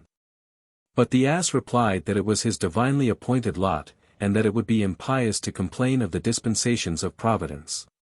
He also instanced the case of the ass of a water carrier, which, after having starved and worked hard in its master's service, by chance found admittance to the king's stables, where it was struck by the sleek appearance of the horses. But one day the horses were taken out to battle, and returned in a most miserable plight, some grievously wounded, and others dying. After seeing this sight it determined that its own hard life was preferable, and returned to its master. The fox replied that the ass was wrong in carrying passive resignation to such an extent as to refuse to try to better his condition when the opportunity of doing so presented itself, because God says, Go in quest of the bounties of God. 364 He added, if the ass would come with him, he would take him to a delightful meadow, where he would never lack plenty of grass all the year round. The ass rejoined that the command to strive for sustenance was only issued on account of the weakness of man's faith. The fox replied that this exalted faith was only vouchsafed to a few great saints, because the prophet describes contentment as a treasure, and treasure is not found by everyone. The ass rejoined that the fox was perverting the scripture, as no pious man who trusted in God was ever forsaken.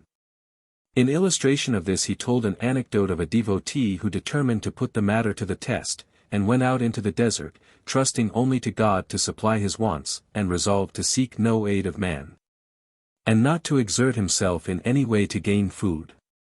He lay down on a stone and went to sleep, and God sent a caravan of travelers that way, who found him, and forced him to take food in spite of himself. The fox again pressed the ass to try to better his condition, saying that God had given men hands to use and not to do anything with. The ass answered that he knew of no occupation and exertion better than trust in God, as worldly occupations often lead to ruin, according to the text, throw not yourselves with your own hands into ruin. 365 But though the ass repeated all these excellent precepts, yet it was only so much cant on his part, because he was not firmly rooted in the faith. He had all the time a carnal hankering after the pleasant grazing ground the fox told him of, and the objections he made were only a parrot-like repetition of precepts heard, but not thoroughly understood and taken to heart. To illustrate the worthless nature of mere imitated religion and profession divorced from practice, a story is told of an infamous fellow who used to carry a dagger to protect, as he said, his honor. though his every action showed that he had neither honor to protect nor manliness to protect it.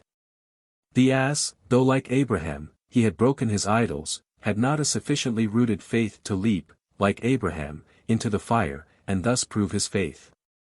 Here the poet apologizes for the trivial illustrations he uses by citing the text, "Verily God is not ashamed to set forth as well the instance of a gnat as of any nobler object," 366. Finally the ass yielded to the fox's enticement, and accompanied him to the lion's lair. The lion, being famished with hunger, sprang upon him the moment he appeared.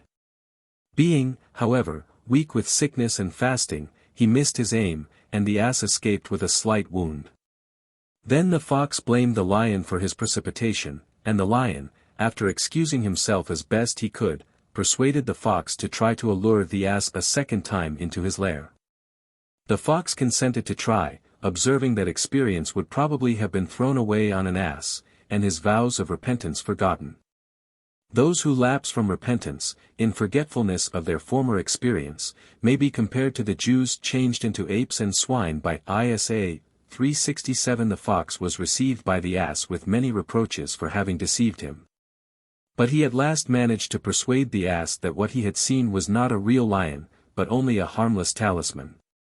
And the silly ass allowed himself to be again deluded, and forgot his vows of repentance, and again followed the fox to the lion's lair, where he speedily met his doom. Men who make professions of holiness merely from blind imitation of others are detected and confuted by the opposition between their words and their deeds. A man asked a camel, saying, "Ho! Whence comest thou? Thou beast of auspicious footstep." He replied, "From the hot bath of thy street." The man said, "That is proved false by thy dirty legs." So, when stubborn Pharaoh saw Moses' staff a serpent, and begged for a delay, to fetch magicians, 368 and relented. Wise men said, he ought to have become harsher. If he really be, as he says, the Lord Supreme. 369. What could miracles such as these of serpents, or even dragons, matter to the majesty of his divinity?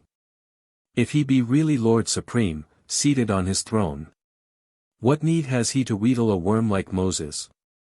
O babbler, while thy soul is drunk with mere date wine, thy spirit hath not tasted the genuine grapes.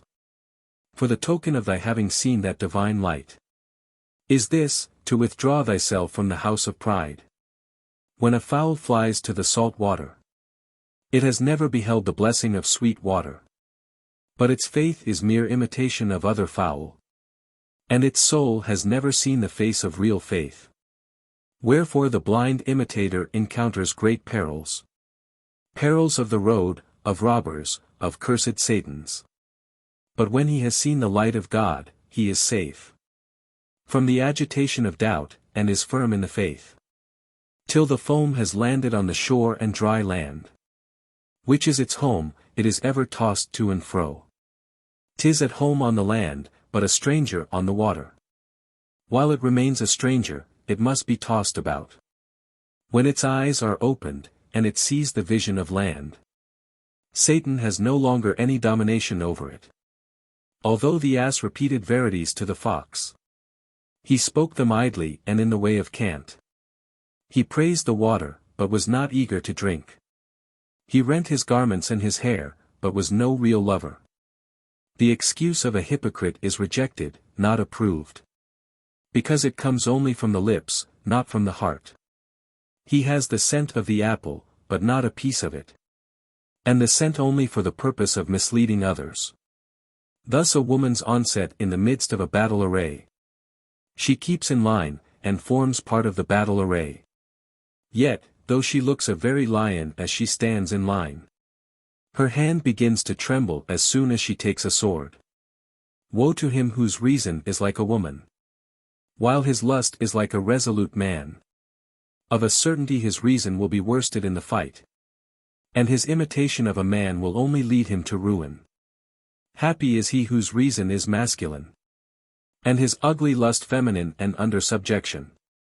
Though the mere imitator quotes 100 proofs, they are all based on opinion, not on conviction. He is only scented with musk, he is not himself musk. He smells of musk, but is really naught but dung. For his dung to become musk, O disciple, he must graze year after year in the divine pasture. For he who, like the musk deer, feeds on saffron of Khotan, must not eat grass and oats like asses. That man of cant has at his tongue's end 100 proofs and precepts, but there is no life in him. When the preacher has himself no light or life, how can his words yield leaves and fruit? He impudently preaches to others to walk aright, while himself he is unsteady as a reed shaken by wind. Thus, though his preaching is very eloquent, it hides within it unsteadiness in the faith. In order to gain true wisdom man must shake off worldly illusions. The fox said, "In my pure wine there are no dregs. These vain suspicions are not becoming. All this is only baseless suspicion, O simple one. Else you would know I am not plotting against you. You repudiate me on account of your own bad fancies. Why do you thus suspect your true friends? Think well of the brothers of purity, 370. Even though they show harshness toward you. For when evil suspicion takes hold of you, it severs you from hundreds of friends. If a tender friend treats you roughly to try you, 'tis contrary to reason to distrust him. Though I bear a bad name, my nature is not malevolent. What you saw was not dangerous, it was only a talisman. But even if there were danger in that object of suspicion, friends always pardon an offense. This world of illusions, fancies, desires, and fears is a mighty obstacle in the traveler's path. Thus, when these forms of delusive imaginations misled Abraham, who was a very mountain of wisdom, he said of the star, "This is my Lord," 371. Having fallen into the midst of the world of illusion, he thus interpreted the meaning of sun and stars. Yea, he, that great man who threaded jewels of interpretation, seeing then that this world of fascinating illusion seduced from the right path such a mountain as Abraham, so that he said of the star, "This is my Lord." What will not its illusions effect on a stupid ass? Human reason is drowned, like the high mountains, in the flood of illusion and vain imaginations. The very mountains are overwhelmed by this flood. Where is safety to be found save in Noah's ark? By illusions that plunder the road of faith. The faithful have been split into 72 sects. But the man of conviction escapes illusion. He does not mistake his eyelash for the new moon. He who is divorced from Omar's light is deceived by his own crooked eyelash.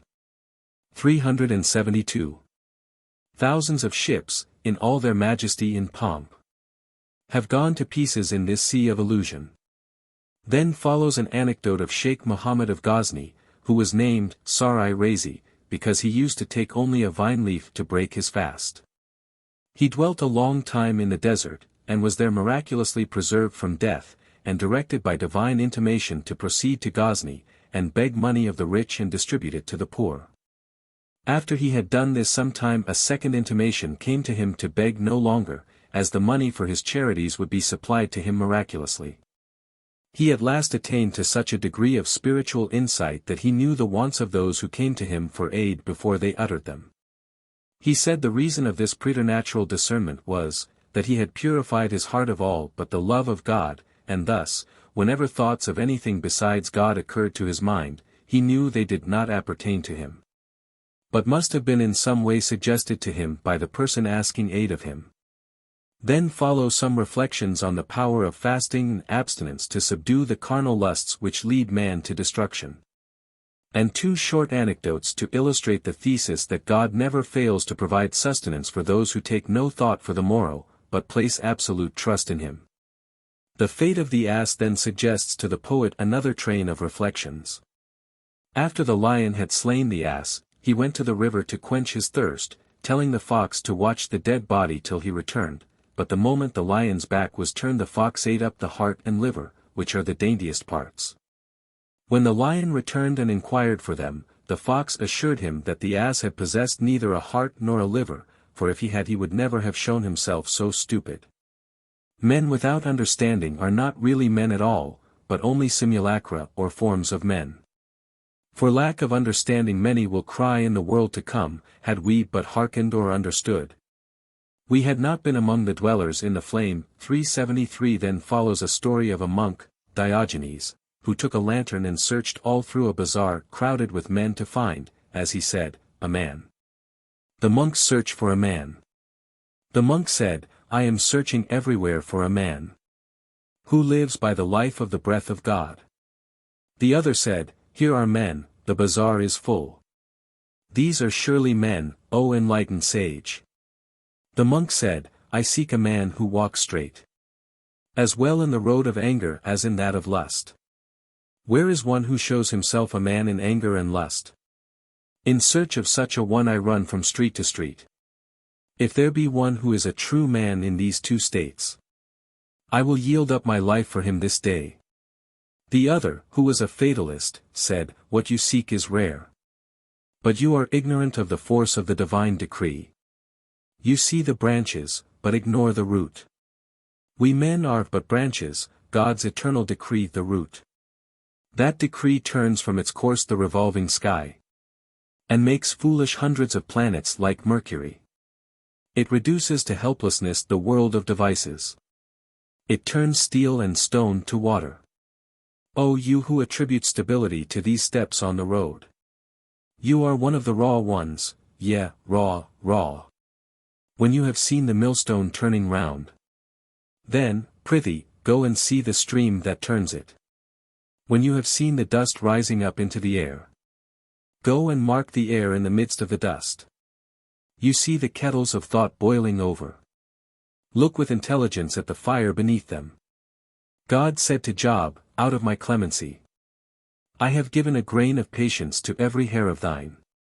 Look not, then, so much at your own patience. After seeing patience, look to the giver of patience. How long will you confine your view to the water wheel? Lift up your head and view also the water. Story 11. The Mussulman who tried to convert a Magian. A Mussulman pressed a Magian to embrace the true faith. The Magian replied, If God wills it, no doubt I shall do so. 374 The Mussulman replied, God certainly wills it, that your soul may be saved from hell, but your own evil lusts and the devil hold you back. The Magian retorted, using the arguments of the Jabrian or compulsionists, that on earth God is sole sovereign, and that Satan and lust exist and act only in furtherance of God's will. To hold that God is pulling men one way and Satan another is to derogate from God's sovereignty. Man cannot help moving in the direction he is most strongly impelled to go. If he is impelled wrongly, he is no more to blame than a building designed for a mosque but degraded into a fire temple, or a piece of cloth designed for a coat but altered into a pair of trousers. The truth is, that whatever occurs is according to God's will, and Satan himself is only one of his agents. Satan resembles the Turcoman's dog who sits at the door of the tent, and is vehement against aliens, but full of tenderness to friends. 375 The Mussulman then replied with the arguments of the Qadarians and Mutazilites, to prove the freedom of the will and consequent responsibility of man for his actions. He urged that man's free agency and consequent responsibility are recognized in common parlance, as when we order a man to act in a certain way, that God expressly assumes man to be a free agent by addressing commands and prohibitions to him, and by specially exempting some, such as the blind, 376 from responsibility for certain acts, that our internal consciousness assures us of our power of choice, just as outward sense assures us of properties in material objects.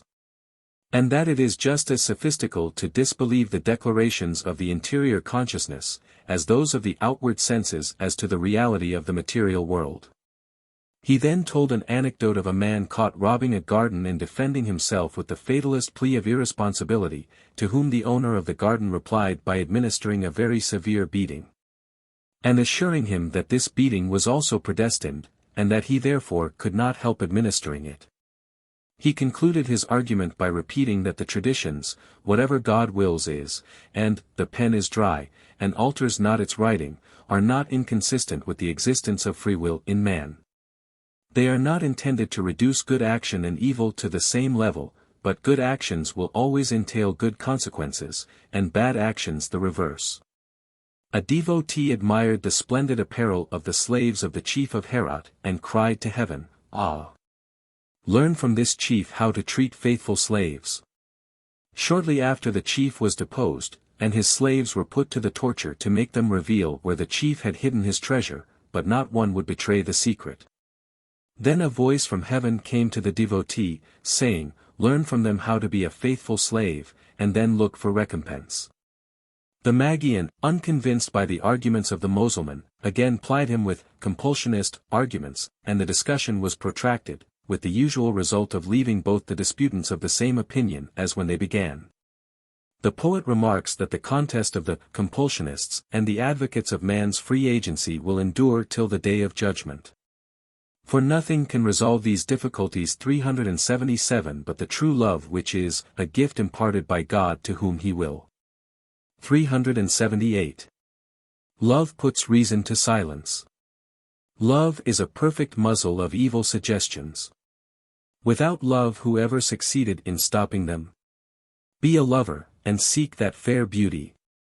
Hunt for that waterfowl in every stream. How can you get water from that which cuts it off? How gain understanding from what destroys understanding? Apart from principles of reason are other principles of light and great price to be gained by love of God. Besides this reason of yours, God has other reasons, which will procure for you heavenly nourishment. By your carnal reason you may procure earthly food. By God-given reason you may mount the heavens. When, to win enduring love of God, you sacrifice reason, God gives you a tenfold recompense, 379 700-fold. When those Egyptian women sacrificed their reason, 380. They penetrated the mansion of Joseph's love. The cupbearer of life bore away their reason. They were filled with wisdom of the world without end. Joseph's beauty was only an offshoot of God's beauty. Be lost, then, in God's beauty more than those women. Love of God cuts short reasoning, O beloved. For it is a present refuge from perplexities. Through love bewilderment befalls the power of speech. It no longer dares to utter what passes. For if it sets forth an answer, it fears greatly that its secret treasure may escape its lips. Therefore it closes lips from saying good or bad, so that its treasure may not escape it. In like manner the prophet's companions tell us. When the prophet used to tell us deep sayings, that chosen one, while scattering pearls of speech, would bid us preserve perfect quiet and silence. So, when the mighty phoenix hovers over your head, 381, causing your soul to tremble at the motion of its wings, you venture not to stir from your place, lest that bird of good fortune should take wing. You hold your breath and repress your coughs, so as not to scare that phoenix into flying away. And if one say a word to you, whether good or bad, you place finger on lip, as much as to say, be silent. That phoenix is bewilderment, 382. It makes you silent. The kettle is silent, though it is boiling all the while. Story 12. The devotee who broke the noble's wine jar. A certain noble, who lived under the Christian dispensation when wine was allowed, sent his servant to a monastery to fetch some wine. The servant went and bought the wine, and was returning with it, when he passed the house of a very austere and testy devotee. This devotee called out to him, "What have you got there?" The servant said, "Wine, belonging to such a noble." The devotee said, "What? Does a follower of God indulge in wine? Followers of God should have naught to do with pleasure and drinking, for wine is a very Satan, and steals men's wits. Your wits are not too bright already, so you have no need to render them still duller by drink." In illustration of this, he told the story of one Zaid, a very tall man, who had a dwarfish brother. This brother one day received him very ungraciously, only half rising from his seat in answer to his salutation, and Zaid said to him, "You seem to think yourself so tall that it is necessary to clip off somewhat of your height." Finally the devotee broke the wine jar with a stone, and the servant went and told his master. The noble was very wrathful at the presumption of the devotee in taking upon himself to prohibit wine, as condemned by the law of nature, when it had not been prohibited by the gospel. And he took a thick stick and went to the devotee's house to chastise him. The devotee heard of his approach and hid himself under some wool, which belonged to the ropemakers of the village. He said to himself, "To tell an angry man of his faults one needs to have a face as hard as a mirror, which reflects his ugliness without fear or favor." Just so the Prince of Termid was once playing chess with a courtier, and being checkmated, got into a rage and threw the chessboard at his courtier's head. So before playing the next game the courtier protected his head by wrappings of felt. Then the neighbors of the devotee, hearing the noise, came out and interceded for him with the noble, telling him that the devotee was half-witted, and could not be held responsible for his actions. And moreover, that as he was a favorite of God, 383 it was useless to attempt to slay him before his time, for the Prophet and other saints had been miraculously preserved in circumstances fatal to ordinary persons. The noble refused to be pacified. But the neighbors redoubled their entreaties, urging that he had so much pleasure in his sovereignty that he could well dispense with the pleasure of wine. The noble strenuously denied this, saying that no other pleasure of sovereignty, or what not, could compensate him for the loss of wine, which made him sway from side to side like the jessamine. The prophets themselves had rejected all other pleasures for that of spiritual intoxication, and he who has once embraced a living mistress will never put up with a dead one. The moral is, that spiritual pleasures, typified by wine, are not to be bartered away for earthly pleasures. The Prophet said, "The world is carrion, and they who seek it are dogs."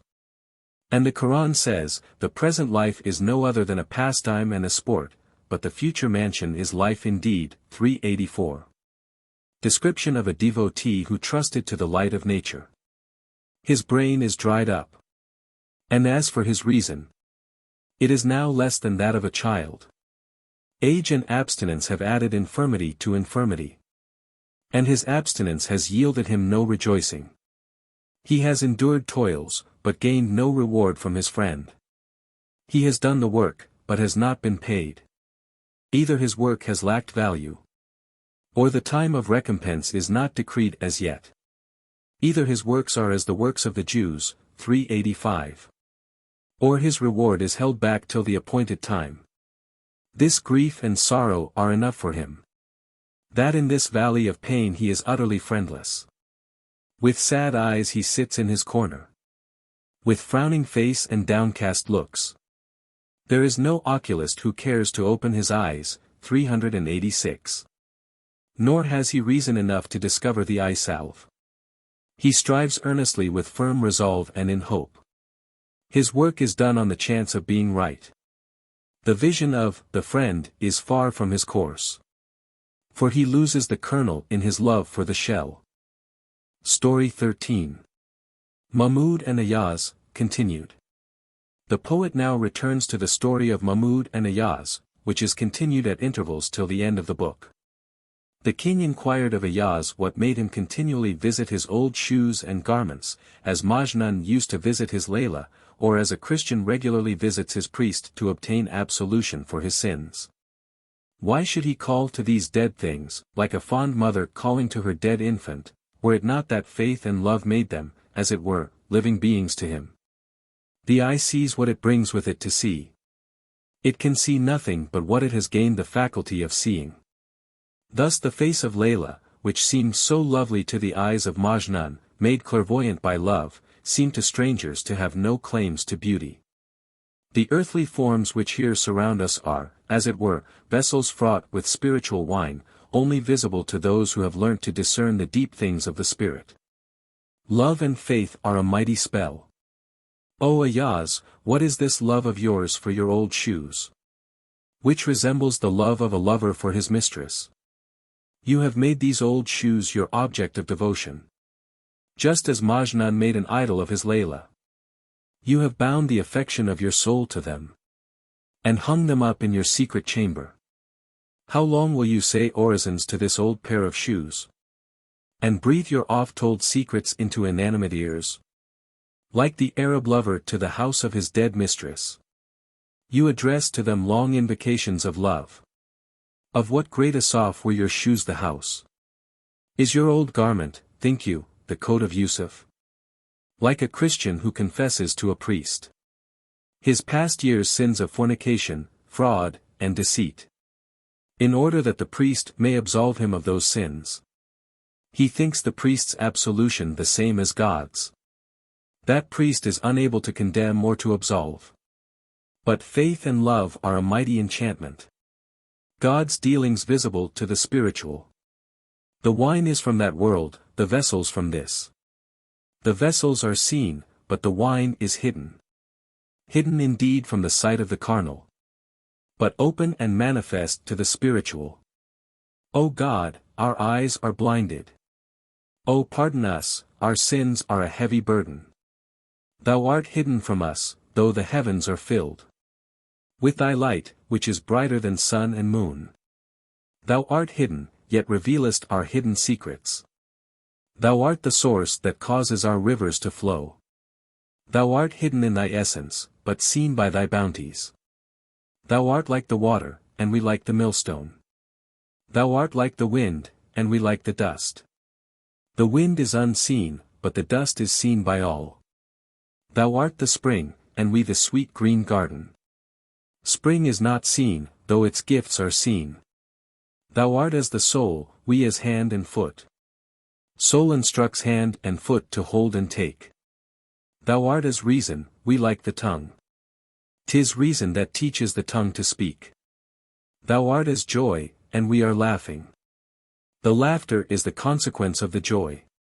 Our every motion every moment testifies, for it proves the presence of the everlasting God. So the revolution of the millstone, so violent, testifies to the existence of a stream of water. O thou who art above our conceptions and descriptions, dust be on our heads, and upon our similitudes of thee. Yet thy slaves never cease devising images of thee. They cry to thee always, my life is thy footstool. Like that shepherd who cried, O Lord. 387. Come nigh to thy faithful shepherd, that he may cleanse thy garment of vermin, and mend thy shoes, and kiss the hem of thy robe. No one equaled that shepherd in love and devotion, though his manner of expressing it was most faulty. His love pitched its tent on the heavens. He himself was as the dog at the tent door. When the sea of love to God boiled up, it touched his heart, but it touches your ears only. The thesis that silence may indicate emotions too deep for expression, while eloquent expressions may indicate that the ears only, and not the heart, have been touched, is next illustrated by a ludicrous anecdote of a dwarf who disguised himself as a woman, and presented himself at a sermon addressed to women. This dwarf played a trick on a woman sitting next him, which made her cry out, and the preacher fancied that his sermon had touched her heart. But the dwarf said that if her heart had been touched she would not have betrayed her feelings by publishing them to the whole congregation. The king then again pressed Ayaz to explain the mystery of his regard for the old shoes and rags, in order to admonish the courtiers, for he said that the beauty of true holiness is such that it attracts even infidels. To illustrate this he told an anecdote of a Mussulman who tried to convert a Gheber in the time of Bayazid. The Gheber said that he admired and envied the faith of Bayazid, though he had no power to imitate it. But as for the faith of the missionary who was trying to convert him, it only inspired him with aversion, because it was plainly insincere and hypocritical. And he told an anecdote of a harsh-voiced muezzin who went into a heathen country and there uttered the call to prayer. It happened that there was a girl in that place who had long been inclined to embrace Islam, much to the grief of her parents. But when she heard this harsh call she was at once cured of her wish to forsake her own religion. Her father was so delighted at this that he ran out and loaded the muezzin with gifts. The Gheber said the missionary had cured him of the wish to embrace Islam, just as the girl was cured by the muezzin's harsh voice. But he said he still retained his reverence for the faith of Bayazid, though he failed to understand how so much spirituality as was seen in Bayazid could be contained in an earthly body. He gave a curious illustration of his meaning. A man brought home a piece of meat weighing over half a man, to provide a meal for a guest, but his wife, who was very greedy, ate it all up secretly. When the man missed his meat he asked his wife for it, and she said the cat had eaten it. The man took the cat and weighed her, and found she weighed only half a man. Then he said to his wife, "If this half man is all cat, where is the meat? And if it is meat, where is the cat?" The Gheber said this was exactly the difficulty he felt about the spirit and the body of Bayazid. He concluded by saying, in the words of the Hadith, the true believer is attached to others, and others are attached to him, but the hypocrite inspires affection in no one. Mahmud and Ayaz. Continued. Mahmud again presses Ayaz to reveal his secrets, remarking that even if they suggest sad thoughts, they will benefit the hearers. The wise man is as a guest house, and he admits all the thoughts that occur to him, whether of joy or of sorrow, with the same welcome, knowing that, like Abraham, he may entertain angels unawares. This is illustrated by the story of a woman who drove away a valued guest by a petulant remark, which he was not intended to hear, and afterwards repented her discourtesy so deeply that she put on mourning and turned her house into an inn. Let grief as well as joy lodge in the heart, for grief is sent for our benefit as well as joy. Endure woe patiently, like Joseph and Job, and regard it as a blessing, saying with Solomon, "Stir me up, O Lord, to be thankful for thy favor which thou hast showed upon me." 388 Mahmud then praises Ayaz for being a true man who can control both lust and anger. Those who are carried away by anger or lust, like the girl of whom an anecdote is told, do not deserve the name of men. When anger or lust takes hold of a man, reason departs from him. Then comes an anecdote of a cowardly Sufi who boasted of his bravery, but had not courage enough even to slay a captive infidel. Verily, the greater warfare, viz. that against one's own lusts and passions, demands as much courage as the lesser warfare against the infidels. This is illustrated by a story of a saint named Ayatsi, who, after having been a great warrior against the infidels, renounced the world and applied himself to wage the greater warfare against his own lusts.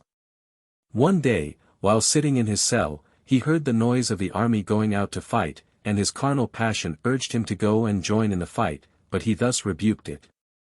Ayatsi's rebuke to his passion, which lusted to join in the lesser warfare. I said, O foul and faithless passion! Whence have you derived this inclination to war? Tell me truly, O passion, is this your trickery? Or else is it stubbornness shunning obedience to God? If you say not truly, I will attack you, and will afflict you more severely with discipline. Passion then heaved a cry from its breast, and without mouth vented the following complaints. In this cell you slay me every day. You slay my life like the life of a Gheber. Not a soul is aware of my condition. You drag me along without food or sleep. In the fight with one wound I shall quit the body, and the people will admire my valor and self-devotion. I said, O bad passion, you live as an infidel. And as an infidel you will die, shame be upon you. In both worlds you are naught but a hypocrite. In the two worlds only an unprofitable servant. I have vowed to God never to quit this cell, while life remains in this body. Because whatever the body does in this privacy is not done to make a fair show before men. Its movements and its rest in the privacy of this cell are not intended for the sight of any besides God. This is the greater warfare, that the lesser. Both these warfares have their Rustams and Haidars. They are not to be fought by one whose reason and sense flee away as soon as a mouse wags its tail. Such persons must shun the array of battle, and keep aloof from it even as women do. This is followed by an anecdote of another brave warrior who was among the faithful, and made good what he had promised to God. 389 Then comes a long story of a prince of Egypt who saw the portrait of a damsel belonging to the chief of Mosul, and conceived an ardent passion for her, and sent an army to take her by force.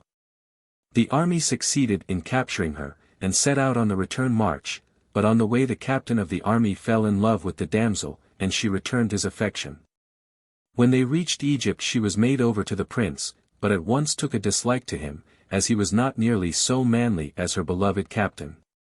The prince discovered her secret, and though he might justly have resented the treachery of the captain, he refrained, and showed true manliness in the greater warfare, by pardoning his fault and uniting him with the damsel to whom he was so much attached. Ideas gained from hearing a thing lead to seeing it. A person put this question to a philosopher. O sage, what is true and what is false? The sage touched his ear and said, this is false. But the eye is true and its report is certain.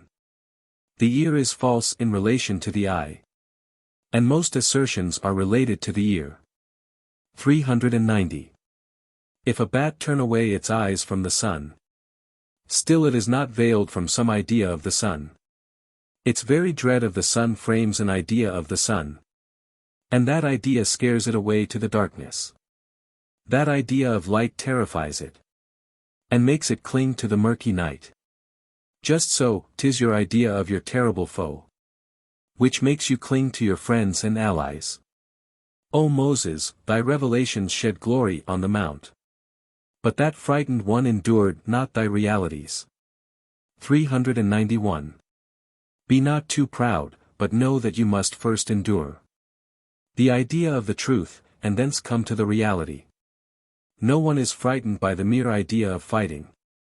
For, no courage is needed before fighting begins. 392. In the mere idea of fighting a coward can imagine himself as attacking and retreating like Rustum. The pictures of Rustum on the wall of a bath are similar to a coward's ideas of fighting. But when these ideas are tested by actual sight, what of the coward then? His bravery is gone. Strive, then, from mere hearing to press on to seeing. 393. What ear has told you falsely I will tell truly. Then ear too will acquire the properties of an eye. Your ears, now worthless as wool, will become gems. Yea, your whole body will become a mirror. It will be as an eye or a bright gem in your bosom. First the hearing of the ear enables you to form ideas. Then these ideas guide you to the beloved. Strive, then, to increase the number of these ideas, that they may guide you, like Majnun, to the beloved. Concerning the unbelievers who say, there is only this our present life, we live and we die, and naught but time destroyeth us. 394. To return, that prince played the fool, and took delight in the society of the damsel. O prince, suppose your dominion extend from east to west. Yet, as it endures not, esteem it transitory as lightning. Yea, O sleeping heart, know the kingdom that endures not. Forever and ever is only a mere dream. I marvel how long you will indulge in vain illusion, which has seized you by the throat like a headsman. Know that even in this world there is a place of refuge. 395. Hearken not to the unbeliever who denies it. His argument is this, he says again and again. If there were aught beyond this life we should see it. But if the child sees not the state of reason, does the man of reason therefore forsake reason? And if the man of reason sees not the state of love, is the blessed moon of love thereby eclipsed? The beauty of Joseph was not visible to his brethren. Was it therefore hidden from the eyes of Jacob? The eyes of Moses regarded his staff as a stick, but the divine eye saw it to be a deadly serpent. The eye of the head was at issue with the divine eye, but the latter prevailed and gave convincing proof. To the eyes of Moses his hand looked a mere hand, but to the divine eye it appeared a flashing light. This subject in its entirety is endless, but to the unbeliever it is a mere fanciful idea. The only realities to him are lust and gluttony. Speak not then to him of the mysteries of the beloved. To us believers lust and gluttony are only ideas. Therefore we behold always the beauty of the beloved. To all men whose creed is lust and gluttony.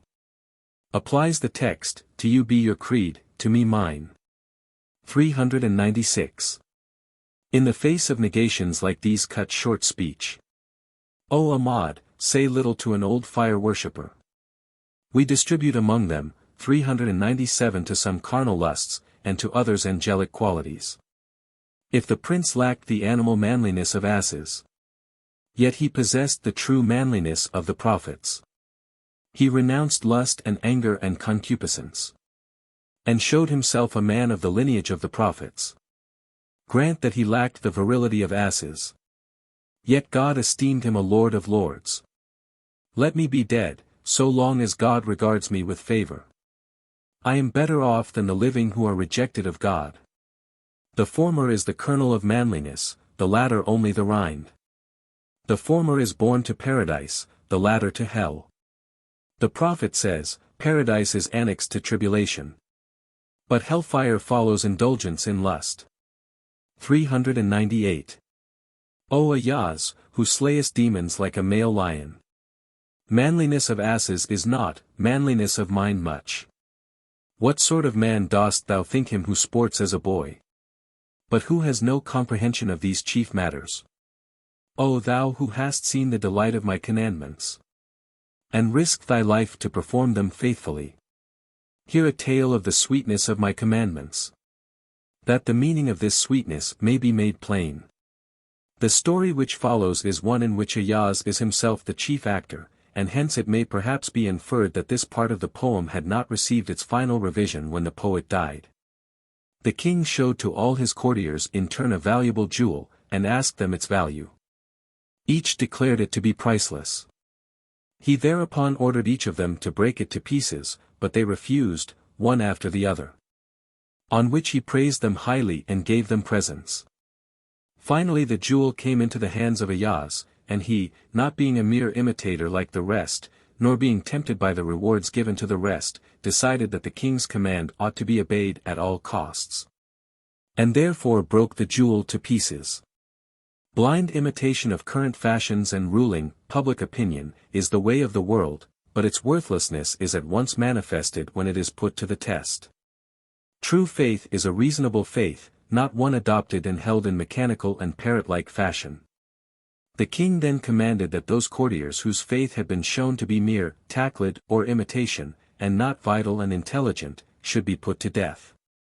But Ayaz interceded for them, saying, O Lord, punish them not if they forget or fall into sin.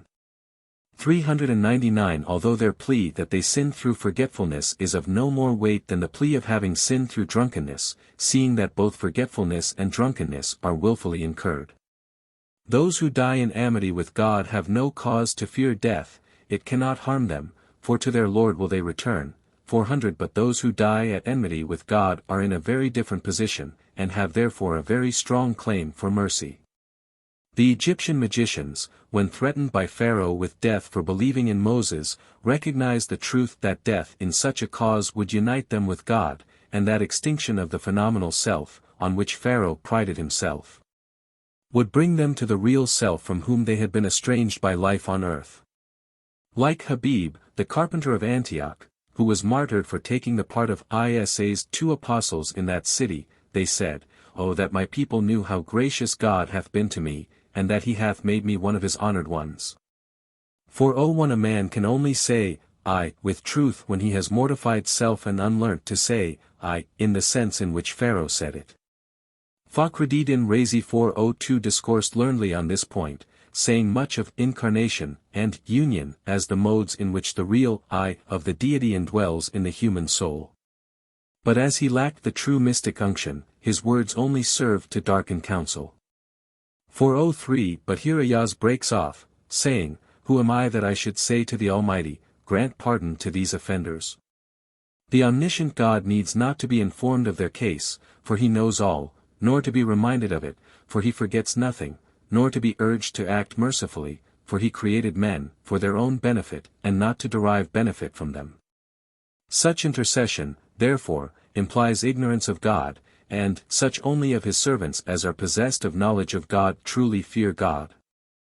For God is at once center and circumference of the universe, and the only true wisdom consists in absolute self-surrender to his will, and this surrender of self will bring with it its own exceeding great reward.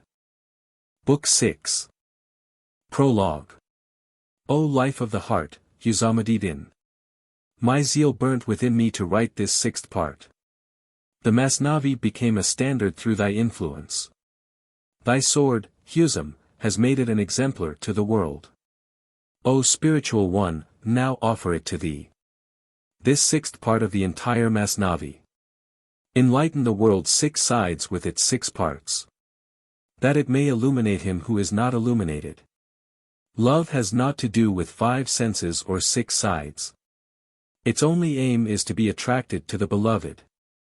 But haply leave may be given me hereafter, to tell those mysteries so far as they can be told, in a discourse more closely approximating to the facts than these faint indications of those abstruse matters. Mysteries are not communicable, save to those who know. Mystery in the ear of infidels is no mystery. Nevertheless, this is a call to you from God. It matters not to him whether ye accept or reject it. Noah repeated his call for 900 years. But his people only increased in rebellion. Never did he draw back from admonishing them. Never did he retire into the cave of silence. He said, at the barking and howling of the dogs. No caravan ever turned back in its road. Nor does the full moon on a bright night cease shining, because of the howling of dogs on earth. The moon sheds her light, and the dogs howl. Every one acts according to his nature. To each one his office is allotted by the divine decree. And he acts agreeably to his nature. Art thou thirsting for the ocean of spirituality? Disport thyself on this island of the Masnavi. Disport thyself so long as thou sayest every moment. Spiritual verities revealed in this Masnavi. When the wind blows the grass off the water then shows forth its own purity. Behold the bright and fresh sprays of coral, and the princely fruits growing in the water of life. So, when the Masnavi is purged of letters and words, it drops all these, and appears as the sea of unity.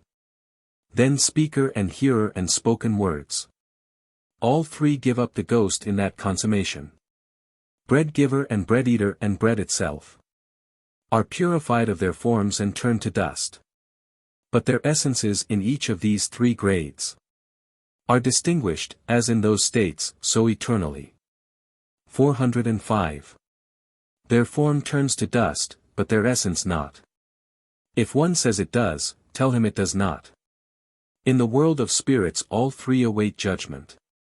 Sometimes wearing their earthly forms, sometimes not. The worth of a man depends on the objects of his aspiration. One day a student asked a preacher, saying, O most orthodox ornament of the pulpit, I have a question to ask, O Lord of learning. Tell me the answer to it in this congregation. A bird sat on the top of a wall. Which was best, its head or its tail? He replied, if its face was towards the town, and its tail to the villages, then its face was best. But if its tail was towards the town, and its face towards the villages, then prefer its tail to its face. A bird flies with its wings towards its nest. The wings of a man are his aspiration and aim. If a lover be befouled with good and evil, yet regard not these, regard rather his aspiration. Though a falcon be all white and unmatched in form, if he hunts mice he is contemptible and worthless. And if an owl fixes his affection on the king, he is a falcon in reality, regard not his outward form. Adam's clay was kneaded in the limits of a trough. Yet was he exalted above heaven and stars. We have honored Adam, 406 was not addressed to the sky, but to Adam himself full of defects as he was. Did one ever propose to earth or heaven to receive beauty, reason, speech and aspiration? 407. Would you ever offer to the heavens beauty of face and acuteness of thought? O son, did you ever present your silver body as an offering to the damsels pictured on bath walls? Nay, you pass by those pictures though fair as houris, and offer yourself sooner to half-blind old women. What is there in the old women which the pictures lack? Which draws you from the pictures to the old women? Say not, for I will say it in plain words. 'Tis reason, sense, perception, thought, and life. In the old woman life is infused, while the pictures of the bath have no life. If the pictures of the bath should stir with life, soul, they would uproot your love to all the old women. What is soul? 'Tis acquainted with good and evil, rejoicing at pleasant things, grieving at his. Since, then, the principle of soul is knowledge, he who knows most is most full of soul. Knowledge is the effect flowing from soul. He who has most of it is most godlike. Seeing then, beloved, that knowledge is the mark of soul, he who knows most has the strongest soul. The world of souls is itself entirely knowledge, and he who is void of knowledge is void of soul. When knowledge is lacking in a man's nature, his soul is like a stone on the plain. Primal soul is the theater of God's court. Soul of souls, the exhibition of God himself. All the angels were pure reason and soul. Yet when the new soul of Adam came, they were as its body. When in joy they crowded round that new soul, 408. They bowed before it as body does before soul. Fear of men's censure the greatest obstacle to acceptance of the true faith. O Husamuddin, I might tell some of thy many virtues, were it not for the fear of the evil eyes. From evil eyes and malice and poisoned breaths, already have I suffered fatal wounds. Therefore I cannot relate thy ecstatic states, save by hints of the ecstatic states of others. This maneuver is one of the devices of the heart, whereby the heart's feet wend their way to the truth. Many hearts and souls would become lovers of God, did not evil eyes or evil ears hold them back. Of these Abu Talib, the Prophet's uncle, was one. The malice of the Arabs scared him from the faith. He said, "What will the Arabs say of me? That my own nephew has perverted me from my religion." Muhammad said, "O uncle, confess the faith to me, that I may strive with God for thee." He said, "Nay, it will be published by them that hear. A secret known to more than two is known to every one." 409. As I live in the midst of these Arabs, it will cause me to lose caste with them. Yet, had the mighty grace of God led the way, how could this fear have vied with God's attraction? O Grantaire of aid, lend us aid in this dilemma of the feeble will. Prayers for right guidance in the use of free will, which gift was refused by heavens and earth, but accepted by man to his own. 410. This flux and reflux of resolves came to me from thee. Else these tides of will had rested still, O God, by the same fiat whereby thou madest me thus irresolute. Of thy mercy deliver me from this irresolution. Thou triest me, O give me aid. For men are as women through this trial. How long, O Lord, is this trial to last? Give me one ruling principle, not 10 principles. The whole world flees away from its own will and being, towards self-abandonment and intoxication. In order to escape a while from self-consciousness, men incur the reproach of wine and strong drink. For all know well this existence is a snare, this thought and memory and will only a hell. Therefore they flee from self to being beside themselves. Call it intoxication or call it preoccupation, O guided one. Ere it is annihilated, no single soul finds admittance to the divine hall of audience. What is ascension to heaven? Annihilation of self.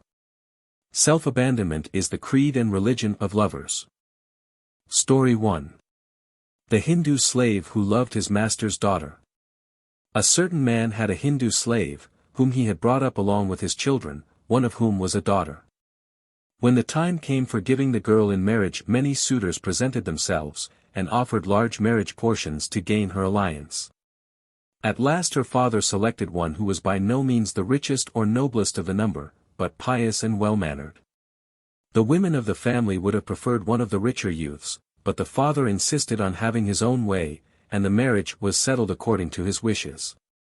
As soon as the Hindu slave heard of this, he fell sick, and the mistress of the family discovered that he was in love with her daughter, and aspired to the honor of marrying her. She was much discomposed at this unfortunate accident, and consulted her husband as to what was best to be done. He said, "Keep the affair quiet, and I will cure the slave of his presumption, in such a way that, according to the proverb, the shake shall not be burnt, yet the meat shall be well roasted." He directed his wife to flatter the slave with the hope that his wish would be granted, and the girl given to him in marriage. He then celebrated a mock marriage between the slave and the girl, but at night substituted for the girl a boy dressed in female attire, with the result that the bridegroom passed the night in quarreling with his supposed bride. Next morning he had an interview with the girl and her mother, and said he would have no more to do with her, as, though her appearance was very seductive at a distance, closer acquaintance with her had altogether destroyed the charm. Just so the pleasures of the world seem sweet till they are tried, and then they are found to be very bitter and repulsive. The Prophet has declared that patience is the key of joy. 411. In other words, that he who controls and restrains himself from grasping at worldly pleasures will find true happiness, but this precept makes no lasting impression on the bulk of mankind. When bitter experience overtakes them, as the pain of burning afflicts children, or moth sporting with fire, or the pain of amputation a thief, they curse the delusive temptations which brought this pain upon them. But no sooner is the pain abated than they run after the same pleasures as eagerly as ever. This is divinely ordained, that God may bring to naught the craft of the infidels. 412. Their hearts have, as it were, been kindled on the tinderbox of bitter experience, but God has put out the sparks of good resolution, and caused them to forget their experience and vows of abstinence according to the text. Often as they kindle a beacon fire for war doth God quench it. 413. This is illustrated by an anecdote of a man who heard a footstep in his house at night, and at once struck a light, but the thief put it out without being observed, and the man remained under the impression that it had gone out of itself. This leads the poet again to dwell on his favorite theme of the sole agency of Allah. Then, to supply the necessary corrective of this doctrine, another anecdote is told concerning Mahmud and Ayaz. The courtiers grumbled because Ayaz received the stipend of 30 courtiers, and Mahmud by a practical test convinced them that the talents of Ayaz equaled those of 30 men. The courtiers replied that this was due to God's grace, not to any merit on the part of Ayaz, and the king confuted them by pointing out that man's responsibility in merit, or demerit, for his actions are recognized in the Quran. Iblis was condemned for saying to God, "Thou hast caused me to err," for 14, and Adam was commended for saying, "We have blackened ourselves," for 15, and elsewhere it is said, "Whosoever shall have wrought an atom's weight of good shall behold it. And whoso shall have wrought an atom's weight of evil shall behold it." 416. Story 2. The Fowler and the Bird. A fowler went out to catch birds, and disguised himself by wrapping his head up in leaves and grass, so as to avoid frightening the birds away from his snare. A bird of some sagacity came near him, and suspected something wrong, but foolishly lingered near, and began to question him as to his business. The fowler said he was a hermit who had retired from the world and dressed himself in weeds for the health of his soul. The bird said he was surprised to see a Mussulman doing this in contravention of the Prophet's precept, "There is no monkeyry in Islam," and his repeated declarations that Islam involves association with the faithful and avoidance of a solitary life. The fowler replied that a solitary life was allowed in heathen countries for the soul's health. For 17, the bird then asked what the grains of wheat were that were strewed on the trap. The fowler replied that they were the property of an orphan, which had been deposited with him in consequence of his known probity. The bird then asked permission to eat some, as he was very hungry, and the fowler, with much pretended reluctance, allowed him to do so. The moment he touched the grain the trap closed upon him, and he found himself a prisoner. He then abused the fowler for his trickery, but the fowler said he had only himself to blame for his greediness in eating the food which belonged to an orphan. The moral is, that it is not destiny which leads people into afflictions, but their own errors and vices. The bird's cries to God for aid. When he had eaten the grain he was caught in the trap, and began to recite the chapters Yasin and Anam. Then he began to wail and cry loudly, so that the very fowler in his trap shook with grief. He said, "My back is broken by the conflict of my thoughts. O beloved one, come and stroke my head in mercy. The palm of thy hand on my head gives me rest. Thy hand is a sign of thy bounteous providence. Remove not thy shadow from my head. I am afflicted, afflicted, afflicted. Sleep has deserted my eyes. Through my longing for thee, O envy of cypresses. Though I be unworthy of thy favor, how were it? If thou shouldst regard the griefs of unworthy me, what claim of right can a non-existent thing make? To have the doors of thy bounty open to it? Yet thy bounty had regard to my senseless dust, and endued it with the 10 jewels of the senses. 5 external senses and 5 internal senses, whereby inanimate seed became a living man. O light on high! What is repentance without thy grace? But a mere mockery of the beard of repentance. Thou rootest up the hairs of such repentance. Repentance is the shadow, thou the shining moon. Alas! Thou hast ruined my house and home. How can I cease wailing while thou oppressest me? How can I flee away when there is no living away? Without thy sustaining lordship there is no slave. O take my life, thou that art the source of life. For apart from thee I am wearied of my life. I am a lover well versed in lover's madness. I am weary of learning and sense. Since my bashfulness is destroyed, I will publish secrets. How long must I bear this trepidation and anxiety? Formerly I was covered by modesty as by a veil. Now I will leap from it under thy coverlet. O comrades, our beloved has closed up all paths. We are as lame deer, and he as a raging lion. Say what remedy is there but resignation? 418. When one is fallen into the hands of the raging lion. The poet then passes on to the subject of the need for constant watchfulness, in order to avoid the snares of the world, and not to miss the divine blessing whenever it may appear. There is a tradition, when half the night has passed Allah will descend to earth, and cry, Ho, ye that ask, it shall be answered to you, and ye that crave pardon, it shall be pardoned to you. And ye that petition, your petitions shall be granted. But all who sleep the sleep of negligence will miss the promised blessing. This is illustrated by the story of a lover who obtained an assignation with his mistress, but when she came, was found asleep, and was accordingly rejected. Story 3. The Drunken Turkish Emir and the Minstrel. Then follow exhortations to undergo the pains of negation, as they are called in the Gulshan-i-Raz, i.e. even as the great saint and poet Fariduddin Attar cast away his drugs, to cast one's own will, knowledge, power, and self into the unique river of annihilation. 419 And from that state to rise to the higher state of eternal existence in God. The end and object of all negation is to attain to subsequent affirmation, as the negation in the creed, there is no God, finds its complement and purpose in the affirmation, but God. Just so the purpose of negation of self is to clear the way for the apprehension of the fact that there is no existence but the one. The intoxication of life and its pleasures and occupations veils the truth from men's eyes, and they ought to pass on to the spiritual intoxication which makes men beside themselves and lifts them to the beatific vision of eternal truth. This is the same thing as saying they must pass on from negation to affirmation, from ignorance to the highest knowledge. This is illustrated by the story of the Turkish noble and the minstrel, which is given with an apology for using illustrations derived from drunkenness. A Turkish noble awoke from his drunken sleep, and called his minstrel to enliven him. The minstrel was a spiritual man, and proceeded to improve the occasion by singing a song with a deep spiritual meaning. I know not if thou art a moon or an idol. I know not what thou requirest of me. I know not what service to pay thee. Whether to keep silence or to speak. Thou art not apart from me, yet, strange to say, I know not where I am, or where thou art. I know not wherefore thou art dragging me.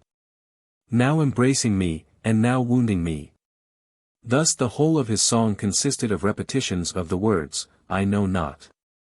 At last the noble could endure it no longer, and he took a stick and threatened to beat the minstrel, saying, O wretch, tell us something you do know, and do not repeat what you do not know. If I ask you whence you come or what you have eaten, and you answer only by negations, your answer is a waste of time. Say what you mean by all these negations. The minstrel replied, My meaning is a concealed one.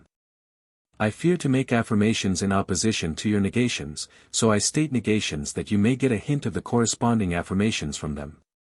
I now hint the truth to you in my song. And when death comes to you, you will learn the mysteries which at present I can only hint.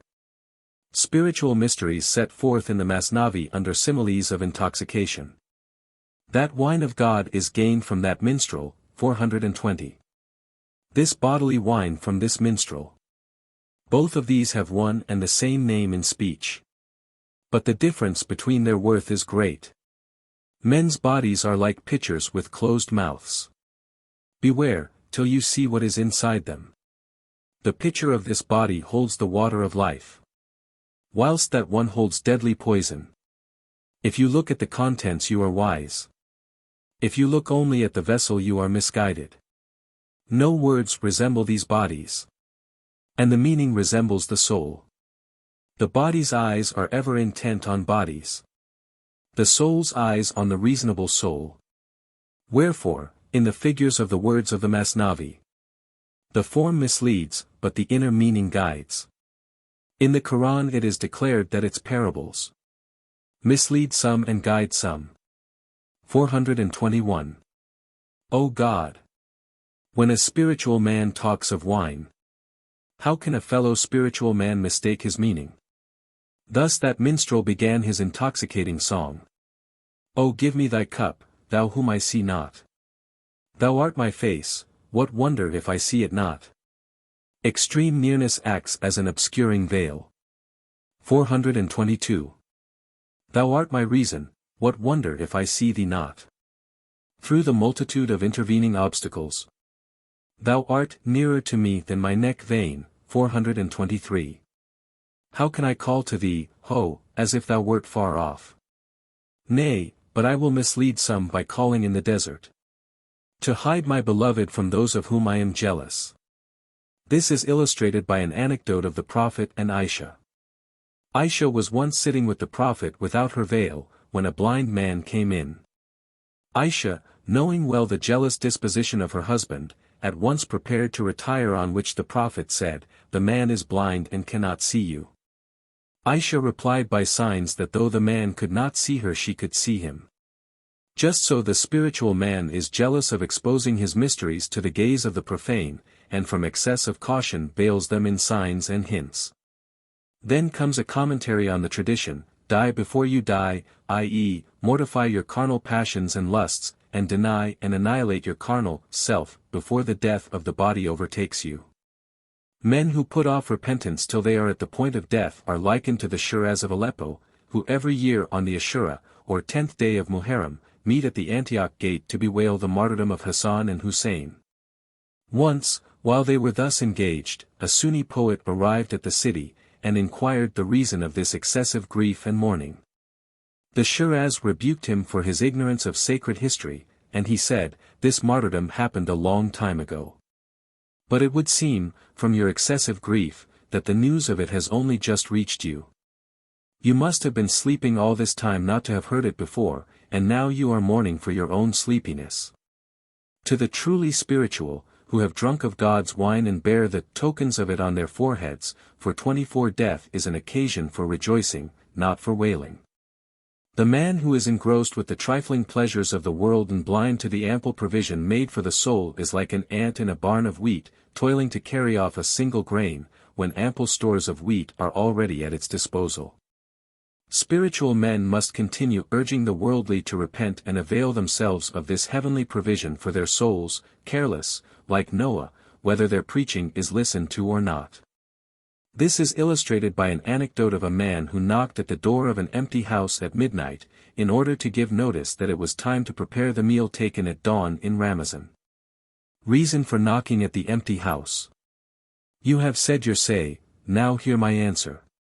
So as not to remain in astonishment and bewilderment. Though to you this time seems midnight, to me the dawn of joyful morn seems nigh. To the vulgar all parts of the world seem dead. But to God they are instinct with sense and love. And as to your saying that this house is empty, why then should I beat a drum before it? Know that the people of God expend money, and build many mosques and holy places, and spend health and wealth in distant pilgrimages, in ecstatic delight, like intoxicated lovers. And none of them ever say, the Kaaba is empty. How can one who knows the truth say that? These people are ranged in battle array, and risk their lives to gain God's favor. One plunged in calamities like Job himself, another exhibiting patience like Jacob. Thousands of them are thirsty and afflicted, striving in earnest desire to do God's will. I likewise, in order to please the merciful God, beat my drum at every door in hope of dawn. Seek ye a purchaser who will pay you gold. Where will you find one more liberal than God? He buys the worthless rubbish which is your wealth. He pays you the light that illumines your heart. He accepts these frozen and lifeless bodies of yours, and gives you a kingdom beyond what you dream of. He takes a few drops of your tears, and gives you the divine fount sweeter than sugar. He takes your sighs fraught with grief and sadness, and for each sigh gives rank in heaven as interest. In return for the sigh wind that raised tear clouds, God gave Abraham the title of Father of the Faithful. Come. In this incomparable and crowded mart, sell your old goods and take a kingdom in payment. Story 4. The Purchase of Bilal.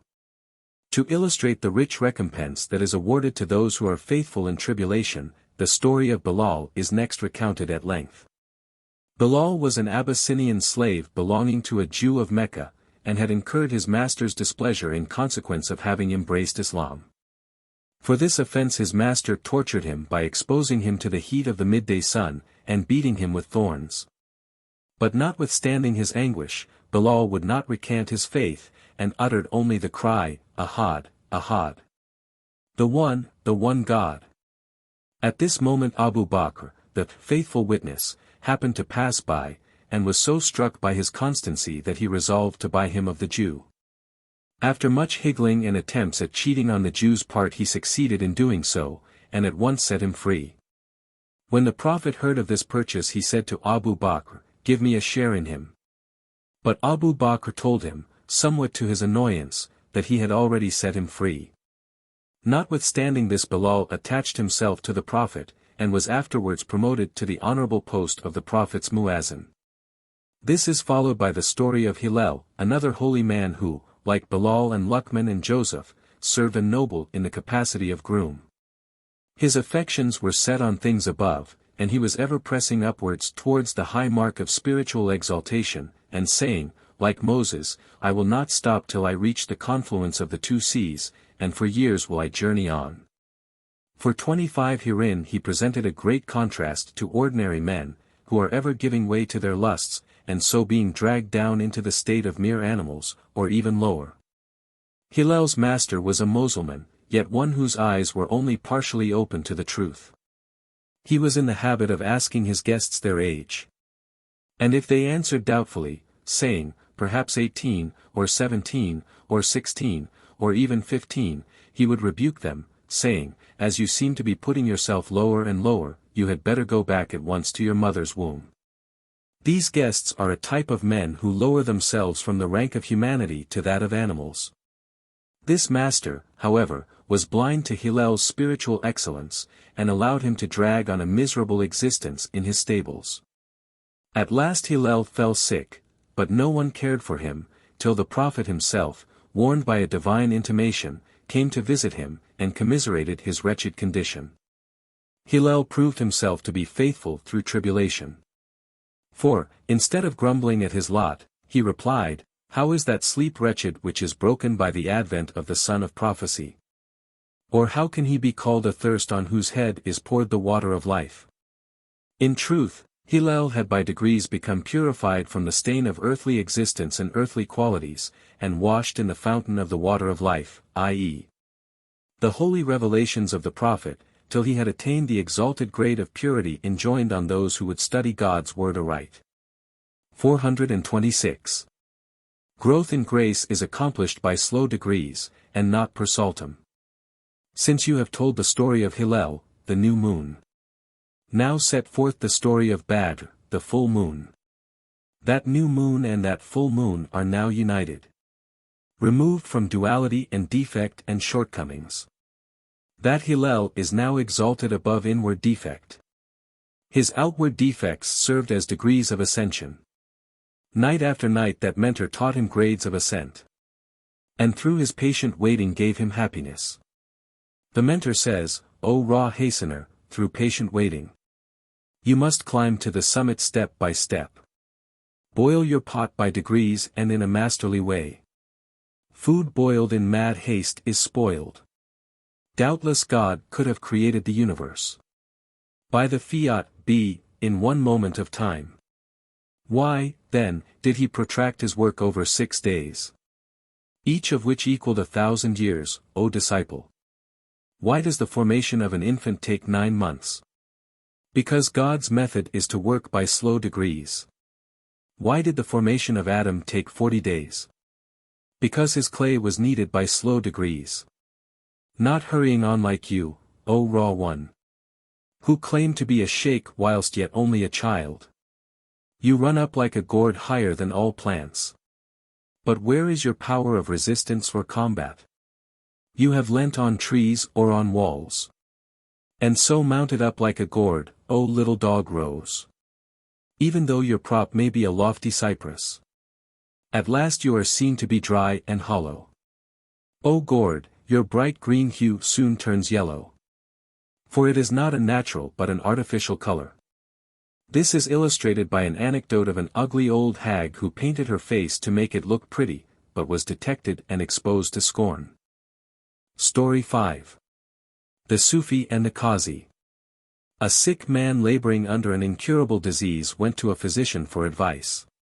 The physician felt his pulse, and perceived that no treatment would cure him, and therefore told him to go away and do whatever he had a fancy for. This was the advice given by God to the Israelites when they were seen to be incurable by the admonitions of the prophets. Do what you will, but God's eye is on all your doings. For 27 the sick man blessed the physician for his agreeable prescription, and at once went to a stream, where he saw a Sufi bathing his feet. He was seized with a desire to hit the Sufi on the back, and, calling to mind the physician's advice, at once carried his wish into effect. The Sufi jumped up, and was about to return the blow, but when he saw the weakly and infirm condition of his assailant he restrained himself. He disregarded his present angry impulse, and had regard to the future, so that the non-existent future became to him more really existent than the existing present.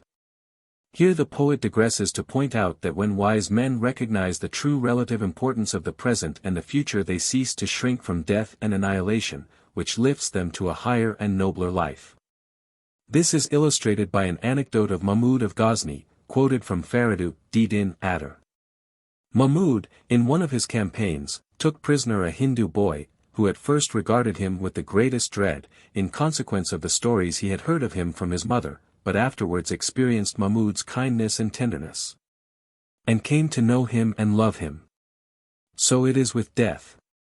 According to the Hadiths, those who have passed away do not grieve because of death, but because of wasted opportunities in life. The Masnavi is a shop of poverty and self-abnegation, and a treasury containing only the doctrines of unity. And if its stories suggest aught else, that is due to the evil promptings of Iblis, who who also misled the Prophet himself to attribute undue power to the idols Lat and Uzza and Manat, in a verse which was afterwards cancelled. For 28 the Sufi, being full of the spirit of self-abnegation, did not retaliate on his weak assailant but led him before the Qazi. On learning the facts of the case the Qazi said, "This fakir is sick to death, and you, being a Sufi, are, according to your profession, dead to the world. How, then, can I award a penalty against him in your favor? I am a judge, not of the dead, but of the living." The Sufi was dissatisfied with this view of the case, and again pressed the Qazi to do him justice. On this the Qazi asked the sick fakir how much money he had, and on his replying, 6 dirhams, took pity on him, and let him off with a fine of 3 dirhams only. The moment the sentence was pronounced the sick fakir went up to the Qazi and struck him a blow on the back, and cried out, "Now take the other 3 dirhams and let me go." The Sufi then pointed out to the Qazi that by his ill-timed leniency to the fakir he had brought this blow upon himself, and urged him to apply in his own case those principles of mercy and forgiveness which he had proposed in the case of another.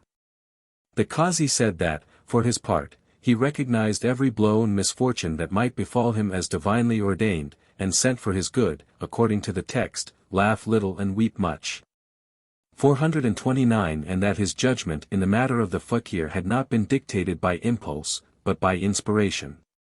430 The Sufi again asked him how evils and misfortunes could proceed from the divine fount of good, and the Qazi replied that what seems good and evil to us has no absolute existence, but is merely as the foam on the surface of the vast ocean. Moreover, every misfortune occurring to the faithful in this life will be amply compensated for in the life to come. The Sufi asked why this world should not be so arranged that only good should be experienced in it, and the Qazi replied by telling him an anecdote of a Turk and a tailor. The Turk, who typifies the careless pleasure-seeker, was so intent on listening to the jokes and amusing stories of the tailor, typifying the seductive world, that he allowed himself to be robbed of the silk which was to furnish him with a vesture for eternity. The Sufi again retorted that he did not see why the world would not get on better without the evil in it. And the Qazi replied with the poet's favorite argument that there would be no possibility of being virtuous if there were no temptations to be vicious. As Bishop Butler says, this life is a state of probation, and such a state necessarily involves trials and difficulties and dangers to be resisted and overcome. The dead regret not dying, but having lost opportunities in life. Well said that leader of mankind. That whosoever passes away from the world does not grieve and lament over his death, but grieves ever over lost opportunities. He says, "Why did I not keep death always in view? Which is the treasury of wealth and sustenance? Why did I blindly all my life set my affections on vain shadows which perish at death? My regret is not that I have died, but that I rested on these vain shadows in life. I saw not that my body was a mere shadow or foam, which foam rises out of and lives on the ocean, God. When the ocean casts its foam drops to land, go to the graveyard and behold them, and ask them, where is your motion and activity? The ocean has cast you into a mortal sickness. They will answer by their condition, if not with words. Put this question to the ocean, not to us. How can mere foam move unless moved by the waves? How can dust mount on high unless raised by wind? When you see the dust cloud, see the wind too. When you see the foam, see the ocean that heaves it. Ah! Look till you see your own real final cause. The rest of you is only fat and flesh, warp and woof. Your fat kindles no light or flame in a lamp. Your kneaded flesh is not good for roasting. Burn up, then, all this body of yours with discernment. Rise to sight, to sight, to sight. Virtue cannot exist without temptation and difficulties to be overcome. The Sufi said, the great helper is able to procure for us profit without loss. He who casts into the fire roses and trees can accomplish good without injury to any. He who extracts the rose from the thorn can also turn this winter into spring. He who exalts the heads of the cypresses is able also out of sadness to bring joy. He by whose fiat all non-existent things exist. What harm to him were it if he made them eternal? He who gave to the body a soul and made it live. What loss to him were it if he never caused it to die? How would it be if that liberal one were to give their heart's desire to his slaves without toil, and keep away from these feeble ones the ambushed snares of lust and temptations of Iblis? The Qazi said, if there were no bitter things, and no opposition of fair and foul, stone and pearl, and no lust or Satan or concupiscence, and no wounds or war or fraud, pray, O destroyer of virtue, by what name and title could the King of Kings address his slaves? How could he say, O temperate or O meek one? Or, O courageous one, or O wise one? How could there be temperate, gentle, or liberal men, if there were no cursed Satan to tempt them astray? Rustam and Hamza would be all the same as cowards. Wisdom and knowledge would be useless and vain. Wisdom and knowledge served to guide the wanderers. Were there but one road, wisdom would be needless. To pamper the house of your body fleeting as water. Do you think it right to ruin both worlds? I know you are pure of guile and ripe. And ask this only to edify the ignorant. The ills of fortune and all troubles soever are better than exile from God and neglect of him. For the former pass away, but the latter abide. He is happy who carries a wary heart before God. 431. This is illustrated by an anecdote of a woman who complained of the hard life she had to lead with her husband owing to his poverty, and was silenced by being asked whether she would prefer to be divorced. No troubles are so hard to hear as separation from the beloved. Fasting and holy war bring pains with them, but not so great as those incurred by banishment from God. In the midst of their troubles God is ever caring for his servants, and they must not let their tribulations blot out the memory of God's previous goodness to them. To do this shows an entire absence of growth in grace. This is illustrated by an anecdote of a sage and a monk. The sage asked the monk which was the older, his white beard or himself. The monk replied that he himself was older by some years, whereupon the sage rebuked him for his ignorance, saying his beard had grown pure and white, but he was still black with sin, and had progressed not at all in goodness since he was born. Each of our members testifies to God's bounties towards us. Inquire now, I pray, of each one of your members. These dumb members have 1,000 tongues. Inquire the detail of the bounties of the All-Sustainer, which are recorded in the volume of the universe. Day and night you are eagerly asking for news, whilst every member of your body is telling you news. Since each member of your body issued from not being, how much pleasure has it seen, and how much pain? For no member grows and flourishes without pleasure, and each member is weakened by every pain. 432. The member endures, but that pleasure is forgotten. Yet not all forgotten, but hidden from the senses. Like summer wherein cotton is produced. The cotton remains, but the summer is forgotten. Or like ice which is formed in great frost. The frost departs, but the ice is still before us. The ice is mindful of that extreme cold. And even in winter that crop is mindful of the summer. In like manner, O sun, every member of your body tells you tales of God's bounties to your body. Even as a woman who has borne 20 children. Each child tells a tale of pleasure felt by her. She became not pregnant save after sexual pleasure. Can a garden bloom without the spring? Pregnant women and their teeming wombs tell tales of love frolics in the spring. So every tree which nurtures its fruits has been, like Mary, impregnated by the unseen king. Though fire's heat be hidden in the midst of water, yet 1,000 boiling bubbles prove it present. Though the heat of the fire be working unseen, yet its bubbles signify its presence plainly.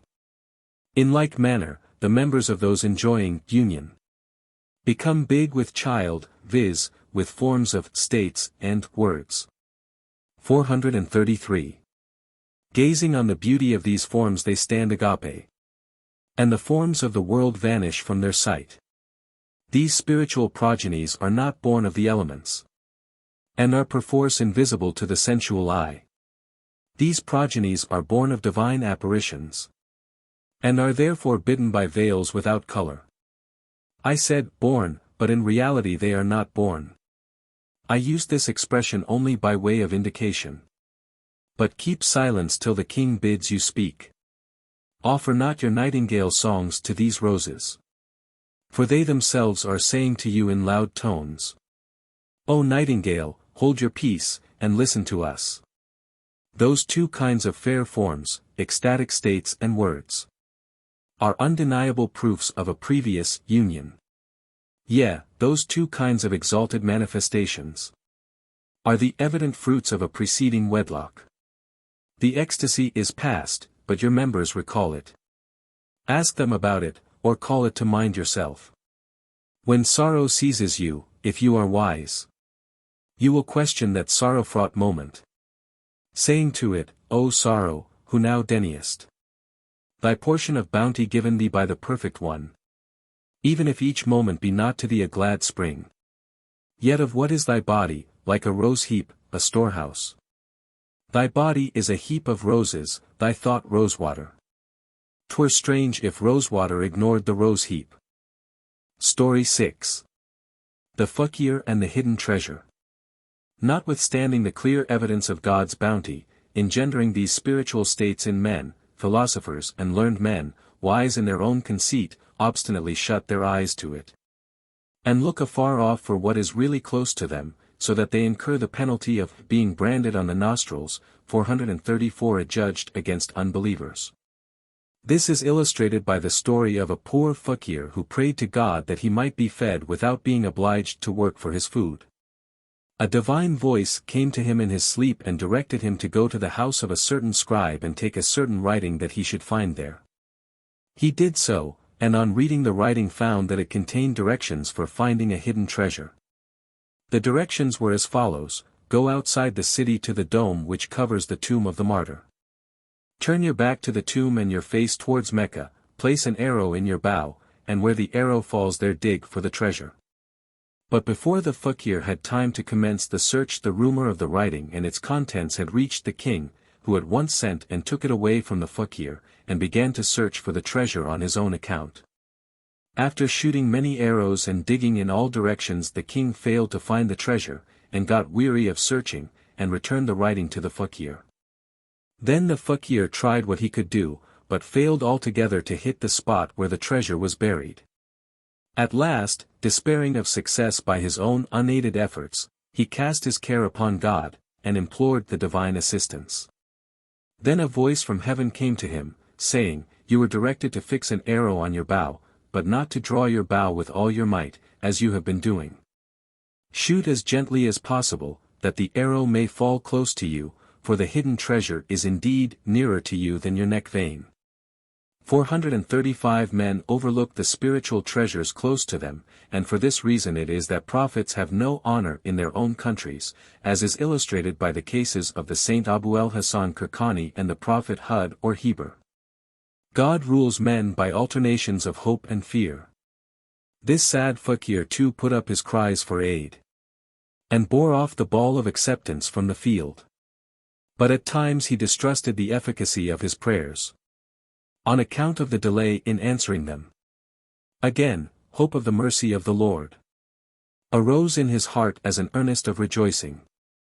When he was hopeless and ceasing to pray in weariness, he heard from God the word ascend. God is an abaser and an exalter.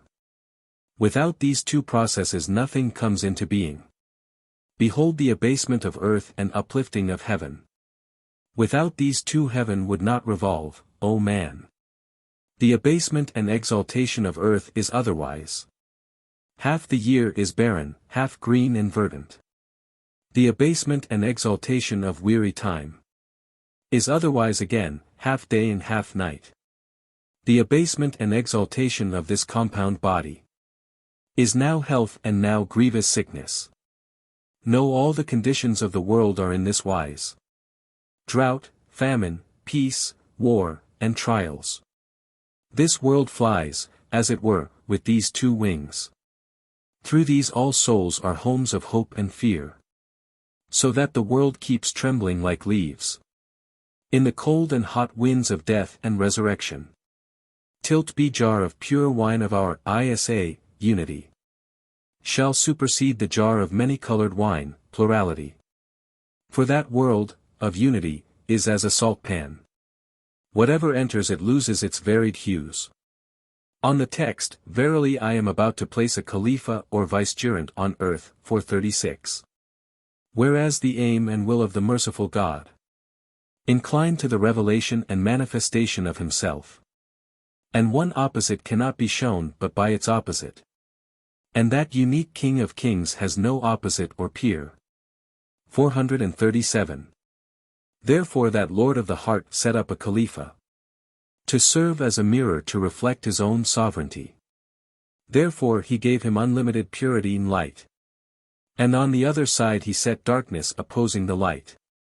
438. God set up two standards, a white and a black one. The one Adam and the other Iblis. And between these two mighty armies ensued war and battle and all we have witnessed. Thus, too, in the second generation lived pure Abel. Cain was the opposite of his pure light. In like manner these two standards of right and wrong were borne aloft till the age of Nimrod. Nimrod was the opponent and adversary of Abraham. And their opposing camps warred and fought one another. When God grew weary of the length of this war, his fire was appointed to arbitrate between them. He commanded fire and its flaming torment to settle the matter in dispute between them. Age after age these two parties contended. Even till the time of Pharaoh and gentle Moses. Between these two the war was waged for years. And when it passed all bounds and affliction increased, God made the water of the Nile a judge between them. That the one who deserved preeminence should endure. In like manner it went on till the time of Mustafa. And Abu Jahl, that prince of iniquity. Likewise did God ordain a punishment for the Thamud. Namely, an earthquake which destroyed their lives.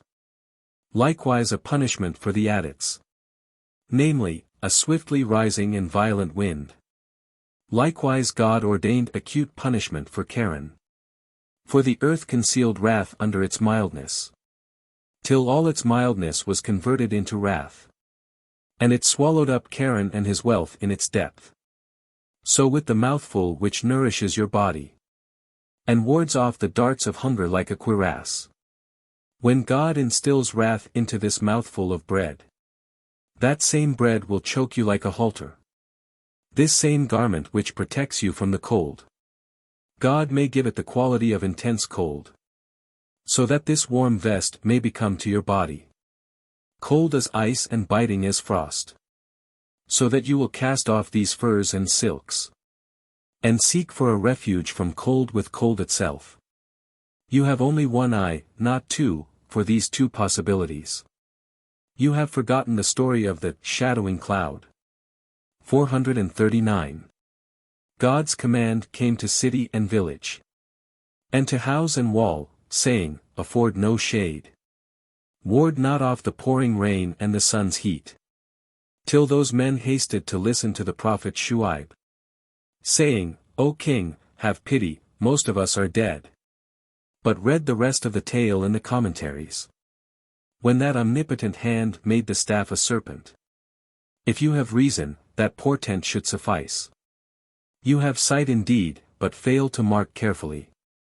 Your eyes are dimmed and closed with fat. The heavenly treasure lies nearer to us than our neck vein.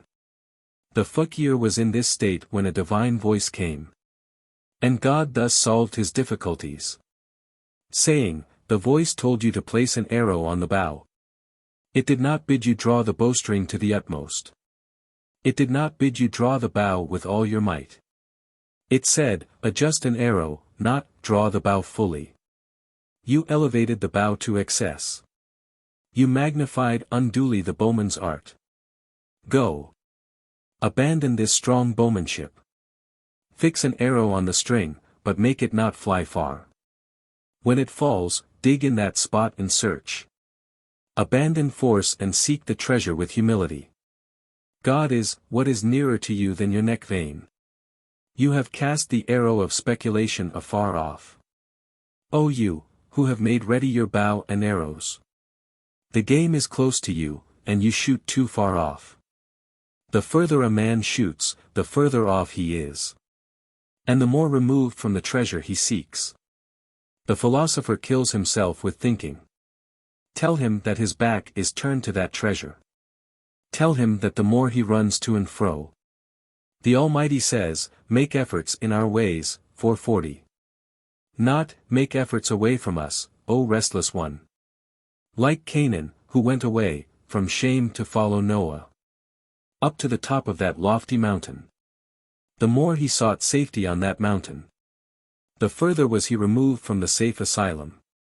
So this fakir, in search of that hidden treasure, day after day drew his bow stronger and stronger.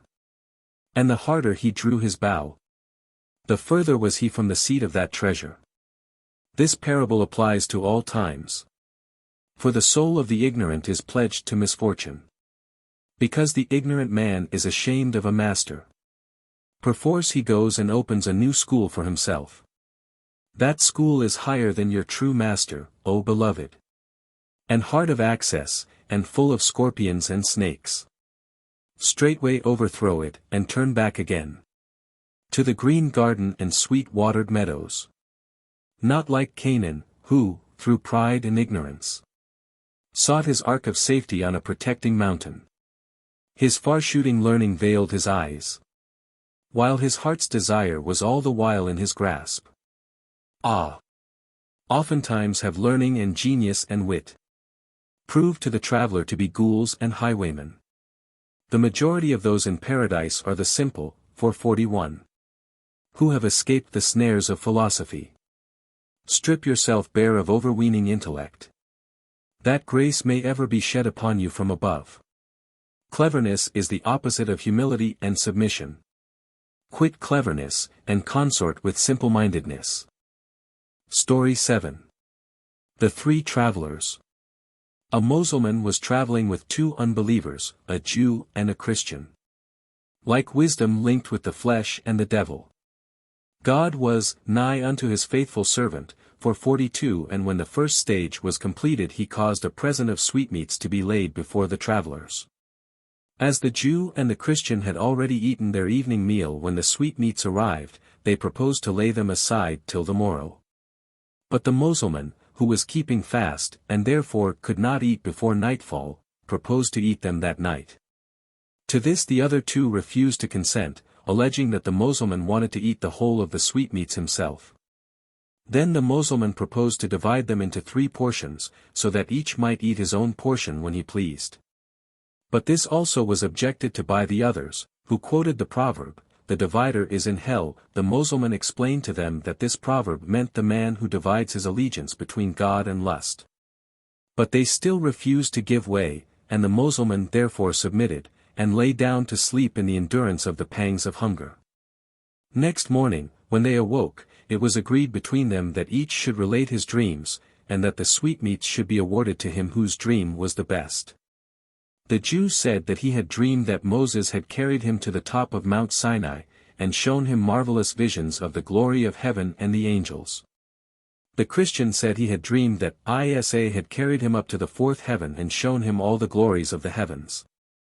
Finally the Mussulman said that the Prophet Muhammad had appeared to him in person, and after commending him for his piety in saying his prayers and keeping fast so strictly on the previous night, had commanded him to eat up those divinely provided sweetmeats as a reward, and he had accordingly done so.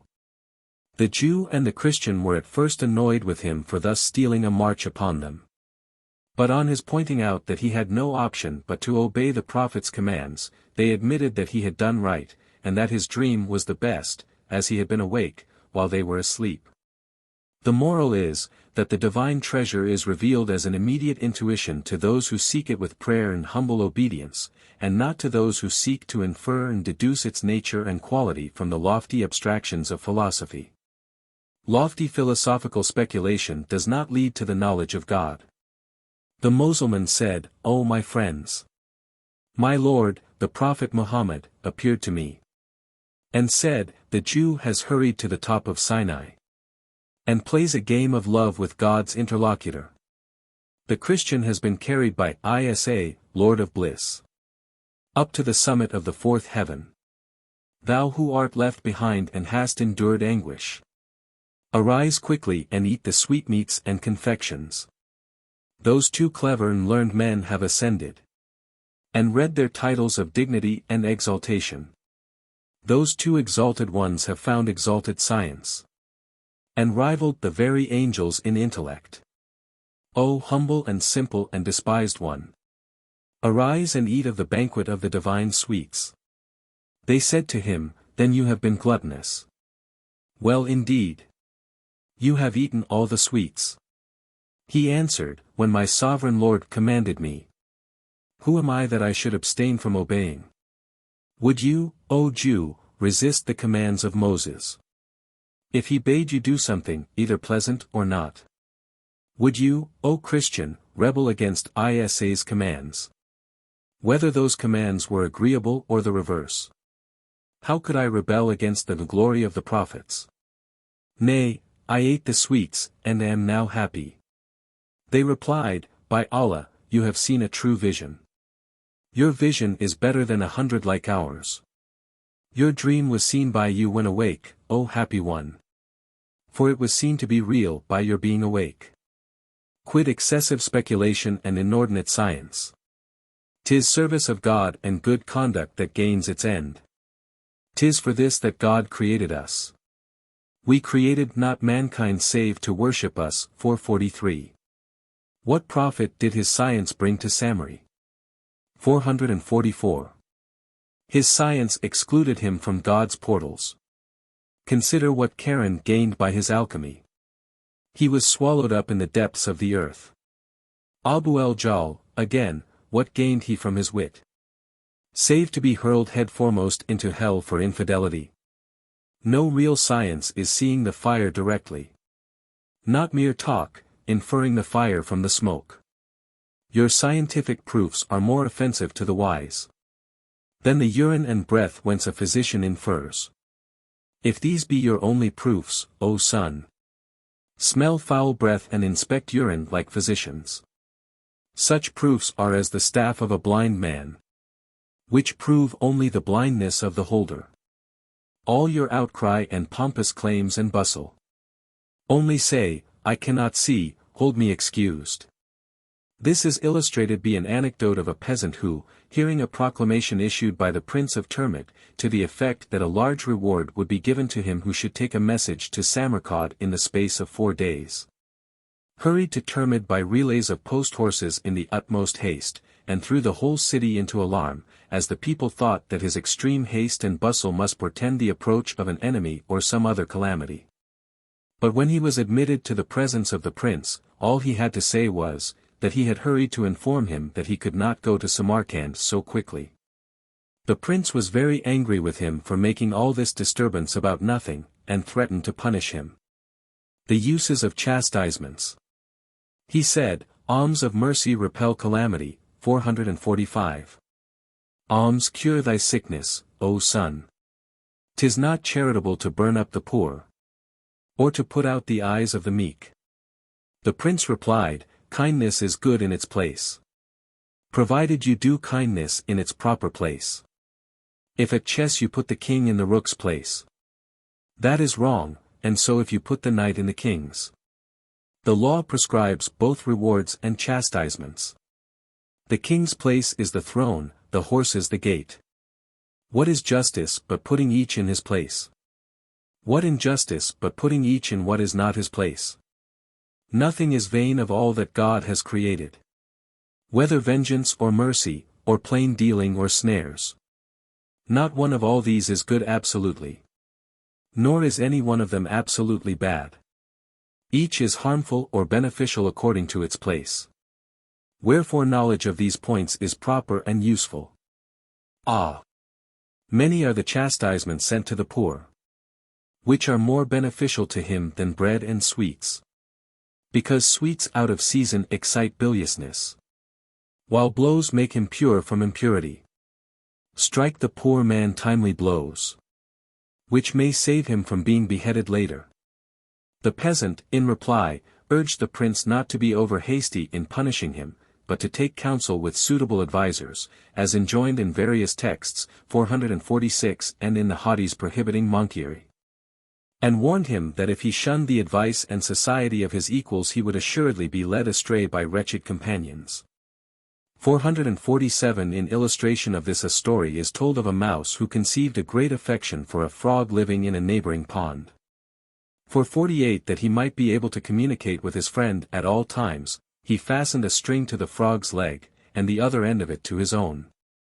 The proverb says, occasional intermission of visits augments love, 449 But ardent lovers desire to be in communication with the object of their love without intermission. The frog was at first unwilling to enter into such close relations with an animal of another species, but at last allowed himself to be persuaded to do so, against his better judgment. Shortly afterwards a raven swooped down on the mouse and carried him off, and the frog, being fastened to the mouse, was dragged off and destroyed along with it. The raven's friend said to him, "How is it you managed to catch an animal that lives in the water?" And he replied, "Because it was so silly as to consort with one of another species that lived on dry land." Comparison of the body to the mouse, and the soul to the frog. The two friends discussed the matter long. And after discussion this plan was settled. That they should fetch a long string, by means of which to communicate with one another. The mouse said, "One end must be tied to your leg, and the other end to the leg of me, your double, that by this contrivance we two may be united, and be mingled together like soul and body. Body is like a string tied to sod's foot. That string drags soul down to earth. The soul is the frog in the water of ecstatic bliss. Escaping from the mouse of the body, it is in bliss. The mouse of the body drags it back with that string. What sorrow it tastes through being dragged back! If it were not dragged down by that insolent mouse, the frog would remain at peace in its water. On the last day, when you shall awake from sleep, you will learn the rest of this from the Sun of Truth. In illustration of the thesis that the sense which perceives the unseen and spiritual world is superior to the other senses, and is exempt from death and decay, the poet tells an anecdote of Sultan Mahmud of Ghazni and some robbers. One night, when walking about the city alone, he fell in with a band of robbers. He told them he was one of them, and proposed that each should tell his own special talent. Accordingly one said he could hear what the dogs said when they barked. Another that his sight was so good that when he saw a man at night he could recognize him without fail next day. Another said his talent lay in the strength of his arms, whereby he dug holes through the walls of houses. Another said he could divine by his sense of smell where gold was hidden. Another said his wrist was so strong that he could throw a rope farther than any one. At last it came to the turn of the king, and he told them that his talent lay in his beard, for when he wagged it he could deliver criminals from the executioner. The robbers then went to the king's palace, and, each of them cooperating by the exercise of his peculiar talent, they broke into it, and plundered a large sum of money. The king, after witnessing the burglary, withdrew from them secretly, and, having summoned his Vazir, gave orders for their apprehension. No sooner were the robbers brought before the king than the one whose talent lay in recognizing by day those whom he had seen in the darkness of night at once knew him, and said to the others, "This is the man who said his talent lay in his beard." Thus the only one whose talent profited him at the time of need was he who could recognize by day what he had previously seen by night. For he appealed to the king to exercise his talent of deliverance, and the king listened to his entreaty, and delivered him from the executioner. He whose eyes discern God in the world is safe from destruction. He who, when he had once seen a person at night, recognized him without fail when he saw him by day. saw the king upon the throne, and straightway cried. This was he who accompanied us on our nightly walk. This is he whose beard possessed such rare talent. Our arrest is due to his sagacity. He added, yeah, he was with you, 450 this great king. He beheld our actions and heard our secrets. My eyes guided me to recognize that king at night. And dwelt lovingly on his face, like the moon at night. Now, therefore, I will implore his grace for myself. For he will never avert his face from him that knew him. Know the eye of the knower is a safeguard in both worlds. For therein ye will find a very balm to aid you. For this cause Muhammad was the intercessor for faults. Because his eye did not wander 451 from the King of Kings. In the night of this world, when the sun is hidden, he beheld God, and placed his hopes on him. His eyes were anointed with the words, We open thy heart, 452. He beheld what Gabriel himself had not power to see. 453. The story of the frog is concluded by the lamentations of the frog over his folly in consorting with an animal of a different genus to his own, on which reason warns him that homogeneity lies in spirit, not in outward form. And this is illustrated by an anecdote of a man named Abdul Ghaz, who was the son of a fairy mother, and consequently homogeneous with the fairies, though only an ordinary man to outward appearance. Story 8. The man who received a pension from the prefect of Tabriz. These reflections on the nothingness of outward form compared to spirit lead the poet to the corollary that often men whose outward forms are buried in the grave are greater benefactors to the poor and helpless than men still living in the body. This is illustrated by the story of the man who was maintained by the prefect of Tabriz. This man incurred heavy debts on the credit of his pension, even as the Imam Jafar Sadiq was able to capture a strong fort single-handed through the power of God assisting him. When the creditors became pressing, the man journeyed to Tabriz to seek further aid, but on arriving there he found the prefect was dead. On learning this he was much cast down, but eventually recognized that he had erred in looking to a creature instead of his creator for aid. According to the text, the infidels equalize others with their Lord. 454 This obliquity of spiritual sight, causing him to see a mere human benefactor, where the real benefactor was God alone, is illustrated by anecdotes of a man buying bread at Kashan. Of Sultan Khwarazm Shah deluded into disliking a fine horse by the interested advice of his Vazir, and of Joseph, who when imprisoned by Pharaoh was induced to trust for deliverance to the intercession of the chief butler rather than to God alone. For which cause, he remained several years in prison. 455 A charitable person of Tabriz endeavored to raise funds for the poor man, and appealed to the citizens to aid him, but only succeeded in collecting a very small sum. He then visited the prefect's tomb, and implored assistance from him. And the same night the prefect appeared to him in a dream, and gave him directions where to find a great treasure, and directed him to make over this treasure to the poor man. Thus the dead prefect proved a more liberal benefactor than the citizens of Tabriz who were still living. The poor man's regrets for having placed his trust in man and not in God. When he recovered himself he said, O God! I have sinned in looking for aid to a creature. Although the prefect showed great liberality, it was in no wise equal to thy bounty. He gave me a cap, but thou my head full of sense. He gave me a garment, but thou my tall form. He gave me gold, but thou my hand which counts it. He gave me a horse, but thou my reason to guide it. He gave me a lamp, but thou my lucid eyes. He gave me sweetmeats, but thou my appetite for them. He gave me a pension, but thou my life and being. His gift was gold, but thine true blessings. He gave me a house, but thou heaven and earth. In thy house he and 100 like him are nourished. The gold was of thy providing, he did not create it. The bread of thy providing, and furnished to him by thee. Thou also didst give him his liberality. For thereby thou didst augment his happiness. I made him my Qibla, and directed my prayers to him. I turned away my eyes from thee, the Qibla maker. Where was he when the supreme dispenser of faith sowed reason in the water and clay of man? And drew forth from not being this heavenly dome. And spread out the carpet of the earth. Of the stars he made torches to illumine the sky. And of the four elements locks with keys, of reason. Ah!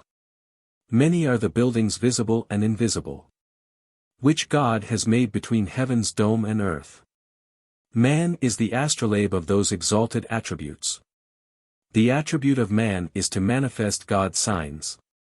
Whatever is seen in man is the reflection of God. Even as the reflection of the moon in water. Say not to, no not to, call not on to. No, the slave is obliterated in his Lord.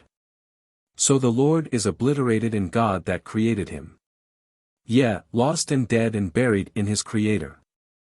When you regard this Lord as separate from God, you annihilate at once text and paraphrase. With eyes and heart look beyond mere water and clay. God alone is the Qibla, regard not two Qiblas. If you regard two you lose the benefit of both.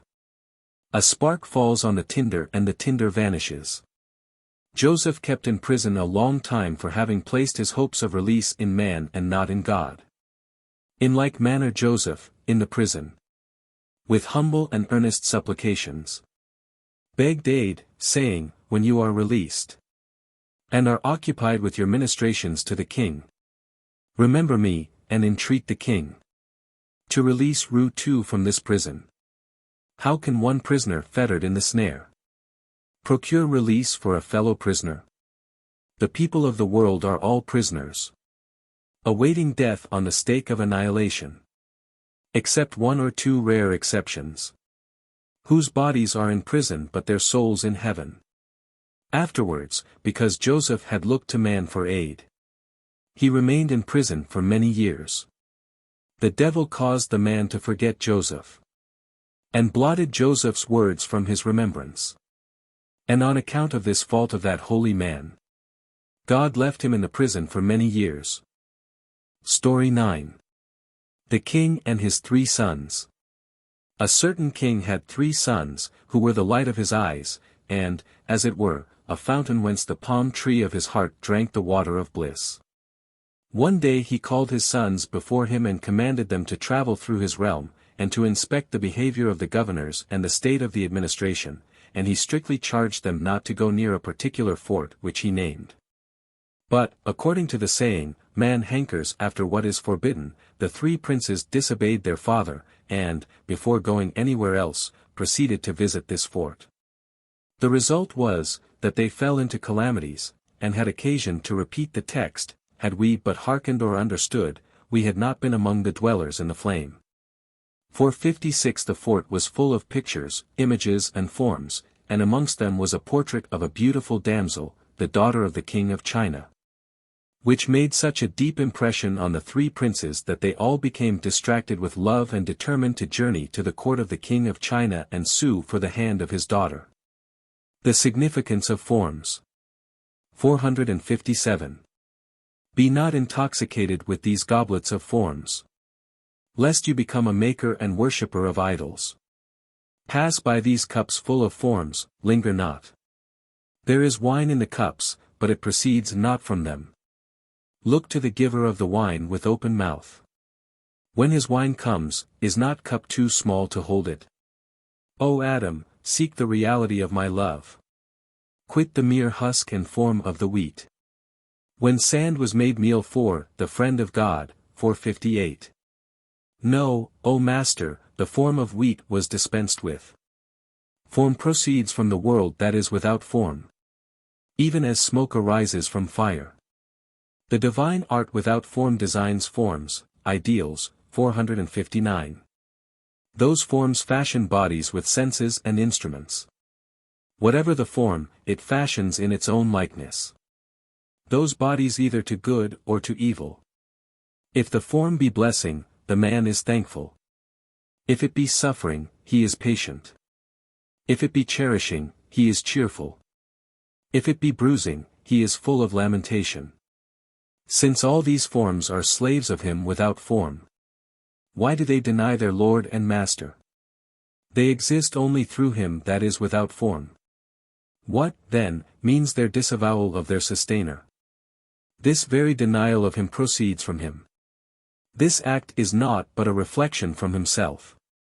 The forms of the walls and roofs of houses know to be shadows of the architect's thought. Although stones and planks and bricks find no entrance into the sanctuary of thought. Verily the absolute agent is without form. Form is only a tool in his hands.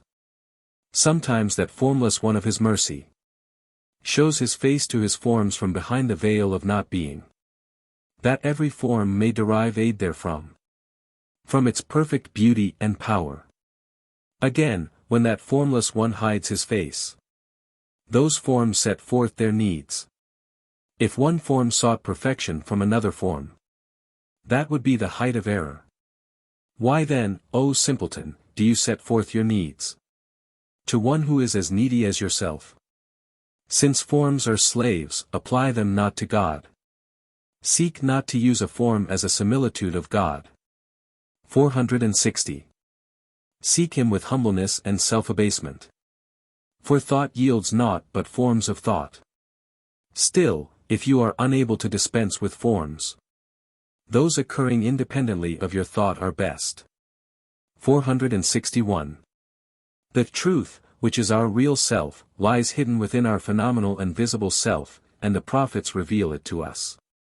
Now have we seen what the king saw at the first, when that incomparable one adjured us. The prophets have many claims to our gratitude, because they forewarn us of our ultimate lot, saying, what ye sow will yield only thorns. If ye fly that way, ye will fly astray. Take seed of us to yield you a good harvest. Fly with our wings to hit the mark with your arrow. Now ye know not the truth and nature of the truth. 462. But at the last ye will cry, that was the truth. The truth is yourself, but not your mere bodily self.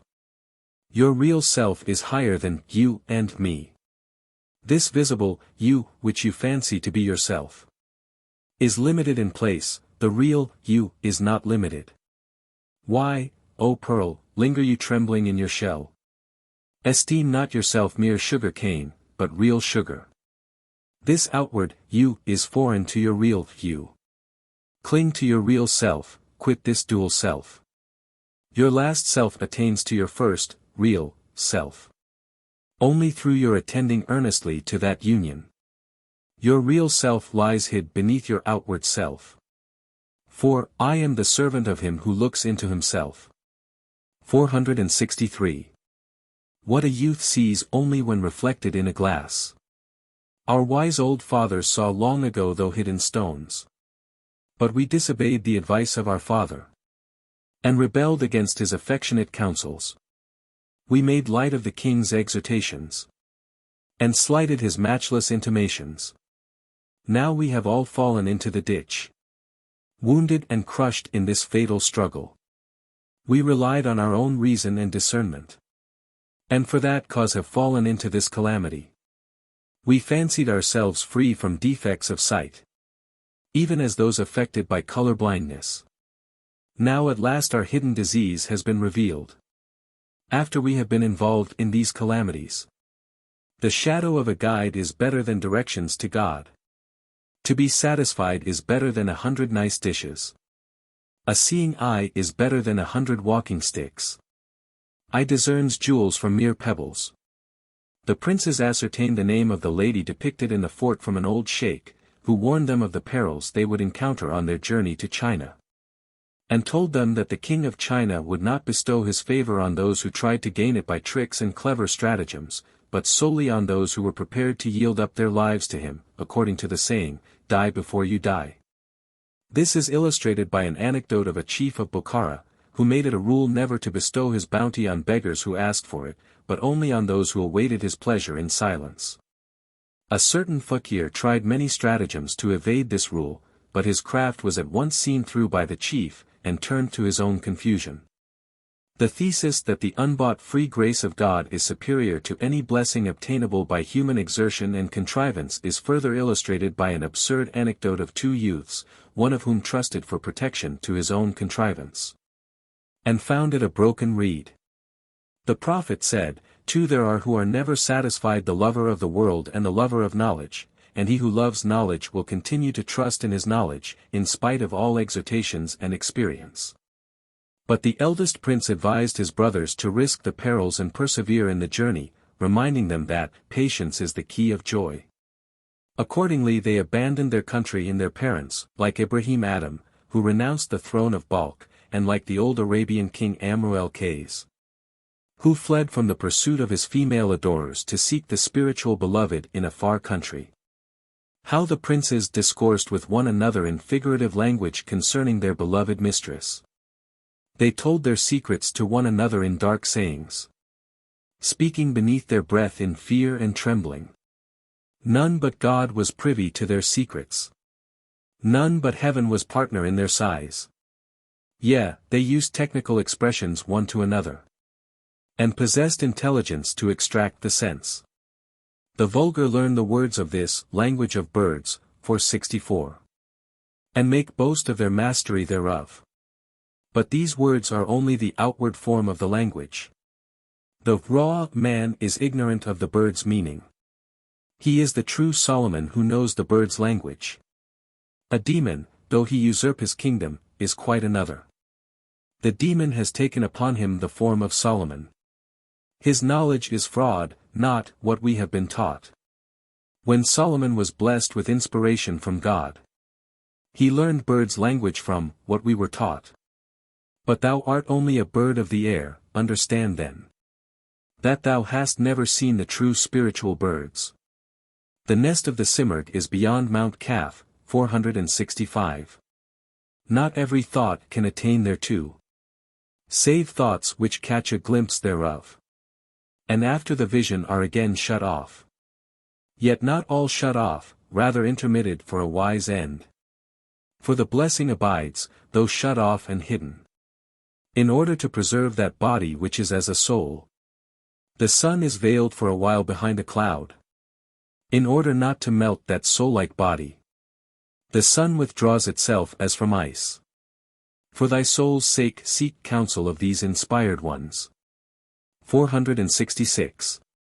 Rob not their words of their technical meanings. Zuleika applied to Yusuf the names of all things, beginning with wild rue and ending with frankincense. She veiled his name under all other names, and imparted her secret meaning to her confidants. When she said, "The wax is melted by the fire," she meant, "My lover is wroth with me." So when she said, "See, the moon is risen," or, "Lo, the willow bough is putting forth leaves," or if she said, "The leaves quiver in the wind," or, "The wild rue yields perfume as it burns," or if she said, "The rose tells her tale to the bulbul," or, "The king sings his love strain," or if she said, "Ah, what a blessed lot," or, "Who hath disturbed my heart's repose?"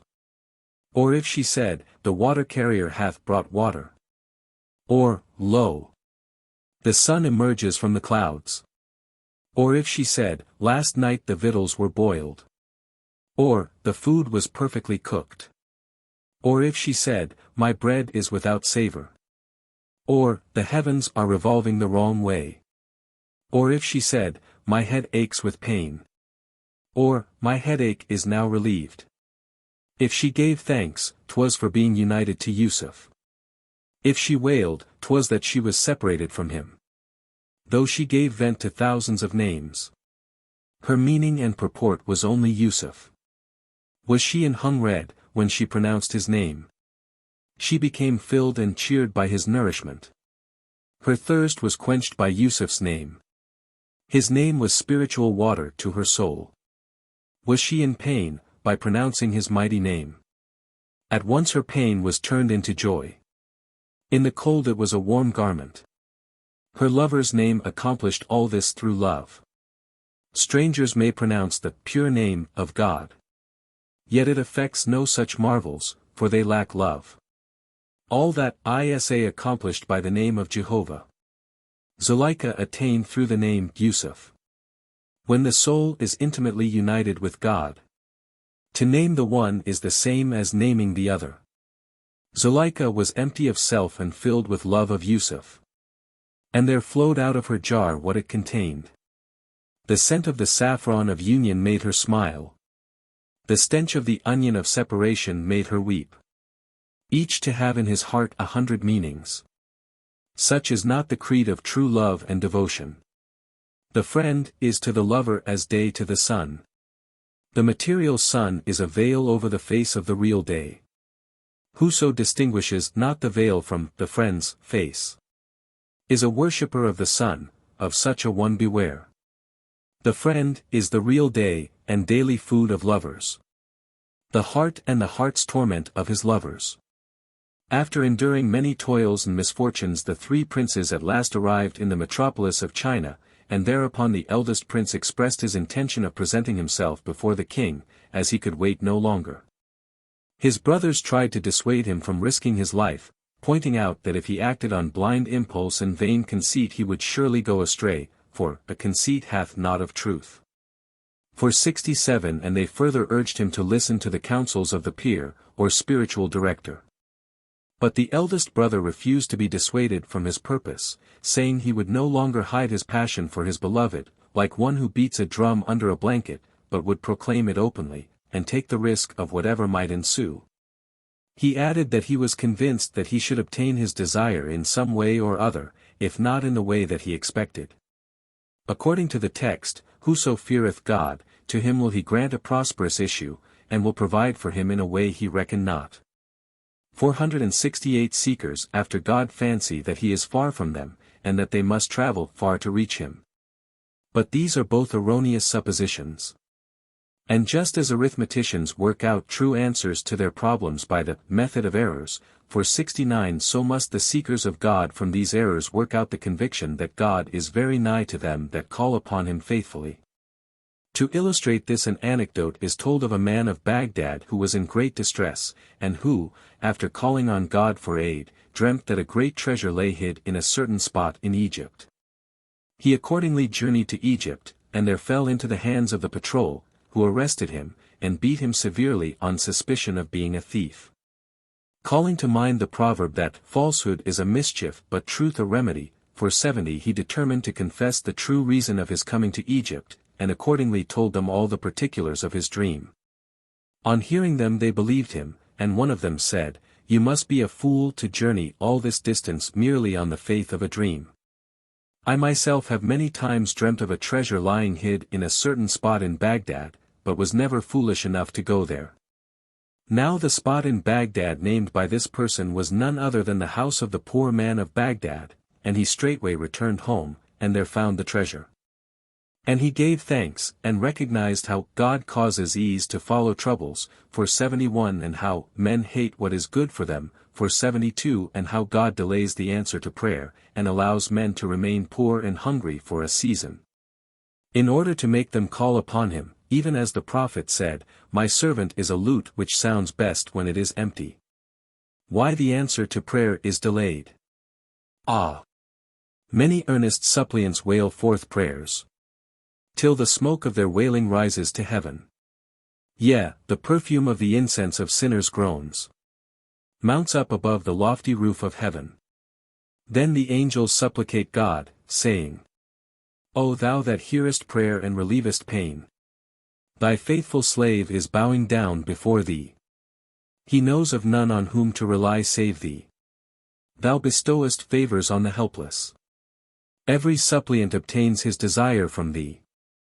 God makes answer, the delay in granting his prayer is intended to benefit him, not to harm him.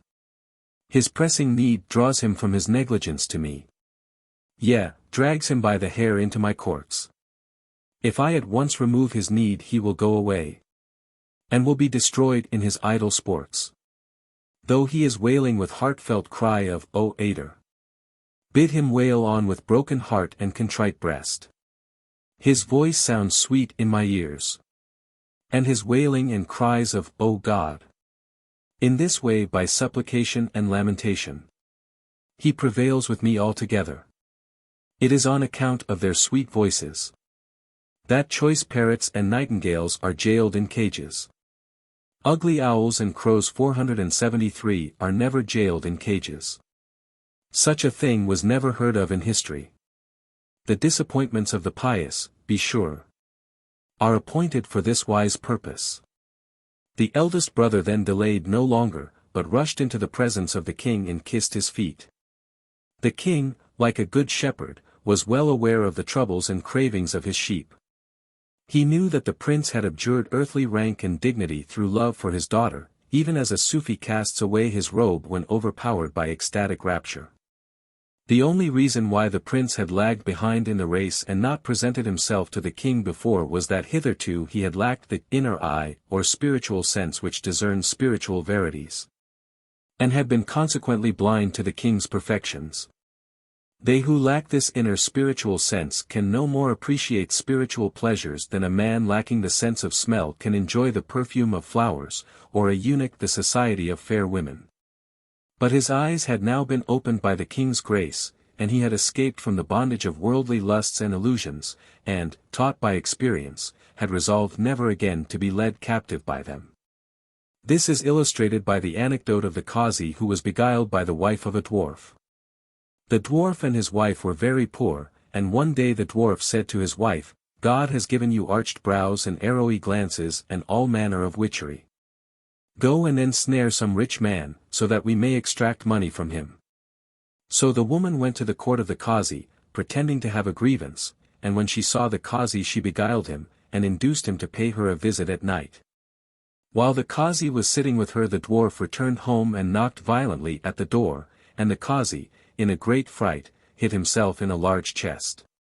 The dwarf at once fetched a porter, and told him to take the chest to the bazaar and sell it. On the way to the bazaar the Qazi cried out to the porter to fetch the deputy. And when the deputy came he redeemed the chest for 100 dinars, and thus the Qazi escaped. Next year the woman went to the court and tried to seduce the Qazi a second time, but he said, "Begone. I have escaped from your toils once, and will not fall into them again." The action of the deputy in freeing the Qazi reminds the poet of the saying of the Prophet, "Of him, of whom I am the master, Ali also is master, and is therefore able to free him from slavery." The eldest prince at last fell sick of hope deferred, and gave up the ghost. But though he failed to obtain the king's daughter, the object of his earthly attachment, he obtained union with the king, the real spiritual object of his love, and the eternal fruition of dwelling in him. The joys of union with the spiritual beloved are inexpressible in speech. In short, the king cherished him lovingly. And he like a moon waned in that sun. That waning of lovers makes them wax stronger. Just as the moon waxes brighter after waning. Ordinary sick persons crave a remedy for sickness. But the lovesick one cries, "Increase my waning. I have never tasted wine sweeter than this poison. No health can be sweeter than this sickness. No devotion is better than this sin, of love. Years are as a moment compared to this moment." Long time he dwelt with the king in this manner. With burning heart, as a lively sacrifice. Thus his life passed, yet he gained not the union he wished. Patient waiting consumed him, his soul could not bear it. He dragged on life with pain and gnashing of teeth. At last life ended before he had attained his desire. The form of his earthly beloved was hidden from him. He departed, and found union with his spiritual beloved. Then he said, "Though she lacks clothes of silk and wool, 'tis sweeter to embrace her without those veils. I have become naked of the body and its illusions. I am admitted into the most intimate union." The story admits of being told up to this point. But what follows is hidden and inexpressible in words. If you should speak and try 100 ways to express it, 'tis useless, the mystery becomes no clearer. You can ride on saddle and horse up to the sea-coast. But then you must use a horse of wood, i.e., a boat. A horse of wood is useless on dry land. It is the special conveyance of voyagers by sea. Silence is this horse of wood. Silence is the guide and support of men at sea. This silence which causes you annoyance. Is uttering cries of love audible to the spiritual? You say, how strange the spiritual man is silent. He answers, how strange you have no ears. Though I utter cries, you hear them not. Sensual ears, however sharp, are deaf to my cries.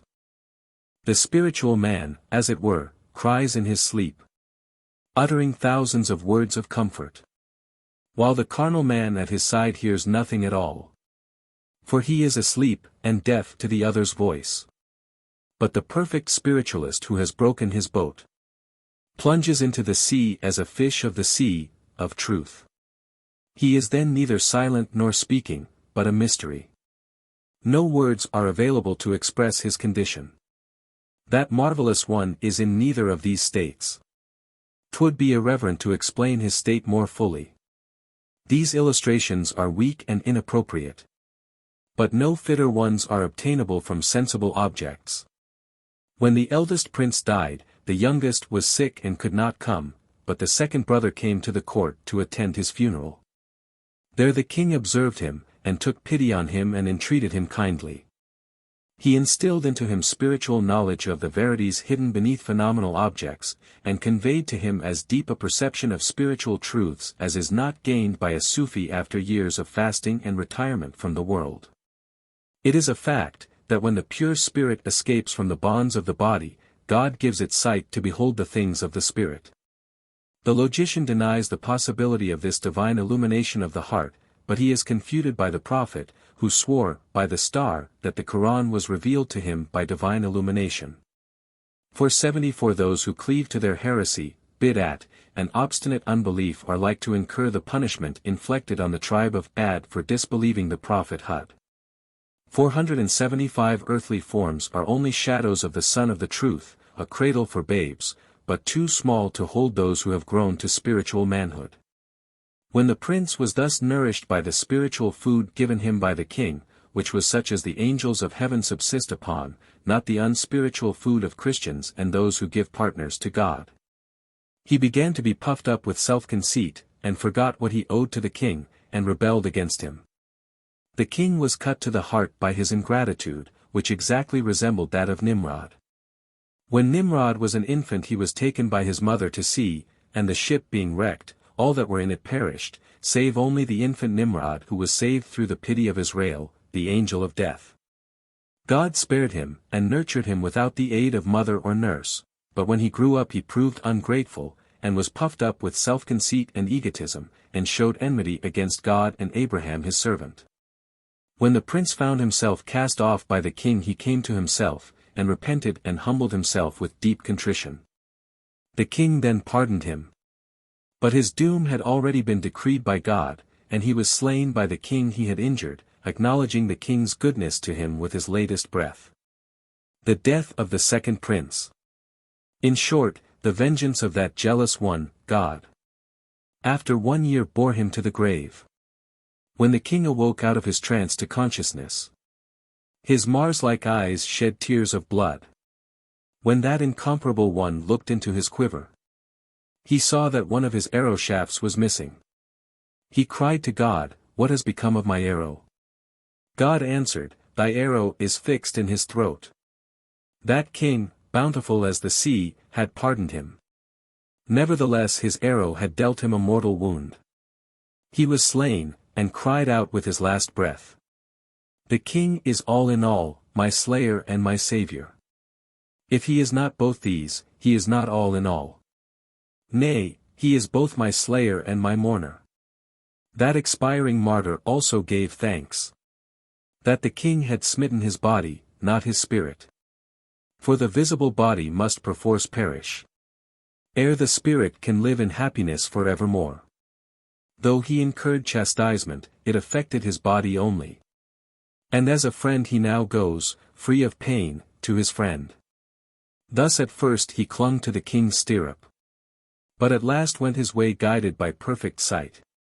Finally, the youngest brother, who was the weakest of all, succeeded where his brothers had failed, and obtained his earthly mistress, the king's daughter, as his bride, and the spiritual beloved as well.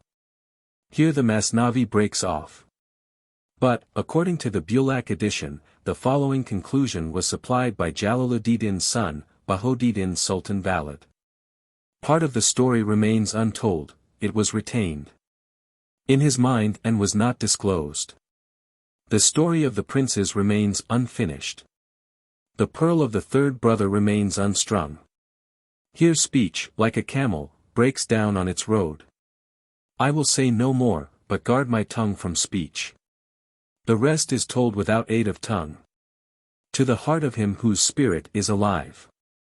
Note on apocryphal supplements to the Masnavi. In the Lucknow edition there follows an epilogue written by Muhammad Allahi Bakhsh, giving a continuation of the story of the third brother. But nothing of the kind is found in any of the other editions. The Bulaq edition adds a so-called Book 7, but this is known to be a comparatively recent forgery. Haji Kalfa says, it is notorious that the Masnavi is contained in 6 books, but a 7th book has made its appearance, put forth by Ismail Dada, the commentator. He also wrote a commentary on it, and therein replied with eloquence and strenuousness to those who denied its genuineness. He says in his commentary that when he came to write out his 5th volume in the year 1035 AH, he met with Book 7. In a copy of the Masnavi dated 814 AH. He bought it and read it through, and was satisfied that it was undoubtedly a composition of the author of the Masnavi. But the other Darvishes of the Maulvi order denied the genuineness of the 7th book. 476. The contents of this 7th book consist of comments on various texts and traditions, illustrated by stories of no interest. They have nothing in common with the epilogue of Muhammad Allahi Bakhsh, found in the Lucknow edition.